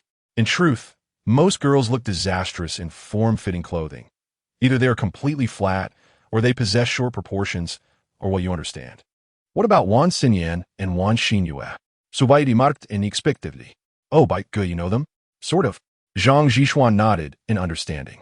If there was a bit of a connection, it would feel awkward to sneak a peek. If any interactions occurred, it could lead to an uncomfortable situation. Yet, Su Bai was contemplating an entirely different logic. Currently, Wan Xinyan had proactively added him on WeChat, inviting him to go shopping. It seems he has discerned her capabilities.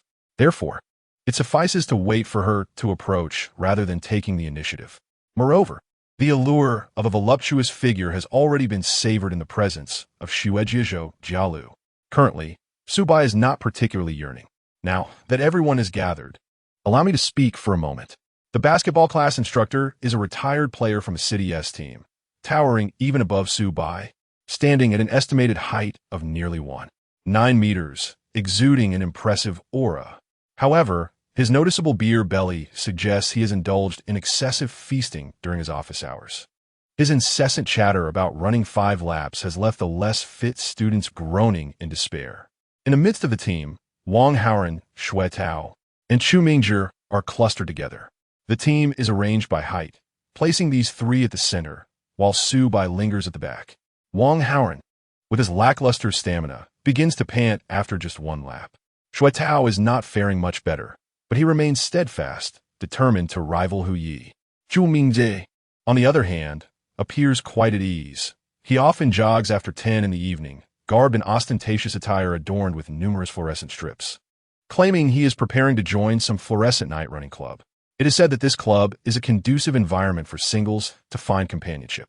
This reveals that Hu Yi is, in fact, quite the complex character. While he often criticizes the locals for their lack of discernment, he himself longs for a swift escape from solitude. After completing 5 laps, several students are utterly exhausted, collapsing onto the grass. For instance, Wang Haoren sprawls out like a defeated dog, gasping for breath, only to be lifted by the physical education instructor.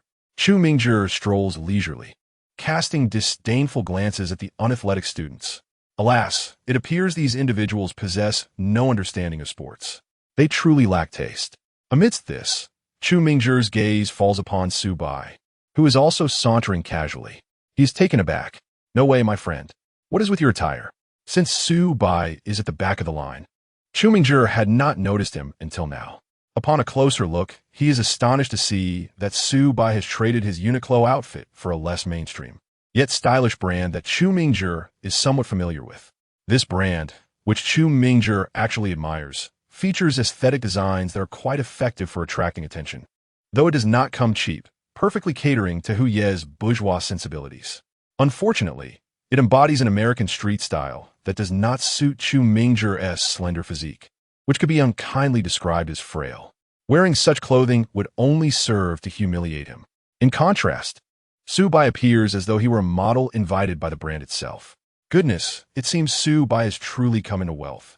Just this athletic outfit for today as physical education class, including shoes, must amount to over 10,000 yuan. Su-bai, my brother, what is this? Have you begun to pay attention to your attire? Your new hairstyle is quite nice as well.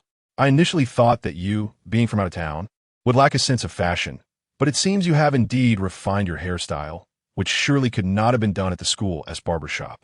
Those barbers lack skill. Yes, it was done off campus. Why the sigh, Chancellor? I once believed that my taste in aesthetics was unmatched among the freshmen, yet I find myself with a rival. Chu Mingzhi casts a playful yet competitive glance at Su-bai, reminiscent of Sasuke observing Naruto, which elicits a laugh from Su-bai. No, my friend, we need not be like this. Su-bai pats him on the shoulder and reassures him. I know little of fashion. It was a senior who helped me. Ah, I see. This revelation brings a sense of relief to Chu Mingzhi. Yet, soon he becomes suspicious. Isn't Su-bai involved with Qin Yuxin? How, then, does a senior come into play? Incredible. Does this guy truly have such charm with women? Chu Mingzhi feels a twinge of envy. If he were to learn that the senior's assistance to Su-bai extends far beyond mere fashion, he would likely be consumed by jealousy. After completing their laps, the physical education instructor instructs the students to form groups for activities. Those lacking a basketball foundation are to follow him in learning the fundamental movements of a three-step layup, though certain basketball stars nowadays may take more than 3 steps. Beginners must still grasp the basics, as they will be tested at the end of the term. Those who can play are free to engage in their own games, which explains why many boys prefer basketball and soccer classes. Meanwhile, Zhang Zhixuan, who has his eyes set on the aerobics girls, seizes the opportunity to sneak into the indoor gym on the north side. However, he is met with disappointment. After scanning the crowd for a while, he notices numerous girls training but fails to spot any of the Wan sisters. Reluctantly, he approaches someone for assistance. Zhang Zhixuan. Well, that was a wasted trip. Chapter 59. As a local, how could I have lost to Su-bai? Many individuals have encountered similar situations in high school. However, the issue lies in the fact that generally only the most exhilarating events attract a considerable number of female spectators. For instance, a school team competing against another institution or, at the very least, matches between class teams. Yet this is merely an unremarkable physical education class. What could possibly draw the aerobics girls to the basketball court to bask in the sun? It is known that girls prioritize sun protection during physical education classes. Who would willingly venture outside into the sun? With such queries in mind, Zhang Zhixuan decisively retreats. A cursory glance at the girls in the indoor gym clad in aerobics attire reveals that their overall appearance is rather lacking, leaving him to wonder if the more attractive ones have all gone to watch the boys play basketball. On the basketball court, the participants effortlessly organize a few games of 3 on 3 and 4 on 4. We have just 3 here. Shall we form a half-court game? Sure, but I'm not very skilled. Oh, it's fine. We're not either. We'll just play around. When forming teams, everyone seems unsure of their abilities. Yet once the game commences, they play with surprising intensity. Su-bai teams up with his 2 roommates. Do not misunderstand. Wang Haoren is not part of the team. This lad has already collapsed after completing his 5 laps and is now learning the 3-step layup with the physical education instructor. In truth, Su-bai hopes to take this opportunity to get acquainted with classmates from other classes. However, Xue Tao and Chu Mingzhi insist on teaming up with Su-bai, claiming they're the dynamic duo of the backcourt and are in need of center. Su-bai feels that at 185 meters, he hardly qualifies as a center, but considering the heights of the other 2, he indeed seems quite tall. Furthermore, Su-bai possesses a robust physique, providing a sense of security when standing beneath the hoop. Thus, he agrees, approaching the game with a casual attitude, as he can manage a bit of everything. His primary aim is to exercise and relieve stress. It is said that physical activity can stimulate the release of endorphins, contributing to a positive mood. Moreover, with the indulgence of the system, he need not worry about injuries resulting from exercise. No worries, Brother Tsongzi will take care of it. After discussing with the 3 guys from the opposing team, they take a few practice shots to warm up, preparing to commence the game. Wait, let me take off my watch. I wouldn't want to scratch you guys. Su-bai graciously removes his Audemars Piguet Royal Oak and, after a moment's thought, places it beneath the basketball hoop alongside his phone, as everyone else is leaving their belongings there without fear of theft. At that moment, a sweet, youthful voice calls out from the side of the court. Subai, may I help you with your things if you don't mind? Turning around, he sees an adorable girl jogging towards him with a cheerful smile. Her delightful voice evokes a sense of mischief. In contrast, her well-endowed front gives her a striking appearance. Subai estimates she is likely one size smaller than Zhou Jialu. The senior is still quite impressive, after all, as she is Subai's radiant moonlight. However, this girl's petite stature is less than 1.6 meters, making her figure appear exaggerated and very much reminiscent of an anime character, especially as she wears her aerobics training outfit, which accentuates her physique splendidly. Of course, simply wearing training attire while running onto the field is somewhat too ostentatious. She strategically donned a semi-transparent sun protection jacket, subtly revealing her figure beneath, creating an utterly captivating visual effect. Even the majority of flirtatious female streamers would find themselves humbled in her presence. At that moment, Subai recognized her instantly. "You're one Xin? Indeed, but how did you know it was me and not my sister?" One Xin replied, playfully placing her hands behind her back and leaning slightly forward on her toes. This gesture accentuated her alluring silhouette. Any ordinary male might experience a racing heartbeat and struggle to articulate his thoughts, yet Subai maintained his composure. Bolstered by the influence of the Sigma aura, he merely felt a slight stir within, casting a calm, appreciative gaze towards one Xin. "Where's your sister?" Subai inquired, gesturing towards a girl beside the court who bore a resemblance to one Xin. "I've heard she's quieter, while you're more vivacious." "I like both," she replied. "I am quite inclusive." After saying this, Subai handed his phone and watch to one Xin, asking her to hold them for him. "Thank you," she responded. Their fingers brushed ever so slightly, and one Xinyan's gaze seemed somewhat dazed, leaving one to wonder if it was an intentional flirtation. The system chimed, detected grade goddess one Xin, affection level increased, current affection level, 65. With an initial affection level exceeding 60, it was astonishing. This indicated that her attitude towards Subai had already reached a level of interest indicative of a desire for romance. It was clear that she sought to engage with Subai, a fact that was easily discernible. However, this was their first encounter. Why was the affection level so unexpectedly high? It was perplexing. Subai, uninterested in overthinking, decided that with such an opportunity presented to him, it would be foolish not to seize it. As long as he stayed alert to avoid any pitfalls, he could simply indulge in the experience. A life of indulgence should indeed be lived to the fullest. The match commenced, and within mere minutes, the 510 dormitory team suffered a crushing defeat of 5 o'clock. To be honest, Subai was genuinely putting an effort on defense. However, the local players, along with Uyi, faltered in their defensive strategies, allowing their opponents to score with ease, akin to a casual shooting practice. What could Subai do? Was he expected to defend against 3 players alone and also introspect on his shortcomings? Xiaoming, GNMO, are you two daydreaming? Subai remarked, glancing at the Wan sisters and several other girls on the sidelines, wondering if the presence of so many beautiful spectators had made them nervous. A bit, Chu Mingzhu admitted, his demeanor somewhat shy. Can't you show some spirit? Look at the 3 guys on the opposing team. They seem energized just by the sight of the beauties watching. Su Tao, momentarily stunned, suddenly wore a complicated expression, akin to one suffering from constipation. Subai, when did you meet one Xin? Huh, just now, why do you ask? Oh, it's nothing, I just find it a bit strange, Su Tao replied, deciding to let the matter go. Earlier, he had observed the flirtatious interaction between Subai and one Xin, and jealousy had nearly consumed him. How could this be? One Xin wouldn't even accept my friend request. She is notoriously aloof. Yet here she is, so warm toward Subai. What on earth is going on? Su Tao was baffled. Fine, he conceded that Subai did look somewhat handsome today. Yet he, Su Tao, was no slouch either, dressed in authentic basketball gear, complete with a James Lakers jersey, and being a local with for properties and a new car. Why was he losing to Subai? Su Tao felt indignant and unwilling to accept this defeat. Chapter 60. Tonight, let us play together. Su Tao's suspicions deepened.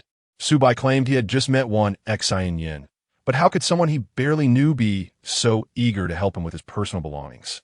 And how could Subai have agreed? Something was amiss. There was definitely more to their relationship. Su Tao, lacking in subtlety, couldn't he help but ask Subai, "Have you two chatted on WeChat before?" "Oh, a little," Subai replied with an ambiguous smile. "What? Do I need to inform you every time I chat with her?" "No, that is not what I meant," Su Tao stammered, realizing his accusatory tone had backfired. Subai's masculine demeanor, now amplified by his charisma, gave him an air of confidence. With a mischievous grin, he draped his arm around Su Tao's shoulder and said, "Taozi, focus on the game. The girls are watching. You wouldn't want to perform poorly and draw their attention, would you? Otherwise, when we go out later, one Xian Yin and the others might ignore you." "What kind of talk is that?" Su Tao Juka Hakwadi Li. "I just didn't play well in that last round. This time, I'll definitely dominate." "I'm counting on you," Subai replied before turning to chat with Chu Mingjia. Despite the unexpected dynamics between Subai and one Xian Yin weighing heavily on Su Tao, he resolved to perform well and turn the tide. After all, one Xian Yin was merely assisting Subai with his belongings. It didn't mean she was arguing with him. Perhaps she was simply drawn to Subai's good looks and wanted to extend a little kindness. Given that Subai came from a less affluent background, he might easily be taken in. Alas, Su Tao, had a discerning eye and a keen understanding of how to navigate romantic relationships. Victory. Meanwhile, Chu Mingjia, having absorbed Subai's earlier admonition, also steeled himself. Though the Wan sisters were striking, they likely lacked the sophistication to match someone of his caliber. An amateur host, writer, folk singer, oil painter, percussionist, leather craftsman, silversmith, and a Zen disciple with a multitude of talents. Ultimately, he was close to one Xian Yin, not Jiang Qiu Ran or Chen Yusheng. These two were probably not the type to come to the basketball court for the sake of ogling handsome boys. Therefore, winning was imperative. There was no way they could lose. With renewed determination, the 510 trio faced off against the nameless trio of passers-by. Both the locals and Hu Yi performed at their usual levels. Thanks to his enhanced physical attributes, Subai dominated inside the paint, grabbing rebounds and making scoring plays. They managed to secure a narrow victory of 5-4. The final point was scored by Su Tao, who benefited from Su by effectively blocking his defender, allowing him to take a clear shot. As he reveled in the glory of his stylish shot, he overheard a girl commenting, "That guy in the number 23 jersey shoots like a monkey." Su Tao nearly choked on his own blood in disbelief. "What do you mean a monkey? That is called hang time.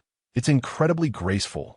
They continued battling against the opposing team for 2 more rounds, each side experiencing wins and losses. This scenario was ideal, as the two teams were evenly matched, resulting in an exhilarating contest rather than a one-sided affair. Regardless, Subai was thoroughly enjoying himself. While his skills may have been lacking, his athleticism was impressive. After an exhilarating session of jumping and maneuvering, the system unexpectedly chimed. Ding! Detected host indulging in vigorous physical activity. Reward: 1,000 yuan cash and stamina restored to peak condition. Wow, what a delightful surprise. Subai was astonished. The indulgence system worked wonders. If he participated in athletic events, he would be unbeatable. Just charge ahead in a long-distance race, and he would experience sheer exhilaration. "Subai, I bought you some iced drinks. Take a look and choose one." One Xian Yin approached with a bulging plastic bag filled with chilled beverages she had purchased from the convenience store next to the basketball court. Meanwhile, Subai's phone and watch had been transferred to his sister, one Xian Yu, who had somehow acquired a large, sturdy plastic bag typically used for evidence collection at crime scenes to hold his belongings. The transparent plastic bag allows for a clear view of its contents, indicating that the two sisters will not intrude upon Subai's privacy. Subai silently marveled at the situation, pondering whether, under the influence of monetary allure, every beautiful girl would transform into a figure akin to Zhou Jialu, becoming a devoted admirer with impeccable service. He casually picked up a bottle of blue Gatorade, twisted off the cap, and took a couple of swigs. The cold, refreshing beverage slid down his throat, providing a sense of comfort. "Shui Tao, Chu Mingjia, you should grab a bottle too," Wan Xinyan called out to the two. Both displayed expressions of surprise, clearly not anticipating being singled out. Xue Tao, in particular, furrowed his brow and stammered, "Classmate, do you know me?" "Of course, you are Xue Tao, the one with the Magotan," she replied. "Consider these drinks as a treat from me and my sister since you helped prepare snacks for our trip. However, these drinks are rather inexpensive. Let us have lunch together later at the Nandu cafeteria. Their spicy hot pot is quite good." Wan Xinyan chattered on, making arrangements. It was a reasonable proposition, leaving Xue Tao with no grounds for rebuttal. Yet, he desperately wanted to ask why she and T accepted his friend's request. Nonetheless, an instinct within warned him that voicing this question in such a setting could swiftly turn him into a laughingstock. Sigh, never mind. Su Bai quietly sipped his drink, observing the younger of the twins. She was a lively girl, possessing a certain innocence that contrasted with Zhou Jialu's more fiery demeanor. However, she was also quite shrewd, naturally flattering Su Bai while fostering a camaraderie among the group without relying solely on her beauty to exploit Xue Tao as goodwill. This was commendable. The role of a companion was indeed vacant, at least for now, Su Bai mused. Director Xia served as the facade, the senior sister as a delicate spouse, and Chen Yuxing as a soulmate. Just as he contemplated Chen Yuxing, he noticed a tall and graceful figure approaching from a distance. Clad in iconic black stockings, a knee-length knitted top, and a small jacket, she exuded a distinctly Japanese, ladylike aura.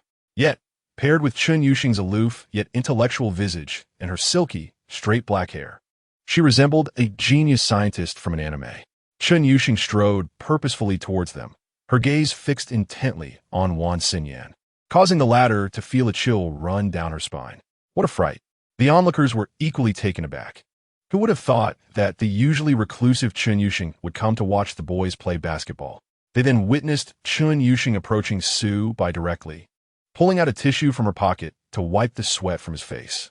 With a somewhat stiff but assertive tone, she declared, "Let us hang out tonight." The unexpected appearance of Chen Yuxing, along with her abrupt actions and statements, sent ripples through the crowd. Her cool demeanor belied the turmoil brewing within her. "What am I doing?"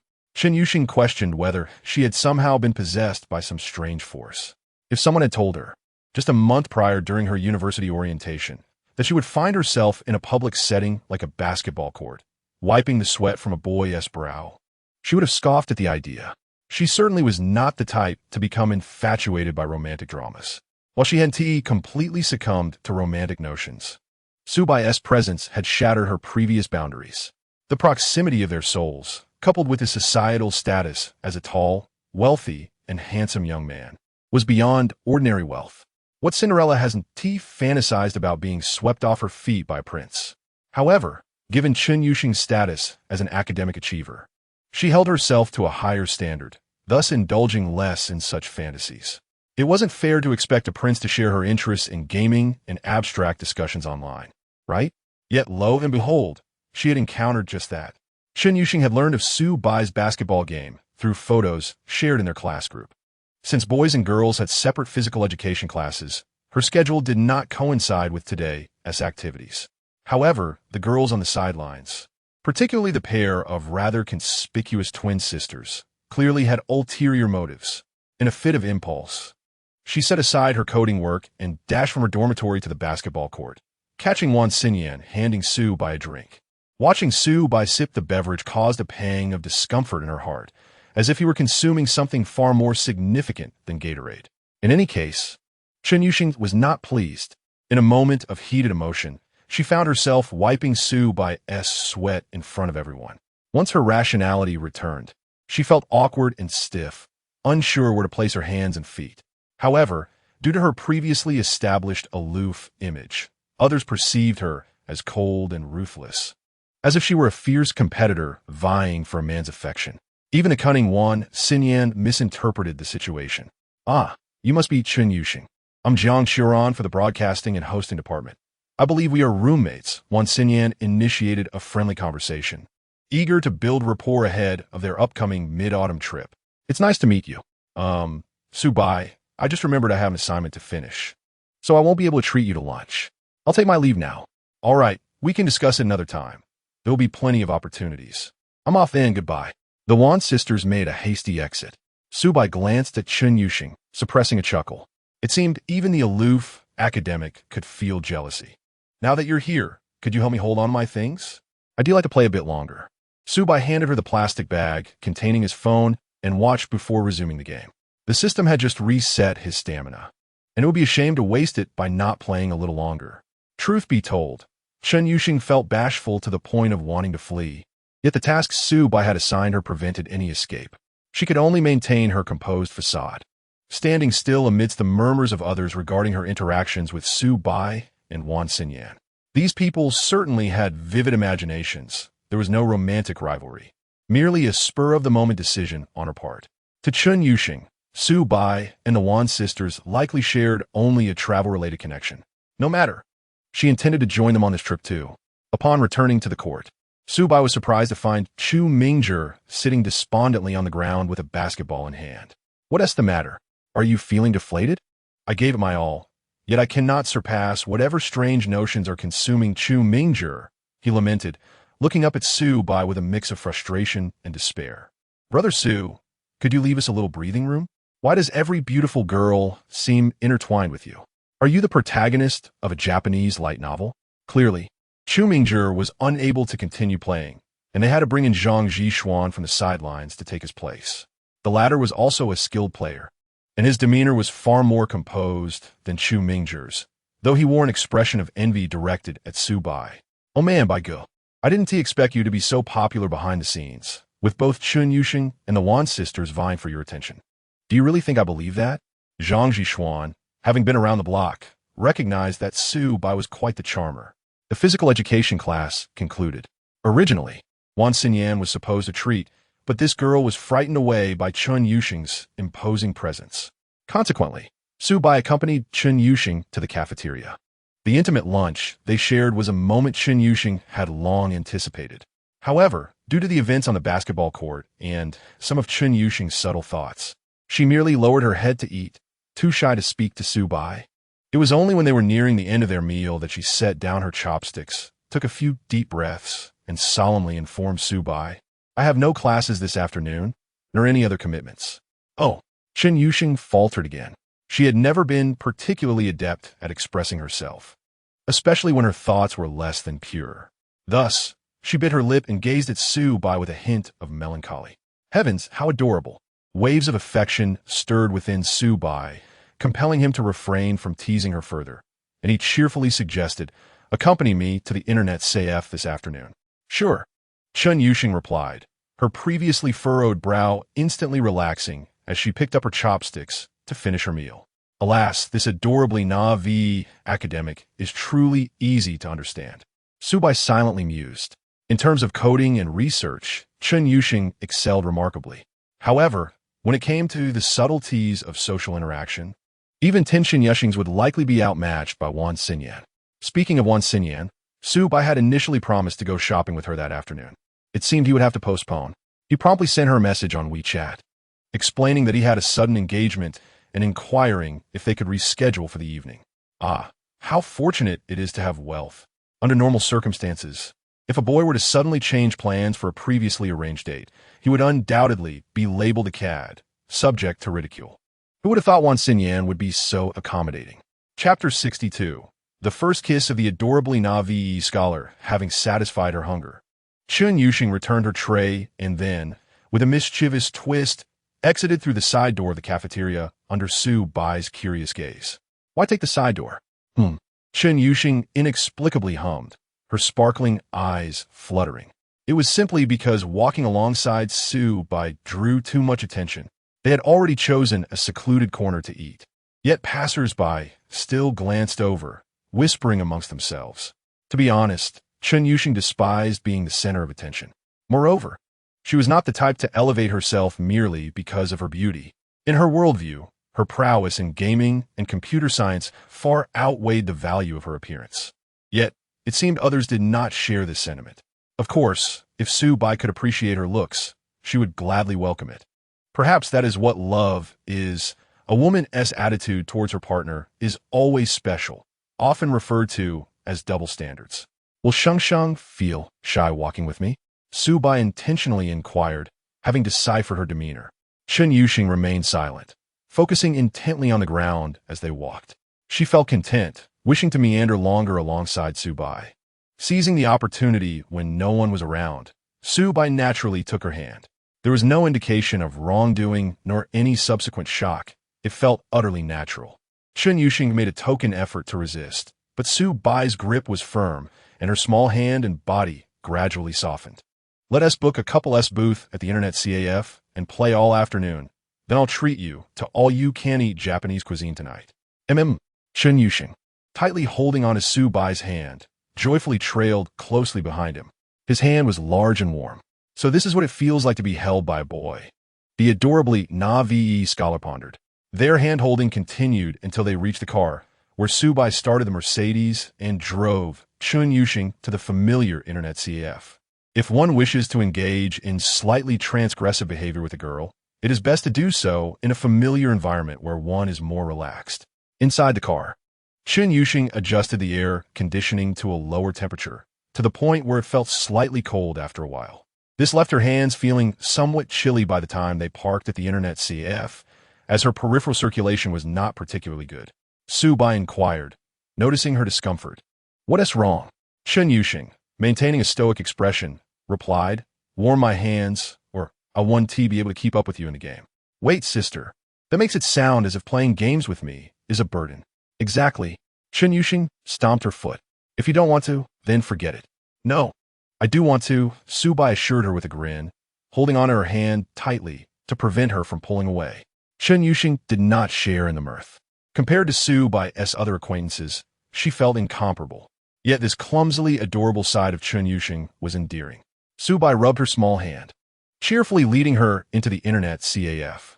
The afternoon of intense gaming passed swiftly. Whenever Chen Yuxing's screen went dark, Su Bai would touch her hand, claiming he was charging her with winning energy. With such a serious demeanor, Chen Yuxing found it hard to refuse. Then Su Bai boldly advanced, placing Chen Yuxing's hand on his thigh, seizing the moment to appreciate her incomparable beauty. Her long, slender legs were gracefully curved, with a hint of softness. Even through her white, sheer skirt, the allure was palpable, starkly contrasting with the more robust, practical beauty of Senior Zhou Jialu. It was hard to compare. Chen Yuxing shot Su Bai several warning glances, yet he appeared oblivious to her discontent. The shy words hovered on the tip of her tongue, but never escaped. Truth be told, Chen Yuxing quite enjoyed Su Bai's playful touches. If he had no romantic intentions and merely regarded her as a friend, she would indeed be troubled. However, since Su Bai had paid for her company, his actions made their relationship increasingly perplexing. TSK, scoundrel, lost in her peculiar thoughts. Chen Yuxing spent the afternoon playing with Su Bai before he took her for all-you-can-eat Japanese cuisine. Compared to the extravagant hot pot feast of the other night, the exorbitant price of over 1,000 per person no longer shocked Chen Yuxing's heart. Instead, it reaffirmed a fact, for Su Bai, such luxurious expenditures that ordinary students could only dream of were mere aspects of daily life. Oh dear, she was beginning to envision many decadent scenarios again. At the corner after leaving the Japanese restaurant, Chen Yuxing suddenly seized Su Bai's shirt, standing before him with a fierce glare. You must clarify our relationship today, or I want to let you touch my leg again. Huh? Su Bai feigned ignorance. Did I? You can't be evasive. Seeing Chen Yuxing's rising anxiety, Su Bai found it amusing to tease her further. He suddenly cupped her face, and before she could react, he kissed her. Chen Yuxing jolted, struggling frantically. Unfortunately, her physical strength was insufficient to escape Su Bai's grasp. Coupled with the astonishing sensation of this initial kiss, she began to feel breathless. Time seemed to stretch indefinitely. Eventually, Chen Yuxing found herself languidly leaning against Su Bai, her ears flushed. In a moment of whimsy, he blew warm air at them, eliciting a strange sound from her. Her face grew increasingly crimson. Indeed, this was her sensitive spot. You only know how to bully me. We were chatting so well on WeChat, and you seem like... Chen Yuxing trailed off. Her true feelings were that Su Bai was her dream lover, a being in which she wished to deeply immerse both spiritually and physically.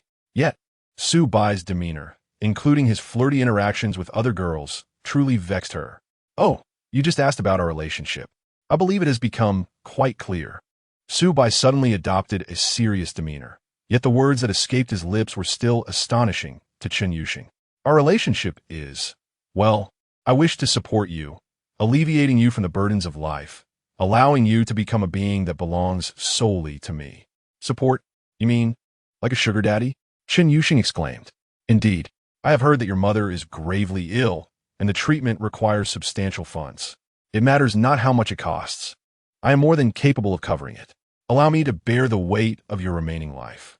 Su-bai paused, gazing sincerely into Chen Yuxing's eyes, declaring, I have feelings for you, but I cannot guarantee my exclusive devotion. Hence, I believe this arrangement is the best choice for both of us. Chapter 63. Being supported by Su-bai isn't so bad, is it? Upon hearing these words, Chen Yuxing's immediate reaction was reminiscent of a famous scene from an anime. A mere student, how audacious. What qualifications do you have to bear the life of another? Yet, she quickly reconsidered. No, Su-bai was not just any student. He was a top-tier heir. Instantly, Chen Yuxing's emotions became exceedingly complex. If any other man had proposed such a notion, she would have certainly grabbed something from the roadside to hurl at him. How could someone so proud as she accept such an absurd proposal? But this man was Su-bai, the one whose soul resonated with hers, the only individual capable of bridging the chasm between their hearts. And now, this infuriating man dared to treat her as a mere object of support. Chen Yuxing recognized that expecting fidelity from a man of Su-bai's standing was akin to chasing an unattainable dream. Su-bai's affection for her, coupled with his inability to promise exclusivity, was something Chen Yuxing had anticipated. Yet, it still left her vexed. Being confessed to in such a peculiar manner by Su-bai evoked a mix of frustration and sweetness within her. Fundamentally, the overwhelming feeling she harbored was one of infatuation. A little devil whispered in her ear, urging her to yield to him. This man connects with you on a profound level and is willing to spend money on you. How could such an opportunity exist? She felt a wave of sorrow wash over her, realizing she had been completely ensnared by Su-bai. Who informed you of my family situation? Chen Yuxing asked coldly, a hint of grievance in her tone. Her appearance as a victim lacked any intimidation. Connections, my dear. Su-bai responded inquiriendo. Many so-called terminal illnesses can be managed effectively with sufficient funds and prompt access to advanced treatments. The chances of recovery are significantly higher. However, if one delays due to financial constraints, the prognosis may worsen. Chen Yuxing bit her lip, her vision dimming. You are right. So, accept my proposal. Being supported by me should bring you happiness. After a period of internal struggle, Chen Yuxing finally muttered, scoundrel, although it was a negative remark. Her tone was tinged with playful reproach. Then it is settled, Su-bai stated, requesting Chen Yuxing's bank account number before swiftly transferring her a sum of 100,000 yuan. Ding! The upper limit for the bound goddess cashback has been triggered, resulting in a six-fold cashback, rewarding you with 600,000 yuan. Chen Yuxing calculated instantly, murmuring to herself, with 100,000 yuan, optimistically it could last 5 months. Pessimistically, what are you pessimistic about? This is your pocket money. Let's go. Take me to the hospital to see your mother. Do I have to meet her now? Chen Yuxing felt a surge of anxiety. Meeting her is not crucial. What matters is that I need to communicate with her attending physician and settle any outstanding payments. Su-bai firmly took Chen Yuxing's hand and led her towards the parking area. The senior had informed Su-bai, based on some snippets she overheard from Chen Yuxing's phone conversation, that her mother was afflicted with a rare disease. Rare diseases imply that the treatments are not only uncommon, but also exorbitantly priced. Generally speaking, a comprehensive treatment plan is quite costly. The cashback from the investment was simply too enticing. Of course, Su-bai had not forgotten his original plans for the evening. Sorry, something urgent came up. I need to accompany a friend. I can only go shopping with you tomorrow. It's all right. It's a minor issue. Our schedules are quite flexible, so it's up to you. Have you encountered any troubles? If you need assistance, feel free to reach out. Not for now, thank you. Despite the allure of the lovely twin sisters, saving lives takes precedence. In the girls' dormitory, as Wan Xinyan and Wan Xinyue both adorned themselves elegantly, a curious roommate inquired, "Is there a significant event at school tonight? You both look exceptionally glamorous. I would think you were going on a date." Upon hearing the word date, Wan Xinyue grew somewhat flustered. "It's not a date. The more she insisted, the more her roommate became convinced. There is definitely something going on between you two. In contrast, Xin remained composed. We're just meeting a friend to shop. Oh, wait. It seems my friend might not be able to make it after all. Looks like it will just be us girls tonight. He's busy again? Xin felt a tinge of disappointment, sensing that Su Bai might not be particularly invested in their shopping plans. Despite her demure demeanor, Xinyue's inner self was more wild than her sister's. Today, she had the chance to get close to Su Bai while watching him play basketball. Not only did she get to interact with him, but she also touched the legendary watch worth 60,000 yuan. Coming from a humble rural background, they had never encountered such extravagance. Her desire for material wealth was even stronger than her sister's, yet she was aware of her own limitations and typically followed her sister's lead. Seeing her sister's disappointment, Xin reassured her, "Don't be disheartened. My intuition tells me he genuinely has something urgent. Moreover, it could be a test of us. A man of his caliber surely has many girls vying for his attention and must filter them. That makes sense." Xinyue felt a wave of relief wash over her. Otherwise, she would have feared that Su Bai was uninterested in girls like them. What? I must have misheard. So you two arranged to meet a guy who stood you up, and you aren't even upset? The roommate was astonished. Nowadays, boys are very punctual. They wouldn't dare to keep a girl waiting for fear of being labeled as a flake. The Wan sisters, however, appeared to be quite smitten with this boy. One upside-down world. The roommate's curiosity ignited. Xinyan, I'm genuinely curious about this boy you met. What makes him so remarkable that you treat him with such care? Well, we just clicked. Really? I don't believe that. Believe it or not, let us head to the school snack street for some milk tea. We can't waste this makeup. At Jiangxing's Second People's Hospital, Xiao Chun has arrived. In the office, a weary middle-aged doctor greeted the two. He regarded Su Bai with some surprise, as this was Chun Yuxing's first time bringing someone else to visit her mother.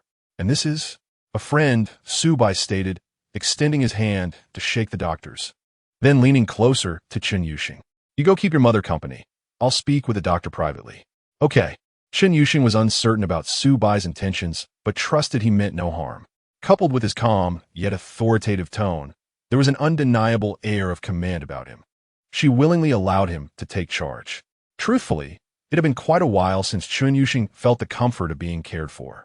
A warm sweetness enveloped her heart. Well, if being supported is the case, perhaps it isn't so bad after all. Su Bai's mature and adept demeanor gradually led Chun Yuxing to succumb to the notion. Chapter 64. A mere 5 million. What use is that? Chun Yuxing bore a striking resemblance to her mother, not only in appearance, but also in temperament. In the hospital room, the two shared few words. Chun Yuxing merely adjusted the upper part of the bed to allow her mother to rest comfortably, gently massaging her legs and offering her some fruit, as she observed her daughter silently tending to her. Chen's mother felt a pang of sorrow and opened her mouth to speak, yet ultimately refrained from voicing her thoughts. Many times, she contemplated the notion of ending her own life to spare her child from further burden.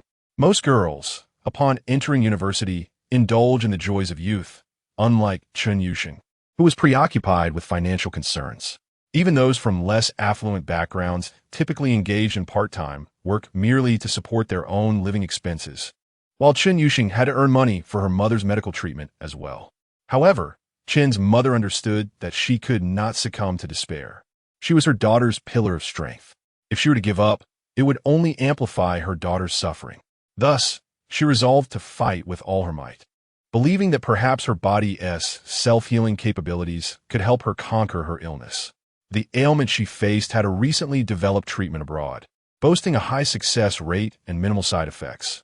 Yet its only drawback was its exorbitant cost. The entire process, including surgery and a comprehensive medication regimen, would amount to over 3 million. Such an expense was far beyond Chen's mother's means, leaving her no choice but to resort to conservative treatment for the time being. Before long, Chen's mother drifted off to sleep. Observing this, Chun Yuxing gently lowered the bed back to a flat position, tucked her mother in, and quietly exited the room. As she traversed the corridor, imbued with the scent of disinfectant, she hurried back to the doctor's office, her emotions somewhat tumultuous. Suddenly, she felt uncertain about how to face Su Bai. It had been over half an hour since he had spoken with the doctor. and she surmised that he must have learned the cost of her mother's treatment. Chen Yuxing was strong-willed and would not divulge the difficulties she faced to anyone. Nevertheless, these hardships were undeniably real, which was why she would accept Su Bai's offer to accompany her. However, the total cost of her mother's treatment far exceeded what a university student could earn from companionship. She pondered how Su Bai would react. Surely, he would view her as a burden and a source of trouble.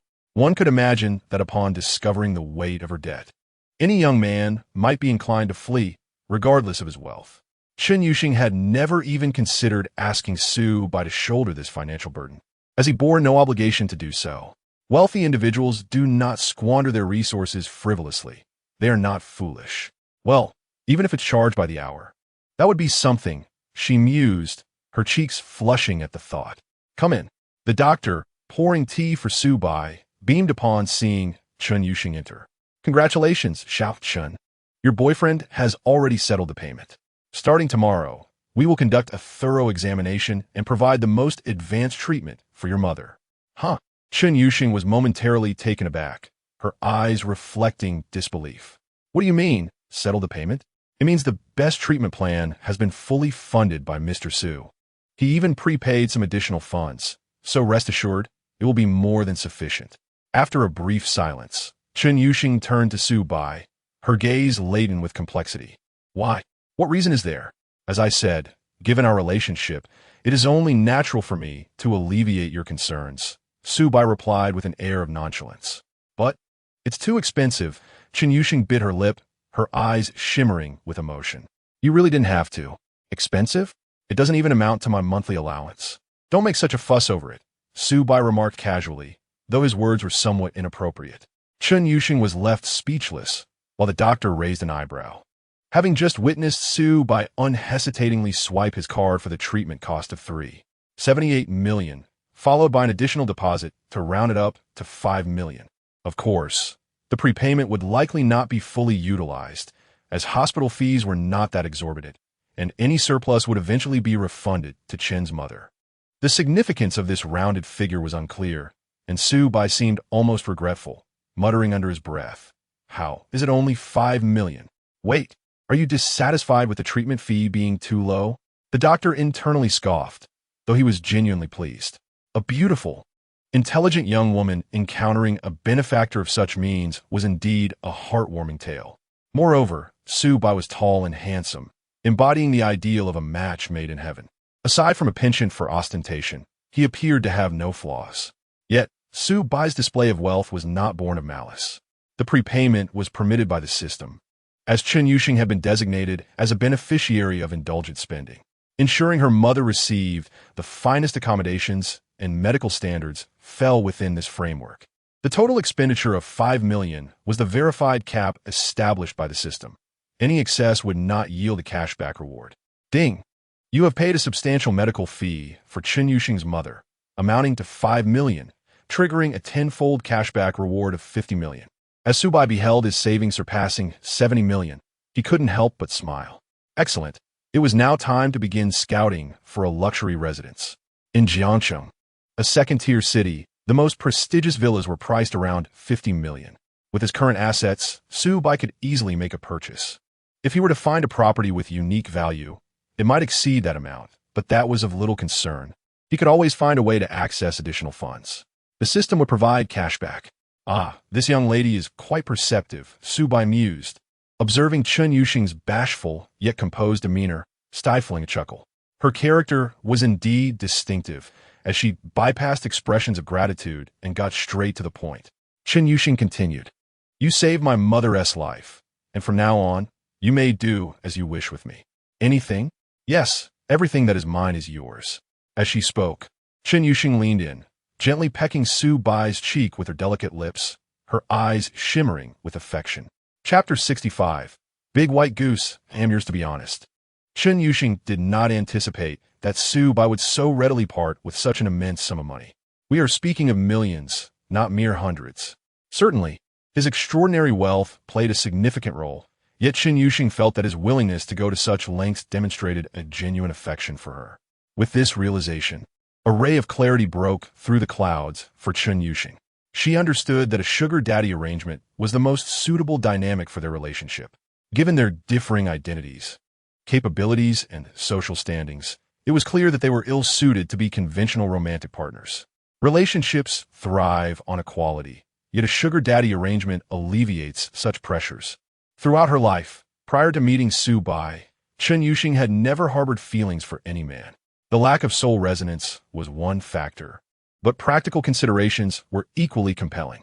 Her family background was less than favorable, and her personal aspirations leaned towards academia and research. Coming from a single-parent household, her ailing mother was her sole caretaker. As for Chen Yuxing herself, her interests were somewhat unconventional, setting her apart from the typical young woman. Beyond her striking appearance, she likely seemed a burden to most young men, a complicated and troublesome presence.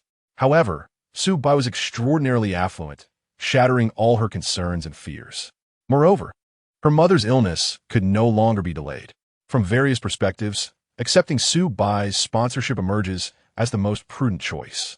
As a diligent scholar, one appreciates rational argumentation, especially when it is predicated on the emotional foundation of an exceptionally harmonious connection with Su Bai. With this premise validated, the transition into the role of a sponsor partner occurs instantaneously. Caught off guard by a sudden kiss from Chen Yuxing, the delightful fragrance emanating from her captivates Su Bai's senses, prompting him to hastily drive to the Marriott Hotel. A riverside suite had been booked for a week and was still available. Although it was unoccupied, Su Bai felt it insufficient. Upon inquiring at the front desk, he discovered a more luxurious presidential suite had just become available. The price was extravagant, 7,888 yuan per night, often reserved by the affluent. Seizing the opportunity, Su Bai decisively booked it for 5 days. Upon witnessing Su Bai's indulgent choice of the most opulent accommodation, Chen Yuxing's eyelashes fluttered slightly, and a wave of tranquility and happiness washed over her. Although she was aware of Su Bai's high spending habits, his selection of the finest room for their first encounter made her feel valued. Ascending in the elevator, they entered the room, and as Su Bai turned around, still dazed, Chen Yuxing eagerly embraced him and kissed him. Her assertive demeanor left Su Bai momentarily bewildered. He had presumed that a girl as innocent as Chen Yuxing would exhibit some shyness regarding intimacy. Who could have anticipated that her boldness would even make Su Bai feel bashful? Before long, both cast aside any distractions. Big White Goose, I want to be with you for a lifetime. After a while, the presidential suite's lighting adjusted to a romantic warm glow. The television flickered to life, showcasing a currently airing anime series. The two young individuals, having just completed an in-depth strategic collaboration discussion, sat shoulder to shoulder, engrossed in the anime they both cherished. Su Bai wrapped his arm around her slender waist. Sheng Sheng, you certainly know how to enjoy yourself. Of course, Chen Yuxing replied, casting a proud glance at Su Bai. I have perused numerous study materials, just as you have. Su Bai paused, realizing that her reference to study materials transcended the literal interpretation. To his astonishment, he recognized that Chen Yuxing's appreciation for artistic nuances in that realm rivaled his own. Compared to the senior, Zhou Jialu, they were polar opposites. Zhou Jialu appeared to be intensely passionate, yet was inherently pure, blushing at even the slightest of affectionate gestures, a shyness deeply ingrained in her. Despite having fully embraced her role in Su Bai's life, Chen Yuxing, however, was an enigma, exuding a cool exterior yet harboring a passionate core. Once she had committed to him, it became ambiguous who was truly in control. As was customary, Su Bai indulged in a can of post-event ice-cold soda. Shortly after, the anime episode concluded. Chen Yuxing pressed the pause button, repositioning herself to face Su Bai closely. Let's watch one episode at a time. Wait, that's a bit excessive. Su Bai chuckled, bemused, as each anime episode lasted a mere 20 minutes. Is that too much for you? My apologies, Chen Yuxing mused, seemingly reassessing Su Bai's capabilities. How could Su Bai allow this to stand? My physical prowess is unparalleled, a pinnacle of human capability. He promptly took the initiative, launching a counteroffensive against the adorably naive academic. A season of anime comprises 13 episodes, which can be watched in under 5 hours. However, Su Bai and Chen Yuxing managed to immerse themselves for 12 hours, watching from the evening until dawn's first light. During this marathon, Su Bai discovered a delightful truth. Although Chen Yuxing lacked stamina, her endurance was remarkable. Ha Qisheng, you are quite something. Nonetheless, Chen Yuxing remained human. With Su Bai possessing the extraordinary abilities of Songzi Gu, their all-nighter was deemed indulgent, resetting his energy and vitality. Chen Yuxing, on the other hand, persevered to finish the final episode before collapsing onto the hotel's grand bed. Big White Goose, you're amazing. I'm so tired, I need to sleep. She mumbled contentedly before drifting off. Chapter 66, 10 Consecutive Draws. To be honest, Chen Yuxing's adorable appearance, as she succumbed to slumber, ignited a mischievous impulse within the rejuvenated Su Bai, who felt tempted to engage in further antics. Ultimately, he decided to spare her the trouble. After a moment's contemplation, he took the liberty of removing her pantyhose, ensuring her comfort for a restful sleep. It seemed she was due for a substantial slumber. Having tidied up the aftermath, Su Bai drove away from the Marriott Hotel, navigating through the morning rush hour. Thanks to Songzi Gu, he remained invigorated and ventured out for a stroll. The time was just past 9. Given the proximity to lunch, he found himself ravenous. This was no mere whim. The system had reset his energy and stamina, necessitating the consumption of stored energy. Even Songzi Gu adhered to the laws of energy conservation. Thus, despite having dined the previous evening and indulging in a midnight snack during their anime viewing, Su Bai was still quite hungry. Around 9, he decided it was the perfect time for dim sum. Searching on his mobile map, he located a high-end establishment with an average cost of over 500 yuan per person. This was arguably the most expensive dim sum available in Jiangxing. Compared to the various upscale dining experiences he had recently explored, this price seemed rather modest. Dim sum, after all, is a culinary tradition rooted in accessibility. However, Su Bai was drawn to its embodiment of a leisurely lifestyle. Before heading to the tea house, Su Bai privately messaged Zhou Jialu on WeChat, inquiring if she would like to join him. The response was a firm no. The senior was still recuperating and not fit for venturing outdoors. The discomfort from their previous encounter remained unhealed. Su Bai de Bai, your emoji game is quite weak. Little dear, who told you to be so outrageous? It was my first time after all. Little dear, I didn't mean to ignore you. I just want to rest at home, conserve my energy, and recover soon enough to be close to my junior again. Hee. In closing, Zhou Jialu sent a sweet voice message. Su Bai was quite pleased. He noted that she referred to the residence at Yasi Pavilion as home. Quite nice, she adapted quickly. Zhou Jialu was the type to prefer staying in, relishing the comforts of home rather than requiring elaborate outings. She was content with simply enjoying her time in the spacious abode, a truly low-maintenance companion. Having such a considerate woman manage the home was indeed a blessing. Zhou Jialu mentioned her intention to continue her beauty sleep, prompting Su Bai not to disturb her further. He set off to enjoy dim sum alone. The tea house featured a vintage decor adorned with exquisite mahogany furniture, a traditional style favored in that region.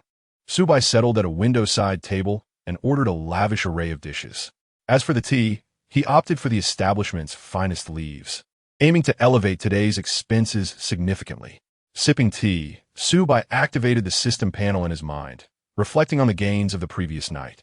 In fact, as he broke through the barrier with Chen Yusheng, he had already heard the distinctive sound of the system. However, he was preoccupied with enjoying the company of the charming academic and had no time to attend to it. Congratulations, host. You have acquired a precious item from a level goddess, receiving a special reward. Military combat skills, master level. Military combat skills, master level as the name suggests. It bestows upon the host comprehensive close combat techniques sufficient for battlefield combat. The power of this skill is enhanced by the host's physical attributes, and any future improvements to the host's physique will also amplify this skill. Not bad. So why not slightly? As every boy has fantasized about being a martial arts master capable of defeating 100 foes single-handedly. Setting aside such juvenile notions, possessing some martial prowess can prove invaluable in emergencies, allowing one to protect oneself and those around them. Often, when reason fails, one must resort to brute force. Closing his eyes, Su Bai stretched his shoulders and arms. The techniques seemed to have been honed through countless trials by fire, becoming ingrained in his very being. From his assessment, This combat skill would make it challenging to encounter opponents in everyday life. Detected an increase in level goddess Chun Yu Sheng's affection, current affection level, 95. Rewards, 6 lottery draws. Current lottery draw stock, 12 times. Subai realized that this system was quite straightforward and brutally simple. The foundational monetary gains primarily stemmed from indulgent cashback. To obtain special treasures, one must either advance their relationship with a level goddess, which directly rewards formidable skills like master of techniques and military combat skills, or elevate the affection level beyond 90, where each increment grants a lottery draw. With his accumulated lottery draws exceeding 10, Subai decisively chose to conduct a 10 draw. You have consumed 10 lottery draw opportunities, initiating 10 draws. A cheerful melody played as the system interface illuminated with a bright light. Shortly after, the characters Yuan Shun appeared, followed by a playful good fortune. After a dazzling display of effects, the results of the lottery were laid bare before Subai's eyes. It turned out that this lottery, much like many others, often yielded mere trifles. Out of the 10 draws, 7 resulted in cash, totaling over 10 million. This was not what Subai desired, as he had ample funds due to the cashback mechanism. What he sought were rewards as thrilling as military combat skills. Fortunately, the remaining 3 draws yielded quite useful items. Swimming, master level endows the host with exceptional swimming skills, along with enhanced cardiovascular and muscular capabilities, encompassing both competitive and survival swimming techniques. Porsche 40, customizable in the system. For details, please click. Universal Membership Card grants the host entry to any venue requiring membership credentials. When out and about, your identity is self-assigned. Setting aside swimming, Subai was immediately captivated by the Universal Membership Card. This sounded like a whimsical concept from a comedic manga. Yet, it is well known that in comedic works, true power reigns supreme. Venues requiring membership can vary greatly in exclusivity, from ordinary places like libraries and supermarkets to elite nightclubs and art salons frequented by the affluent. Regardless of his lack of interest in art, the prospect of mingling with wealthy individuals intrigued him.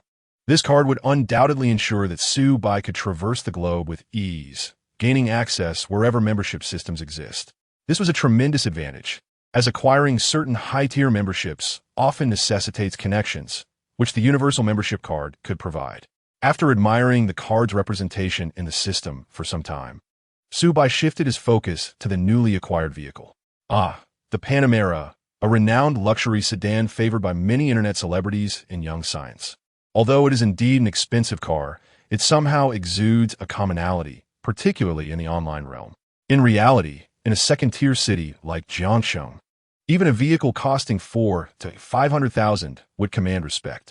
It wasn't until Subai accessed the vehicle customization interface that he recognized the extraordinary nature of this system reward. Chapter 67. Customized Panamera. Information Master Wan Xinyan, it is well understood that for luxury cars in the $1 million range, the prestige perceived by connoisseurs is highly dependent on the level of configuration, especially the optional features. The breadth of optional configurations can result in price variances of tens of thousands, sometimes rivaling the base price itself. Some seemingly impressive luxury vehicles, in their base or second-hand forms, may be surprisingly affordable. The system's lottery offering of a luxury car shines in this regard. The customization interface is replete with options, from basic panoramic cameras and 20-inch rims to advanced headlights, components, and practical performance elections like a 90-liter fuel tank. Additionally, choices for bespoke paint, carbon ceramic brakes, air suspension, and sport exhaust are available. While some options may allow for post-purchase modifications, factory specifications are superior. The downside is that factory options can be pricier. But since this was a lottery win, Subai felt free to choose lavishly. After a series of selections, Subai fully equipped the customization options. It was astonishing how flexible this vehicle customization was, surpassing even video games in its freedom. Before him lay several baskets of dim sum. Compared to the ordinary breakfast he had previously consumed, the differences in price stemmed mainly from 2 aspects: the quality and freshness of the ingredients. For instance, while both establishments may serve steamed chicken feet, a budget eatery might use frozen pre-prepared items, whereas a high-end venue would procure fresh chicken feet from the market. Similarly, for steamed fish, an affordable restaurant might opt for bass or yellow croaker, while this establishment served premium varieties. Exquisite ingredients like caviar and black truffles could elevate the price significantly, regardless of whether it was Chinese or Western cuisine. As for the taste, it was indeed delightful. Yet without the indulgent cashback, Su Bai would have deemed it overpriced. Having experienced lavish dining multiple times, Su Bai had gleaned a few tricks. During this meal, he indulged heartily, ordering additional rounds of high-priced ingredients after finishing the initial selection of dim sum. The total bill easily soared into the thousands. Su Bai noticed that since acquiring the system, his appetite had grown. According to the system's explanation, it absorbs a portion of energy, storing it for Su Bai to utilize when needed. Could this be a hidden source of energy? He wondered if the system might one day enable him to learn the lightning whirlwind slash. Due to the sheer volume of dishes Su Bai ordered, the chef assumed the company was hosting a team-building event and came out to investigate, only to find Su Bai dining alone, leaving him astonished. "Wow, young man, you can really eat. Impressive," the chef exclaimed, giving a thumbs up. Before departing, Su Bai also topped up his prepaid card at the front desk. Knowing that most dining establishments trigger indulgent cashback, Su Bai has seemingly transformed into a connoisseur of luxury, readily indulging in the pleasures offered by various establishments.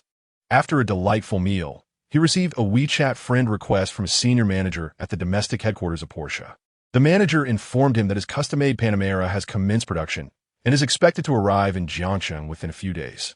Truly, the efficiency of this system's mystical arrangements for luxury vehicles is remarkable. As any car buyer knows, selecting a model with numerous custom options can often result in a wait of up to 6 months. Ding! The WeChat notification chimed again, this time from Wan Xinyan. The avatar of the red bean glutinous rice ball displayed a flurry of messages and photos. She mentioned that she and her sister had just finished their morning classes and inquired whether Su Bai was awake and if he would like to join them for a shopping excursion. Accompanying her messages were several selfies. In the photos, the petite Wan sisters, clad in exquisite uniforms, exuded an air of youthful charm. However, their figures contrasted starkly with the cut of their uniforms, imparting an unintended allure that was almost intoxicating. The angle of the photographs was particularly calculated, showcasing their enticing curves to Su Bai. "Hajian, you're quite the ambitious one," Su Bai mused. Despite having stood them up twice yesterday, they harbored no resentment and continued to engage earnestly this morning. It seemed they had discerned Su Bai's potential through observation or some other means. Indeed, this was the case. At that moment, the two sisters, having just concluded their class, strolled along the shaded paths of the campus. "Sister, do you think you will reject us again? Perhaps Su Bai simply does not fancy girls like us," Wan Xinyu lamented, her expression one of despondency. However, Wan Xinyan confidently reassured her, "Sister, do not fret. What do you mean by girls like us? We are more akin to magnificent little Lolas. I have inquired, and Su Bai enjoys watching anime, where many characters resemble us. Surely, he would wish to experience this in reality. Men are inherently drawn to such things." "Oh, really?" Wan Xinyue's demeanor softened. Being turned down once or twice was inconsequential. After all, Su Bai was an exceptional catch worthy of their sincere attention. Subsequently, Wan Xinyan shared another piece of intelligence with her sister. She had infiltrated a socialite group on a certain app, diligently acquiring knowledge about high society. She had also made the acquaintance of several like-minded girls. Just yesterday, she had sent a selfie of Su Bai taken at the Yasi Pavilion gym to a seasoned socialite for evaluation. Naturally, she had obscured Su Bai's identity, for his physique and looks would leave even the most materialistic of girls spellbound. The socialite informed Wan Xinyan that the private gym corresponded to the finest mountain water villa at Jiangcheng's Yasi Pavilion, with an annual rental fee exceeding 1 million yuan, enough to purchase a house in the suburbs of Jiangcheng. The distinction here was that Su Bai's expenditure was purely indulgent. Unlike the acquisition of property, which is an asset, despite the recent decline in property values in various regions, the depreciation is minimal. A wealthy gentleman of this caliber could afford to stand them up twice without consequence. It is well understood that a girl's patience when dating is directly proportional to a boy's wealth. As long as the assets are substantial, even the most tempestuous of fairies will transform into docile little rabbits. "Ah, Sister, you are truly impressive. I cannot comprehend such matters. I merely think he is handsome and exudes charm, one Xinyue confessed, blushing as she shyly shuffled her feet on the ground. Chapter 68. The mysterious bins at the west gate of the girls' dormitory at Jiangxing University. The atmosphere around the west gate remained as serene as ever, with few people nearby and the weather clear. A male student, fortunate enough to have no classes that morning, jogged past wearing headphones and athletic attire. Breathing in the fresh air cultivated by the university's lush greenery, he could not help but express his satisfaction. University life, indeed, offered far more freedom compared to high school. It would be even better if he could find a girlfriend to accompany him on his adventures. At that very moment, two striking figures emerged from the west gate, clad in uniforms paired with knee-high stockings, one in black, the other in white. The boy rubbed his eyes, suddenly recognizing them as the legendary twin beauties from the broadcasting and hosting department of the Fine Arts College. He instinctively halted, captivated by their presence. After a brief moment, the twins stood by the roadside in front of the university gate. The boy, intending to continue his run, suddenly realized that doing so would mean passing by the twins. For reasons he could not articulate, he felt a surge of hesitation. He was the type of boy whose heart raced at the thought of speaking to a girl face to face. After deliberating, he decided to pause at the last corner before the university gate, observing the twins as they appeared to be waiting for a taxi, likely heading out for some fun. Once they departed, he could resume his jog. He let out a sigh of relief. After all, having watched them for a moment had left his heart and breath somewhat disordered. Such beautiful girls seemed like unattainable fantasies. Nowadays, girls had exceedingly high standards for boys. One must either be wealthy or exceptionally handsome, or else risk being labeled as unremarkable. The boy was acutely aware of his own limitations and knew that girls like the Wan sisters were entirely out of his league. This was a rare moment where he dared to admire them from afar. Before long, a grand and imposing vehicle approached from down the road. As it drew nearer, the boy instinctively glanced over, his expression shifting to one of bewilderment. Wait a minute, why does this car seem so familiar? Isn't this the same vehicle that the aloof, academic prodigy Chen Yuxing got into that night? He had witnessed Chen Yuxing exit the west gate and enter a black Benz while jogging nearby. At that time, he had even alerted his high school friend, Chu Mingzhi, about it. That guy was infatuated with Chen Yuxing, treating her like a goddess. The boy's gaze remained fixed on the Benz as it parked by the roadside.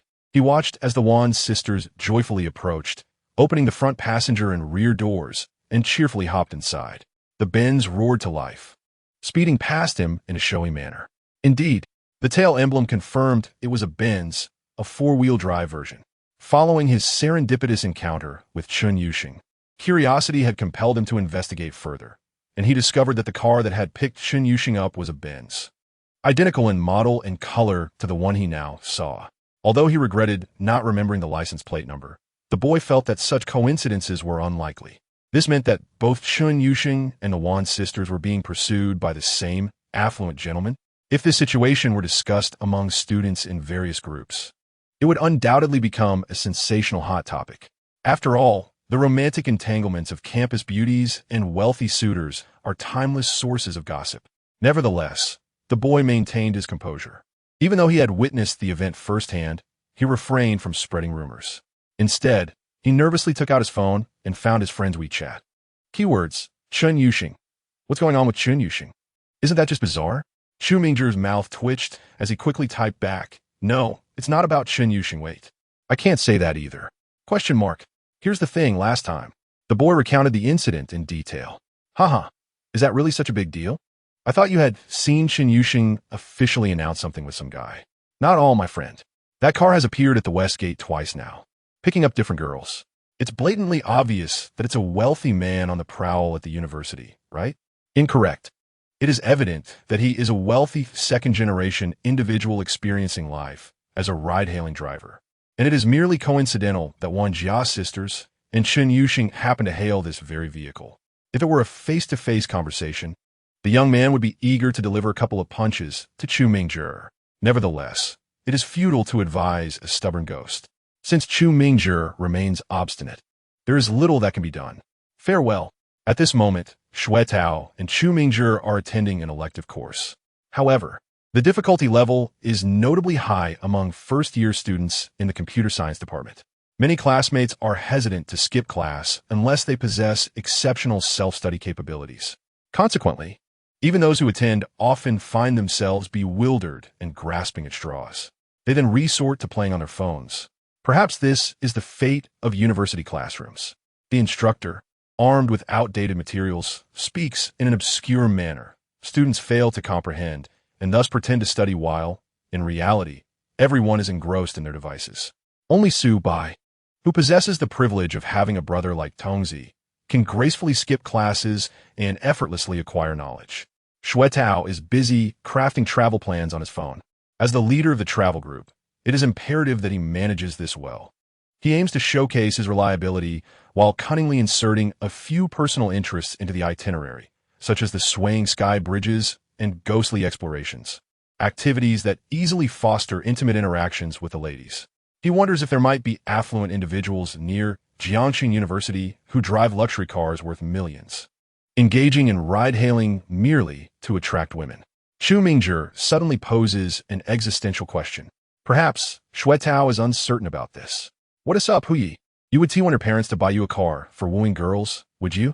He remarks, when it comes to courting, a modest vehicle suffices. There is no need for anything extravagant, as you likely cannot afford the upkeep. What do you mean I can't afford it? My parents are executives at a multinational corporation. Purchasing a Tesla wouldn't be an issue. Then why don't you buy one? Chu Mingzhi is momentarily taken aback and stubbornly defends himself. They want me to focus on my studies in college and not engage in frivolities. Alas, that is why my standards are so high. Taste, do you understand? Only girls like Chen Yuxing and Jiang Qiran, who are untainted by the mundane, catch my eye. All right, you're so noble.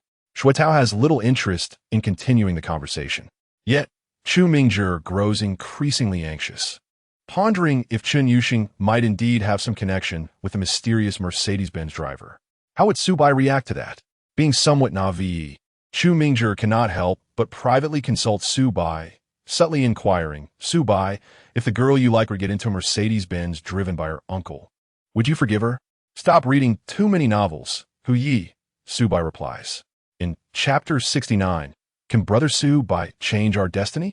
Su Bai, upon receiving Hu Ye's nonsensical message, suddenly realizes that perhaps someone witnessed him picking up Wang Jia's sisters. It could be true. It matters not. If they saw, they saw. It is not illegal. I, Su Bai, conduct myself with integrity throughout my life. What is wrong with having a few platonic female friends? What? You say I spent the last few days socializing with 2 different girls? Oh dear, the atmosphere was conducive, and I merely followed the lady's lead. Su Bai, your car is quite spacious. It must be expensive, right? The front passenger seat is naturally occupied by the younger sister, Wan Xinyan. Su Bai notices that whenever the 2 sisters appear together, it is always the younger one who steals the spotlight while the elder sister seems almost robotic, indicating a significant difference in their extroverted natures. It's decent, several hundred thousand, I suppose. What do you mean by several hundred thousand? In my hometown, that's enough to build a 3-story house, and the villagers would be envious. Where's your hometown? In a neighboring province to the southwest, a nationally recognized impoverished county that has even made the news. We owe our education at Jiangxing University to government assistance. Otherwise, we wouldn't have had such an opportunity. You must have worked hard. It's all right. The entrance scores for the art academy aren't too high.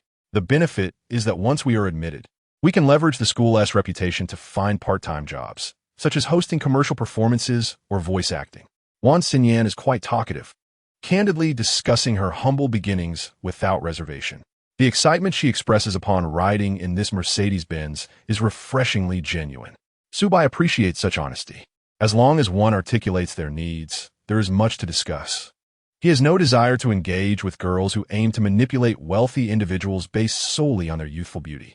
It is not a matter of emotional intelligence, but simply the complication that arises from such encounters. Before long, the trio arrives at by Xiangcheng, a commercial hub near the university. Unlike the Plaza Su Bai frequents, which is more upscale, this area caters to the everyday consumer and becomes crowded with university students on weekends. Today, being a weekday, the foot traffic is relatively light. Wan Xinyan first inquires if Su Bai has any preferred brands or items to purchase, But upon receiving a negative response, they proceed to their planned destination, Decathlon. This large-scale, affordable sports brand offers a wide range of products, from basic athletic wear and hiking shoes to entry-level mountain bikes, essentially encompassing anything related to sports, all at a competitive price point. Wan Xinyan is far too astute to lead Su Bai to an expensive brand counter and hint that he should pay. Moreover, she and her sister, youthful and vibrant, do not require high-end brands to enhance their appeal. Wan Xinyan exchanges a knowing glance with her sister, Wan Xinyue, who understands the cue and moves to the far end, feigning interest in hiking poles. Wan Xinyan selects a snug hiking compression shirt paired with tight sharp pants. After a brief period of rustling in the fitting room, she suddenly pokes her head out, her expression somewhat awkward. "Brother Su Bai, could you come help me?" Her tone of request is so natural, coupled with the thoughtful address of Brother Su Bai, that the nearby sales associate instinctively assumes they are relatives. After all, with their striking appearances, it would not be surprising for them to be family. Thus, the sales associate allows Su Bai to enter the fitting room without objection, not giving it a second thought. Once inside the cramped space, since the invitation was extended, Su Bai sees no reason to decline. After all, he prides himself on being a helpful gentleman. Su Bai assists Wan Xinyan with her dressing dilemma. He cannot help but ask, "How old are you and your sister this year?" "We're adults now. We'll turn 18 during the summer break." Wan Xinyan beams, "Brother Su Bai, why are you asking such peculiar questions? I feel your skin is so youthful. We are the same age, yet you call me brother?" Su Bai chuckles, "Because you give off a very reliable vibe. In this society, age means little." Wan Xinyan sighs, for instance. "Brother Su Bai is only 18, yet drives such a fine car, and you never boast about it. In contrast, someone else? Someone?" Su Bai immediately comprehends Wan Xinyan's implication. Indeed, it is quite true. Not bad. Wan Xinyan's gaze toward him is increasingly filled with affection. "Brother Su Bai, you understand, right? For orphans like my sister and me, raised without support and solely by our grandmother, coming to the big city is driven by the singular aspiration to change our destinies." Wan Xinyan raises her cherubic face, gazing intently into Su Bai's eyes. "Brother Su Bai, can you change our destiny?" In Chapter 70, it is said that the Wan Jia sisters are essentially two halves of a whole. As the saying goes, children of the impoverished mature early. The Wan Jia sisters are a quintessential example. On the Douyin platform, there are often remarks suggesting that contemporary university students are foolish yet innocent, feeling like children despite being over 18. However, Wan Xinyan is clearly not in that category. She has unequivocally embraced adulthood. A rather telling piece of evidence is the notion that only children engage in romance, while adults indulge in more direct pursuits. It is evident that she has experienced a prolonged period of hardship. Su Bai, who has also faced poverty, perceives a shared understanding in her eyes. Su Bai leisurely remarked, "That depends on your performance." "Not just my performance, but our performance," Wan Xinyan emphasized with a slight smile. "What do you mean?" She continued, "My sister and I have agreed since childhood that we would share all good things and face hardships together." Wan Xinyan proudly declared, "We are a united front." This led Su Bai to form a subtle conjecture. "Are you and your sister planning to act together?" "Indeed, having twin sisters like us is quite an entertaining prospect, isn't it? Taking us out shopping would be quite impressive, eliciting envy from others," she responded, her words tinged with a hint of narcissism, yet undeniably valid. Men often harbor dreams of having multiple partners, yet few can realize such fantasies, not to mention boldly parading two beautiful women in public. However, in the case of the Wan sisters, it becomes a unique advantage. Their twin dynamic seems entirely natural. If someone were to scrutinize the moral implications, they could simply claim they were out enjoying time with their sisters. Of course, one must possess considerable strength to simultaneously court twins. Many twins harbor a sense of rivalry towards each other's partners, often leading to intense comparison. Yet, it must be said, the Wan sisters exhibit remarkable solidarity. Su Bai, intrigued, continued to inquire, "Have you discussed this plan with your sister?" "Absolutely. My sister has already agreed. Or rather, she is even more interested in you than I am." Su Bai Feye. "Oh, and why is that?" "I'm not telling you just yet." Wan Xinyan teased playfully, her sweet, youthful voice devoid of any pretense, much to Su Bai's delight. A few minutes later, Su Bai reluctantly exited the fitting room, with Wan Xinyan dutifully trailing behind him, her gaze fixed on his back. Momentarily lost in thought, he resembled a leading man from a romantic novel, tall, handsome, and possessing a charming disposition.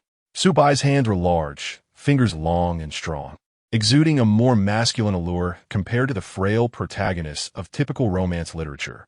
"Sister, have you spoken with him? Have you made arrangements?" Wan Xinyu asked anxiously, rushing to Wan Xinyan's side as they emerged, her grip still on the trekking pole she had been pretending to examine.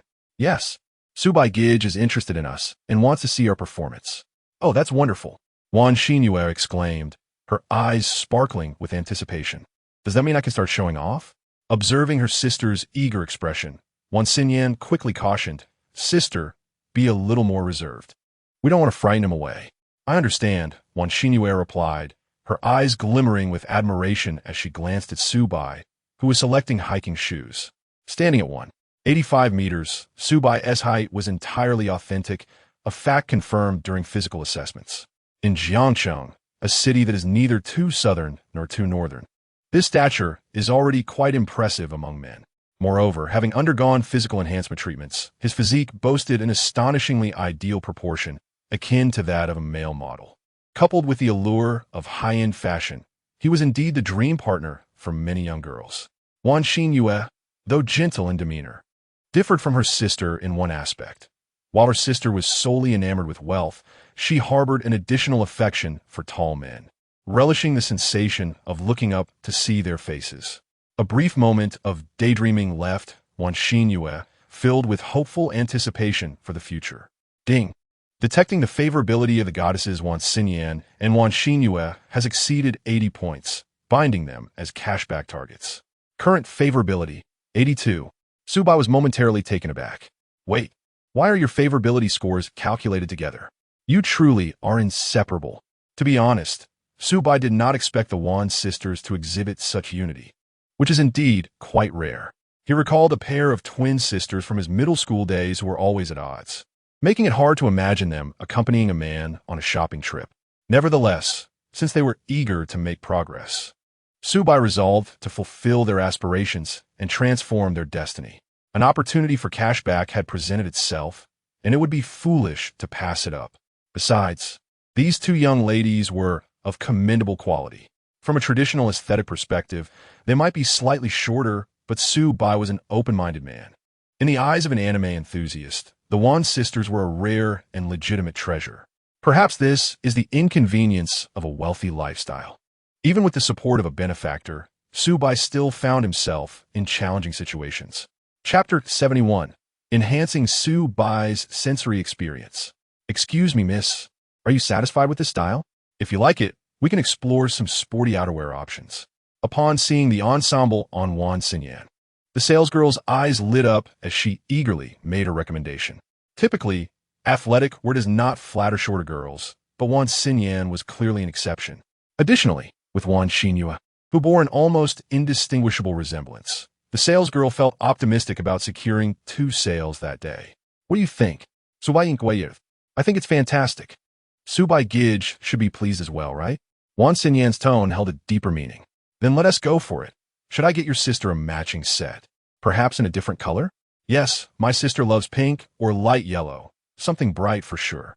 This revelation slightly surprised Su Bai. Upon reflection, it did seem accurate. The lively Wan Xinyan preferred cooler tones, while Wan Xinyu favored lighter warm shades. Indeed, understanding a girl's preferences can be quite perplexing. Fortunately, Su Bai no longer felt the need to decipher these preferences. Instead, he approached each goddess with the intent to discover the hidden facets of their personalities.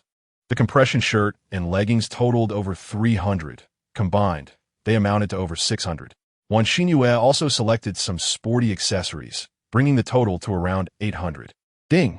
Detected indulgent spending of 832 yuan from the bound subjects, triggering 4x cashback, rewarding 3,328 yuan. Su Bai Saif, realizing he had become somewhat detached from his previous financial mindset. Upon seeing the total of over 800, his first reaction was to think it was inexpensive. Before binding to the system, 800 yuan could sustain him in the cafeteria for an entire month, perhaps with some leftover. After all, The cafeteria's budget meal consisted of one meat, one vegetable, and rice, all for just 6 yuan. Breakfast could be resolved with 2.5 yuan for a bowl of hot dry noodles. The subsidies at good university cafeterias are quite generous. However, Su Bai's palate had become accustomed to finer tastes. 800 yuan, in the realm of upscale consumption, barely covered a single pair of pants from certain women's brands. Wait, Su Bai suddenly realized a loophole. The Wan sisters had already acquired their outdoor sportswear, but that did not preclude him from purchasing more for them. After confirming with the system, as he exited the decathlon store, he suggested, "These inexpensive pants feel uncomfortable. Let me take you to buy something better." "Wait," Wan Xinyan exclaimed, momentarily taken aback, then quickly waved her hands. "There's no need. You just helped us with the bill. I'm immensely grateful, especially since my sister and I have yet to begin our contributions to Brother Su Bai." With a playful smile akin to that of a mischievous sprite, Wan Xinyan rose on her toes and leaned close to Su Bai's ear, whispering softly. The warmth of her breath carried a sweet, candy-like fragrance. It is truly marvelous how each girl possesses a unique allure in her natural scent. Fear not, there will be ample opportunities for you to contribute later, and purchasing a fine pair of yoga pants will undoubtedly enhance my user experience. The phrase user experience elicited a delightful laugh from Wan Xinyan. Brother Su Bai, you mustn't speak such words to other unfamiliar girls.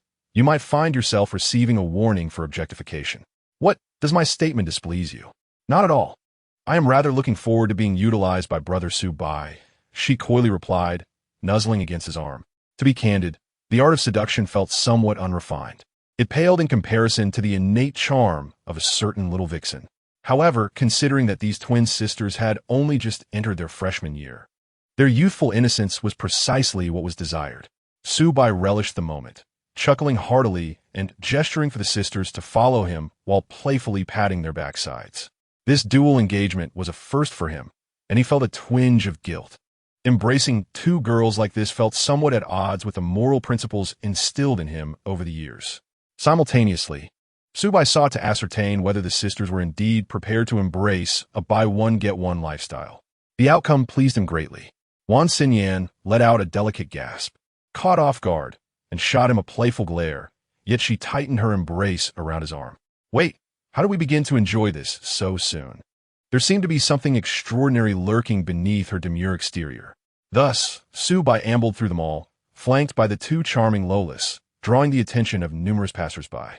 Most gazes were filled with envy, laced with a hint of confusion. What was the situation? Was he out shopping with two girlfriends? No, these girls looked strikingly alike.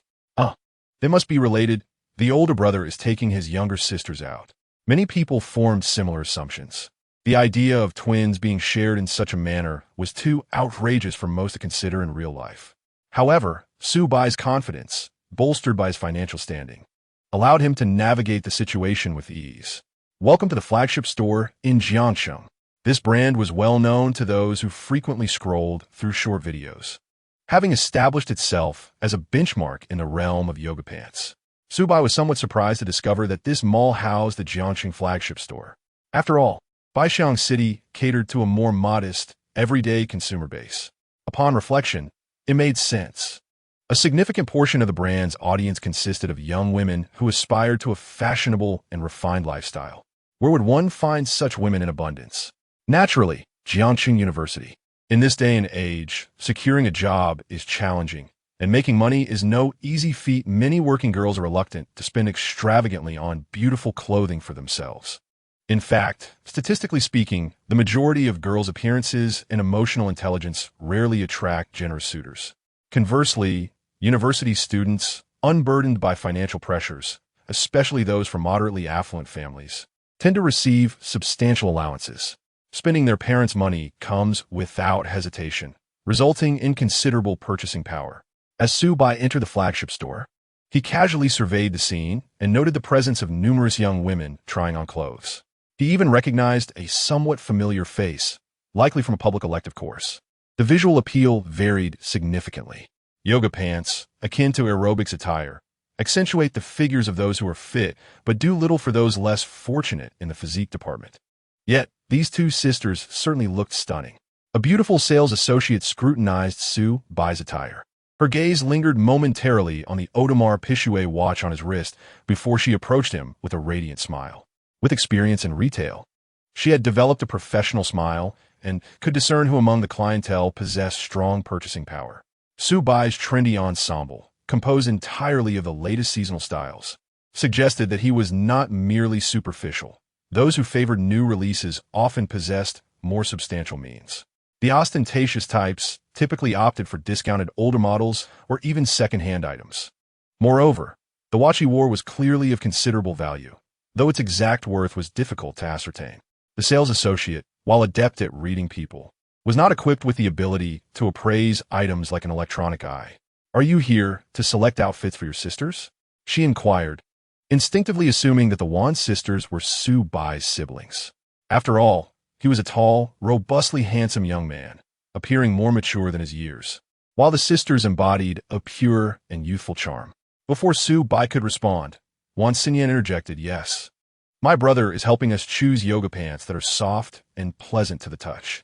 She presented herself with an innocent charm, leaning against Su Bai's arm to garner his favor. The sales associate, lacking deeper insight into the nuances of pleasant to the touch, pondered briefly before suggesting, "If you desire the ultimate in tactile sensation, I recommend this year's new collection. Inspired by wetsuits, it utilizes smooth, high-elastic fabrics, with a strong wrapping sensation in the core area. The pant legs feature laser-cut designs to minimize pressure marks, and the matte finish adds an air of sophistication, balancing support and comfort." Leading the trio to the samples, she added, "Do keep in mind that as a new release, the price is on the higher side. 200 yuan per pair. That's no concern. The price is not an issue as long as you all like them," Su Bai replied, affectionately ruffling the sisters' hair. They showed no reluctance, appearing quite pleased. Wan Xinyan even nuzzled Su Bai's hand with her cheek, subtly brushing her tongue against his palm. "Oh my, this girl seems to harbor hidden depths. Let us proceed to the fitting rooms." After several rounds of trying on different styles, Su Bai expressed his satisfaction with the yoga pants fit. It was no wonder the brand had garnered online fame. Though some criticized the pricing, the sisters looked stunning in them. As for the fit, Su Bai had tested it on Wan Xinyan and found it delightful. Additionally, there are matching sports tops, hoodies, and sports bras to try on. Su Bai contemplated, remembering that the sales associate had recommended other series of yoga pants, which corresponded to preferences for an extreme nude feel and sculpting, silky sensations. "Must we try so many?" "I believe one pair would suffice," Wan Xinyan remarked. "Indeed, we shouldn't burden our brother with excessive expenses." Even Wan Xinyue chimed in. It wasn't that they were being coy. They genuinely wished to establish a lasting relationship with Su Bai, preferring a steady flow rather than an overwhelming haul that might portray them as greedy. However, they evidently underestimated Su Bai's financial capacity. With a calm demeanor, he stated, "Since we've come this far, we should purchase a few more items. That is my request, and you have no say in it." With the benefactor's insistence, the sisters had no choice but to acquiesce. As they continued to try on outfit after outfit, the other young women in the store cast envious glances, whispering among themselves, "Your brother is truly wonderful, willing to spend so generously. Is that so? I suspect he will ultimately select only a few of the best-fitting items. Surely, he won't buy them all." "Indeed, I too yearn for the latest model. However, the previous version, coupled with a membership discount, is priced at merely over 700, which is a staggering 500 less than the new release. That amount could suffice for half a month's meals at school." Among the girls shopping, there are certainly students of limited means. Some have painstakingly saved a portion of their living expenses over several months just to afford a basic pair of yoga pants. Yet, I overheard Su Bai boasting grandly about purchasing everything he desired. A wave of envy washed over me, and I couldn't help but mutter to myself that it must be an act of pretentiousness. His purchases included a yoga mat, a sports water bottle, and a fitness bag, totaling over 10,000. Without a flicker of hesitation, he scanned the code to complete the payment. My goodness, how extravagant. Where did this wealthy young man come from? But wait, he is not only handsome, but also stylish. Entirely devoid of any associations with the term wealthy, he embodies the dream of a rich young heir for many female university students. The onlookers were undeniably envious. Wan Xinyan, with her delicate and charming lips, looked utterly astonished. Subai, this is utterly absurd. The most outrageous item was undoubtedly the yoga mat. Wan Xinyan had never even considered it. Even if she were to buy one, it would not be a branded one, as yoga mats can be procured cheaply from Taobao, while branded items are exorbitantly priced. However, Subai insisted that since they were there, it would facilitate their workouts and stretches in the dormitory. Ding! Goddess Wan Xinyan has indulged in a purchase of 118 yuan, triggering a tenfold cashback reward of 180 yuan. At this point, Subai had grown numb to the system notifications. His bank account had surpassed 70 million. 100,000 is indeed a trivial sum. Yet, the chime of the notification remained delightfully crisp and pleasing to his ears. Being ostentatious could yield profits, allowing him to bask in the admiration of beautiful twin sisters. From another perspective, if it were a woman already entrenched in society, accustomed to its ways, spending over 10,000 on a bag might seem inadequate in terms of status. Xinyan, stop daydreaming and come over to fill in your address. Subai called from the counter. Of course. You are so considerate, brother, Wan Xinyan exclaimed, excitedly leaping up to wrap her arms around Subai's neck, straining to plant a kiss on his cheek. Alas, the height difference was quite adorable, nearly 30 centimeters. Wan Xinyan eagerly filled in the address, her hands trembling slightly. The thought of an array of clothing arriving in the dormitory, eliciting envy from her roommates, made her hum with delight. Chapter 73. Beauty is not a scarce resource. Wealth is. Observing Wan Xinyan's excitement, Subai couldn't help but smile. As he had anticipated, Wan Xinyan embraced this opportunity for a touch of vanity regarding the gifts he had procured for them. Vanity is inherent in human nature, especially within the atmosphere of an art school dormitory. Compared to the relatively naive and straightforward engineering students, girls studying art tend to mature faster. In truth, Subai spent just over 10,000, and even disregarding the cashback, it was a mere drop in the ocean given his wealth. However, the reactions of the Wan sisters were quite amusing. When Subai mentioned having the store send the items to the dormitory, Wan Xinyan's mood visibly shifted. This indicated that, beyond the inherent value of the items, she cherished the opportunity to show off. Seeing her gleeful reaction, Subai found it rather entertaining. Once everything was arranged, he lowered his head and asked Wan Xinyan, "The purchases are complete. Shall we go for a drive later? I recall there is a road along the riverbank to the north of this mall, sparsely populated, with plenty of open spaces for camping and leisurely strolls." "Absolutely. We have always been curious about that area, but it's inconvenient to visit without a car," she replied. Indeed, having a vehicle significantly expands one's range of activities. This was undeniably true. Before owning a Mercedes, he had little inclination to venture outside campus. Navigating the subway was quite bothersome. Even more troublesome was that often the destination was far from the nearest subway station, requiring a lengthy ride on a share bicycle. "Is that so? What's the matter?" "Nothing. I was just curious. This car is quite spacious, perfect for road trips," Subai remarked. "I think my tongue is also quite suitable for road trips." "Oh, please. I have no desire to ride in Shui Tao's car. By the way, can my sister and I sit in your car? We'll reserve our spots ahead of time. Rest assured, we will ensure that you, Brother Subai, are comfortable." Wan Xinyan's tone was laced with flirtation and heavy implications. She felt that the progress in charming Subai was quite promising. Therefore, during the upcoming mid-autumn festival trip, she believed she deserved a spot in Subai's car. She certainly did not wish to be assigned to the Mai Tung, enduring Shui Tao's tiresome chatter. That posed an interesting question. Subai Pandith, with 4 men and 4 women in their party, averaging 4 individuals per vehicle. However, this was merely a theoretical distribution. In reality, the backseat of the Mercedes could easily accommodate 3 girls, and since there were no other dynamics at play, one could sit in the passenger seat. It was entirely feasible for all 4 girls to ride with Subai. As for the practicality of this plan, Chun Yuxing would undoubtedly accompany Subai. She was currently fast asleep at the Marriott Hotel, having just completed a marathon of 13 anime episodes, and would likely be quite clingy. The remaining individual, Jiang Qiran, was also well understood by Subai.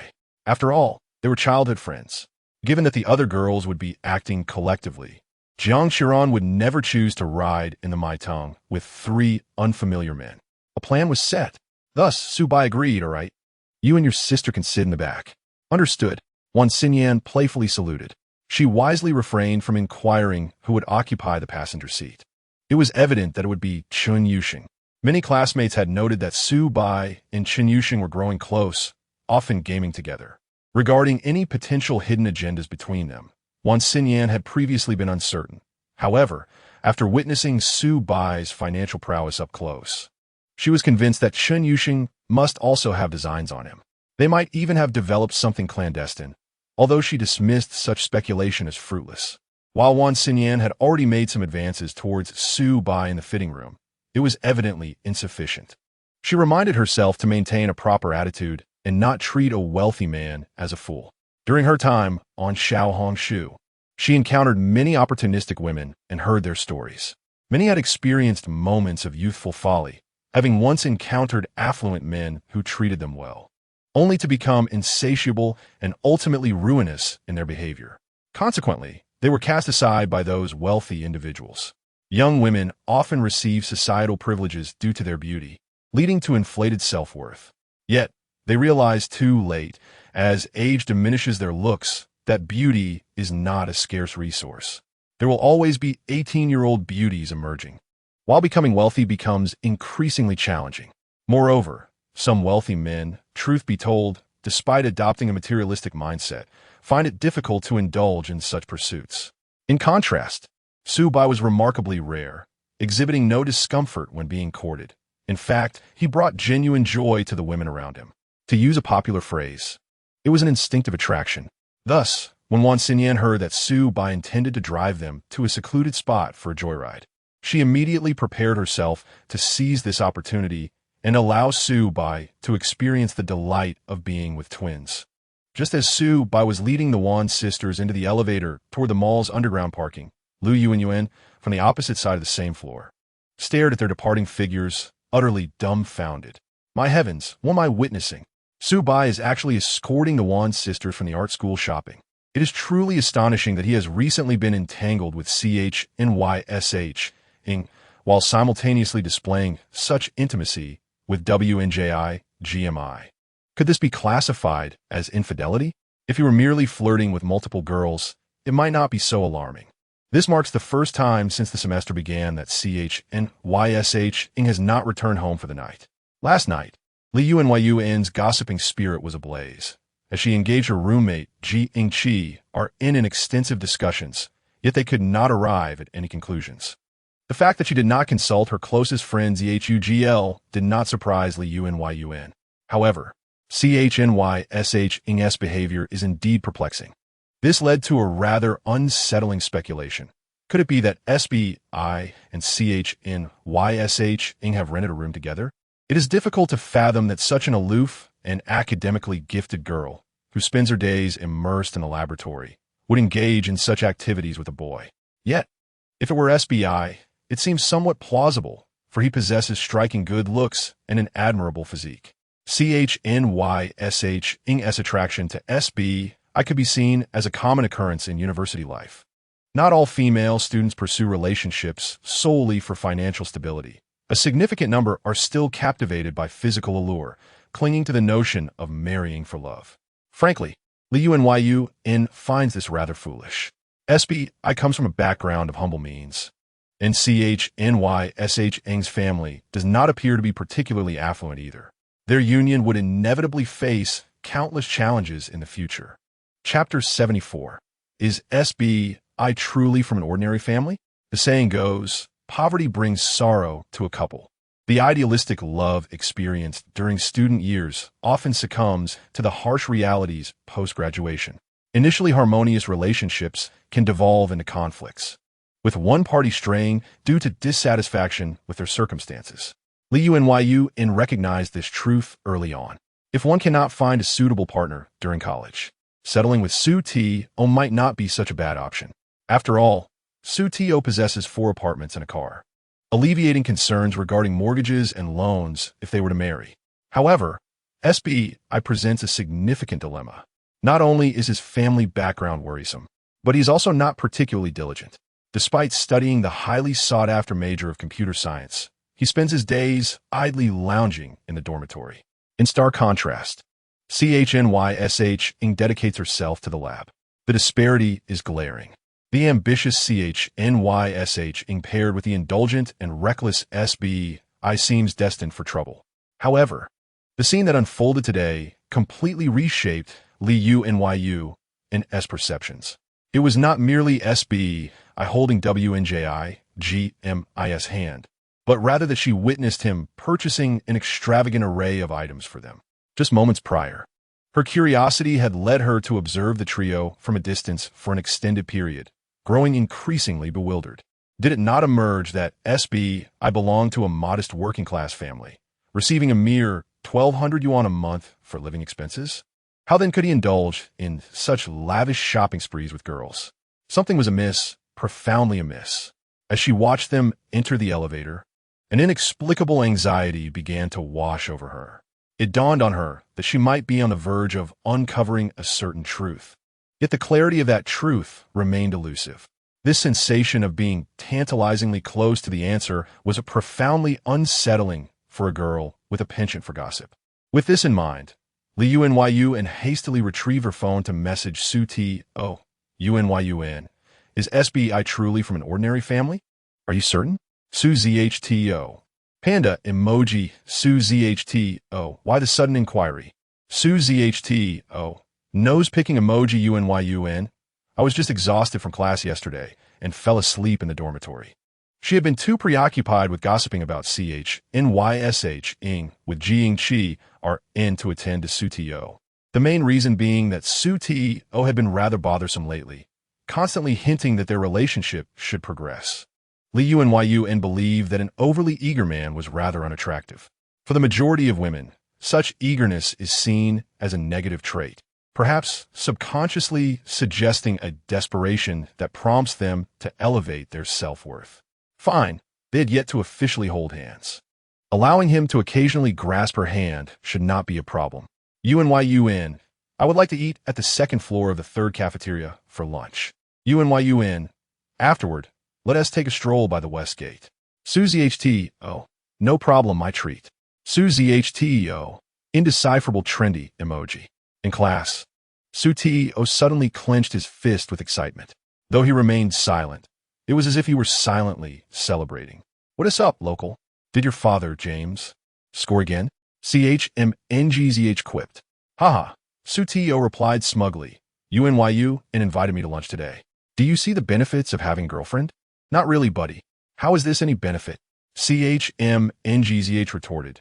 Does a woman S spending your money yield any returns? What is there to be happy about?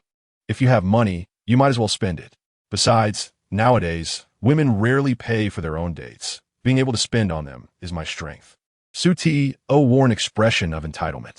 Furthermore, they would be dining in a verdant and serene pedestrian path by the west gate.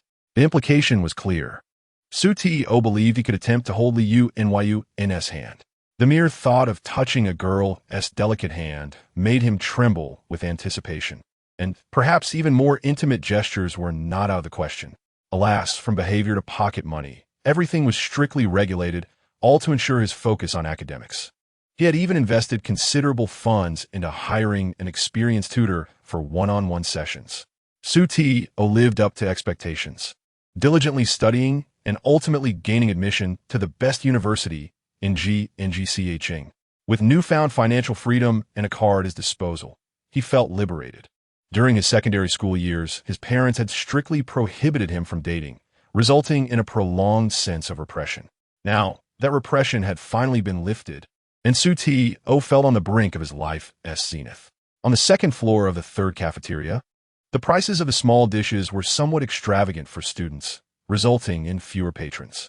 Su T.O. deliberately chose a larger table. Yet ultimately only Liu NYU arrived. Along with the three boys, they totaled just 4 people, making the setting feel rather sparse. Where are your roommates? Why didn't they come?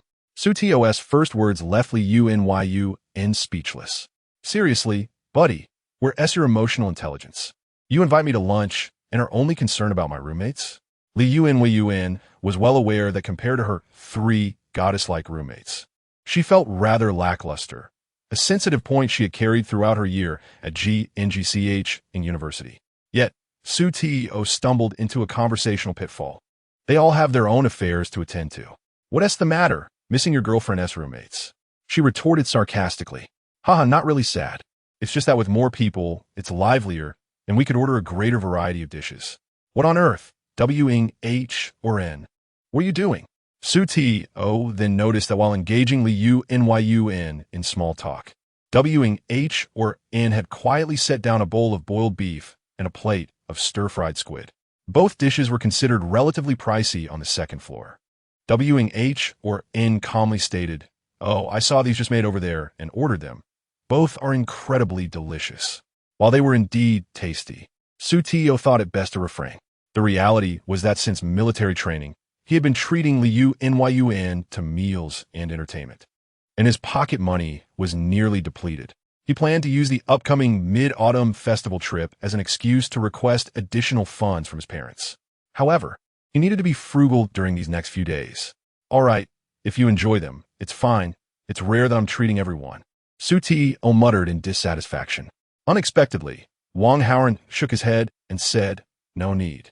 I'll cover the cost for these 2 dishes and 4 bowls of rice. If you all wish to eat more, feel free to order." After saying this, he disregarded the complex expression on Xue Tao's face and focused intently on his phone. In Chapter 75, following Brother Bai for a feast, Wang Haoran, while in the dormitory, made an effort not to take advantage of the locals and Hu Yi. Although these two appeared extravagant, they were, in reality, quite stingy. Thus, Wang Haoran took the initiative to pay for 2 large dishes, alleviating himself from listening to the local banter, particularly since Xue Tao enjoyed the chatter. Chu Mingzhi typically did not concern himself with financial matters verbally. Instead, he would launch attacks from other angles. For instance, he would remark, "This dish is so spicy. It must be to mask the lack of freshness of the ingredients. Unlike the exquisite and authentic flavors of our local cuisine, which emphasizes freshness and sweetness." It was a rather convoluted theory. Since the start of his studies, Wang Haoran had dined with Chu Mingzhi numerous times, and he had grown accustomed to such remarks. He referred to it as an advance on his salary. Initially, Wang Haoran was reluctant to accept this, as he was content with the joy of playing on a top-tier account, feeling no need to seek financial assistance from his friends. However, Su Bai mentioned his plans to establish an online gaming studio as a small business venture and wished for Wang Haoran to act as the studio manager. "If you're willing to join, you must get used to receiving a salary from me, as it signifies my support for your entrepreneurial endeavor. In your free time, you can gather information about online gaming studios. Of course, if this does not interest you, I can always find someone else." Su Bai's sincere words resonated deeply with Wang Haoran, who immediately declared his intention to follow Brother Bai. Despite being a computer science major with opportunities for high-paying jobs in the internet industry, such positions often demanded high levels of stress and fierce competition. The allure of prestigious companies and their salaries merely masked the reality of intense labor. There is nothing quite as comfortable as following Brother Bai and being a small boss. As for those who considered online gaming studios to be low-end while viewing corporate jobs as high-end, Wang Haoran dismissed such notions. Both avenues generate income, are entirely legitimate, and thus do not warrant distinctions of high and low. Wang Haoran was not burdened by the pedantry often associated with academic types. One could boast at recruitment fairs, deceive peers, but one must not deceive oneself. Despite his shy demeanor, Wang Haoran was perceptive about many matters. Consequently, he had become, in essence, Su Bai's partner. Dining in the cafeteria's second floor did not necessitate thriftiness. However, Xue Tao was entirely oblivious to this and couldn't help but murmur to himself. Wang Haoran, who usually appeared poorer than Su Bai, suddenly seemed willing to spend lavishly on a meal. Liu Yuanyuan glanced at Wang Haoran in surprise, but did not dwell on it for long. After gathering her thoughts, she inquired, "Where is Su Bai? He seems unusually busy lately. Is he working outside of school?" "I don't know. This fellow has been elusive lately, and I've heard he might have come into some money. Perhaps he won the lottery, considering he has replaced his phone and computer with Apple products," Xue Tao casually remarked. "Winning the lottery?" Liu Yuanyuan's lips twitched at the suggestion. So that was the case. No wonder Su Bai was behaving like a nouveau riche, buying gifts for the Wan sisters. It was likely that the twins were also hoping to benefit from Su Bai's newfound fortune. With that in mind, Lu Yuanyuan felt reassured. She had a fear of the situation where Su Bai was indeed wealthy, but remained low-key, as that would make her appear foolish. Particularly since she was drawn to Su Bai's looks, but had chosen Xue Tao due to financial reasons. Fortunately, it seemed her worries were unfounded. Suddenly, Lu Yuanyuan's mood lightened considerably, and she began to relish the array of delicious dishes before her. Soon after, lunch concluded. Lu Yuanyuan suddenly clutched her stomach, revealing a pained expression. "What's wrong? Are you unwell?" Xue Tao asked with concern. "I might have an upset stomach. Is it serious? A walk should be fine. Perhaps that will help." Lu Yuanyuan felt a wave of nausea. She had already acquired the information she sought and saw no reason to hold Xue Tao's hand at the small west gate. The mere thought of being seen with such an unattractive and troubled boy made her cringe. Running into a high school classmate or someone from a student council while being dragged around by him would be utterly embarrassing. Among girls, comparisons of boyfriends are taken seriously, primarily based on looks. Having a handsome boyfriend would certainly lead to daily displays of affection on social media. However, with someone like Xue Tao, regardless of his wealth, no girl would willingly showcase him in her social circle. It was simply a matter of pride. Lu Yuanyuan had never posted a picture with Xue Tao on social media and had never introduced him to important friends. Who would have thought Xue Tao would be so oblivious, insisting that a walk would suffice? How absurd, if not for financial considerations. She would have ended the relationship on the spot. Local fellows, enough already. If someone is unwell, why drag them out for fun? Have some gentlemanly manners, Chu Mingzhi commented. Actually, she invited me out, so I was all set, Xue Tao replied, displaying a pained smile as he held Lu Yuanyuan's hand, putting on a weak and pitiful expression. Instantly, Xue Tao's frustration dissipated. Observing his girlfriend's retreating figure, he mused, "What a strong and independent girl." Wang Haoran could no longer contain himself and burst out laughing. "What are you laughing at?" Xue Tao frowned. "Nothing, just saw a humorous anecdote about inflation." Wang Haoran managed to maintain a straight face. "You're always preoccupied with those gaming issues. It seems that's all you've ever cared about," Xue Tao remarked jovially. Wang Haoran chuckled, but remained silent, internally ridiculing Xue Tao. Perhaps in a past life, he had been an ardent aficionado of gaming. Wang Haoran considered himself a rather innocent individual, yet he could easily discern Lu Yuanyuan's disdain for Xue Tao. Moreover, he subtly sensed that Lu Yuanyuan harbored feelings for Su Bai, as she often stole glances at him whenever he was present, her gaze evasive and her cheeks slightly flushed.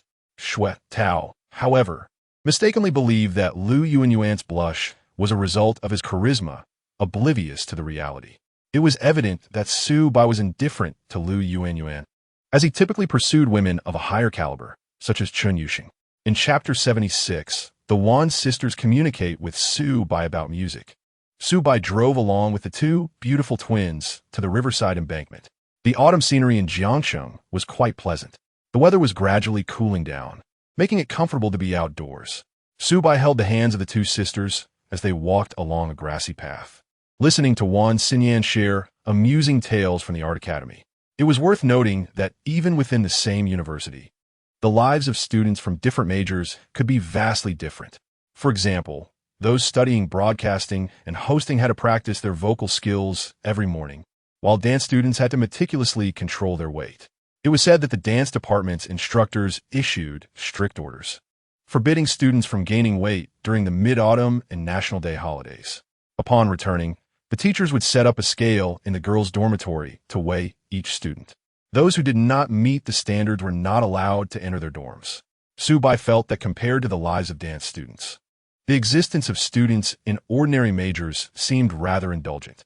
After all, Jiangxing University's overall atmosphere was quite relaxed, encouraging students to develop freely.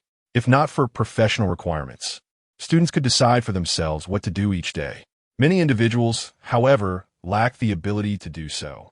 Su Bai considered himself to be quite ordinary. Yet at least during his enrollment, he sought guidance from senior students. Each day, apart from attending classes, he diligently followed a self-study plan in the dormitory. He aimed to acquire some useful knowledge first, and by the latter half of the next academic year, he intended to explore opportunities in laboratories for part-time assistance. Subsequently, he would gather information regarding internships, submit his or some, and pursue summer internships. For a child from an average family, securing a decent job naturally required considerable effort. However, all these plans were completely overturned after he became bound to the indulgent system. Our broadcasting and hosting major is quite relaxed. When Subai Gij wants to have some fun, he can always count on us, Wan Xinyan said gleefully while bouncing and holding on to Subai's arm. Yes, my sister and I are always available, Subai remarked, his thoughts beginning to flow. All right.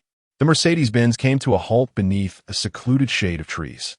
The riverbank was already a rarely frequented area, making this location particularly safe. Additionally, the anti-peeping film affixed to the car windows ensured that the interior was completely concealed from the outside.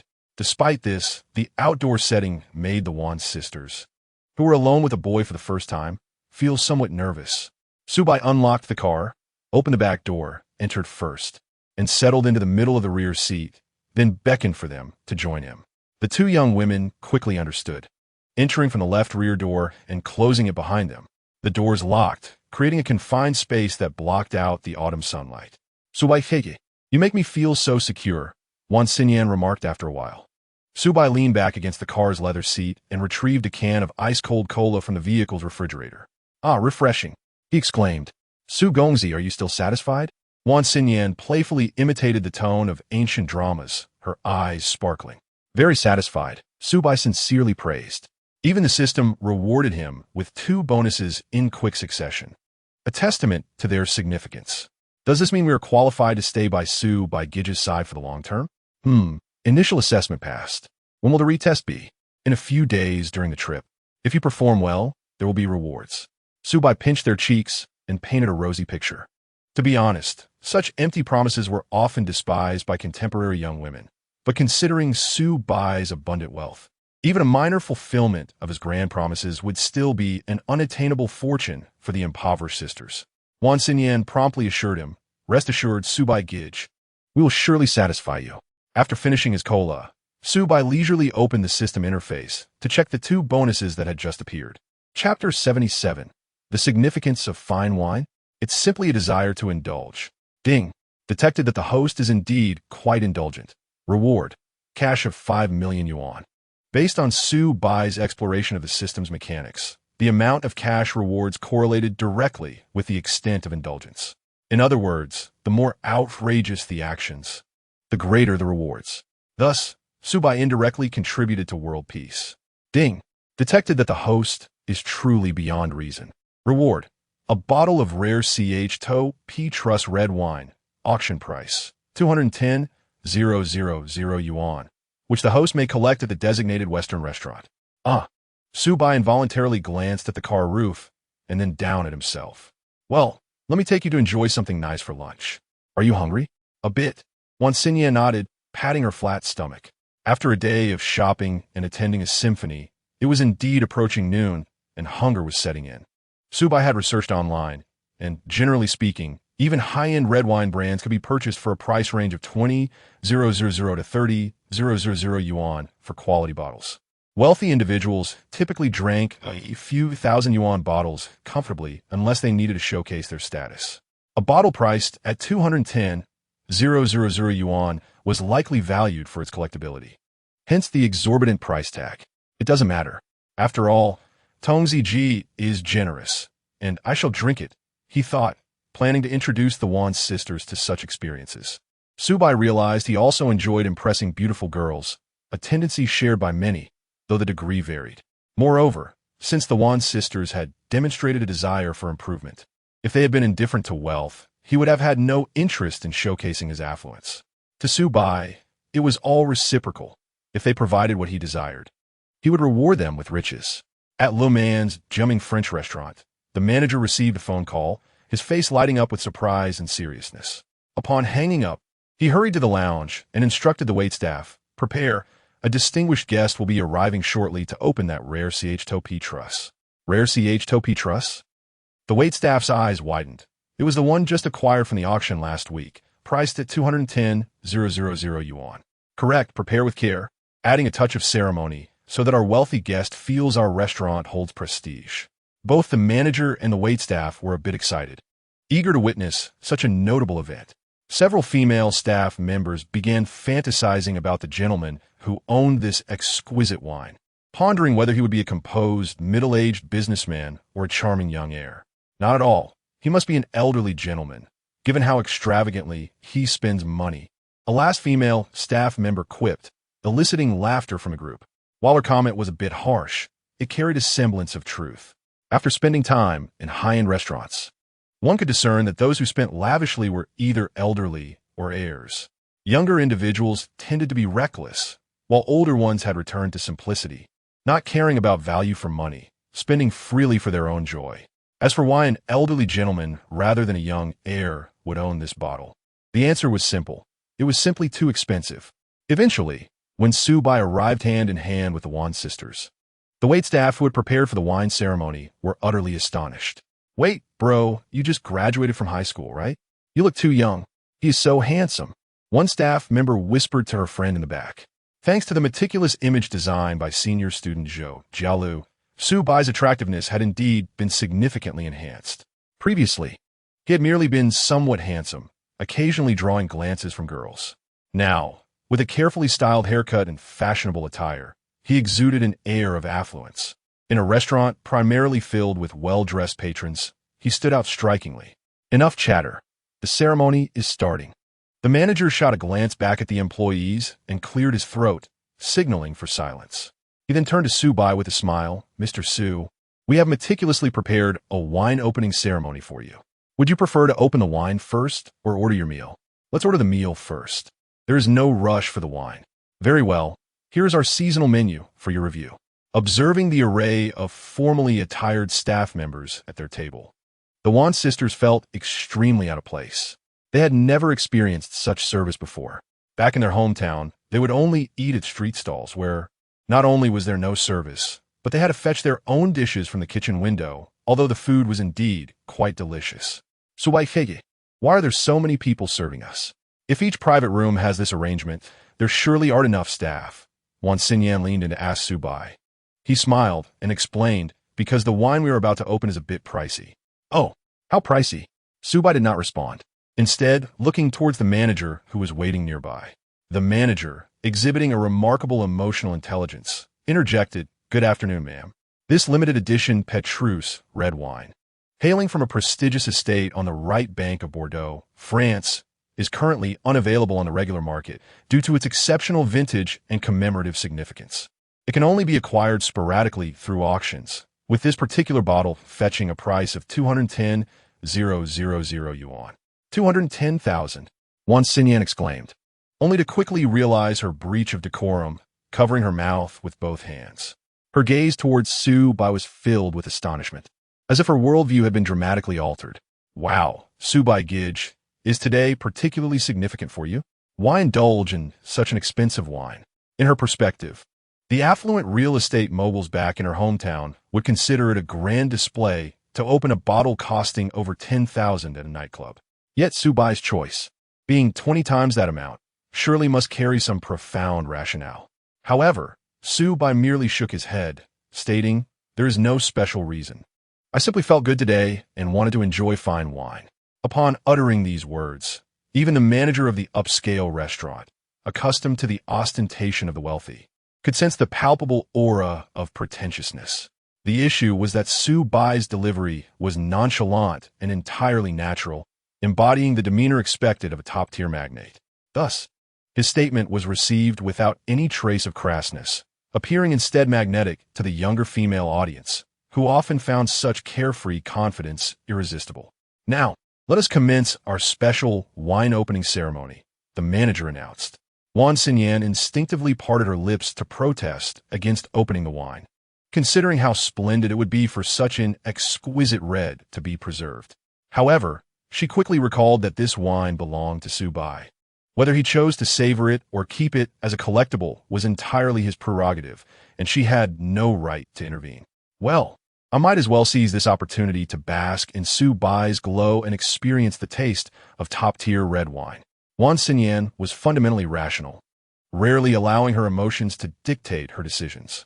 Perhaps this gave her an air of aloofness, but for someone of her humble origins, Emotional indulgence was a luxury in this era. Having finally grasped a moment of happiness and identified a suitable wealthy companion, she was determined not to squander the opportunity.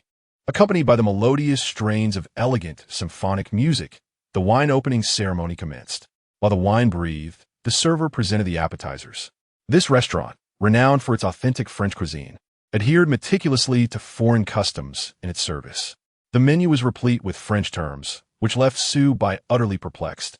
He opted for the chef's recommended high-price set menu. His primary aim in visiting this establishment was to relish the wine, with the dining experience serving merely as an ancillary amusement. Indeed, for Subai, the essence of Western dining lay in the novelty it offered. He preferred the mainstream allure of Chinese cuisine and wondered if, upon amassing sufficient wealth, he might one day sample the culinary delights of a true state banquet-level private chef.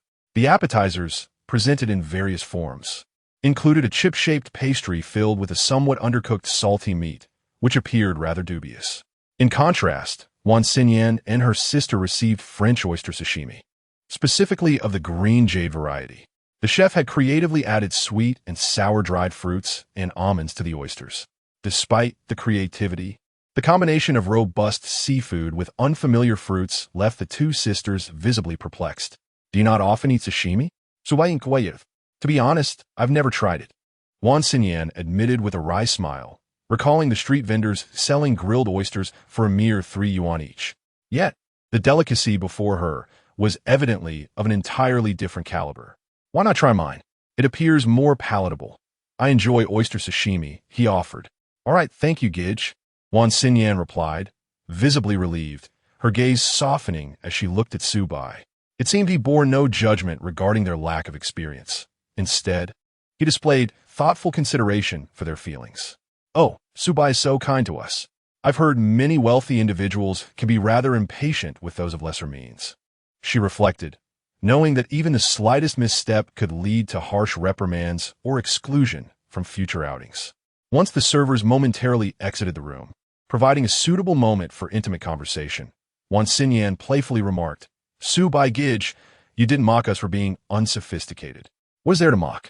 He replied, just because we can't appreciate French oyster sashimi doesn't matter.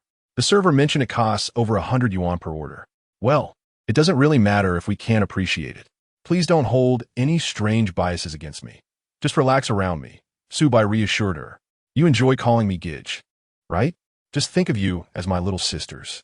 You're the best, Gidge, she said, her demeanor becoming increasingly endearing.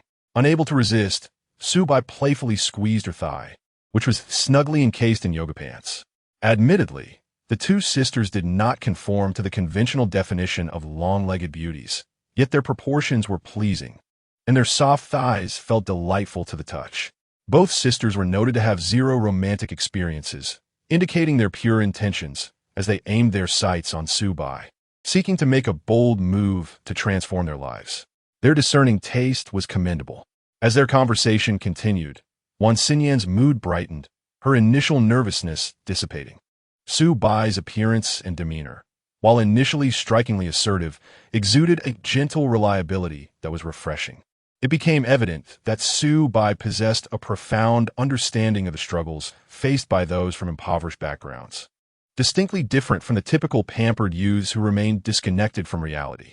When the servers finally presented the red wine before them, Wan Xinyan, absorbed in her lively conversation with Subai, suddenly realized, oh, I want to take a photo of the wine along with the dishes and the opening ceremony. Would you mind, Subai Gidge? I promise not to include you in the photos or videos. Sure, no problem, Subai replied, observing the two sisters excitedly taking pictures, editing, and composing captions for their social media posts, finding their enthusiasm amusing. It was quite normal, as many young women seem to have the habit of documenting their luxurious dining experiences. Not doing so would feel as though they had wasted the opportunity. Subai, however, preferred to savor the wine in silence. Delightful. A fine wine indeed. I suspect that mass-produced varieties costing 20 to 30,000 yuan might yield a similar experience. Subai favored red wine, finding white wine too harsh on the palate, a sentiment shared by those raised on cola, who often lacked enthusiasm for high-proof spirits. It seemed prudent to indulge more frequently in red wine in the future. Just then, Su Bai's phone emitted a distinctive notification sound, one he had specifically assigned to Chun Yuxing. Although he initially added her WeChat under the name Yuxia, their interactions had evolved into more frequent chats post their offline meeting. For two individuals who shared a passion for gaming and subculture, chatting on this platform offered a richer experience. It's a message from Sheng Sheng, he mused, realizing that she had awakened from her slumber much earlier than he had anticipated, considering her marathon anime binge the previous night. Subai unlocked the latest model of the Apple phone and was instantly amused by the message sent by Chun Yuxing, nearly spraying a mouthful of red wine. Chapter 79. I, Chun Yuxing, am an interesting woman. A few moments ago, Chun Yuxing lazily awoke on her soft, spacious bed. A beam of intense sunlight streaming through the curtains indicated that it was likely noon. After a brief moment of daze, her memories gradually returned. Her cheeks and snowy neck quickly flushed a deep crimson. She burrowed under the covers for a while before realizing that she was likely alone in the room. And this shyness, even outside the covers, would not be witnessed by anyone. However, it was truly absurd. Glancing at her phone, she noticed several unread messages, some from her roommate and others from her tutor. First, she excused herself to her tutor, then reassured her roommate that her absence the previous night was not due to any incident worthy of a sensational news segment. Subsequently, Chun Yuxing clicked on Su Bai's profile picture, which was also a big white goose. She hesitated, contemplating whether to initiate a conversation. Clearly, Su Bai was busy with his own affairs, and what she needed now was rest. After much contemplation, Chun Yuxing ultimately realized that the reason she could accept such an outrageous arrangement was primarily due to the profound soul connection she felt with Su Bai. Such individuals, she mused, one might encounter only once in a lifetime. No, given the average person's luck, they might not meet even a single one. Aware of her less than favorable fortune, Chun Yuxing resolved to hold on to Su Bai tightly. It must be said that her personality was somewhat peculiar. She harbored a childish pride, believing herself to be different from the mundane women outside. Consequently, she couldn't cling to a man like ordinary girls do after becoming intimate. Yet, she was eager to converse with Su Bai. After much deliberation, Chun Yuxing remained perplexed about how to initiate the conversation. Thus, she reopened a webpage. Having just embarked on a fateful journey with the man I deeply adore, how should I message him today to convey my feelings while appearing to be, an interesting woman? Indeed, Chun Yuxing considered herself an interesting woman, a fundamental distinction between her and the other girls around Su Bai. It seemed that this question had her stumped. After a lengthy pause, a message popped up stating, "Server not responding." Frustrated, Chun Yuxing puffed out her cheeks and sought another interface to pose the question anew. This time, she received several responses, a lengthy array of suggestions. She perused them one by one. The first few answers were cringe-worthy, making her feel awkward enough to want to dig her toes into the ground. The last suggestion, however, caught her eye. Not bad. Emulating that response, she sent Su Bai a red envelope containing 600 yuan. Yuxia, congratulations and best wishes, Subi de Beige. Qianzhao, AIing? Yuxia, you did well last night. Next time, I'll call on you again, Subi de Beige. Wishing you prosperity in the year of the rabbit. Subi de Beige, baby, be normal. I'm scared. Yuxia. Chun Yuxing stared at her phone, remaining silent for a while, her face flushing once more. Suddenly, she tossed her phone aside and dove back beneath the covers, emitting a mortified groan. Oh, her self-assured humor had been ruthlessly mocked by Su Bai. It was clear that blind trust was ill-advised. Even artificial intelligence had its limitations. Not long after, her phone rang, playing a nostalgic anime song, one she had adored since childhood. However, she had not set the anime's theme song as her usual ringtone, particularly not as an alarm tone. Yet, after meeting Su Bai, she had designated that song as his exclusive ringtone for calls and voice messages. That song, along with Su Bai, represented her cherished affections. When both beloved elements intertwined, it could only bring joy. Overcoming her embarrassment, Chun Yuxing answered the call. Su Bai's cheerful voice resonated through the speaker. Awake now? Yes, I can order takeout myself. No need to be polite with me. Our relationship is special. Stop. No, let's not mention that. I'm in the mood for spicy hot pot. Extra spicy? Yes. Extra spicy. No rice, but add a portion of instant noodles? All right. The conversation ended swiftly. Chen Yuxing held her phone in a daze, her lips unable to suppress a smile. Her dialogues with Su Bai were always like this, succinct and efficient, infused with an innate understanding. This synergy was a realm unattainable even by couples who had been together for ages yet lacked harmonious spirits. Initially aching all over, Chen Yuxing suddenly found the motivation to rise unsteadily and take a shower. This harmony often serves as a prime culprit in deteriorating marital relationships. Thus, Chen Yuxing believed she would lead a blissful life with Su Bai. No, according to Su Bai's perspective, he would be supporting her for a lifetime.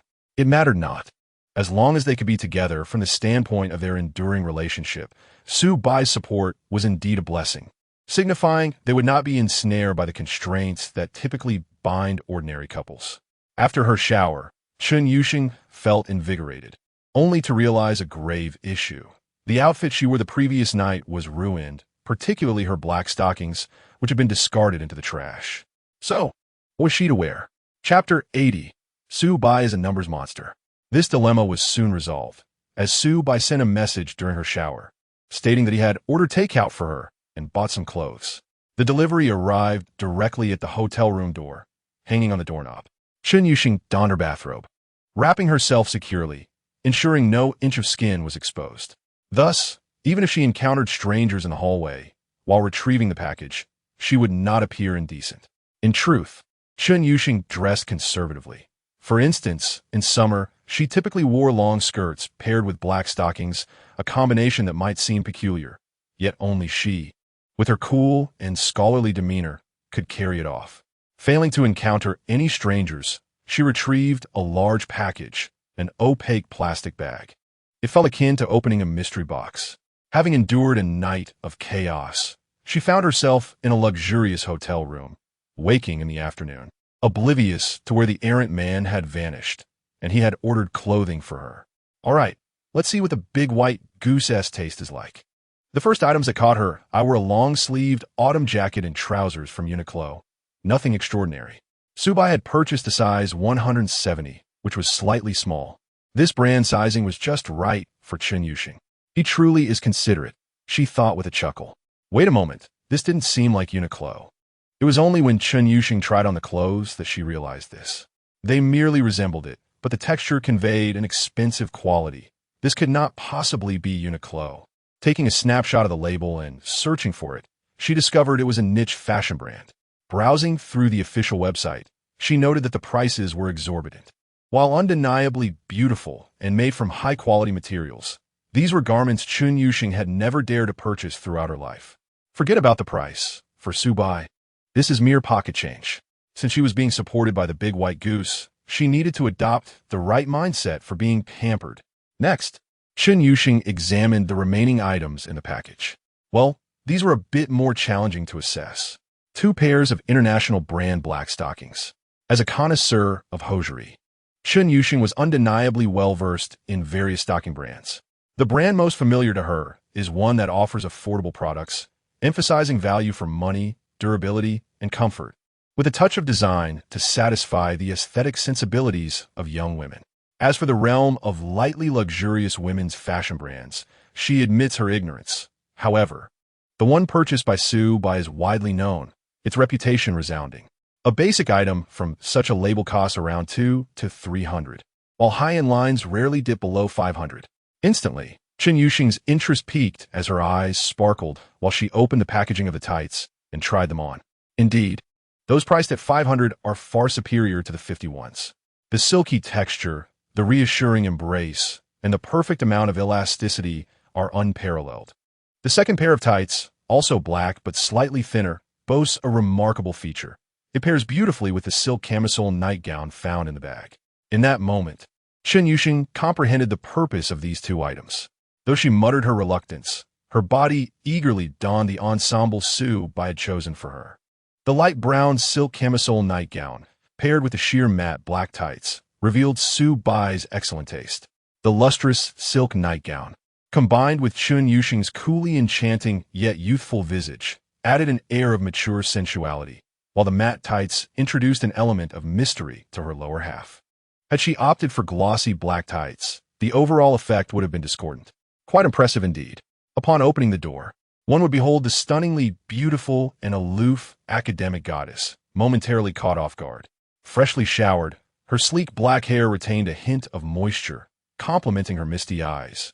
Chen Yuxing bit her lip, a glimmer of sly pride dancing in her gaze. "Do I look good?" "Indeed," came the reply. "Then why not show a bit of appreciation?"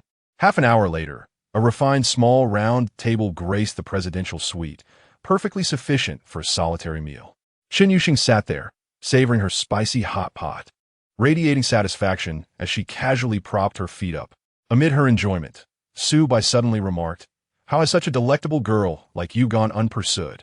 "I have had suitors," Chen Yuxing replied, slurping her noodles, her words slightly muddled. "Boys have pursued me since elementary school, but they were easily frightened away. Is it because you seem aloof?" "Perhaps." She mused. "It appears I have a thicker skin." At this revelation, the two exchanged knowing glances, laughter bubbling from their hearts. Indeed, a girl like Chen Yuxing, unless her fate were to be dramatically altered, would likely spend her 4 years of university engrossed in studies, research, and earning money. Unless someone could alleviate her burdens, even affluent students or middle-aged tycoons from outside would hesitate to spend over $3 million on medical treatment for Chen Yuxing's mother. From now on, I'll wear tights of this quality. Those previous ones can be discarded. Agreed. As for clothing, I'll take you shopping when I have the time. If you find it troublesome, online shopping is also an option. Just let me reimburse you. You have already given me pocket money, 100,000. That is a fixed monthly allowance. Clothing expenses are separate. Just kidding. If you don't let me reimburse you, who will compensate me for the indulgent cashback I'm missing? Su Bai's thoughts were clear. He was not the type to spend money on women for no reason. The better a woman treated him, the more he cherished her, making the expenditure worthwhile.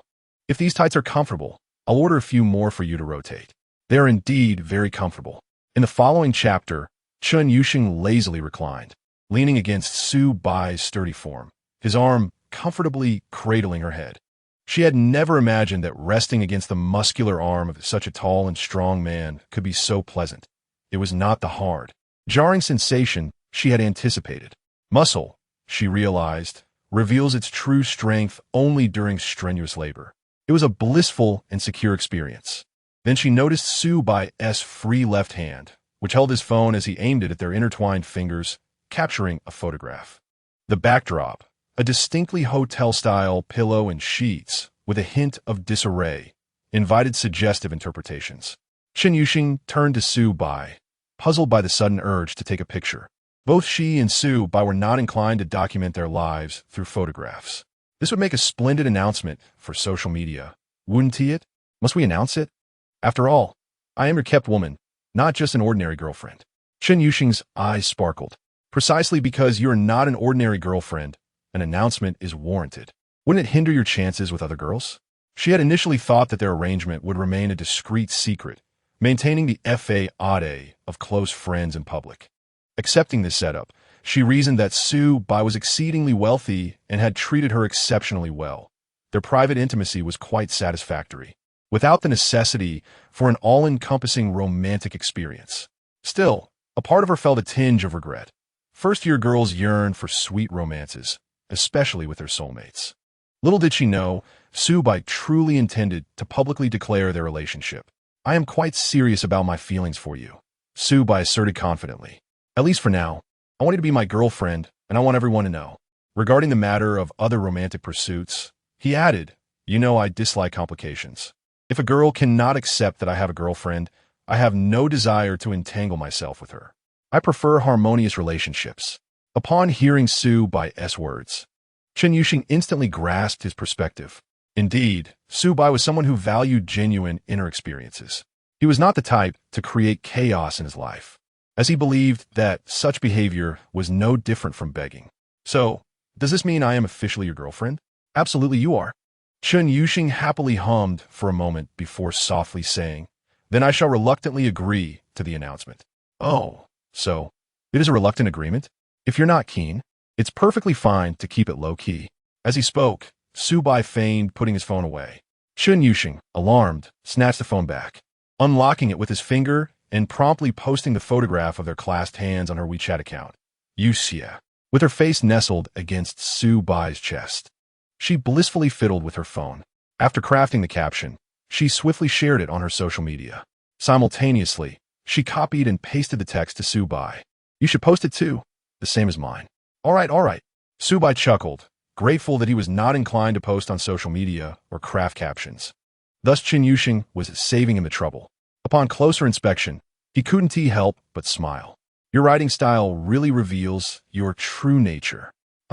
So Su Bai is so serious with you, but he is entirely different with me. He is particularly lively around me. If you have a strong emotional resilience, just open the image.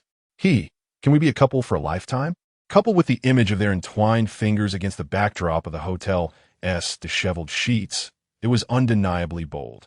Such words were not typical of a normal girl. One could say she had an extraordinary flair. What Su Bai adored was precisely this abstract quality that Chun Yuxing possessed. If she were to engage in a relationship like an ordinary girl, preoccupied with mundane calculations, comparisons, and manipulations, it would indeed feel rather off. Being together with someone she adores and boldly declaring it, proudly announcing to all that she would share a bed with this man, showcases a uniquely Chun Yuxing approach. Chun Yuxing seems quite satisfied with her romantic announcement and even assists Su Bai in operating her phone. The content and images are identical, with merely the names swapped. As soon as the post is shared on her social media, Chun Yuxing suddenly becomes dazed for a moment. Then, she buries her head under the blanket and rolls around on the bed, exclaiming, I'm going to socially die. Su Bai chuckles, questioning why she feels shy after crafting such personified prose. Of course, abstract expression has its charm, yet it still feels like I understand. I truly do. Su Bai nods with a grave demeanor, aware that her meager experience with abstract concepts cannot contain her infinitely expanding desires. Chun Yuxing's little head emerges from the covers, excitedly nodding at Su Bai, exuding an aura that suggests, you truly understand me. Notifications of likes and comments flood in, yet neither of them is inclined to check. Perhaps out of reluctance. Some individuals, like them, possess a penchant for stirring up excitement while harboring a hint of social anxiety, akin to children who enjoy setting off firecrackers, yet fear being caught in the act. At this moment, their circle of friends resembles a cesspool ignited by a firecracker, erupting with a boom. An influx of likes and comments inundates their social media posts. In the graduate dormitory of Jiangxing University, Xiaolin has repositioned an artfully designed rattan chair by the window to bask in the sunlight, relishing her afternoon tea moment. Having just awakened from her nap, she has no pressing obligations until dinner, when she plans to visit her research group. However, like Xiaolin, many opt for mentors with limited prospects but minimal demands. After all, she is not pursuing a high-paying job in a prestigious company. Often, the affluent young women are satisfied as long as their careers are stable. As Xiaolin prepares to find a book to cultivate her sensibilities, several classmates message her on WeChat, urging her to check out Su Bai and Chun Yuxing's social media posts. Upon opening it, her initially languid expression shifts to one of seriousness, followed by a delightful smile. Oh my, this little one has indeed made quick progress. Chapter 82. Girlfriends and wives are distinct roles, not in conflict. Xiaolin clicks on Su Bai's post. The moment she sees the photos, a flicker of surprise crosses her mind, though not overwhelmingly so. After all, as a mature older sister, she had already discerned the potential for Su Bai and Chun Yuxing to become a couple. It's quite fitting for a young freshman boy to date a girl of his age, especially since they both enjoy gaming. Transitioning from play to romance seems only natural. What truly astonishes Xiaolin, to the point of eliciting laughter, is Su Bai's announcement of his newfound relationship. How to describe it? The humor is excessive, bordering on the absurd. Nevertheless, it is not objectionable. It does not violate public morals. As a counselor, Xiaolin finds no reason to disparage it. Wishing you a lifetime of happiness, she comments beneath Su Bai's post, her face beaming with a cheerful smile. What are you looking at, Lin Lin? That has you grinning so widely? At that moment, Xiaolin's close friend and roommate emerges from her room, leaning in to view the screen alongside Xiaolin. Xiaolin does not shy away, generously showing her friend. After a moment of observation, her friend wears a puzzled expression. Wait, isn't this the freshman you were previously involved with? Facing her friend's teasing, Xiaolin remains unfazed, responding calmly. What's wrong with having a drink? Subai considers me an older sister, and it's merely a casual gathering over some red wine. Why are you so animated? Her friend retorts, all right, you're unbeatable. So now, your little brother is dating a classmate, and you're not concerned? Concerned? I only feel congratulations and blessings for him. Xiaolin wears a composed smile befitting a refined young lady, leaving her friend uncertain whether her demeanor is feigned or genuinely indifferent. Given her friend's familiarity with Xiaolin's nature, she had noticed days ago that Xiaolin had developed feelings for the young man named Subai. It's evident that while Subai may not possess extraordinary looks, he likely comes from a prominent yet unassuming background and is undoubtedly quite insightful. A few nights ago, her friend had playfully interrogated Xiaolin and managed to extract some useful information, revealing that Subai has a knack for investments and has been managing his family's finances at a young age. This is indeed impressive. Although anyone who gains admission to Jiangxing University is no fool, excelling in academics and thriving in business are two distinct realms. Her friend looks forward to the day Xiaolin successfully captures Subai's heart. Yet, barely a few days have passed, and Subai has already been claimed by a beautiful classmate. Even more perplexing to her friend is Xiaolin's demeanor. No, there must be more to this. You must be concealing something significant. Her friend shakes her head vigorously, resembling a bewildered detective at a chaotic crime scene. Grasping Xiaolin's shoulders, she shakes her, causing her to feel slightly dizzy as she exclaims, "What am I hiding? Clearly, you're interested in him, yet seeing him announce his relationship with another girl, you remain utterly unmoved, without any reaction at all. What do you want me to express? Should I confront them and accuse them of early romance, then seek to break them apart? That's a bit extreme." Her friend sighs. At the very least, you should show some signs of jealousy. Come on, how old am I? Jealousy at this age? When Xiaolin says this, her tone is imbued with the essence of a mature older sister. In reality, her thoughts and perspectives are indeed quite mature, perhaps overly so. Premature would be a more fitting description. She has seen enough of wealthy young masters. At 18, one is still far from making lifelong commitments. Engaging in several relationships and enjoying youth is what affluent young individuals tend to do. This is quite normal, considering that wealthy young women also have their fair share of playful experiences. However, merely dating is already a serious endeavor. Existing as a confidant and nurturing feelings sounds somewhat peculiar, yet aligns perfectly with Xiaolin's familial upbringing. It is essential to understand that dating and marriage are two entirely different matters. Chen Yuxing becoming Subai's girlfriend does not conflict with her future potential as Subai's wife. Winning early does not guarantee a lasting victory. The future is bright. Xiaolin lifts her freshly brewed pour-over coffee, savoring a sip while a confident smile graces her lips. In stark contrast, others who know Subai or Chen Yuxing cannot maintain the same composure as Xiaolin. Can you believe this? That little rascal actually got a girlfriend? In dormitory 510 of Building 7, Shuet Tao bounces around, clutching his phone, excitement radiating from him, his expression somewhat feral, resembling an underdeveloped primitive man. He mutters incessantly, "I just don't understand. Subai merely made a small fortune, and Chen Yuxing is infatuated with him? How irrational. What a foolish and short-sighted decision."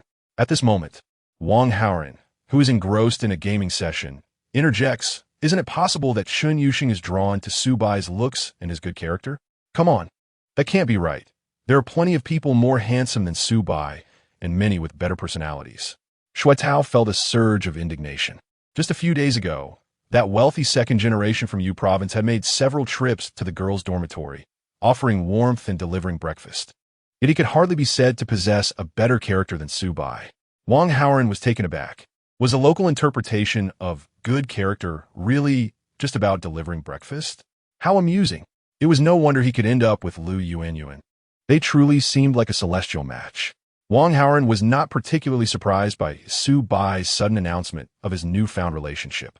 He was aware that Subai had shared some details about Chen Yuxing with him.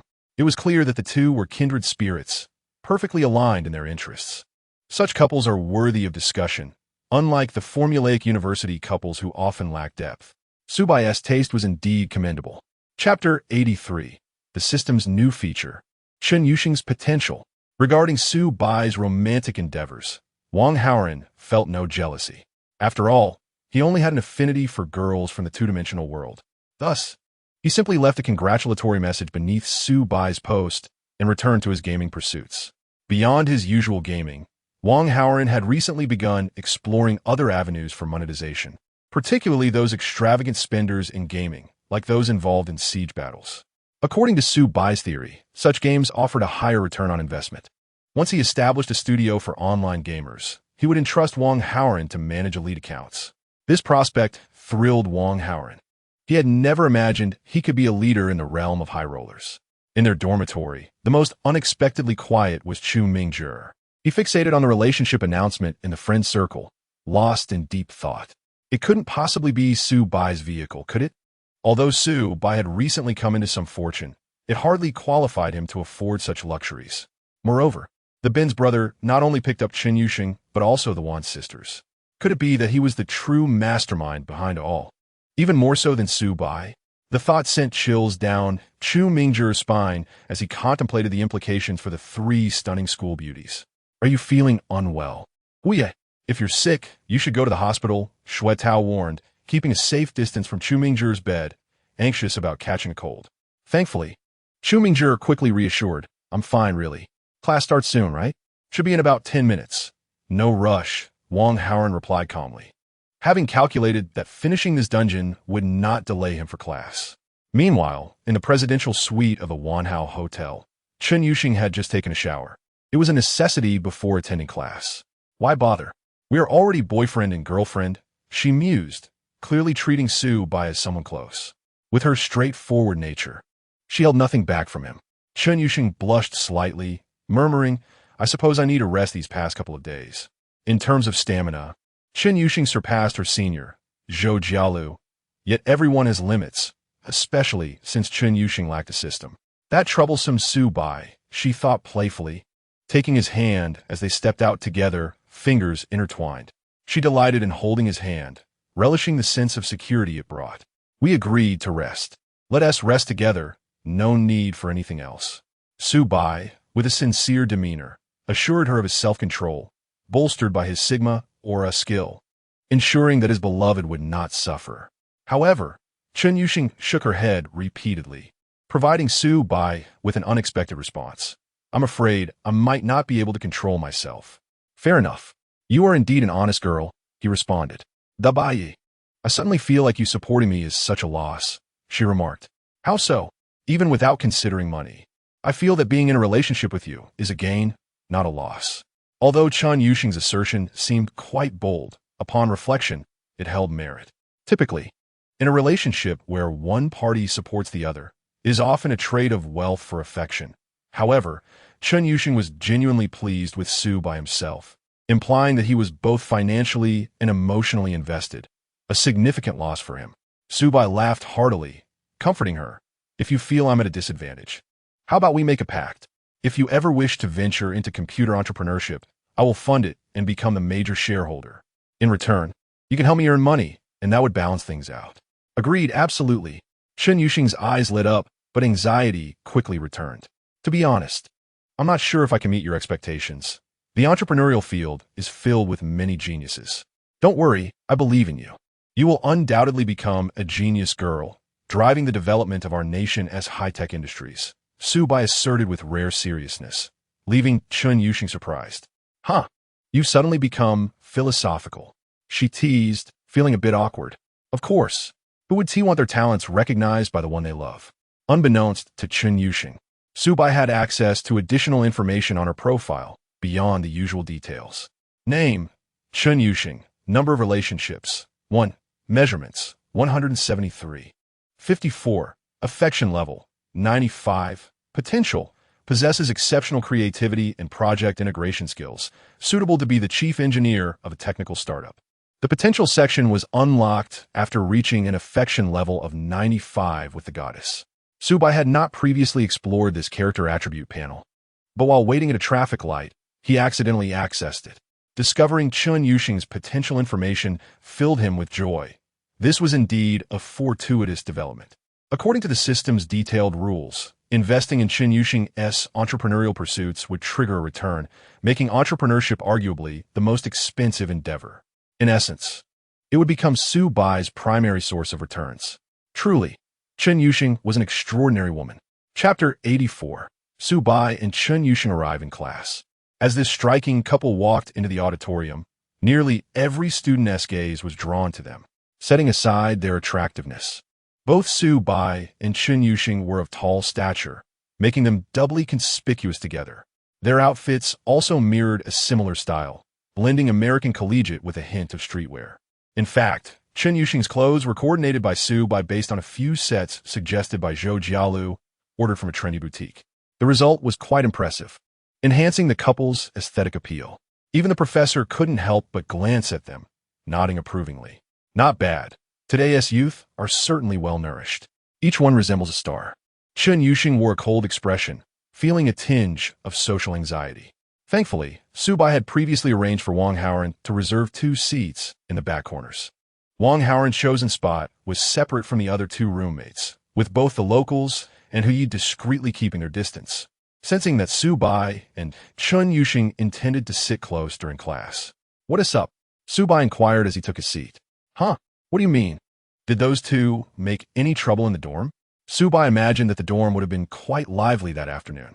The locals took pride in their rapid romantic conquests, often boasting in front of Su Bai, hinting that looks could not compare to wealth, as only money could secure a relationship. In contemporary times, one might say that the tables have turned dramatically. Not only has Su Bai found a girlfriend, but his companion Xue Tao's girlfriend is also significantly more exceptional. Clearly, Lu Yuan and Chen Yuxing are not even worthy of comparison. For Xue Tao's sense of superiority, this is akin to a catastrophic blow. Even prior to the binding of the system, Su Bai was indifferent to Xue Tao's various displays of arrogance. After all, he had no interest in the type of girl Lu Yuan represented. Presently, Su Bai does not mind causing Xue Tao a bit of discomfort.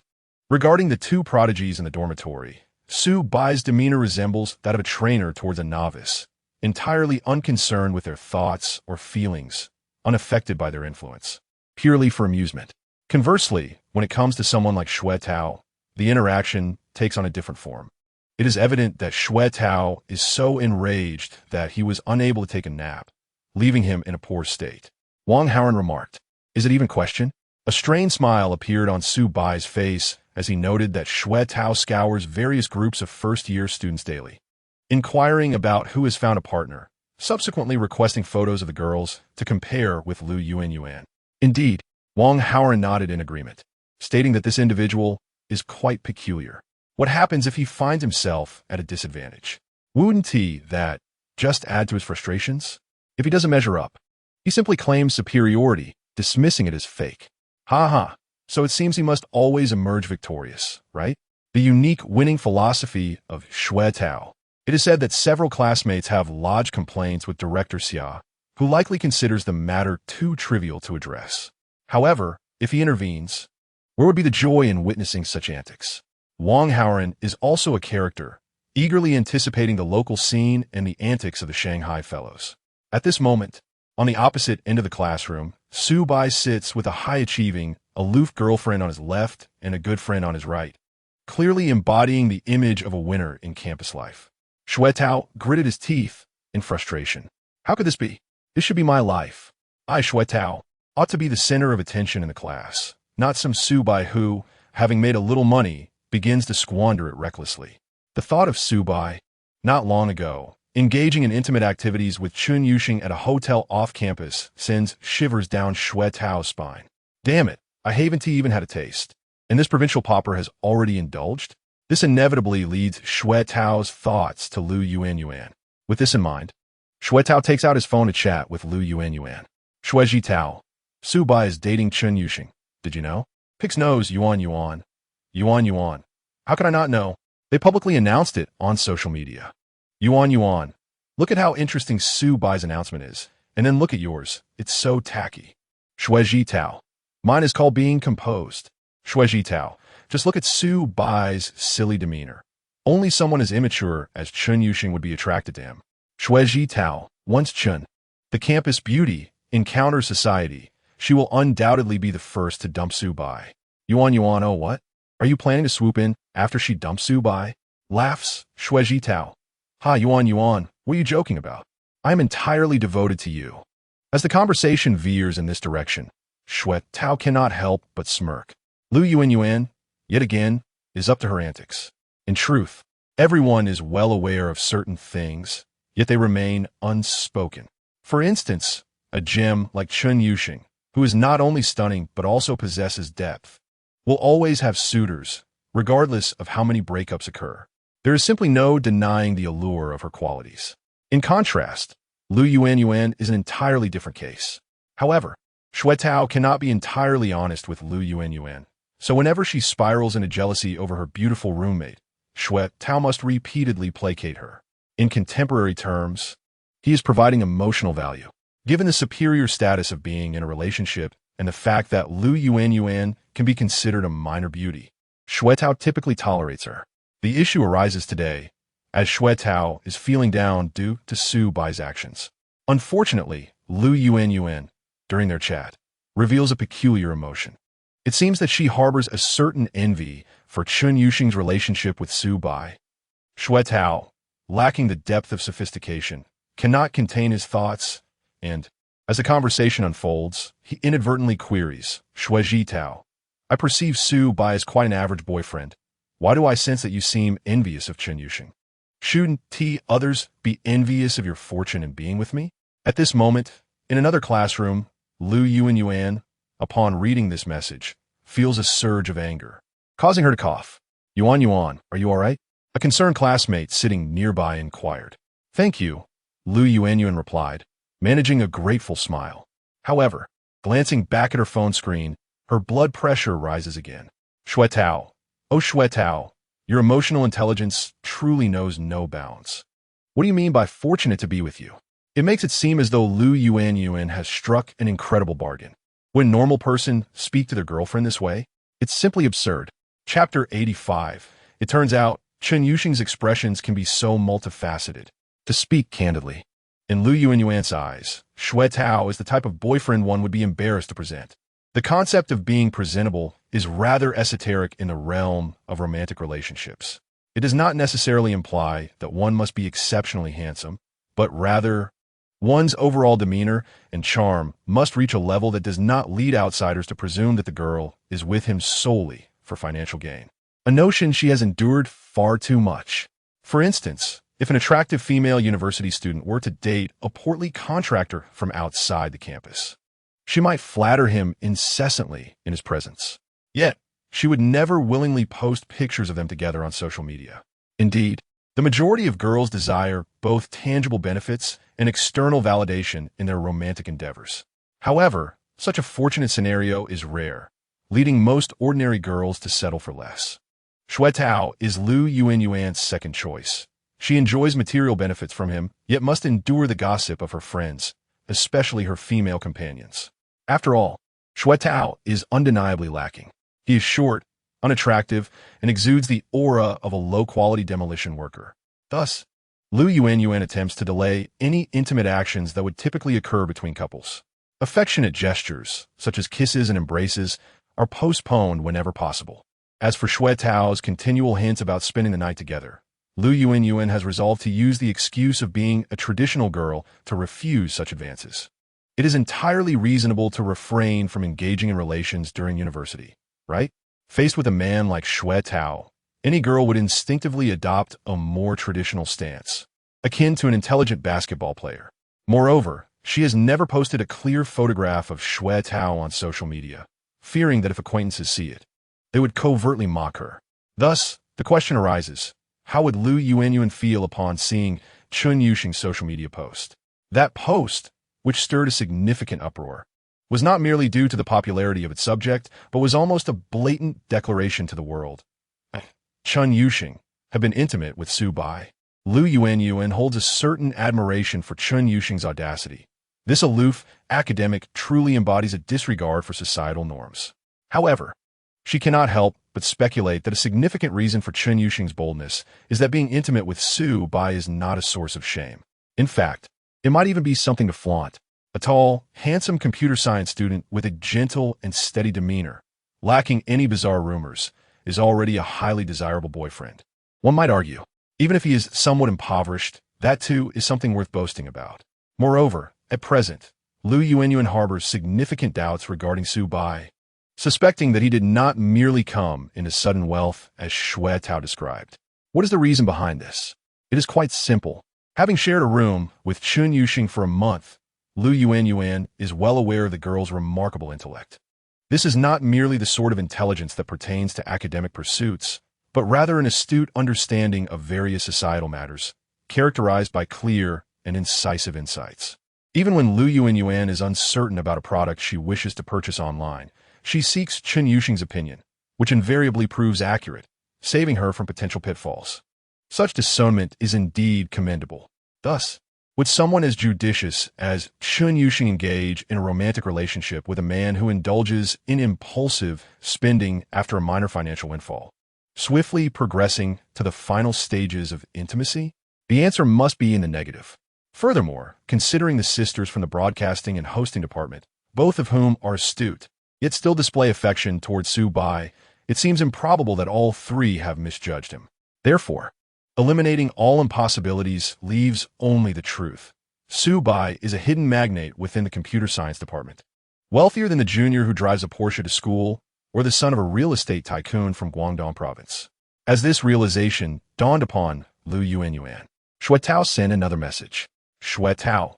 Images, Yuanyuan. Why are you secretly taking pictures of a couple in class? Xue Tao. I didn't take them. Another classmate did. Xue Tao. Look at their outfits. All trendy new releases. This brand is excessively overpriced. Yuanyuan. Oh. Yuanyuan. So? Xue Tao. Don't you find this rather inappropriate? Students flaunting such extravagance is quite ostentatious. How many students can afford premium international brands? Yuanyuan. Yet, how many students can afford my Tong? Xue Tao? Xue Tao. Is that even comparable? Xue Tao. What does my Tong have to do with this? Xue Tao. My point is they just got together, and Su Bai is already buying Chun Yuxing such fine clothing. What will happen in the future? Yuanyuan. Yuanyuan. If Su Bai chooses to spend on his girlfriend, that is his prerogative. Why criticize him? Yuanyuan. Meanwhile, you promised to treat me to Japanese cuisine, but only agreed to order a basic set at $268 per person. Yuanyuan. All she wanted was to enjoy some New Zealand lobster. Sigh. Xue Tao. Picking nose. Xue Tao. What is so great about lobster? It's fishy and tasteless. Next time, let us go to the cafeteria in the South District for spicy hot pot. It was indeed challenging to converse with this man without testing one's cardiovascular health. One misstep could send one's blood pressure soaring. Calm down. Liu Yuanyuan took a moment to compose herself and began seeking out acquaintances in the computer science department to gather intelligence on Su Bai's recent activities. She intended to investigate just how wealthy Su Bai was to attract the attention of both Wan Jia's sisters and Chun Yuxing. Meanwhile, in the first-year computer science class, Su Bai and Chun Yuxing were discreetly holding hands beneath the table. In truth, Su Bai did not desire to hold hands. He was engrossed in the water forum, observing netizens vehemently debating inconsequential matters. Do not laugh. This is the essence of contemporary internet culture that warrants appreciation. Moreover, focusing on these online quarrels allowed Su Bai to tune out the teacher's lecture entirely, achieving a state of systematic indulgence and automatically acquiring knowledge. It was purely Chun Yuxing's initiative to hold hands, and once he grasped her slender, delicate fingers, Su Bai found himself reluctant to let go. The two remained intertwined beneath the table until the class concluded. What shall we do next? Su Bai inquired as he packed his top-tier laptop into his backpack. I intend to write some code in the lab. I've been rather slack lately. With that, she made a playful face at Su Bai and dashed away.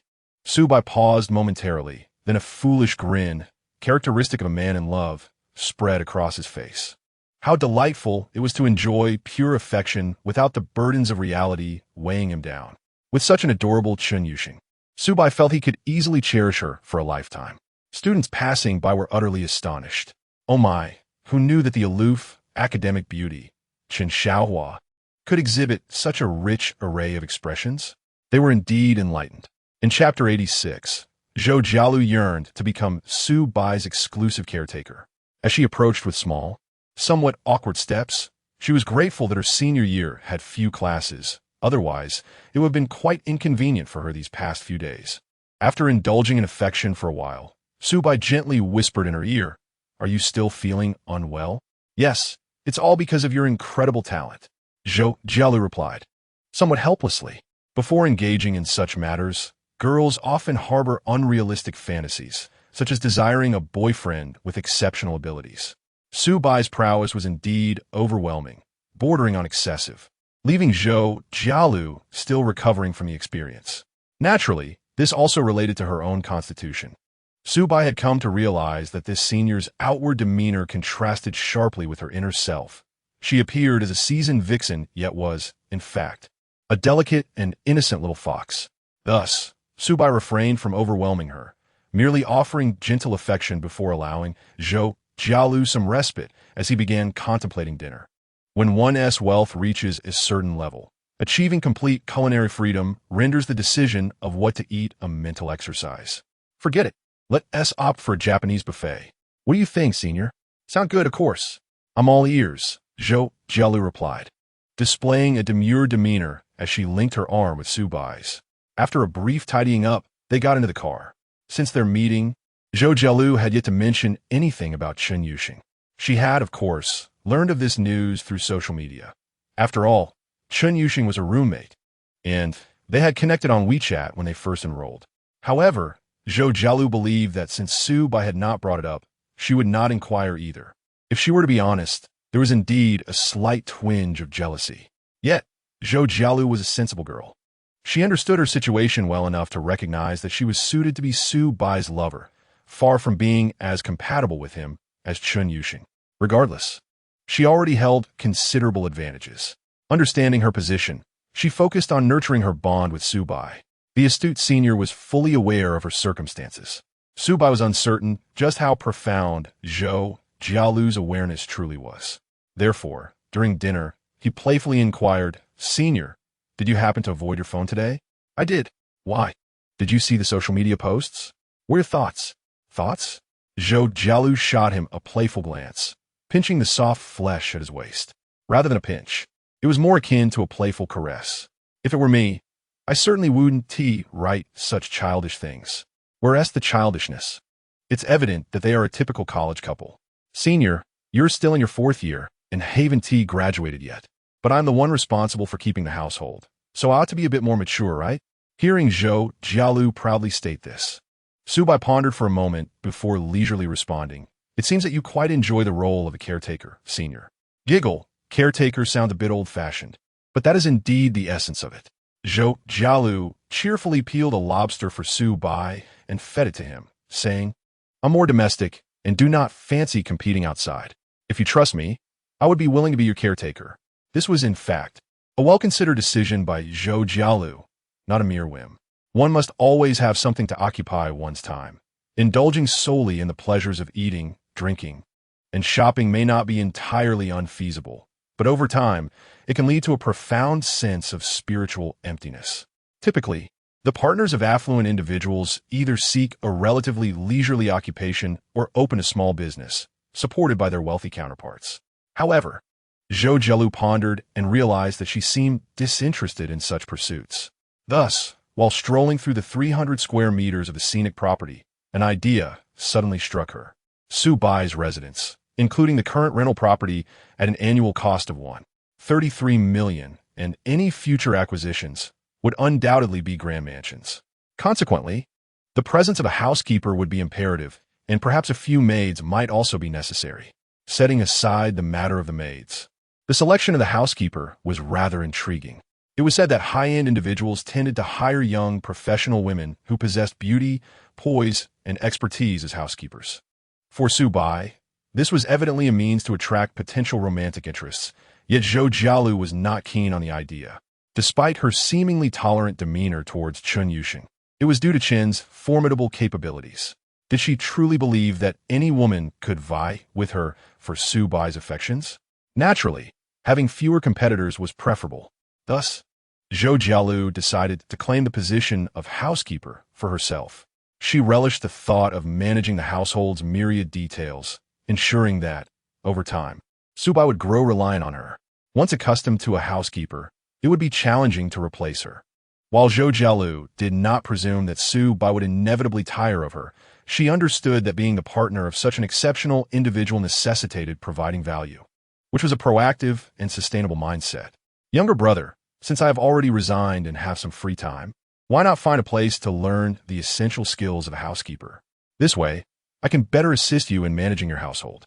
Observing Zhou Jialu's earnest expression, Subai nodded appreciatively. Senior sister, your considerations are exceptionally thorough. Oh, you flatter me. I merely wish to remain with you for the long haul.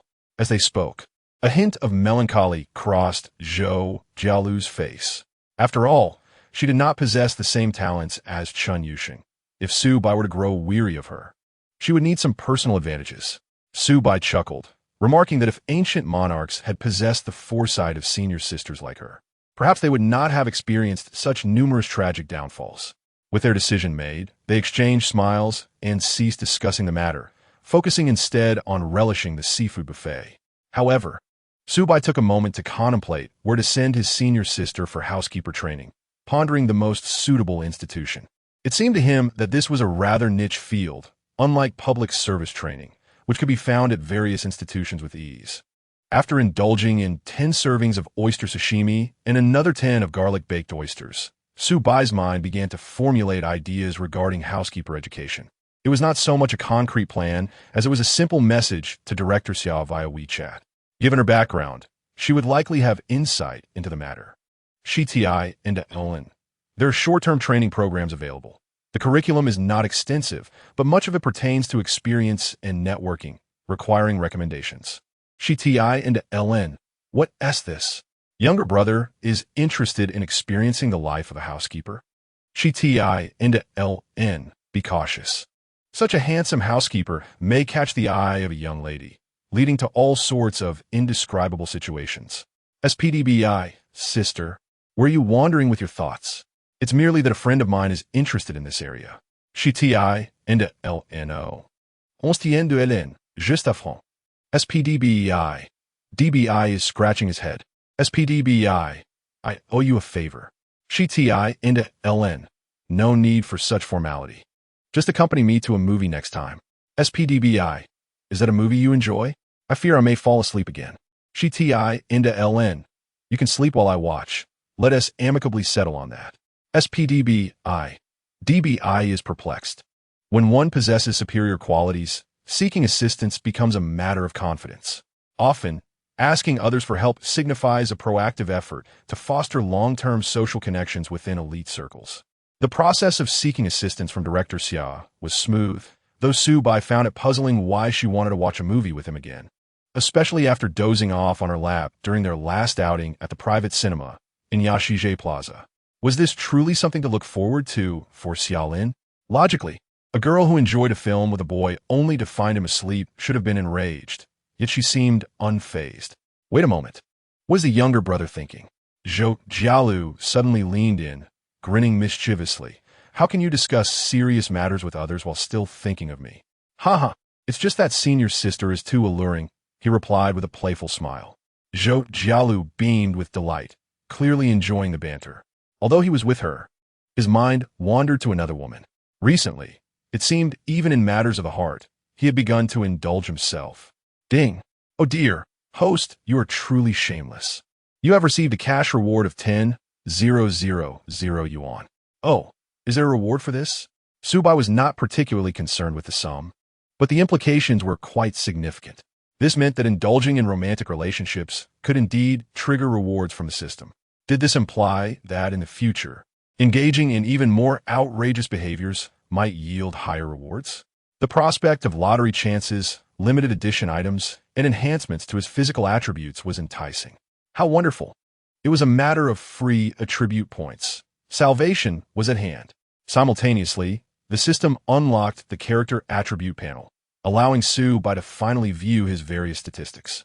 Host attributes: physical, 82, mental, 75, attractiveness, 78, special, 90, skill, swimming, master level, financial and business management basics, master level. Mastery of techniques, proficient level. Su Bai briefly examined the rules for allocating attribute points. The categories were quite broad, permitting direct allocation of points to the first 4 attributes to enhance their corresponding effects. Each attribute had no upper limit, suggesting the possibility of surpassing human capabilities. As for the 5th row, skills, these were acquired through luck-based means. Consuming attribute points could elevate the level of skills, with higher levels requiring progressively more points. After a moment of contemplation, Su Bai allocated the recently acquired 3 attribute points to physical, raising it from 82 to 85. Instantly, his already enhanced physique received an additional boost. "Hey, younger brother, did your muscles just swell a bit?" Zhou Jialu, who had been playfully squeezing Su Bai's arm, suddenly exclaimed. "Not sure. Perhaps the dinner is digesting and building muscle." Su Bai casually fabricated a response. "Haha, you're quite amusing. Muscle growth doesn't happen that quickly." Zhou Jialu laughed exuberantly. Being with her was delightful. Su Bai was both humorous and charming, making her feel incredibly fortunate to have such a remarkable man by her side. Su Bai had already shared information about the housekeeper training program with Zhou Jialu, an online link along with the contact details of the program coordinator. Zhou Jialu swiftly took action, reaching out to the coordinator, eager to embark on her journey as a housekeeper. Chapter 88. What fortune has this young man attained? Surprisingly, everything remained calm, culminating in a rather uneventful period. Zhou Jialu was engrossed in her housekeeper training, while Qin Yuxing immersed herself in research. As for Su Bai, he was preoccupied with attending classes that required his physical presence, rather than indulging in distractions. Su Bai attempted to attentively listen to a lecture, only to discover that the educational efficacy derived from systematic indulgence and the automatic erasure of negative thoughts could not be compared.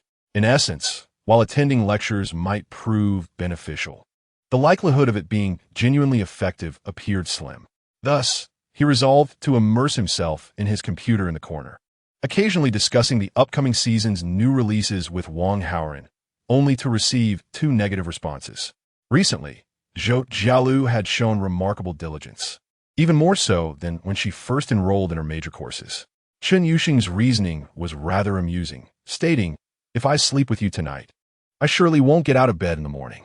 It was evident that Qin Yuxing still cherished the idea of traveling with Su Bai. Su Bai found this quite normal, considering they had only recently entered the blissful phase of their relationship, and he refrained from overthinking it. However, Qin Yuxing had her own little thoughts. This trip included the adorably doll-like Jiang Qiuran and the enticingly charming legal lowly from the Wan family. It was essential to conserve energy to confront potential threats. Although, from Qin Yuxing's perspective, these women had no direct connection to Su Bai, it was undeniable that his exceptional qualities made it easy for him to form bonds with unfamiliar women. Su Bai was indifferent, deciding to indulge in a different flavor for the evening, opting to play games with his friends in the dormitory. Silver Duo. In the meantime, he stumbled upon a live broadcast by a local streamer from Hu. Lunch was of little significance, as they planned to explore an ancient town in the afternoon. A casual meal at McDonald's would suffice. After all, it was a rare opportunity to travel, and one should certainly indulge in some delightful cuisine. He knew a relative who owned a restaurant in that area, serving authentic rural cuisine that promised to showcase the essence of Jiangxing. However, the notion of Jiangxing's specialties sounded rather peculiar, and he wondered how they would cope if the others couldn't adapt to the flavors. Wouldn't their afternoon plans be ruined? Yet, even if it were to fall through, it mattered not, for he had booked a charming guest house with splendid views, providing a chance to rest. The overall itinerary had been meticulously arranged by Shui Tao days prior and shared in the group chat. Indeed, whenever it involved wooing women, locals would pour their heart into it. As for group assignments, they were deemed too trivial. Shui Tao aimed to treat everyone to the unique dishes of Jiangxing's countryside, while Chu Mingzhi expressed his disapproval. This debate had persisted since a few days ago, and even on the eve of their departure, no resolution had been reached. During previous arguments, Su Bai had been absent, as it was clear that, in their eyes, Wang Haoren held little value in seeking advice, merely a transparent introvert. However, Su Bai was different. In Shui Tao's view, he was a man who had recently become single, thus possessing a certain caliber beyond that of an ordinary classmate. Subai, what do you think we should have for lunch tomorrow? Oh, I'm fine with anything. No, bro, you can't just say anything. This is the first meal post-departure, and it's crucial. If we mismanage it and upset those three lovely ladies, it would be a tremendous failure. After experiencing envy and resentment towards Subai, Shuetao had now adjusted his mindset. It was merely a moment of indulgence after suddenly having some money, a chance to impress women. Once this money was spent, and Chen Yuxing's novelty wore off, they might part ways swiftly. Only someone like Shuetao, a local with depth, could maintain a relationship long-term. Thus, he focused on leaving a good impression on the other three young ladies in the travel group during this trip. If he could win the favor of one among them, he would not hesitate to part ways with Lu Yuan for a more exceptional girlfriend. This was what they called striving for better. Hence, this rural cuisine would be Shuetao's opportunity to showcase the advantages of being a local. Unexpectedly, Chu Mingjie insisted on eating at McDonald's. Subai pondered and replied, I believe local dishes would be preferable. At least it would be entertaining. We can let everyone choose. If the flavors are unpalatable, they can always opt for McDonald's.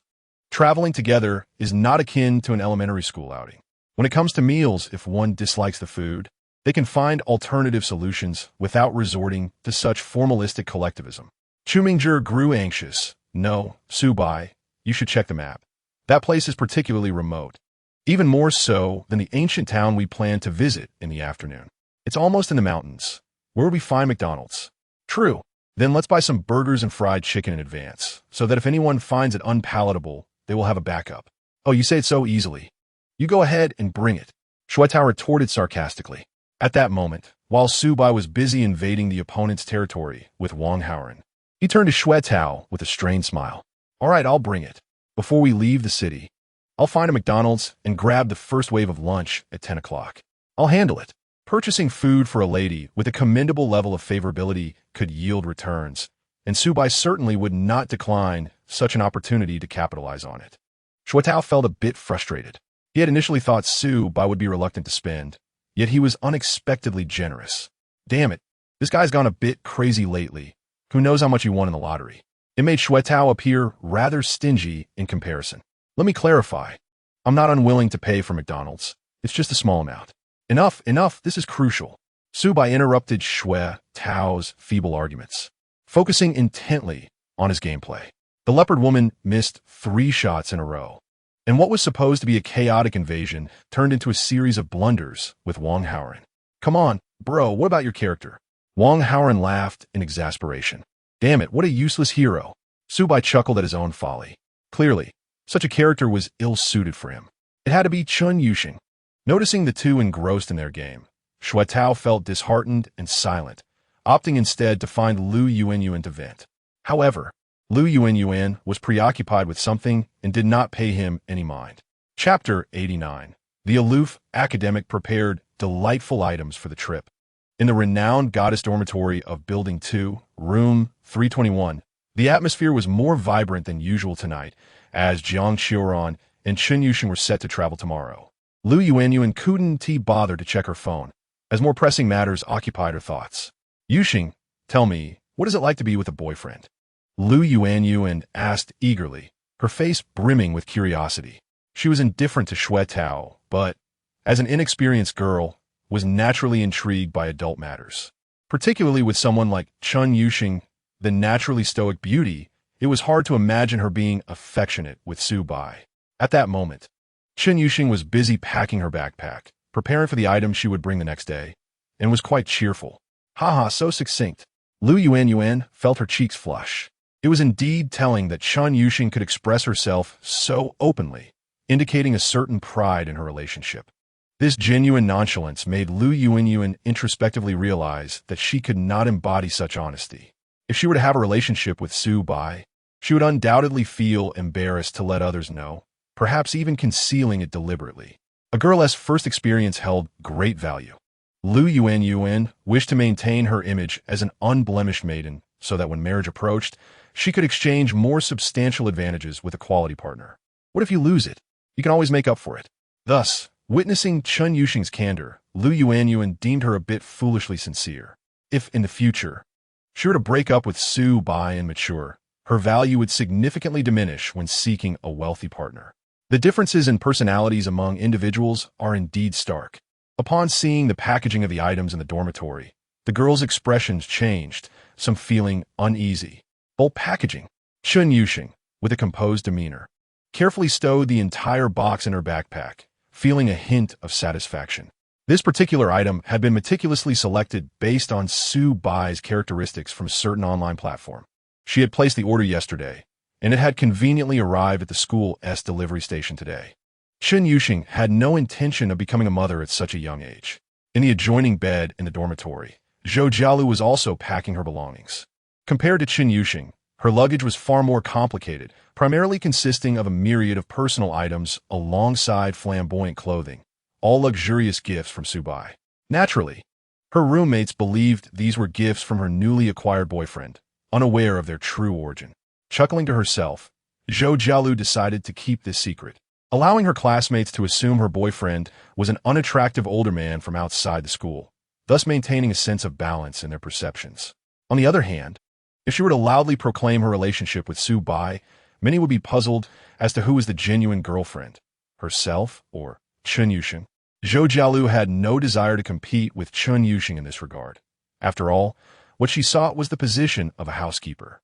With a naturally serene expression, Zhou Jialu watched as Chun Yuxing placed her bulk-packed personal items into her bag. Stifling a laugh, she took out her phone to message Sue Bai. Xiaolu, photo.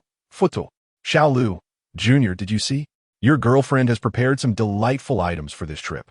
Supai de Bai peaks. Supai de Bai, Senior, why are you so devious? Even taking candid shots. Supai de Bai, spiral downwards. Xiaolu, oh come on. This isn't spying. I'm sharing snippets of your girlfriend's life. Don't you want to know what your sheng is like in the dormitory? Supi da bai, quitiso. Supai da bai, but what is she like? She can't be buying such odd items every day. Xiaolu, she's usually super aloof, but according to recent feedback from Lu Yuanyuan, who often hangs out in the dorm, Sheng has been inexplicably bursting into silly laughter lately, as if struck by a sudden illness. Xiaolu, alas, such an innocent girl being toyed with by someone. As she bantered with Sue Bai, she continued to pack her belongings. She certainly had no plans to join the 510 group for the autumn outing. Being in her senior year, it seemed unnecessary to join in such frivolities. Thus, she could ensure that her bearings remained well-oiled. The training camp was organized by a relative of Xia Lin, with a distinguished elderly lady who had served the Xia family as the main speaker. This opportunity was indeed rare. Zhou Jialu aimed to utilize this chance to restore her health to its peak condition. Preparing for friendly military drills with Sue Bai after the Mid-Autumn Festival and before National Day, Lu Yuanyuan was still engaging Chun Yuxing in gossip, while the latter, speaking little, occasionally interjected with surprising remarks that left Lu Yuanyuan pondering for quite some time. The atmosphere in the room was quite joyful, embodying the harmonious spirit of a girls' dormitory.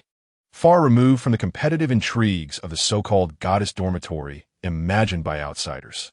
The only one not entirely happy was Jiang Qiran. This typically refined girl with an affinity for the two-dimensional world seemed particularly distracted at that moment. Chapter 90. The presumptuous childhood sweetheart. It had been over a month since the start of the new semester, and Jiang Qiran found her university life to be satisfactory. It was not as idyllic as she had envisioned, yet it was certainly not dreadful. Overall, it had not deviated significantly from her expectations. The only unexpected element was Sue Bai. She and Sue Bai shared a genuine childhood sweetheart relationship. As children, their families lived across from each other, both belonging to the working class. With busy parents, they attended kindergarten together and played side by side. Fortunately, Sue Bai's independent character and sufficient inheritance allowed him to thrive, causing Jiang Qiran's mother to invest little thought in him, often praising Sue Bai for being sensible. However, it was precisely Sue Bai's demeanor that led to a fierce argument between them during the summer break, resulting in them deleting each other from social media and agreeing to pretend not to know each other in college.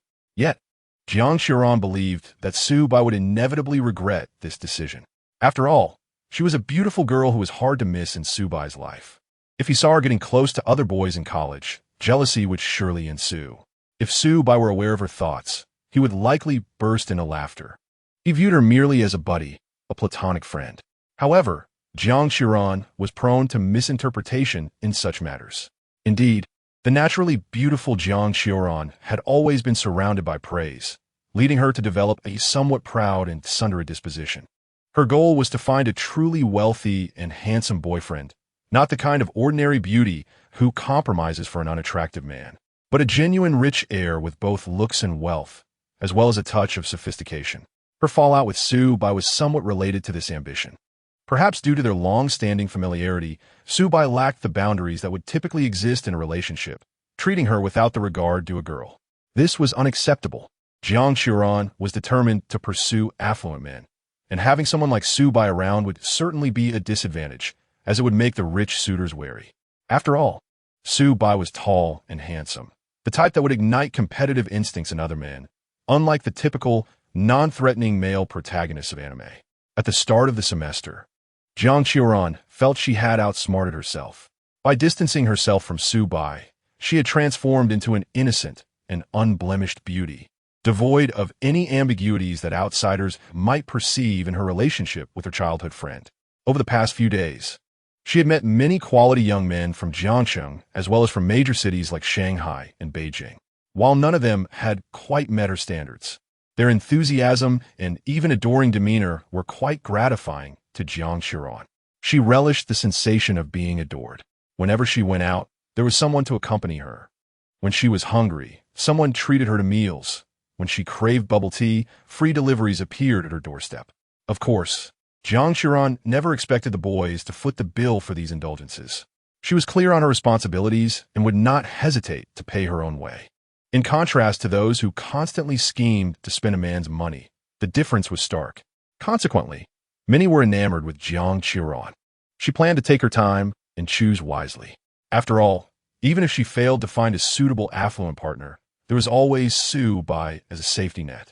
Regardless, Su Bai was a computer science major at a prestigious university, and his future income was likely to be substantial. Coupled with his physique and looks, he was undoubtedly a catch in the eyes of the average person. If Jiang Qiran could not find a fitting rich suitor, she would reconcile with Su Bai and drop subtle hints. In her imagination, the long-single Su Bai would surely become enamored and act like an eager puppy, wagging his tail at her. After all, she was Su Bai's childhood sweetheart, remarkably attractive, with a pleasing voice, undoubtedly the cherished figure in his heart. Although Su Bai had never acknowledged this fact, Jiang Qiran remained steadfastly convinced of it. As for whether Su Bai would ever find a girlfriend, impossible. With his peculiar, oblivious personality, he spent his days consumed by studies and gaming, utterly lacking the charm to captivate girls. How could any girl endure him? These were Jiang Qiran's thoughts from the end of summer until about a week ago. She consoled herself, dismissing rumors as mere fabrications. Given Su Bai's remarkable emotional intelligence, coupled with his unfortunate financial situation, Jiang Qiran surmised that Chen Yuxing was merely toying with him. The inheritance left to Su Bai by his late parents has dwindled considerably. Su Bai refrains from spending it, reserving it as an emergency fund. His aunt provides him with a modest allowance of 1,200 yuan each month, and that is all. However, Jiang Qiran is somewhat curious about the nature of Su Bai's relationship with Chen Yuxing. This curiosity prompts her to join the travel group of 510, which conveniently allows her to earn credits while closely observing Su Bai and Chen Yuxing, thereby serving two purposes. Yet, the recent wave of official announcements has struck Jiang Qiran like a thunderclap. She never imagined that Su Bai would actually be with Chen Yuxing.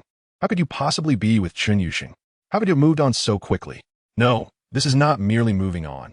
It's as if you've soared to the heavens. Although Jiang Qiran is reluctant to admit it, the truth remains that Chen Yuxing is a goddess who excels in every aspect. Rivaling her, there is always an element of competition among beautiful women. Jiang Qiran has harbored some animosity toward Chen Yuxing, which has only intensified. Especially after she stuffed that box in her backpack this evening, Jiang Qiran felt utterly defeated. After nurturing a high-quality backup for so many years, how could he be taken away by another woman? The more she thinks about it, the more justified she feels. However, one thing perplexes Jiang Qiran.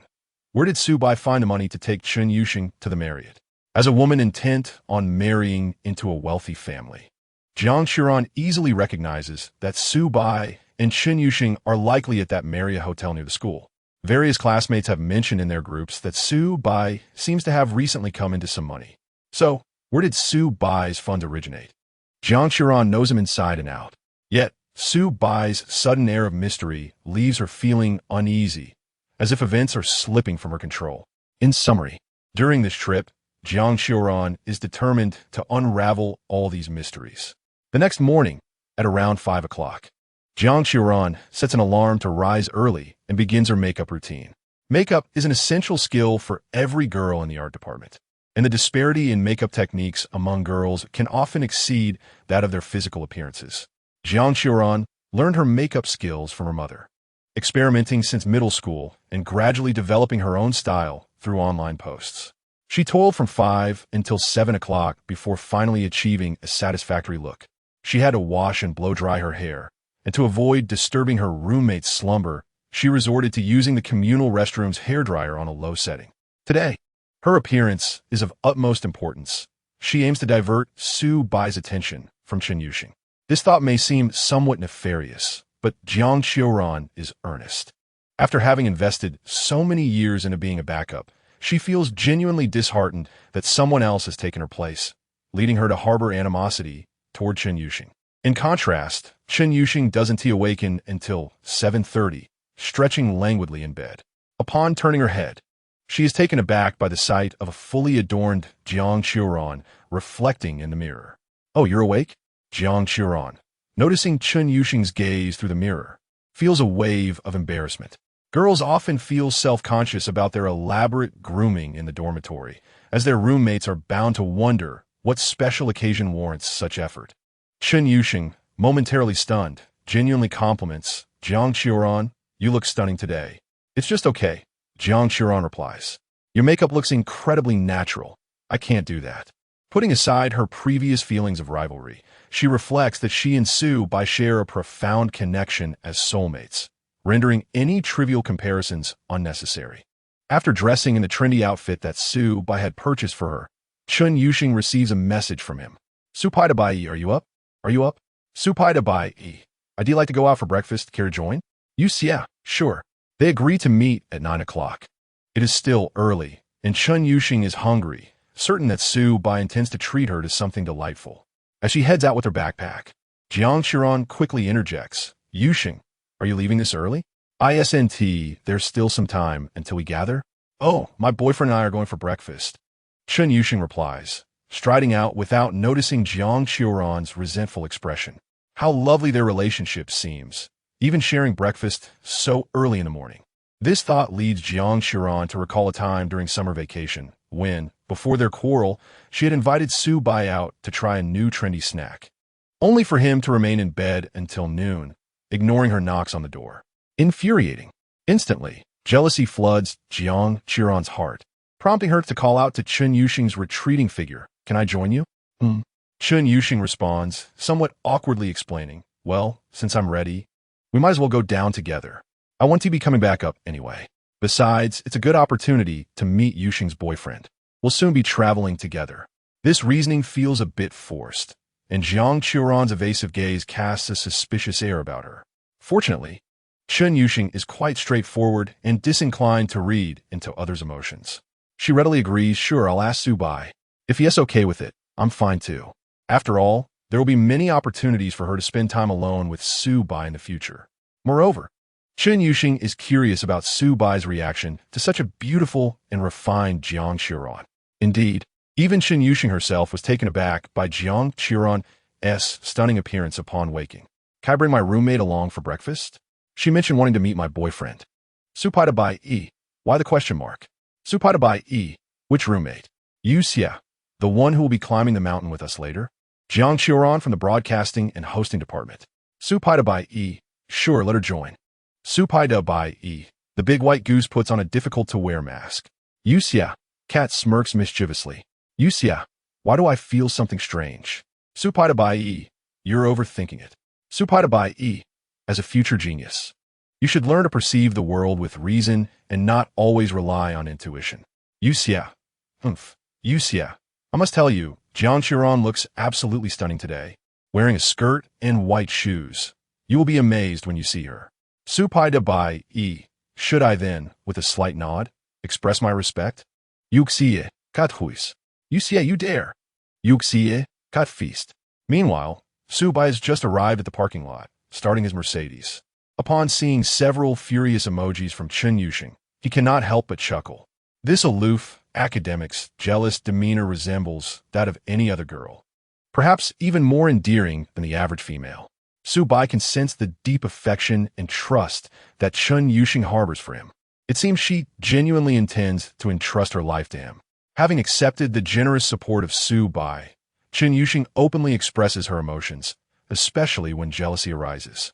Despite this candidness, she had previously stated that she would not interfere with Su Bai's interactions with other women, as long as he indulges her whims and ensures she is not neglected in their intimate moments. This aspect is precisely what Su Bai adores about her. In contrast to the forthrightness of Chen, Jiang Qiran appears more secretive. As Su Bai leisurely drives towards the girl's dormitory, a playful smile graces his lips. He wonders what Jiang Qiran has in store for them. Chapter 92. I truly only consider you a friend, guided by Chen Yuxing. Jiang Qiran follows closely behind. They arrive at a large road midway between the dormitory area and the playground. Su Bai soon arrives to pick them up. Chen Yuxing makes a brief comment before returning her attention to her phone, creating a somewhat awkward silence. To be honest, although Jiang Qiran is her roommate, their relationship is merely cordial. They are not particularly close. Chen Yuxing typically indulges in mobile games and anime, while Jiang Qiran is a girl who enjoys shopping and leads a vibrant life, frequently sharing her outings on social media. She seems to be an active member of the school's anime club, engaging in voice acting with senior students, embodying the traits of a cheerful and popular girl with an extensive social circle. However, there is little common ground between Chen Yuxing and her. Chen is primarily concerned about Su Bai's expression when he meets Jiang Qiran. A few minutes later, a sleek black Mercedes glides to a stop before them, and the window rolls down to reveal Su Bai's handsome profile, impeccably styled and dressed in the latest designer wear. Although he is the boy she knows intimately, he appears entirely different in Jiang Qiran's eyes. The girl's mouth opens in surprise, her lips forming a cute shape that makes one wish to fill them with sweet rice dumplings. Get in, Su Bai says, his gaze lingering on Jiang Qiran for a brief moment before shifting to Chen Yuxing. Very well, he seems to convey, at least from his expression. There is no indication of any disturbance regarding Jiang Qiran's beauty. In fact, he gazes longer at Chen Yuxing's long legs than at Jiang Qiran. This realization brings a sweet sensation to Chen Yuxing's heart, making her feel cherished. A satisfied smile dances upon her lips as she takes the front passenger seat. Haha, the front seat belongs to me. Jiang Qiran suppresses her astonishment, pursing her lips as she steps into the back seat. The imposing vehicle mirrors Su Bai's tall stature. Its luxurious interior exudes an air of grandeur. Hello, I am Jiang Qiran, Chen Yuxing's roommate. Hello, I am her boyfriend, Su Bai. Their exchange is rather formulaic. At least Su Bai maintains his composure, while Jiang Qiran appears uncomfortable and fidgety. Her mind races with confusion. How has Su Bai acquired such a splendid vehicle? His transformation is striking. The photos she had seen of him on campus did not convey this opulence. The aura of wealth surrounding him is palpable and cannot be captured in mere images. It seems he has not just made a small fortune, but perhaps a significant one. Jiang Qiran is well aware of Su Bai's spending habits, which lean towards frugality. If he can afford to take his girlfriend to a luxury hotel and drive a Mercedes, it suggests that his assets must now be in the multi-million range. Forget notions of revenge, spending, or extravagant expenditures after coming into money. Such behaviors are not characteristic of Su Bai, whom Jiang Qiran understands deeply. What would you like to eat? Breakfast doesn't offer many choices. How about dim sum? We should have over an hour. It's just a light meal. Actually, skipping breakfast is not good for your stomach, especially since you tend to feel cold. Jiang Qiran's contemplation is interrupted by the couple's conversation in the front seat, which she finds rather overly sweet. In the midst of their chatter, Su Bai leans in and kisses Chen Yuxing's cheek while waiting at a red light. Turning to Jiang Xiran, he asks, "We are heading out for dim sum. Would you like to join us?" "I'm fine with it. I can just eat a little with you." After a pause, she inquires, "Will it be expensive?" "Don't worry about the cost, whether you come or not. We are going to eat." Having one more person, one tea, significantly increased the bill. Gripping the steering wheel as he catches Jiang Xiran's complex expression in the rearview mirror, which makes him inwardly chuckle. He can surmise her current state of mind quite accurately. She is eager to understand how Su Bai suddenly came into wealth, yet her pride prevents her from asking directly, leaving her in an awkward silence. A bit of awkwardness is quite amusing, Su Bai thinks to himself. He feels no guilt over the minor squabble during the summer. Such trivial matters do not erase years of friendship. From what Su Bai gathers, Jiang Xiran's vanity might have led her to believe that having him as an ambiguous childhood friend could hinder her appeal at Jiangxi University, prompting her to create distance. Recently, Su Bai has heard others rave about Jiang Xiran, elevating her to the status of a national crush. They say she is neither a scheming girl nor overly flirtatious, engaging with affluent boys without forming overly close bonds. This aligns perfectly with Su Bai's perception of her. However, Jiang Xiran is entirely mistaken in thinking she holds a special place in Su Bai's heart. He merely regards her as a friend. Moreover, her decision to distance herself, yet still approach him, is quite hypocritical. With this in mind, Su Bai resolves to play along. If she wishes to act as though they are strangers, he will indulge her and see who breaks character first. With this thought, just as he prepares to exit the dormitory area, Su Bai makes a sudden turn towards the building by the small west gate. Perhaps he should invite the other two girls from their travel group to join them for a meal. He promptly sends a WeChat voice message to Wan Xinyan. It is answered almost instantly. "Su Bai, what is up?" Her sweet, youthful voice resonates through the high-end speakers of the Mercedes like a delightful melody. "Are you ready to head out? I'm going for breakfast and passing by your dorm. Would you like to join us? Chen Yuxing and Jiang Xiran are with me." "Sure. We'll be ready in a jiffy. Just give us 5 minutes." After a flurry of sounds indicating hurried preparations, the call ends. Chen Yuxing, with an expressionless demeanor, stares at Su Bai without speaking, instead typing on her phone. "Yuxia, are you quite familiar with them?" "Yuxia, be cautious, Su Pai da Bai. Just a close friend, don't ask. Just know she is a close friend," Su Bai responds casually. Chen Yuxing observes Su Bai's carefree expression, feeling both amused and exasperated. She playfully nudges him in the chest. Seated in the back, Jiang Xiran struggles to mask her discomfort. What is happening? Not only is Su Bai in a relationship with Chen Yuxing, but he also seems to have an ambiguous connection with the Wan sisters. Chapter 93. The young ladies compete to be Su Bai's driver today. The Wan sisters have risen early as well. Originally, Wan Xinyan intended to head to the cafeteria to bring breakfast for Su Bai. This notion, reminiscent of the actions of infatuated university students, has now taken an unexpected turn with a girl taking the initiative to prepare for a boy. Such a reversal of roles is indeed remarkable. Who could resist the allure of Su Bai's exceptional abilities? Last night, Wan Xinyan shared this idea with her sister, who praised her highly. Her sister even suggested that it would be wonderful if, while delivering breakfast to Su Bai, she could also hug him. This left Wan Xinyan both amused and exasperated. In reality, before the two sisters could make their way to the cafeteria, Su Bai had already parked his car downstairs, offering to take them out for breakfast. The other two girls joined them as well. With their identical uniforms and matching backpacks in different colors, the sister duo clearly demonstrated their unity. Once inside the car, Wan Xinyan greeted Jiang Xiran, her classmate from the broadcasting and hosting department, and also acknowledged Chen Yuxing, who replied curtly with a simple hello. It was hard to discern whether her demeanor was friendly or hostile, given that Chen Yuxing typically wore a stoic expression. The car, now accommodating 4 distinct and beautiful young women, made the luxurious interior of the Benz seem rather mundane. "Ah, this is the dream of every man." Su Bai surveyed the scene, nodding in satisfaction as he started the vehicle and headed toward a Cantonese tea house. "Su Bai ji, you woke up quite early. Won't that be tiring?" Wan Xinyan suddenly inquired. "Not at all. It's just a normal wake-up time." "Why would you think I would be tired?" Su Bai replied, considering that he was also responsible for driving. "Well, if you don't mind, my sister can help with the driving. She has had her license for a while and is quite skilled." Observing her smug expression, It seemed she had anticipated this moment.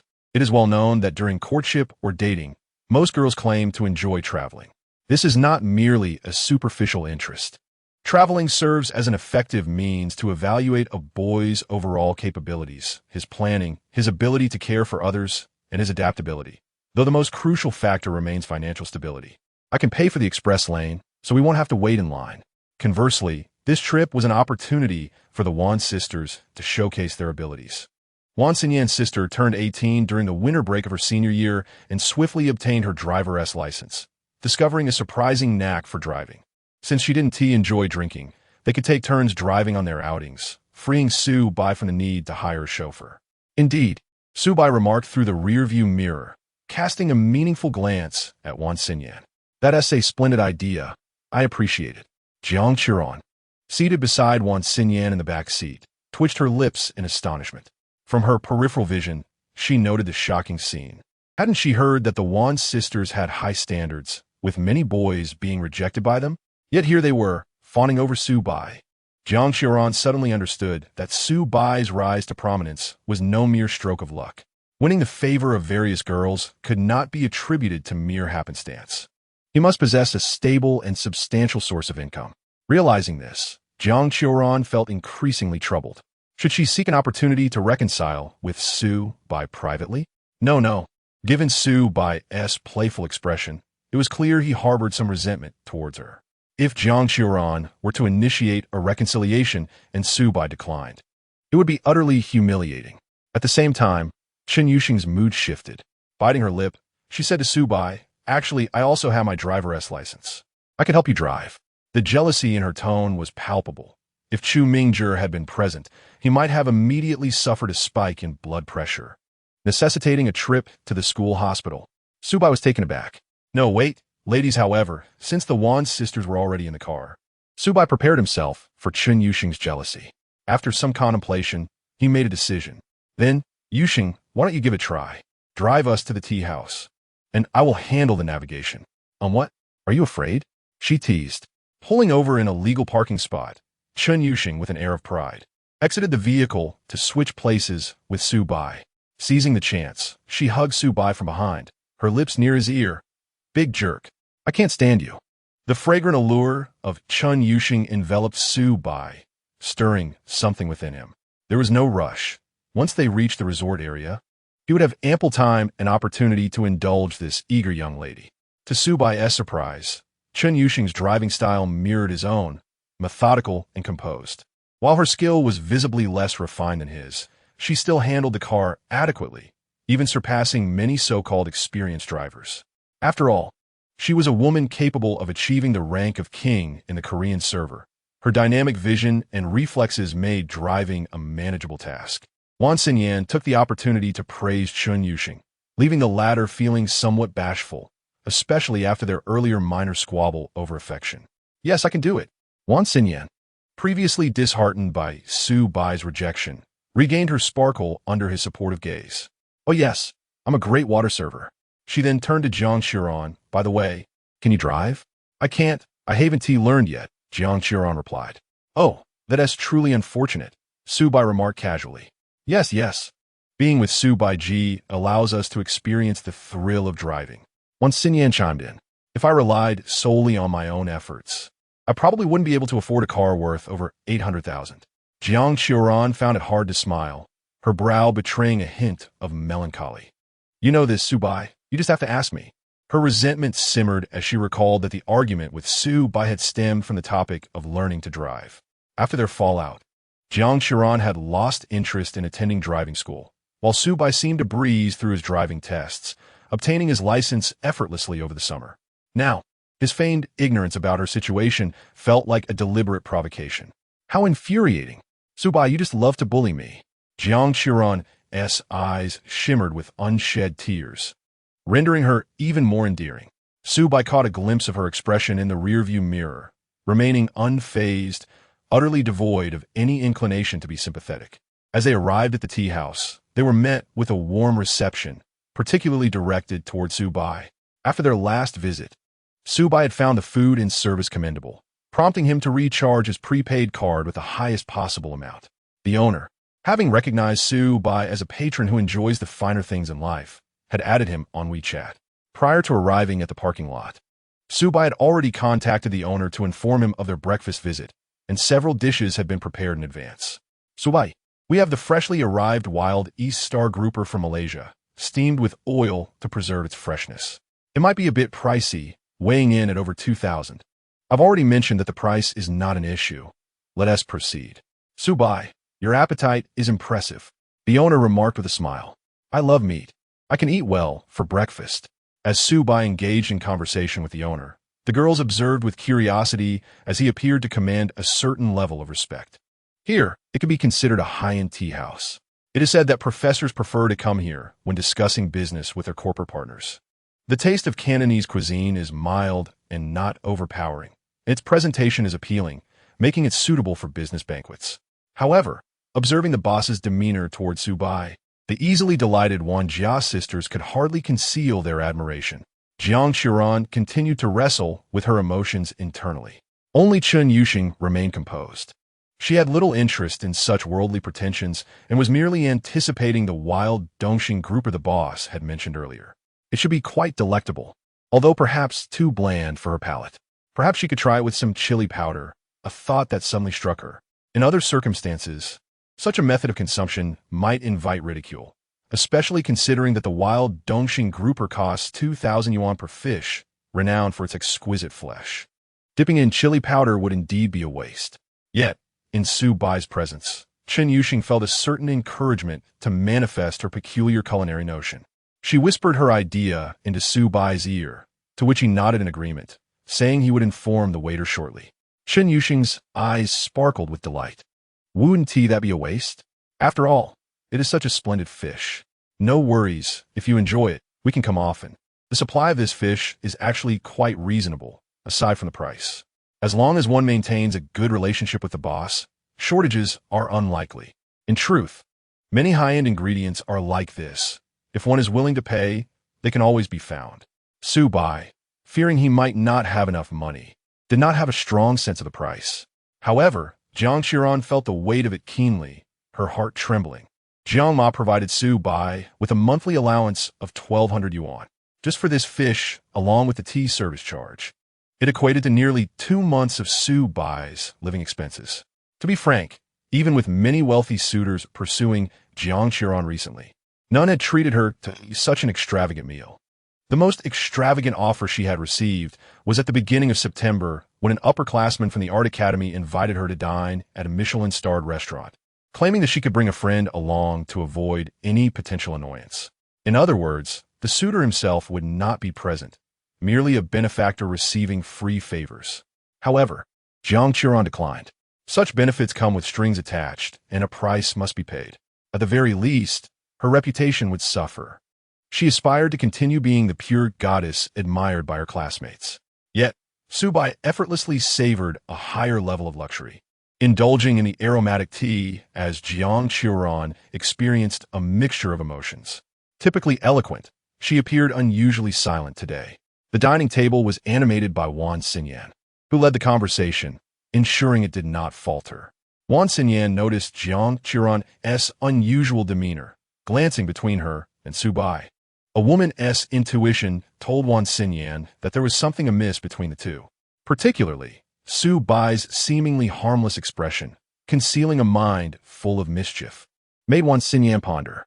Su Bai's sudden invitation for her to join them for a meal seemed laden with hidden intentions. Wan Xinyan, true to her name, was adept at playing mind games. However, unlike those who schemed against men within intimate relationships, her cunning was reserved for common adversaries shared with her partner. Since she was aligning with Su Bai, she needed to think as he thought and act as he acted. With her bright, dark eyes twinkling, her cherubic face broke into a sweet smile. Ah, Jiang classmate is still single. I wonder if there are any boys on this trip that might pique her interest? Upon hearing this, Jiang Qiran's expression darkened further, and she quickly shook her head in denial. No, I currently have no plans for a relationship. Oh, I see. Then it seems that Jiang classmate has quite high standards. What a pity that the most exceptional Su Bai has already been claimed by Chun Xiuba. Haha, is that so? Then congratulations to them. You and Chin classmate must have a strong connection to have gotten together so quickly, right? You've noticed. Subai Chekiv. We are truly a match made in heaven. MHM, Chen Yuxing, engaged in combat with the first dessert served, mumbled her agreement with a mouthful of coconut cake. Exchanging a glance with Su Bai that spoke volumes. To use a popular phrase online, it was a connection. Wan Xinyan observed Jiang Qiuran's emotional shifts, increasingly confident in her suspicions. However, she refrained from delving deeper into the topic of Su Bai's romance, sensing that further discussion might cause Jiang Qiuran to crack. Instead, she pivoted to discussing the tourist resources around Jiangcheng, particularly the upcoming Tianrong Resort. This destination, combining hiking, ancient towns, and amusement parks, has become the top choice for short getaways among Jiangcheng residents in recent years. Travel does not always have to be novel, as long as it offers variety and relaxation. It suffices. Judged by this standard, Tianrong Resort is indeed a perfect choice. In addition to the aforementioned standard offerings, there are also premium experiences for affluent patrons. Luxurious hotels are available as well. By the way, what hotel are we staying at during our trip? Subai suddenly asked while munching on peanut chicken feet. Amusing Wan Xinyan. Subai, we're leaving right after this meal. How do you not know where we're staying? No worries. The locals have arranged our accommodations. Haha, indeed. Subai is quite laid back.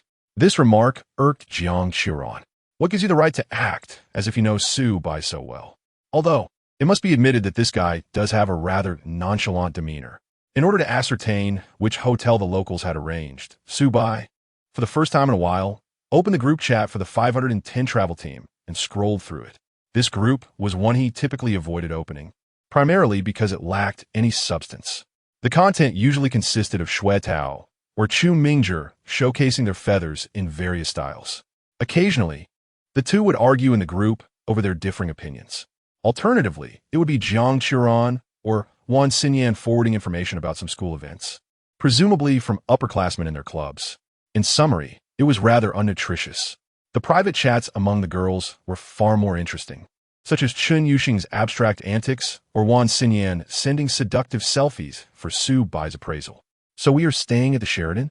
Su Bai exclaimed as he stumbled upon the hotel information, realizing it was not too shabby. What's not too shabby? Chen Yuxing interjected. The Sheraton is quite a decent hotel, adequate for business purposes. I see our professors usually stay at this caliber when traveling. Wan Xinyan added, for Su Bai, it may seem rather inferior. Not necessarily.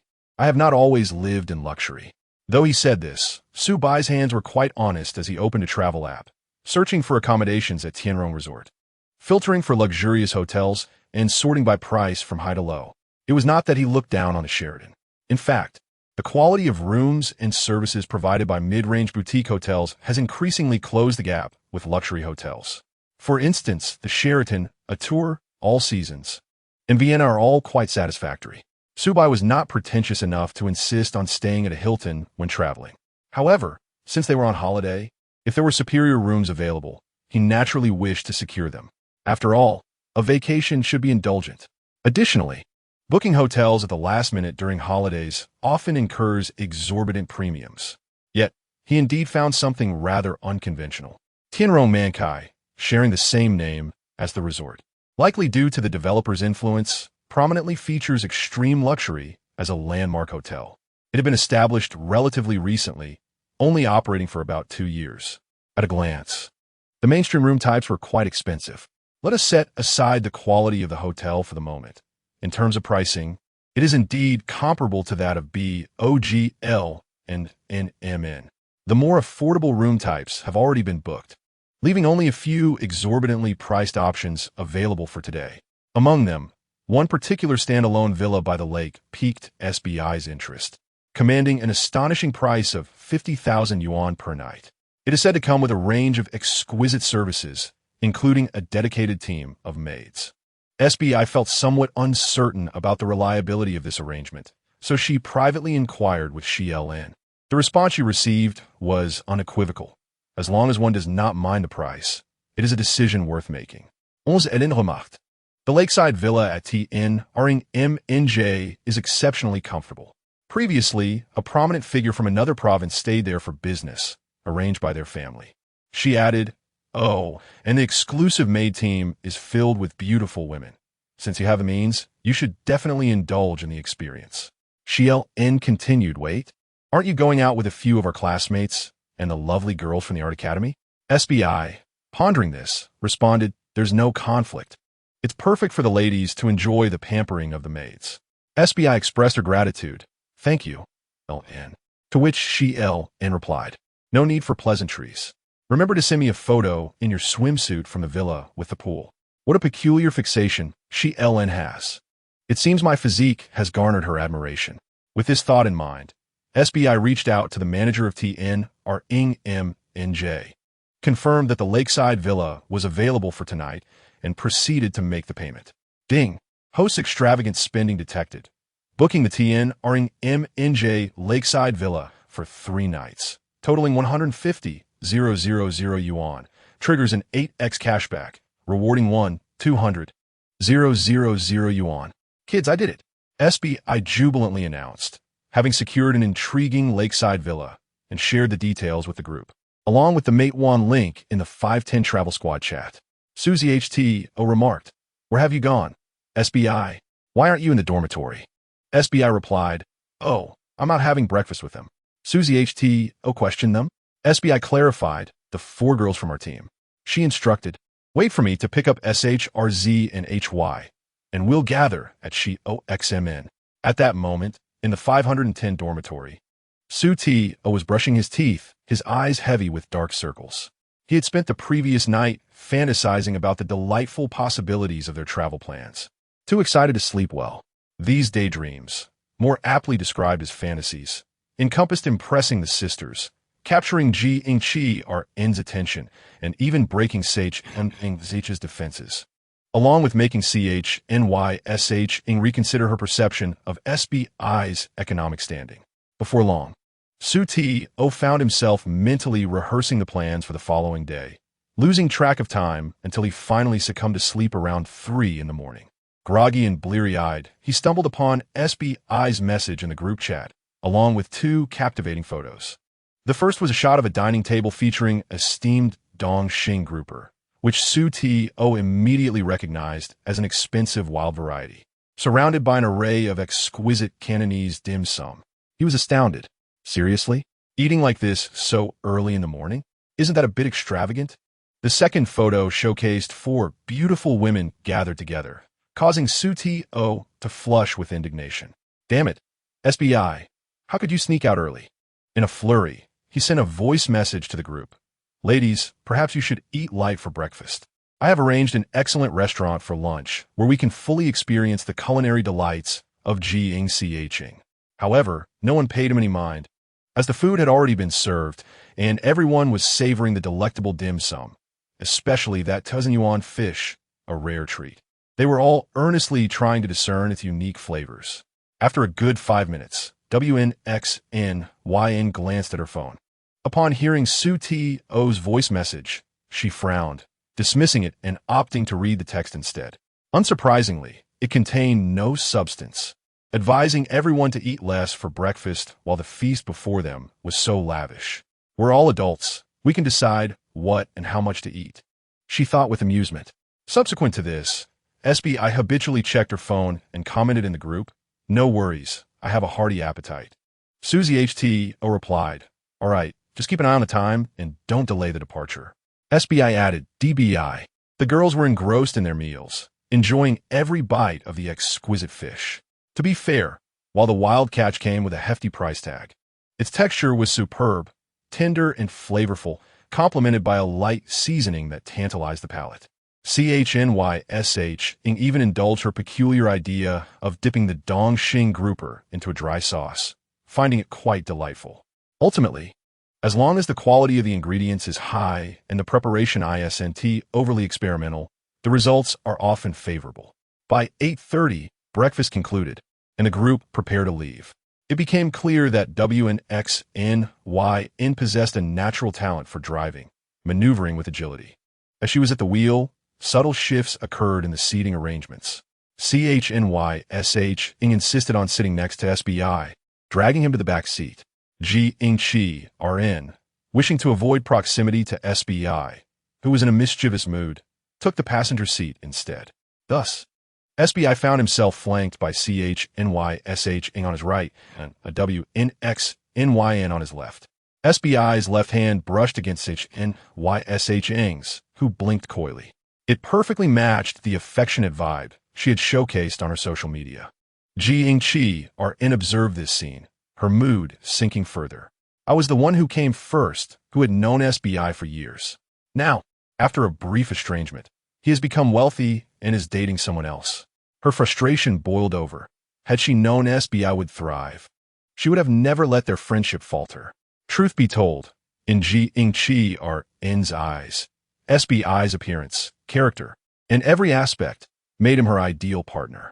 It would be fair to say that aside from economic circumstances, SBI had long been her backup choice. Now, however, his casual dining experiences cost thousands, and he had just booked a lakeside villa for $50,000 a night. His status had surpassed that of all her current suitors. She felt a wave of regret wash over her. Was the universe playing tricks on her, punishing her for not cherishing the precious years of friendship with SBI? From the passenger seat, she could see through the rearview mirror that WNXNYN had discreetly grasped SBI's hand.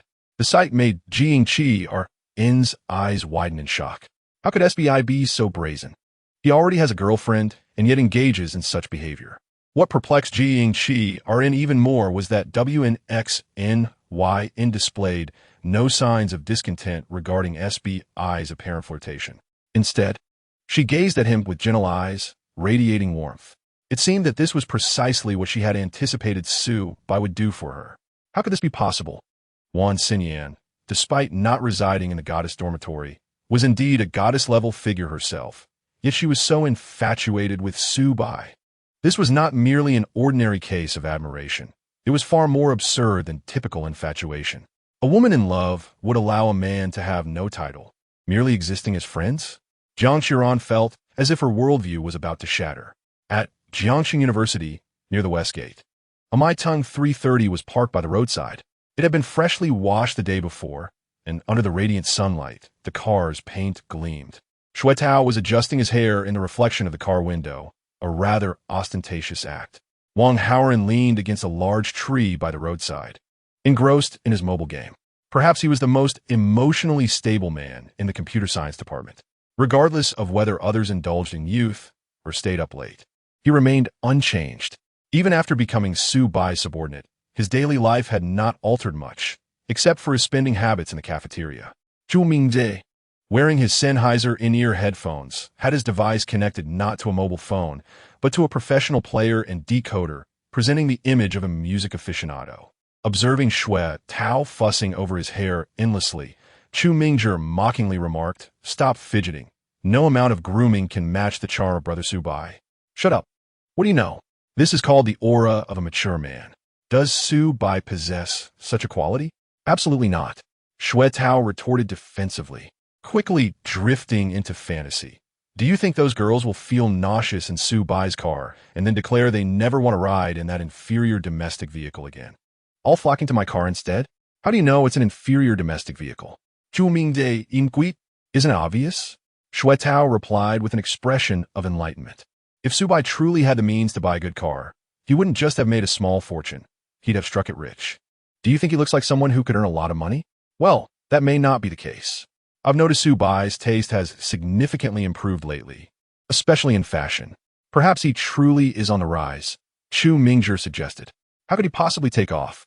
As a freshman from a humble background, where would he acquire the funds?" The two debated for quite some time without reaching a conclusion. Yet Shuetao was genuinely looking forward to the possibility of the girls feeling car sick. After a few minutes, a Mercedes-Benz approached from the end of the road. In Jiangcheng, a Mercedes was undoubtedly a fine vehicle, though not overly ostentatious. Shuetao noticed it partly because there were few cars on this road, and he was bored while waiting. The second reason was that this was this year's new model with the highest configuration. To be honest, not many would opt for the top model in the 56 category. To spend more for the top configuration indicated genuine financial capability, Shuetao mused. Chu Mingzhe asked, from so far away, "How can you tell it's the top model?" "Huh. With your knowledge of cars, you only drive a Maitong. The real wealthy folks at school drive something much better." Just as the two resumed their usual banter, unexpectedly, the car stopped right in front of the Maitong. All four windows simultaneously rolled down, revealing faces that momentarily caused Shui Tao's mind to short-circuit. Chapter 97. The Maitong wins by default, score 30. Let's go. Why are you dawdling? Su Bai said, noticing Shui Tao standing there in a daze. Shui Tao came back to reality, his expression somewhat displeased. Is this your car? Who else would it belong to? Would I really rent a car for a self-driving trip? Come on, let's go. We'll meet at the Sheraton after getting off the highway. Su Bai was too lazy to indulge Shui Tao further. Although Shui Tao's astonishment was amusing, Su Bai knew that after the shock wore off, he would undoubtedly start pestering him with questions, which was quite bothersome. In truth, showing off was not an insurmountable flaw. The truly irksome aspect of Shui Tao was his incessant chatter. Thus, Su Bai aimed to evade his incessant prattle by directly instructing Wan Xinyue to drive off. He looked forward to what amusing remarks Shui Tao might make once they reached the Tianrong resort. This was Su Bai's professional quality as a trainer. As expected, once they departed, Shui Tao immediately began to disparage. Damn, that kid Su Bai is such a show-off. He can't possibly have really bought it, can he? No matter how much he makes. Can he earn $1 million in such a short time? Chu Mingzhi nodded in agreement. Wang Haoran put away his phone and sighed. I've seen Brother Bai's big green book. This car indeed belongs to him. What? Are you sure? He isn't just trying to fool you, is he? Shui Tao was stunned. It could also be a lease, Chu Mingzhi suggested. It's real. I've seen it in person, not just in pictures or videos. Stop making wild guesses. Brother Bai truly has legitimate ways to earn money, and it's perfectly reasonable and legal. No need for malicious speculation. Shui Tao's face turned red. No, I didn't mean to speculate maliciously. I just thought, let us set off first. We can chat on the way. After Wang Haoran's reminder, Shui Tao finally started driving. On the road, he began to question Wang Haoran incessantly. Wang Haoran casually responded with irrelevant comments, revealing no personal information about Su Bai. As a qualified subordinate, one must have an awareness of protecting the privacy of their superior. At the same time, Wang Haoran could not help but silently lament. Su Bai was astute enough to gather all the girls in his car. If there were any girls present, they would undoubtedly be annoyed by Shui Tao. However, Shui Tao naively believed that it was the allure of the Maitong that attracted the group. Su Bai had a score of 150, while the Maitong was rated at 30. Half an hour later, Shui Tao was still driving. Having only obtained his driver's license after the college entrance examination, he was not particularly skilled behind the wheel. He had even been honked at several times by impatient drivers behind him, already irritated by the girl's indifference. Shui Tao became even more vexed, incessantly complaining. Wang Haoran had initially enjoyed the banter between him and Chu Mingzhi, but once Chu Mingzhi donned his Sennheiser noise-canceling headphones and ignored Shui Tao, it turned into a one-man show of local grievances. To be honest, it became somewhat tiresome. Thus, Wang Haoran stoked the flames. Shui Tao, if you're unhappy, why not tell them when we arrive at the hotel? Whoever wants to ride in your car can come. We're all classmates. It can be negotiated. That's unnecessary. I don't want to appear as if I'm begging them to come. Shui Tao sulked. Instantly, he wilted. Joking aside, while he complained verbally, if he were to confront the girls directly, he would undoubtedly be too bashful to utter a word. They were all 9 out of 10 beauties. The pressure was overwhelming, far beyond the likes of Lu Yuanyuan. Even if Shui Tao could muster the courage to speak, he had no confidence in charming any girl into joining him. It was mere bravado. Su Bai had already made a purchase, and here he was, showcasing his old Maitong. Wasn't that just a source of mockery? One of Shui Tao's core values, his Maitong, was utterly crushed by Su Bai. Of course, what Shui Tao did not yet know was that Su Bai's custom Panamera was soon to arrive in Jiangxing. Otherwise, he might have found himself fainting from the shock. Much like Chu Mingzhi, who had been taken to the school hospital by Wang Haoran. Ding dong. Green bean paste glutinous rice ball. Arrived. Green bean paste glutinous rice ball. Location shared. Red bean paste glutinous rice ball. Shui Tao, where are you? Report that sister has successfully transported us to the Sheraton. Shui Tao. Almost there, almost there. Green bean paste glutinous rice ball. Almost there, how long is that? Red bean paste glutinous rice ball. Shui Tao. Send your location. If you have to wait long, we'll just wander around nearby. Send my location? Xuetao glanced at his phone's navigation. Why was it a phone map? Because this version of the Maitong was mid-range, and the car's system was rather inconvenient. In any case, there was still a good 10 kilometers to the destination. At the current sluggish pace of traffic, they would need approximately half an hour to arrive. This meant that Su Bai's vehicle, which had set off at nearly the same time, had likely reached their destination half an hour earlier. How was that possible? Suddenly, Xuetao recalled that at the gathering at Shaoximen, it was not Su Bai driving, but Wan Xinyue. Damn it, this girl drives exceptionally well. How could she be so much faster than him? In that moment, Xuetao felt a deep sense of humiliation. It was one thing for his car to be inferior to Su Bai's, but to be outperformed in driving skills by a girl in their group was another matter entirely.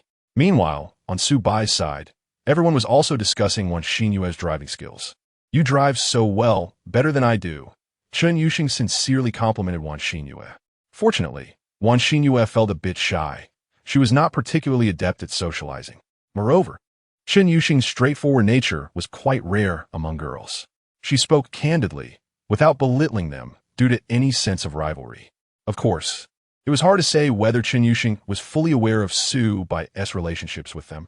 The Wan sisters felt uncertain, needing to gauge Su Bai's mood before acting. Su Bai, however, was quite aware of the situation, knowing that someone like Chen Yuxing, who claimed not to interfere in his relationships with other girls, would indeed keep her word, was a refreshing quality he appreciated.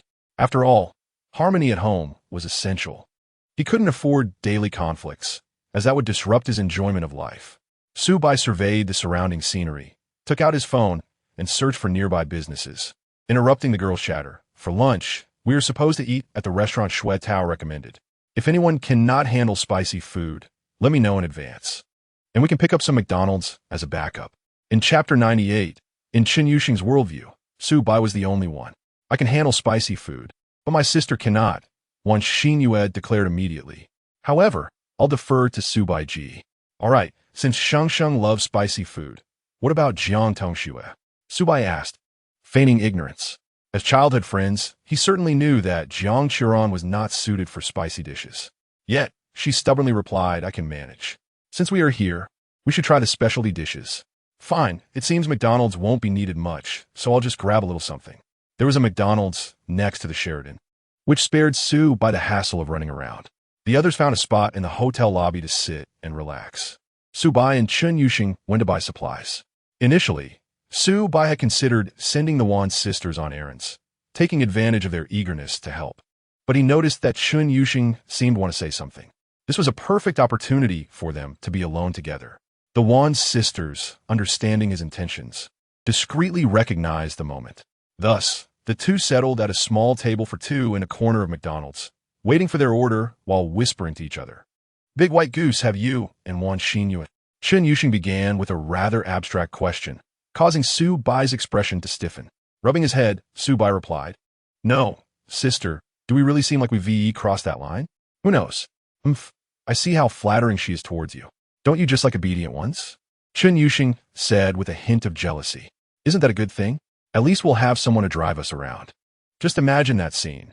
Wan Xinyue driving in front, Wan Xinyan in the passenger seat, organizing the itinerary, and we two in the back seat, all lovey-dovey.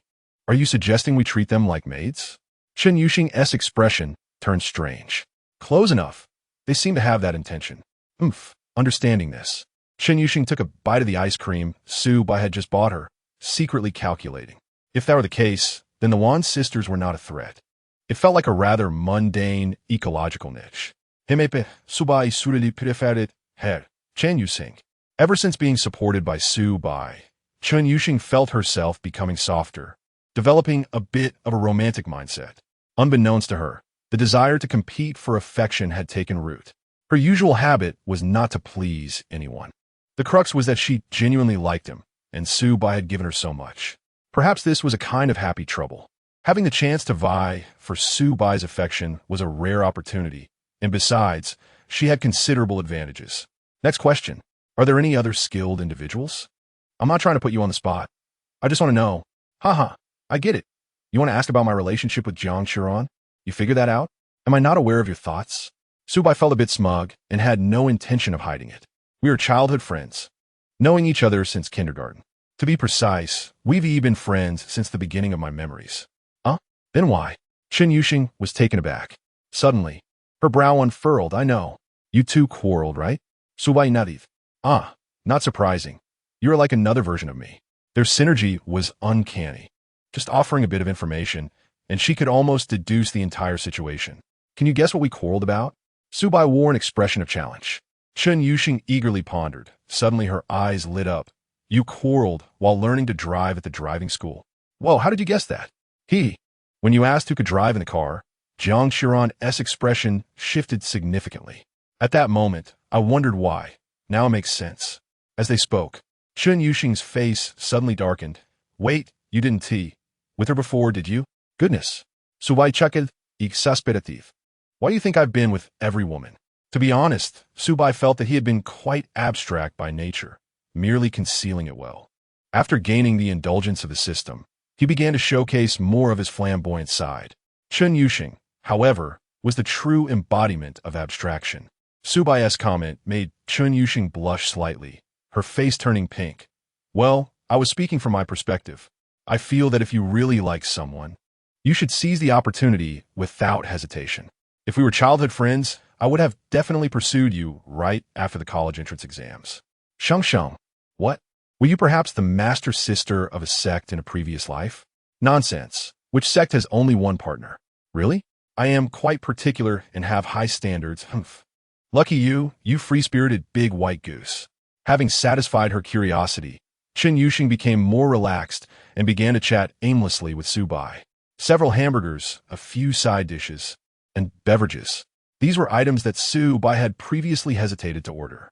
True impoverished university students often opted for Walazy. If it was a splurge, he could simply consider it a foray into dieting. Now, he felt liberated from the constraints of pricing, ready to indulge in new items at full price. After waiting for a while, Xuetao and his party finally arrived. In fact, Xuetao had already reached the restaurant by the time Subai received his meal. It was merely the parking that had consumed extra time. His driving skills were indeed quite poor, struggling to reverse into the parking space. To make matters worse, the parking area was right in front of where three girls were sitting and chatting, easily visible through the glass window. Wan Xinyue, who witnessed Xuetao's clumsy parking, candidly remarked, Xuetao, I think you should consider getting a car with automatic parking features. Not all. I simply don't drive often, so I'm a bit rusty. Xuetao chuckled awkwardly. Chu Mingzhi, on the other hand, pretended to be deep in thought, occasionally stealing glances at Jiang Qiran. One could not deny her beauty. The archetype of pure, delicate, and slender was indeed the prevailing aesthetic of the contemporary era. Moreover, Jiang Qiran was not merely thin. She possessed ample allure, though not as exaggerated as Wan's sisters, yet still quite impressive. The group queued at the front desk to check in. When it came to room assignments, Xuetao dared not make any rash decisions. Initially, he had fantasized about jokingly suggesting that Subai and Chen Yuxing share a room and randomly select a couple of fortunate individuals, but now he refrained even from jesting. The hotel's parking lot was rather cramped, with only one spot available right next to Subai. The usually attractive Magotan appeared rather shabby in comparison. Coupled with the girls' teasing remarks about his parking skills, the reality was starkly evident. Chapter 99. Unexpected prices of farmhouse cuisine. Xuetao had resolved to retreat and avoid drawing attention to himself. Subai's extravagant breakfast and the allure of a Mercedes had effectively stymied Xuetao's materialistic pursuits. Despite harboring such thoughts, Xuetao secretly felt an ominous sense of foreboding. In this journey, he might end up being nothing more than a mere pawn. Alas, how did Subai suddenly come into such wealth? It was utterly absurd, overshadowing even the affluence of his local peers. After completing the check-in, Subai's mind was filled with temptations for indulgent spending. Indeed, by having lunch here and then heading to the lakeside villa in the afternoon, he could enjoy 2 servings of lavish rewards for his accommodation. It seemed that the judgment of indulgence from his friend Tongzi was quite lenient. Travel was such that to relish joy, one could not be overly frugal. One must spend lavishly. Subai was quite looking forward to the local specialty dishes for lunch. The culinary differences within the province were negligible. They favored bold flavors, heavy on salt and spice, and Jiangxing cuisine was renowned for its richness. The farmhouse restaurant that Shui Tao had chosen was indeed commendable. After placing their luggage in their rooms, the group prepared to head to the restaurant. To Su Bai's surprise, the locals actually made a feeble attempt to negotiate in the group chat. Shui Jiqian, can someone take my car? It feels a bit cramped, and I worry it might be too crowded on your end. Red bean paste glutinous rice ball. Shui Tao, what do you mean? Are you implying we are too fat? Shui Jiqian, picking nose emoji, not at all.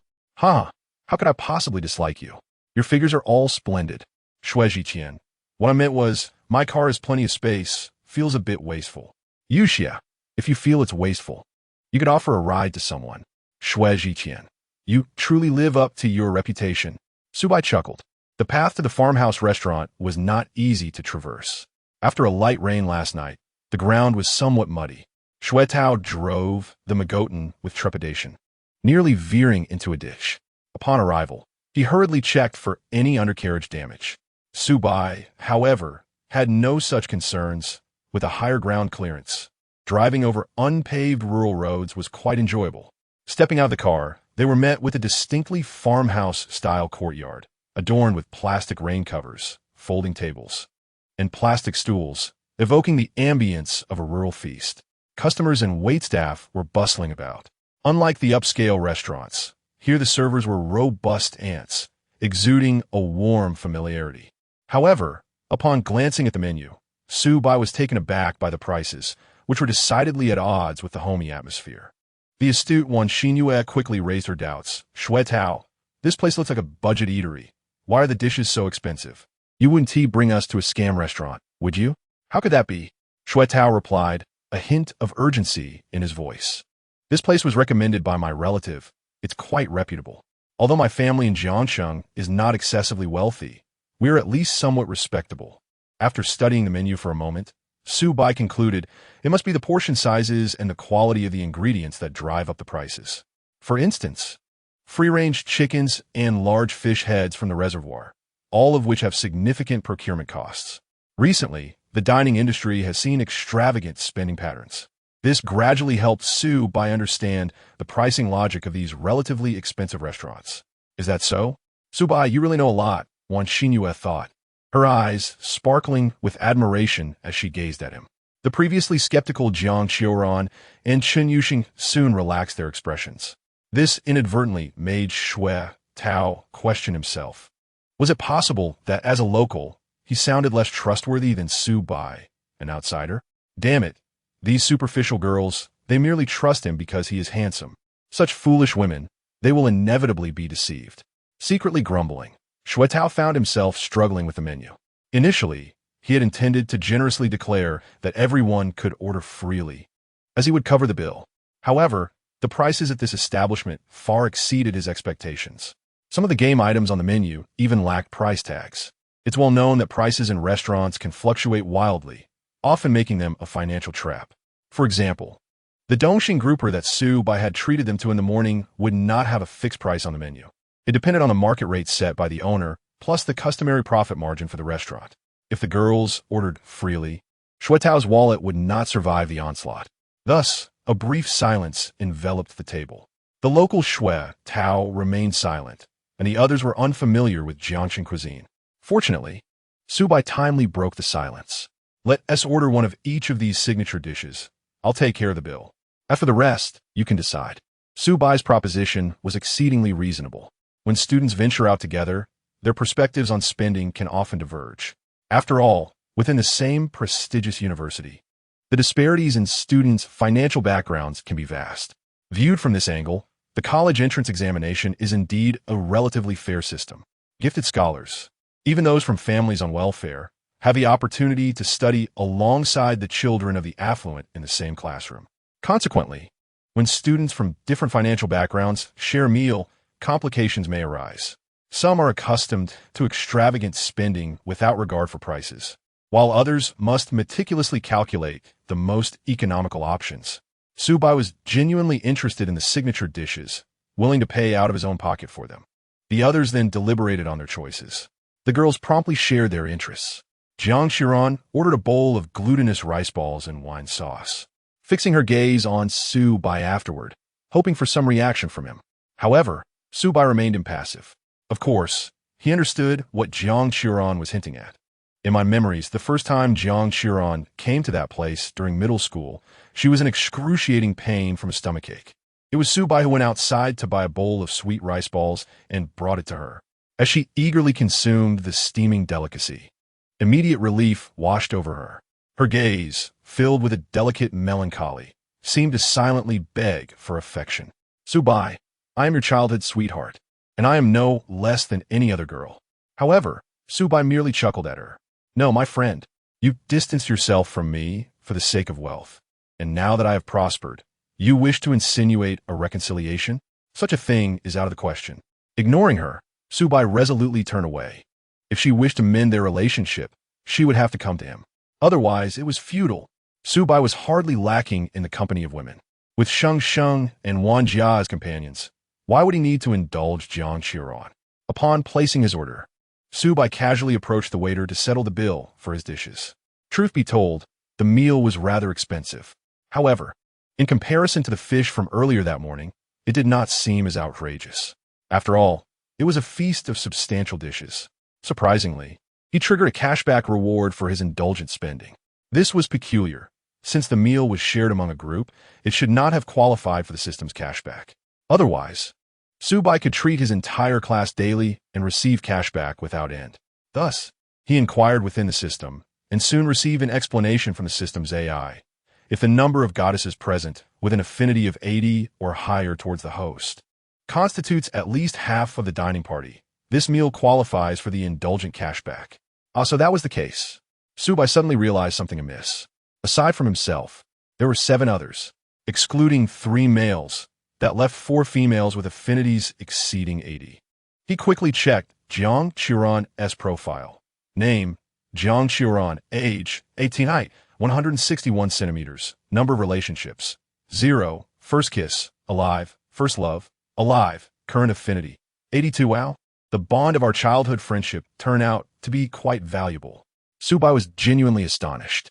He had long understood that Jiang Qiran's severance from him stemmed from her desire for a more affluent lifestyle rather than any disdain for him. The logic was rather peculiar, yet it was not surprising in Jiang Qiran's case. If she were an ordinary girl, she might easily juggle a poor but handsome backup while pursuing wealthier suitors without a second thought. However, Jiang Qiran was different. Her nature was such that she could not even maintain a simple relationship, merely flitting among well-off boys at school, knowing a variety of individuals. What a pity. She was neither pure enough nor provocative enough. It all struck Subai as quite humorous. Yet, he never imagined that she would harbor romantic feelings for him.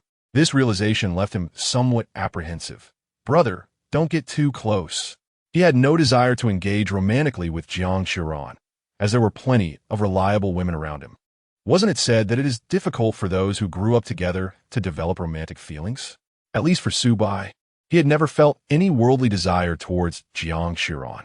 Rather than viewing her as a potential partner, he considered her more like a large cat from the neighbor's house.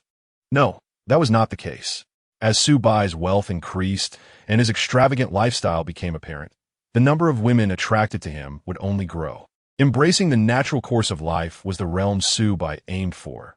Thus he chose to silently admire Jiang Qiran's antics as mere entertainment. At heart, Subai was a rather lazy individual, in perfect harmony with the indulgent system. The deepest form of indulgence in this world is simply to go with the flow. Achoo! Back at the dining table, Subai noticed Jiang Qiran taking a bite of the cold dish just served, only to be overwhelmed by the spiciness, leading to a flurry of sneezes. Her tear-filled eyes were utterly adorable. Xue Tao and Chu Mingzhi stared wide-eyed, their throats constricting as they instinctively reached for napkins, only to have both their hands lunge for the same tissue. Smack! In the chaos, the napkin pack leapt from the table, landing perfectly in Subai's hands.